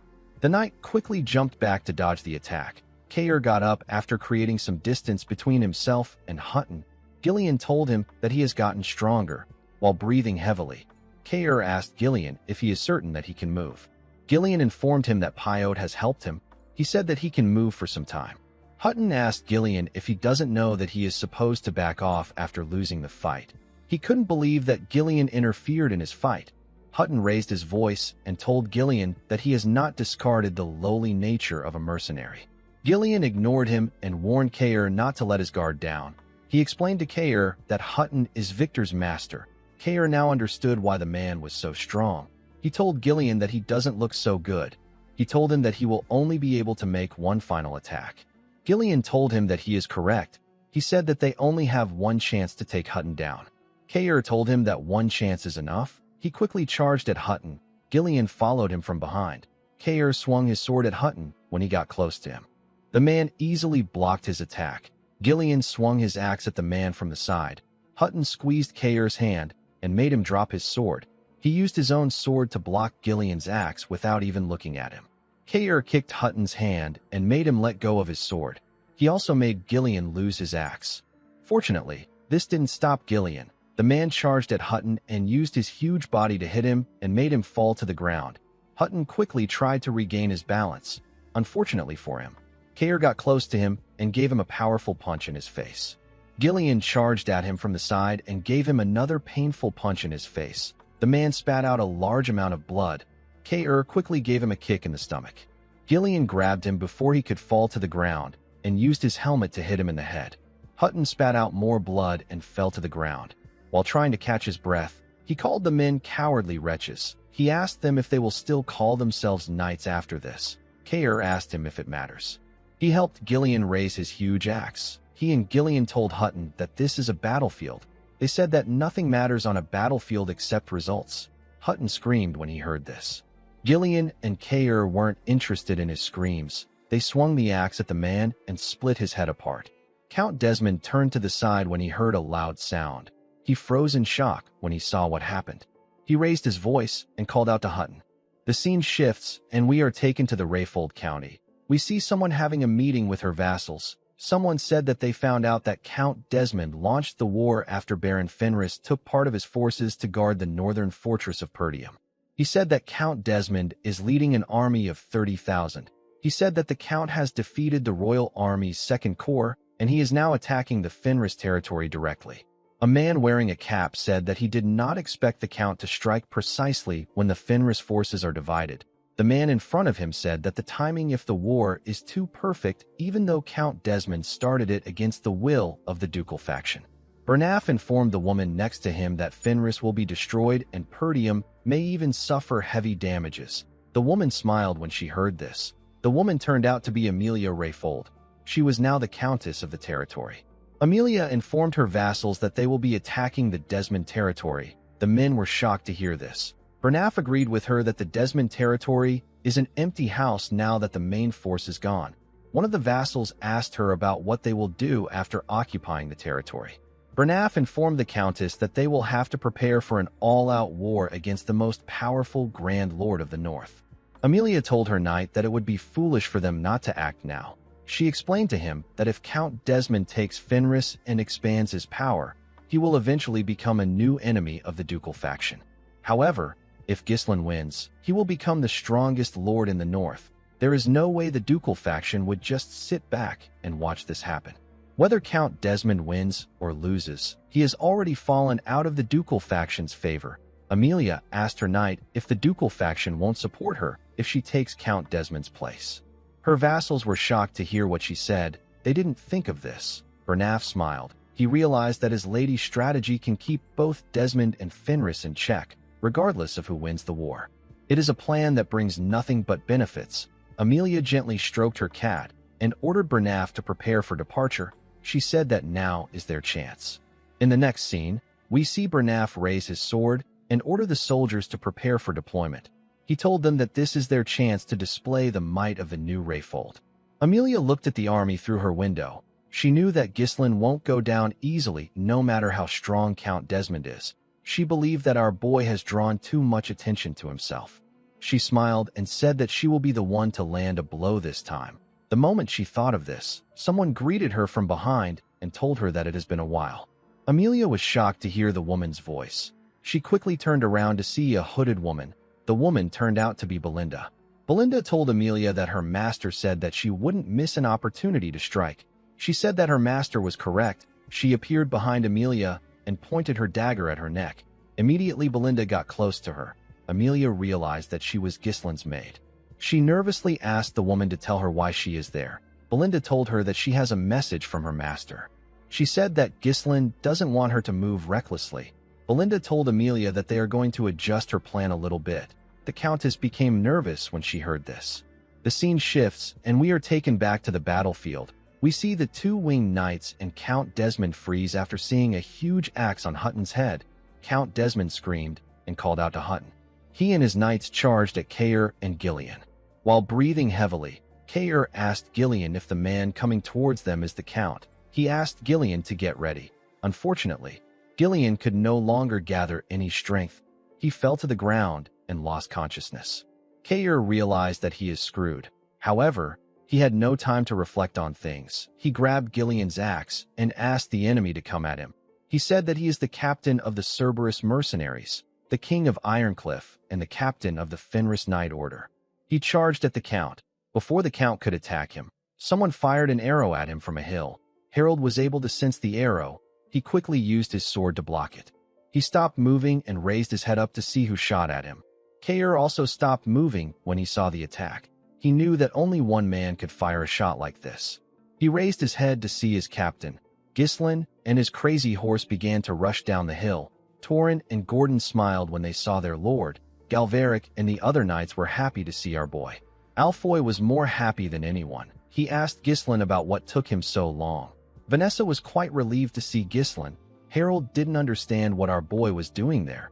He believed that Gislin should still be facing the problem in the north. He wondered if Gislin already dealt with the barbarians and rushed back there quickly. He told himself that this is impossible. He noticed that Gislin was alone. He believed that our boy must have hurried to this battlefield and left his subordinates to deal with the barbarians. He grit his teeth out of anger and wondered about what Gislin can do alone. He told him that his impatience will lead him to his doom. The moment he said this, we see Zwalter asking a knight if what he is about to do is truly okay. The knight told him that command authority over a part of the kingdom's army will be entrusted to the Fenris and Perdium houses for this war. The knight said that this was the message Marquis Branford gave to him. Zwalter thanked the man for his help. Randolph moved close to him and told him that they are not too late. Zwalter agreed with him. He said that they will leave the Count to his son while they will take care of his men. He drew his sword and ordered the knights to raise their swords. A large amount of knights drew their swords. Zwalter screamed and said that this is for Fenris. He and the knights charged forward. The two winged knights were shocked to see enemy soldiers coming from all directions. They didn't understand how the enemy got a massive army. They could tell that their enemy's army was enough to fill the entire ridge. Count Desmond instantly recognized that the soldiers' armors are from Perdium and the royal army. He realized that the royalist faction must have made their move. He said that the ducal faction is useless. He asked Gislin to come at him. He told his knights that their target is Baron Fenris. He said that their victory will be secured if they can kill Baron Fenris. As he ran towards the Count, Gislin informed his horse, whose name is Dark King, that their target is Gillian. Immediately he said this. The enemy knights thrust their swords at him. Dark King jumped over their swords. While he was in the air, Gislin knocked the knights off their horses. The Dark King moved closer to the Count. With a cold gaze in his eyes, Gislin called out to Harold Desmond. The Count did not expect him to call out his name. Our boy jumped off his horse and swung his halberd at the man. Harold managed to dodge the attack. He swung his sword at Gislin. Unfortunately for him, our boy was still able to dodge his attacks while he was in the air. Gislin moved past him and wrapped his arm around his neck. He dragged Harold off his horse and slammed him to the ground. The Count spat out some blood when his back hit the ground. The Dark King ran to Kair. When he got close to him, he went down and allowed Gillian to get on his back. After Kair and Pio got on him, the Dark King ran forward. Gislin was left with Harold. He and the Count glared at each other. Harold called our boy a nasty bastard. He told him that he has ruined the plans that he prepared for years. He told Ghislain that Hutton and Victor, who were his loyal knights, had to die because of him. He said that Ghislain keeps interfering in everything and he refuses to move according to his will until the very end. He said that our boy came to him on his own accord in the end. He pointed his sword at him and asked him if he is prepared for this. Ghislain said that he is. He took a stance and told Harold that he has been waiting for this day for a long time. Immediately he said this. Zwalter ordered the soldiers to run the enemy down. The Imperial Army and the Fenris Knights all attacked the two winged knights together. As they got pushed back, one of the two winged knights said that their front line is collapsing. He told his comrades that the enemy's momentum is incredible. Another knight called out to Count Desmond and asked him for his next order. He noticed that he couldn't see the Count. He asked his comrades about where the Count was. While the two winged knights were struggling, Gordon attacked them from behind and asked them to get off their horses. He told them that it is now their turn to get crushed. One of the two winged knights told his comrades that this isn't the time for them to be waiting for an order. He asked them not to disrupt the formation and to focus on annihilating the enemy in front of them. The knights turned to Gordon and the other wounded Fenris knights. They charged at them. Gordon was shocked to see them coming towards them. He said that this wasn't what he was going for. Gazelle called him a fool. He couldn't believe that he caught the men's attention. Alfoy said that he doesn't have any mana left. Before the two winged knights could reach them, some soldiers fired a large amount of arrows at them and their horses. The arrows wounded the knights and the horses. Someone appeared behind Gordon and the group on his horse and told them that he waited for them at the assembly point for so long. He told them that they don't listen. The person turned out to be Claude. The man brought some archers with him to the battlefield. He ordered his soldiers to get in action and support their allies. The soldiers fired more arrows at the two winged knights and the enemy soldiers. While they were busy doing this, Kair was holding on the Gillian's body because of how fast the Dark King was moving, and Zwalter was busy pushing the enemy back with the Imperial Army. On another side of the battlefield, we see Harold and Ghislain charge at each other. The Count swung his sword at our boy. Ghislain easily blocked his attack. The Count pushed his halberd aside and swung his fist at him. Ghislain used his halberd to push himself up and dodge the attack. He gave the Count a kick in his face while he was in the air. He quickly swung his halberd at him. Harold was able to block the attack, but he got pushed back. Ghislain quickly charged at him before he could regain his balance. Harold was annoyed to see this. He gathered his strength and swung his sword at Ghislain. Our boy blocked his attack and swung his halberd at him. Harold was able to block his attack too. He thrust his blade at Ghislain. Our boy dodged the attack and gave him a kick in the chest. The attack sent Harold flying. The Count thought about how he had lived his life without any disruptions. His plans were always perfect, and he led his family in the right direction every time. Trial and error was never in his dictionary. He didn't understand why this was happening. Immediately he thought of this. Ghislain charged at him from above and swung his halberd with a lot of energy. Harold was able to block the attack, but he got pushed down. The impact of the attack caused a small explosion and filled the air with dust. Harold called out to Ghislain and asked him to tell him who he thinks he is for him to shake him like this. He slowly pushed Ghislain's weapon away and told him that his plan began to crumble the moment he interfered. He said that people who have believed in him and followed him have now died by our boy's hand. Harold raised his voice and told Ghislain that he has suffered countless humiliations over and over again because of him. He pushed his halberd aside and thrust his blade at him. Ghislain dodged his attack and swung his halberd at him. Harold dodged his attack by jumping and told him that everything happened because of him. He swung his sword at Ghislain's neck. Our boy quickly drew out a sword with his other hand and used it to block the attack. Harold used his other hand to support his sword in order to push Ghislain down. He was able to destroy the ground with his attack, but he couldn't push our boy down. Ghislain was able to jump back and dodge his attack. He noticed that the impact of the Count's attack was quite strong. He realized that Harold was pouring all his energy into his mana core, and he was even using his own life force. While breathing heavily, the Count told Ghislain that he won't lose. He told him that he won't allow him to destroy everything that he worked so hard to build. With a look of anger on his face, Harold said that the only way to reverse this whole situation is to kill our boy. The moment he said this, he appeared in front of Ghislain with his sword. Our boy wasn't surprised to see him. Harold thrust his blade at his head. He knocked Ghislain's helmet off his head with a powerful thrust. Unfortunately for him, Ghislain caught his hand. Our boy told him that he still can't forget the vanity he felt when he killed him the first time. He said that no matter how many times he stabbed his dead body, his precious people never returned. Ghislain thought about his father, his sister, Vanessa, Alfoy, Gillian, Kair, and his other comrades. He told the Count that things are different this time.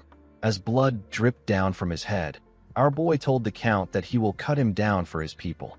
The moment he said this, he released the energy of his core. The Count could feel his energy. He quickly bent his head to dodge Ghislain's strike. Even though he dodged the attack, Ghislain was still able to take his ear. Our boy moved his halberd aside and used the sword in his left hand to attack the man. Harold was able to block his attack. He swung his sword at Ghislain. Our boy blocked it and thrust his halberd at the Count. Harold was able to block the attack. He pushed the halberd back and moved closer to Ghislain. Our boy used this chance to stab him in his stomach.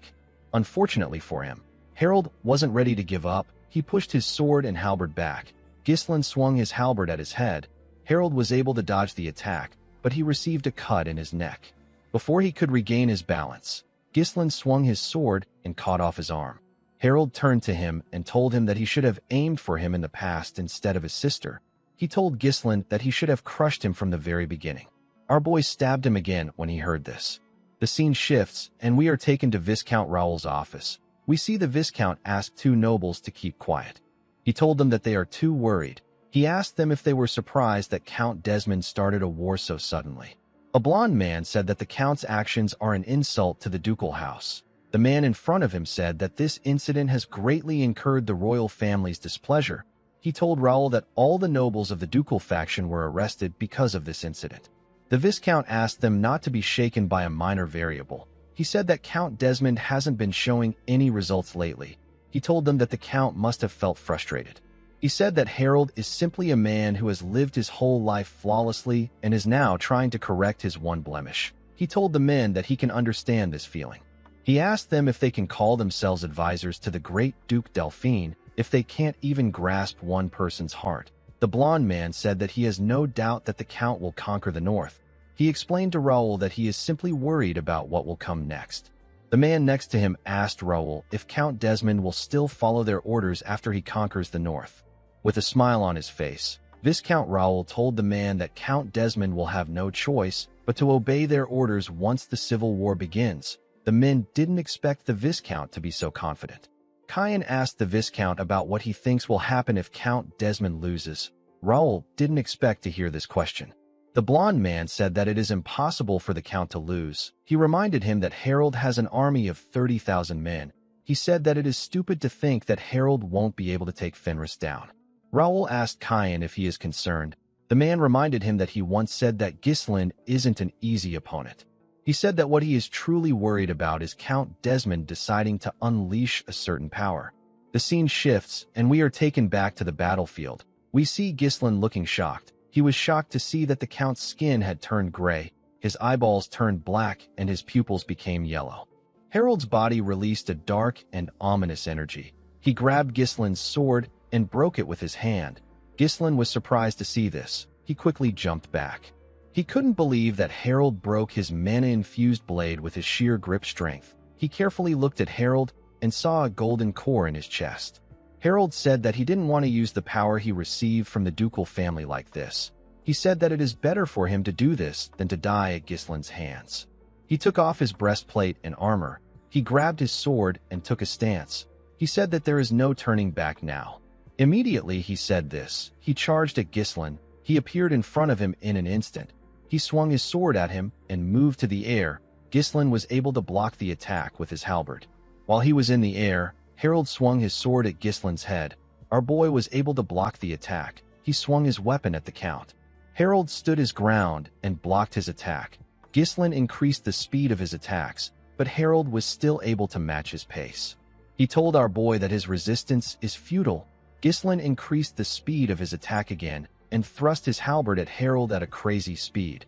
Harold calmly followed the flow of his weapon and blocked his attack. He moved his hand and made Ghislain move closer to him. He told our boy that he can see his attacks and movements. He swung his sword at Ghislain immediately he said this. Our boy jumped back to dodge his attack. he noticed that the Count managed to land an attack on his chest. Harold moved close to him and thrust his sword at him. Ghislain dodged the attack and swung his leg at Harold's head. The Count was able to dodge the kick. He turned around and swung his leg at Ghislain. Our boy had to use his halberd to block his kick. He still got pushed back. He realized that this situation isn't good for him. All his attacks were getting blocked, and he couldn't keep up with the Count's speed. Harold charged at Ghislain and told him that nothing he does matters in the face of this power. Ghislain took a stance and thrust his halberd at the man.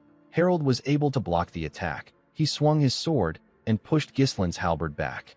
Our boy quickly swung his weapon at him again. Harold was still able to block it. He and Ghislain quickly swung their weapons at each other. Harold swung his sword at our boy's arm. Ghislain quickly moved out of the way to dodge the attack. He swung his halberd at Harold while he was in the air. The man was still able to block his attack. Ghislain moved back and landed on the ground. Harold quickly closed the distance between them. He swung his sword at our boy when he got close to him.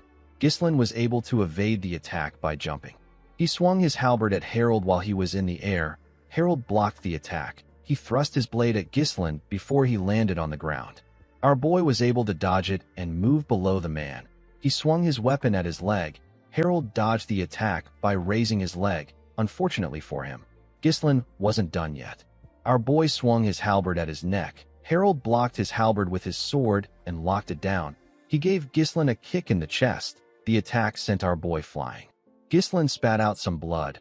Harold gathered his energy into his sword and told our boy that it is over for him. Zwalter, Claude, and Kayer turned to Ghislain when they saw the Count raise his sword. Lucas also turned to Ghislain. He drew a sword and threw it to his lord. Our boy stretched out his hand when he saw this. Harold's attack caused a huge explosion in the area. The scene shifts, and we are taken back to Caen. The swordsman said that his biggest fear is that Count Desmond will unleash the power at the very end. Viscount Raoul asked him if he is referring to the power Count Desmond got by trading with a certain set of people. Caen said that the effects of the mana technique is more than enough even though it is only half of a mana technique. The power allows one to instantly surpass their own limits. He said that Ghislain will struggle immensely if Count Desmond ends up using the power. However, there was still one thing that puzzled him. Caen told the Viscount that he doesn't know why Ghislain's mana also has similar properties to the unique power. The scene shifts, and we are taken back to Ghislain. We see our boy block Harold's attack with the sword he caught. Harold was shocked to see that Ghislain actually blocked his attack. He knew that it was a full-force strike that contained the unknown power. Ghislain told him that his power is incredibly destructive. He couldn't believe that he couldn't handle the force even though he opened 3 cores. He revealed to the Count that when he killed him in his last life, he sliced him in half with a single strike, so he didn't know how strong the power was. Ghislain met a few people who also used this power in his past life. The rampaging Vanessa of the past also used a similar mana technique. Our boy told Harold that he still has many enemies that are far stronger than him. He said that he will simply take a step forward if his current level isn't enough. He opened a golden core in his chest when he said this. He swung his sword at Harold and landed a cut on him. Golden blood poured out of the man's body. Since the properties of the mana Harold was emitting were the same as Ghislain's own, he decided to use it to create a new core. Ghislain closed his eyes and gathered the energy around him. He created a larger vessel to contain the other 3 cores. He was now able to suppress the explosion recoil that he couldn't handle before. This allowed him to release his 4th core. His body released a bright golden light. Harold froze in shock when he saw this. He couldn't accept what he was looking at. He recognized this golden light. Ghislain reminded Harold that he said that he could see all his attacks. He took a stance and gathered his energy into his sword. He asked the Count to watch closely. With a single step, Ghislain appeared in front of Harold. The Count saw our boy's blade in front of him, but he couldn't move. Ghislain cut through him with a single swing. Harold didn't know when our boy tore him apart. While he was standing, we see Caen say that he is scared to think of what will happen if Harold unleashes the power and is still unable to kill Ghislain. He told Raoul that he is scared to think of the stage Ghislain has awakened the power to. The scene shifts, and we are taken to the capital. We see Marquis Morris ask if someone is really the finest sword in the north. He asked the knight if Ghislain is truly the strongest in the north. The knight told him that he has confirmed it. He explained to him that they need to first consider the Fenris Knight Order, who surpassed the Two-Winged Knight Order in both strength and loyalty. He said that Gislin's personal mage is also a Sixth Circle mage whose skill rivals that of Willow's. Gislin's martial prowess itself is also at the master level. The knight said that Baron Fenris possesses the power befitting of the title. Rosalind asked him if Gislin is safe. The man told her that he is. He revealed to her that Gislin is currently securing the battlefield and moving to absorb the Count's territory. Marquis Morris grit his teeth when he heard this. He couldn't believe that our boy was already taking over Count Desmond's territory. Sir Bilor smiled when he heard what the knight said. Count Elizabeth said that it won't be an exaggeration to call Baron Fenris the strongest in the north from now onwards. Marquis Morris asked Marquis Branford if Gislin isn't growing too fast. He suggested that they keep our boy in check. Rosalind moved close to him and asked him to explain what he means. The man nervously said that Gislin was a reckless fool who never listened to them before. He asked her if she believes that they will be able to control Gislin once he becomes a great lord of the north. He reminded her that the royalist faction wanted Gislin to keep the north in check, not to run wild. Tolio said that the commander-in-chief makes a fair point. He asked Marquis Branford to reconsider some adjustments so that Gislin can serve the royalist faction better. The Marquis said that this is impossible. He told the nobles that Baron Fenris will be a great asset in the war against the ducal faction. He said that minor concerns can be dealt with later.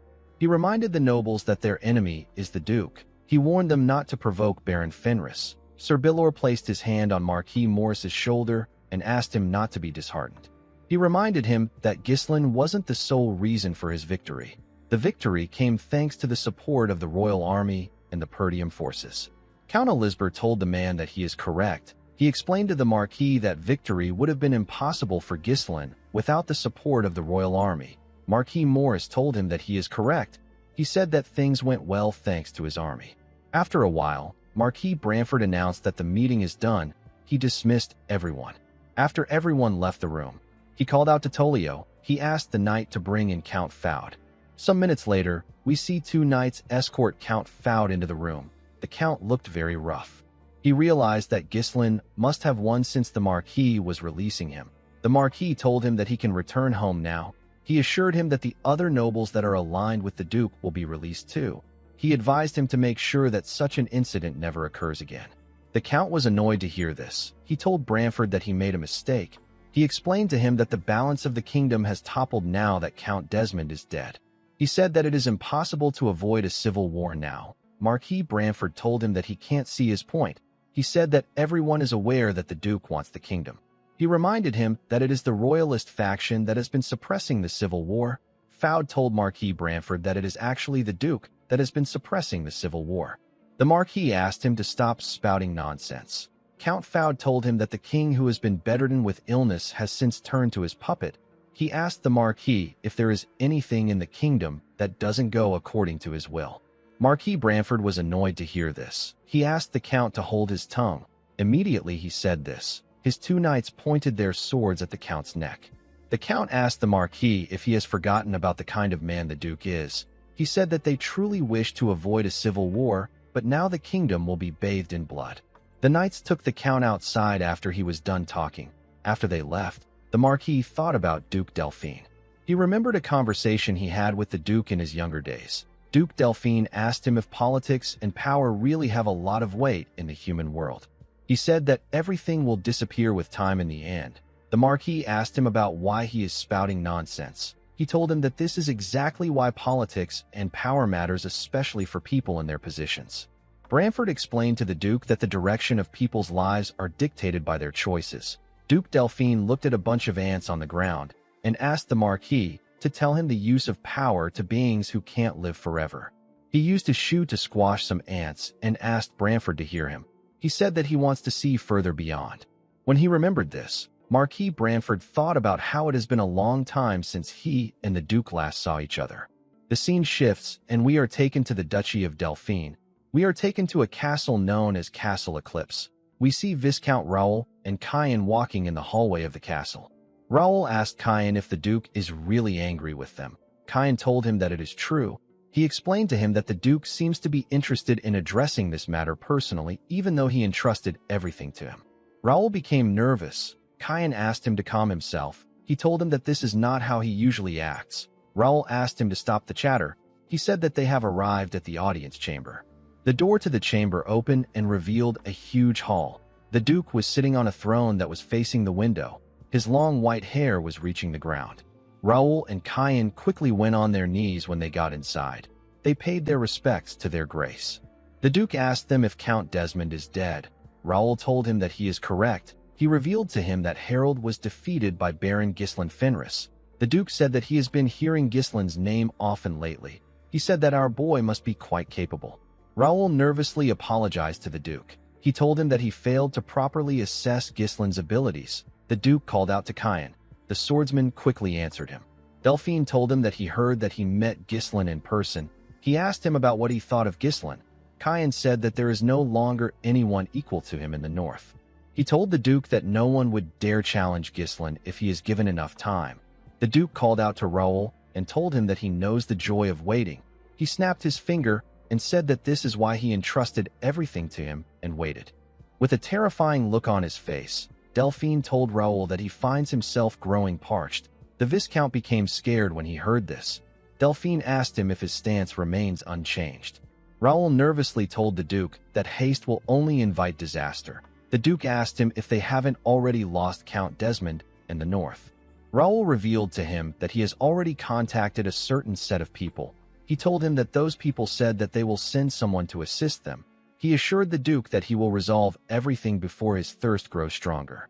He swore that he will do it. Delphine told the man that he still clings to trivial matters. He told Raoul that he will wait a little longer because of him.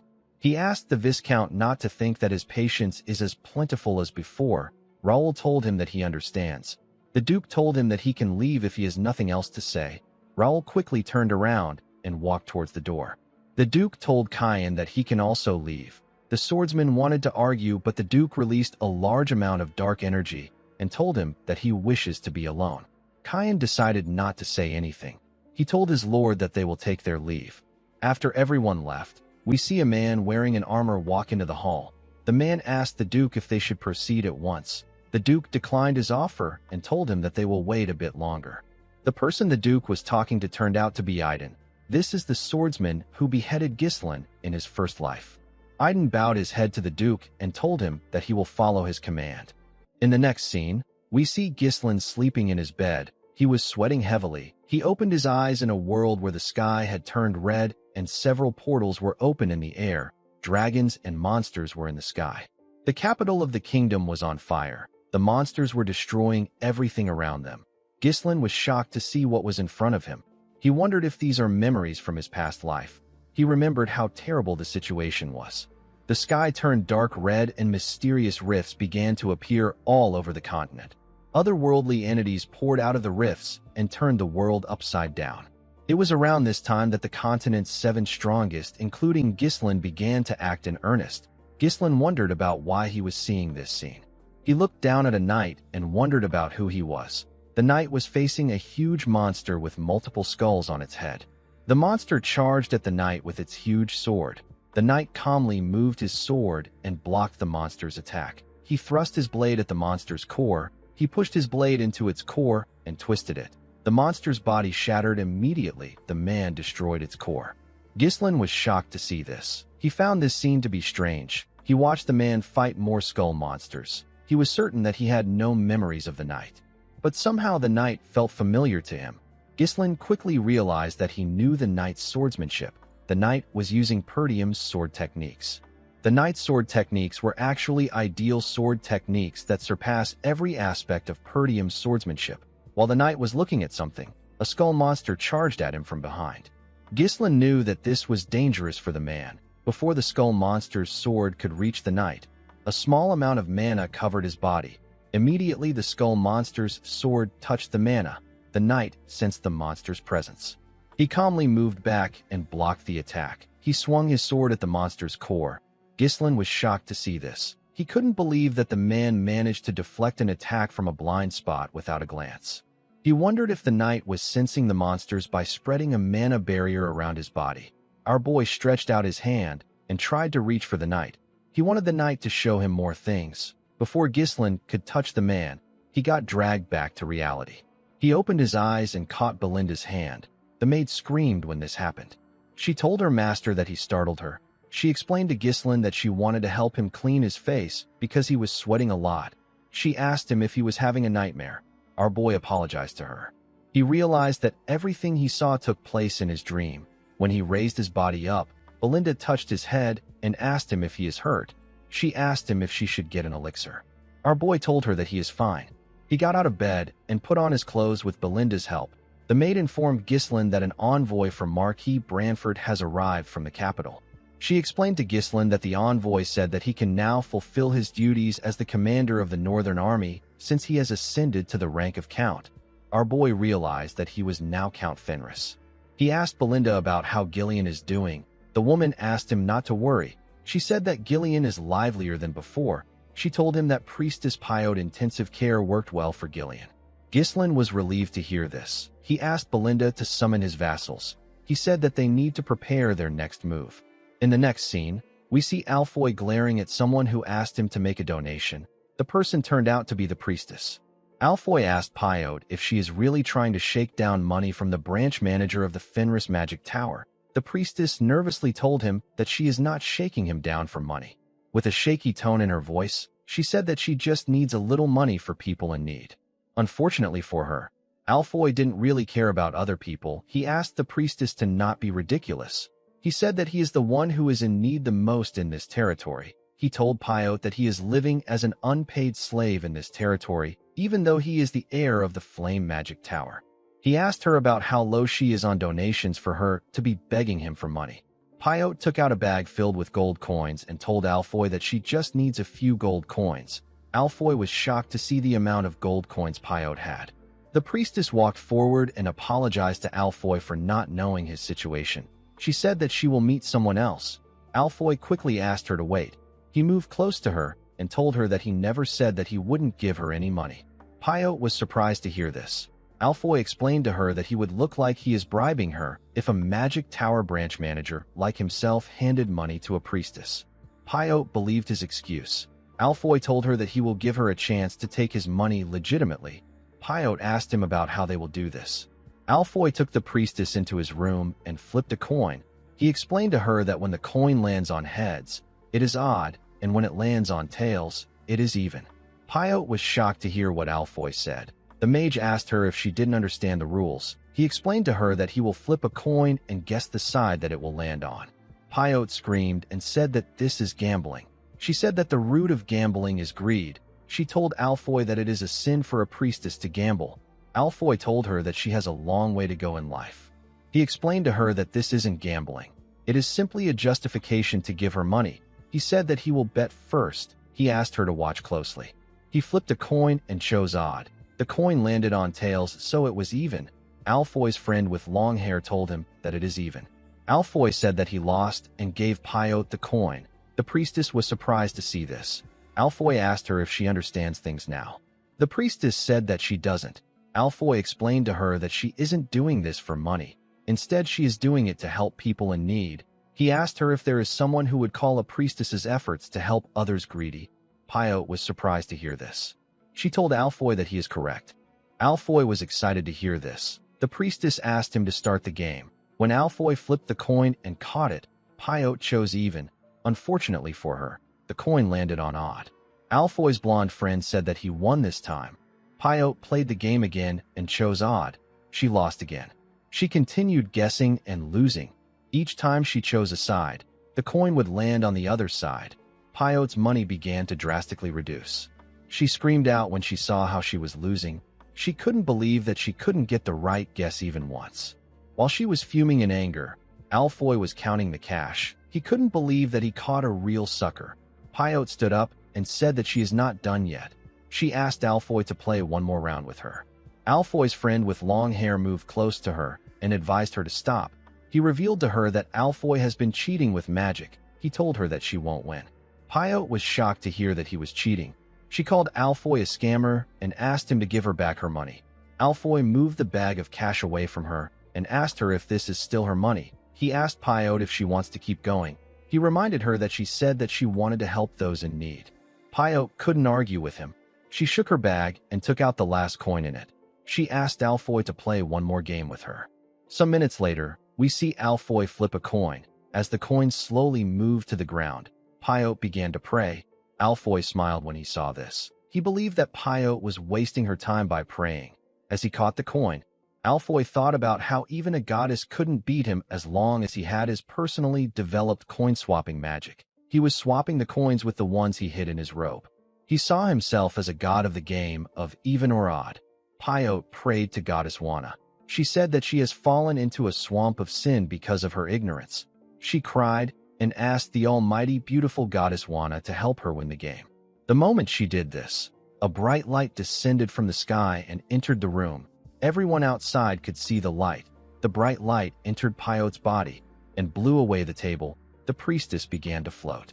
Alfoy and his friends were shocked to see this. They didn't understand what was happening.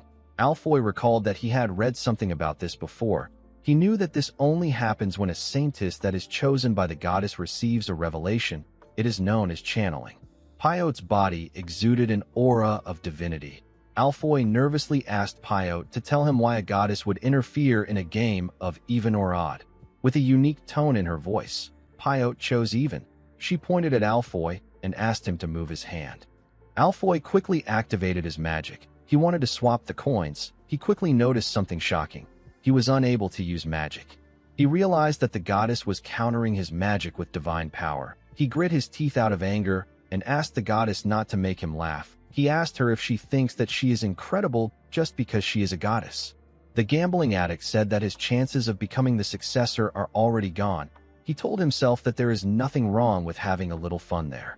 He raised his voice and asked the goddess to let him have this much fun. Pyote also gathered her strength and screamed. Some minutes later, we see Gordon barge into the room. He asked Alfoy about what the pillar of light was. He was shocked to see Alfoy and Pyote lying on the ground. The priestess was breathing heavily and Alfoy was still holding on to the coin. He gathered his strength and moved his hand aside. The coin was on odd. Alfoy cried when he saw this. He couldn't believe that he won. He said that even the goddess couldn't beat his magic. He screamed that he is the man who defeated a goddess. In the next scene, we see Alfoy explaining to Ghislain that Pyote became a saintess that is chosen by the goddess, but he managed to overcome her power. He told our boy that he is the man who defeated a goddess. Ghislain said that he finds this hard to believe. He revealed to Alfoy that Priestess Pyote is actually a man, which means that he is actually Priest Pyote. Alfoy was shocked to hear this. Kair wrapped his arms around his neck and called him a bastard. He asked him if he is trying to lie to their boss. Alfoy assured them that he is telling the truth. He asked them if they didn't see the pillar of light. He swore that he defeated a goddess. Ghislain knew that a saint chosen by a goddess will become an agent capable of wielding that deity's authority. He remembered that a saint chosen by the goddess of war in his past life managed to rise to the rank of the continent's 7 strongest. He realized that Pyote will be of great help to him in the times of turmoil to come. He clapped his hands and called for everyone's attention. He announced that Count Desmond, who was their greatest threat, has now perished. He said that Fenris has become a great territory that has absorbed 3 northern lands and has a force of over 20,000 troops. He told his vassals that he couldn't have achieved this without them. He congratulated all of them on their efforts. With a bright smile on their faces, the group thanked their lord for his praise.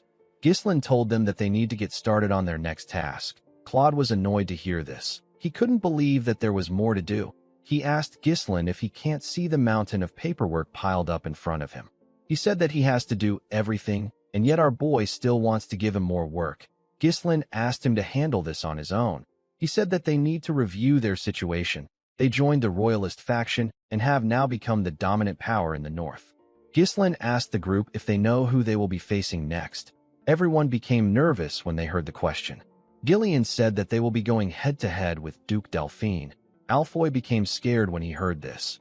He wondered about what he did wrong to get caught up in a massive war. Kair smiled and reminded him that he said he beat a goddess. He asked him if he is now scared of mere humans. Ghislain turned to a map and said that a confrontation is inevitable whether they like it or not. He placed his hand on the map and said that the stage of the conflict will no longer be limited to the north. it will now be the entire kingdom. He pointed at a territory and said that it is their next target. Lucas was surprised to see where Ghislain pointed his finger. Gillian told his master that this is the Roderick territory of the West. Our boy explained to his vassals that they don't need to worry about the East since it is firmly held by the royalist faction. He told them that they can apply pressure to the southern regions where the ducal family is based if they take control of the West. Claude told his lord that this is out of the question. He explained to him that the Roderick Marquisate is a territory with a massive market led by numerous merchant guilds and nobles. The funds and military strength built upon the territory are almost equal to a small kingdom. They are in a completely different weight class compared to the north. Claude asked his lord if he seriously intends on attacking the territory. Ghislain explained to him that he isn't saying that they should attack the territory at this time. He told him that he simply wants them to prepare with them as their intended target. Kair asked his lord if they are still not prepared enough. Ghislain said that they are not. He said that he felt it keenly during their last battle. He explained to Kair that no matter how high the quality of their individual troops are, if their numbers are too small, the range of tactics and responses that they can employ will ultimately be narrow. Belinda asked her lord to tell her how they will prepare. Ghislain revealed to the group that he plans to bring every mercenary in the kingdom under his command.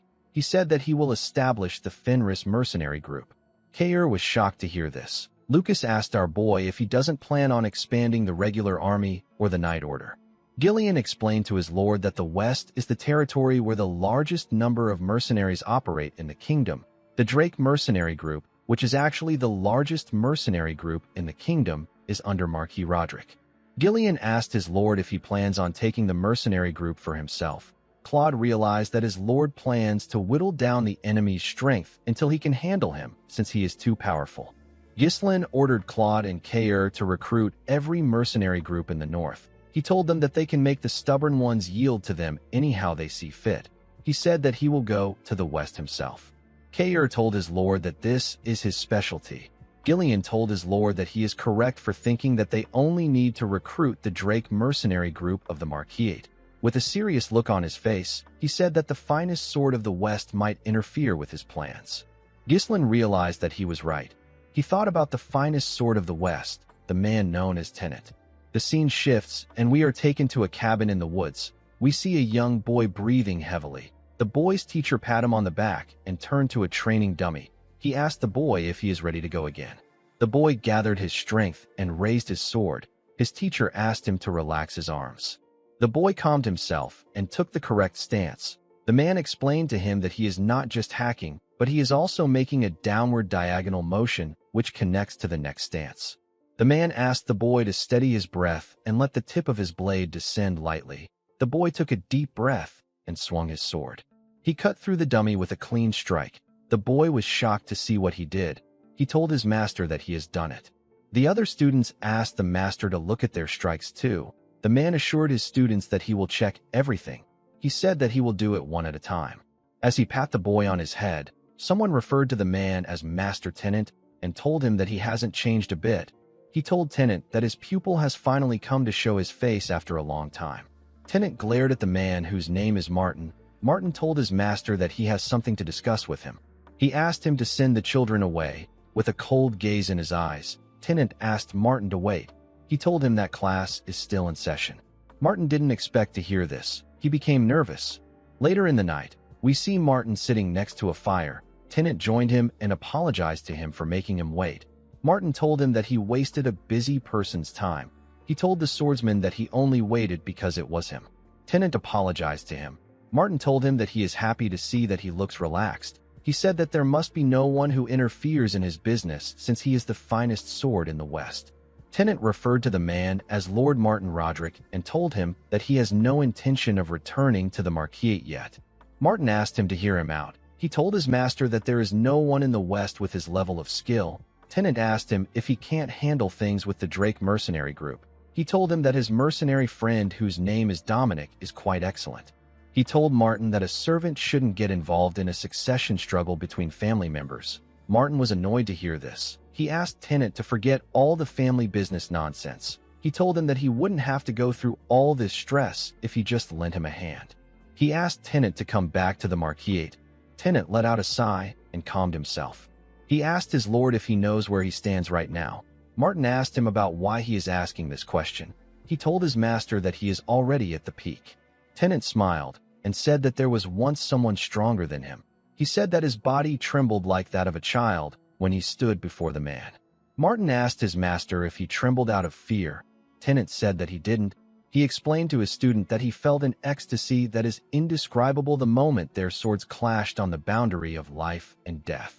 Martin was shocked to hear this. Tennant said that there is currently no one in the West like that person. With a crazy look in his eyes, Tennant told Martin that he wants to stand on the boundary of life and death again and feel the ecstasy one more time. In the next scene, we are shown a mansion. We see rain falling outside. Inside the mansion, we see Martin telling someone that his master is clinging to useless pride for no reason. He cleaned his hat and said that he might have learned under Tennant, but he truly isn't normal.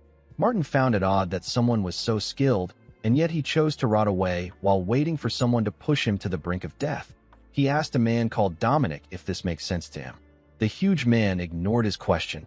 He asked Martin to tell him why he summoned him directly. Martin realized that he needed to go straight to the point. He told Dominic that his older brother has gone completely blind with power. He said that his brother even created his own merchant guild, which isn't even his area of expertise. He told Martin that his brother is doing this to challenge him within his territory. Dominic asked the man to tell him what he wants him to do. Martin put his hand into his clothes and told Dominic that he needs to remind his brother that they are not pushovers. He took out a dagger and placed it on the table. He ordered Dominic to wipe out his brother's Combel merchant guild. He asked him to plant the dagger at the scene. Dominic quickly noticed that this dagger belonged to another noble. Martin told him that his deadline is next week, before the bidding competition. Dominic didn't expect to hear this. Martin advised him to do a good job. With a scary smile on his face, he reminded Dominic that he still has his children. After his meeting, Dominic stepped out of the mansion with the dagger in his hand. He seemed to be quite angry.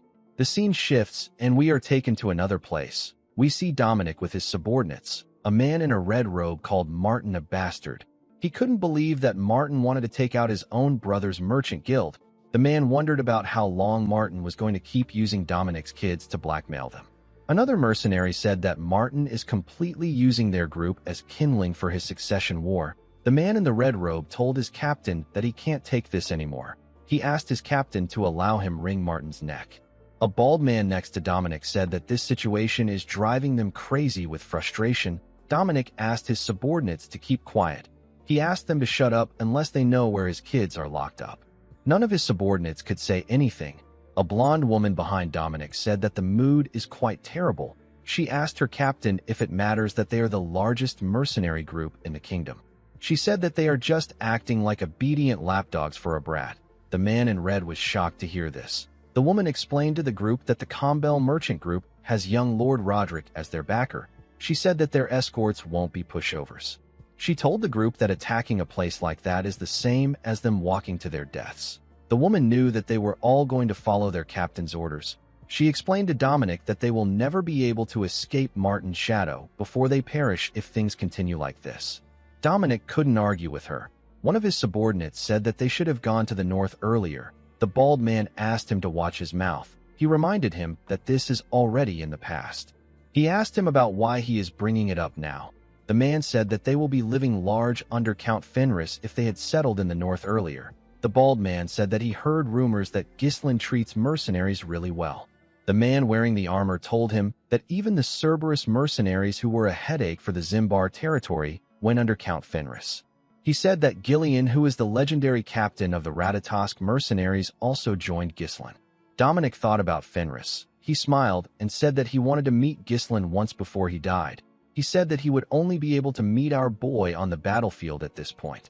Immediately he said this, someone ran into the room and told him that a guest has arrived. Dominic's subordinates were shocked to hear that they had a guest at this time of the night. They asked the man about who it is. The man informed them that it is an envoy from Count Fenris. Some minutes later, Gillian stepped into the room and introduced himself as the former captain of the Ratatosk mercenaries and the vice-captain of the Fenris mercenary group. Dominic was shocked to see Gillian. He couldn't believe that the legendary mercenary known as the White Mane was in front of him. Gillian informed Dominic that there is someone who wants to see him. He asked him to follow him. Gillian guided Dominic to a shabby cabin in the woods. When Dominic stepped inside, he saw someone waiting for him in front of a fire. Gillian informed his lord that he has brought Dominic. Ghislain raised his head and turned to the man. He apologized to Dominic for calling him out. He asked him to take a seat. The man was surprised to see a young person. He asked our boy if he is really Count Fenris. Ghislain assured him that he is. Normally Dominic wouldn't believe something like this, but he was certain that the man behind him is the White Mane. He knew that Gillian wouldn't serve any random person. He sat down and told our boy that he will assume that he is Count Fenris. He asked him about what he wants from him. Ghislain revealed to the man that he wants the Drake mercenary group to come under him. Dominic was surprised to hear this. He found this to be absurd. He told Ghislain that he heard that Fenris has already absorbed the prominent mercenary groups. He asked our boy to tell him why the Great Lord of the North would want to take a mercenary group from the West. Ghislain revealed to him that he needs the mercenary network that he has established. He said that he plans to put every mercenary group in the kingdom under his control. He asked Dominic to come to Fenris. The man was shocked to hear this. He quickly became sad. He thought about Martin. He realized that he couldn't take Ghislain's offer. The situation felt like a dream to him. He thanked our boy for his offer and told him that he can't accept it. He slowly got up and said that the West has its own circumstances. He told Ghislain that he cannot take his offer no matter how great he is. Our boy asked him if his family is being held hostage. Dominic was shocked to hear this. He didn't know how Ghislain knew about his situation. Our boy took off his hood and told the man that he will solve this problem for him. He told him that he will free him from his ties to the Roderick Marquiate. Ghislain recalled that Dominic Drake was the last mercenary captain who stood against his mercenary army. The scene shifts, and we are taken to a tower. We see Ghislain, Lucas, and Belinda at the top of the tower. Lucas was surprised to see how grand Martin's mansion was. He asked our boy if this is really Martin's mansion. Belinda let out a sigh and asked her lord about why they always do something like this every time they go to a new place. Ghislain smiled and told her that it is a bit problematic for the commander of the Northern Army to go around acting reckless. Lucas told our boy that he seems to be acting reckless right now. Ghislain asked Belinda if she brought the bundle. He asked her if she could give it to him. Belinda asked her lord for the reason. Ghislain jumped out of the tower and ordered his subordinates to secure Dominic's family first. Belinda was surprised to hear this. She asked her lord if they are not infiltrating the place together. Ghislain smiled and told her that he is going through the front door. The scene shifts, and we see Martin looking at Ghislain's wolf logo. He turned to our boy and told him that he was a bit suspicious because he didn't come there with a single attendant. He said that he can now confirm that our boy is truly Count Fenris. He asked him if he really came there to buy the Drake mercenary group. He threw his logo to him and asked him if he snuck in there at night over a mere mercenary group. Our boy explained to him that he isn't just looking for a mercenary group. He said that he wants a useful blade. Martin told him that this blade already belongs to him. Our boy said that this is why he is offering to buy it. Martin found Ghislain to be arrogant. Our boy placed a large bag on the table and opened it. He showed Martin some runestones. The man didn't expect to see this much runestones. He knew that a person could buy a castle or two with this much runestones. He asked Ghislain if he is asking him to sell the Drake mercenary group for something like this. Our boy told him that he can add more to it if it is not enough. He said that he has plenty runestones rotting away in his castle. Martin asked Ghislain if he knows what he is dealing with right now. Our boy said that he is in a succession war. Martin asked Ghislain if he is expecting him to sell his military power at such a critical time. He asked our boy if he takes him for a fool. Ghislain told him that he is not a fool. He told him that he is just low class. He told Martin that he is obsessing over a single mercenary group. He told him that he now understands why the young lord looks down on him. Martin was annoyed to hear this. He called Ghislain a bastard and grabbed his sword. He asked our boy if he has a death wish. Guys, we have come to the end of our video. What do you think about the fact that Pyote is actually a man, and how strong do you think Tennant and Dominic are? Let me know your opinions in the comments section. Don't forget to like and smash that subscribe button for more recaps. See you guys later.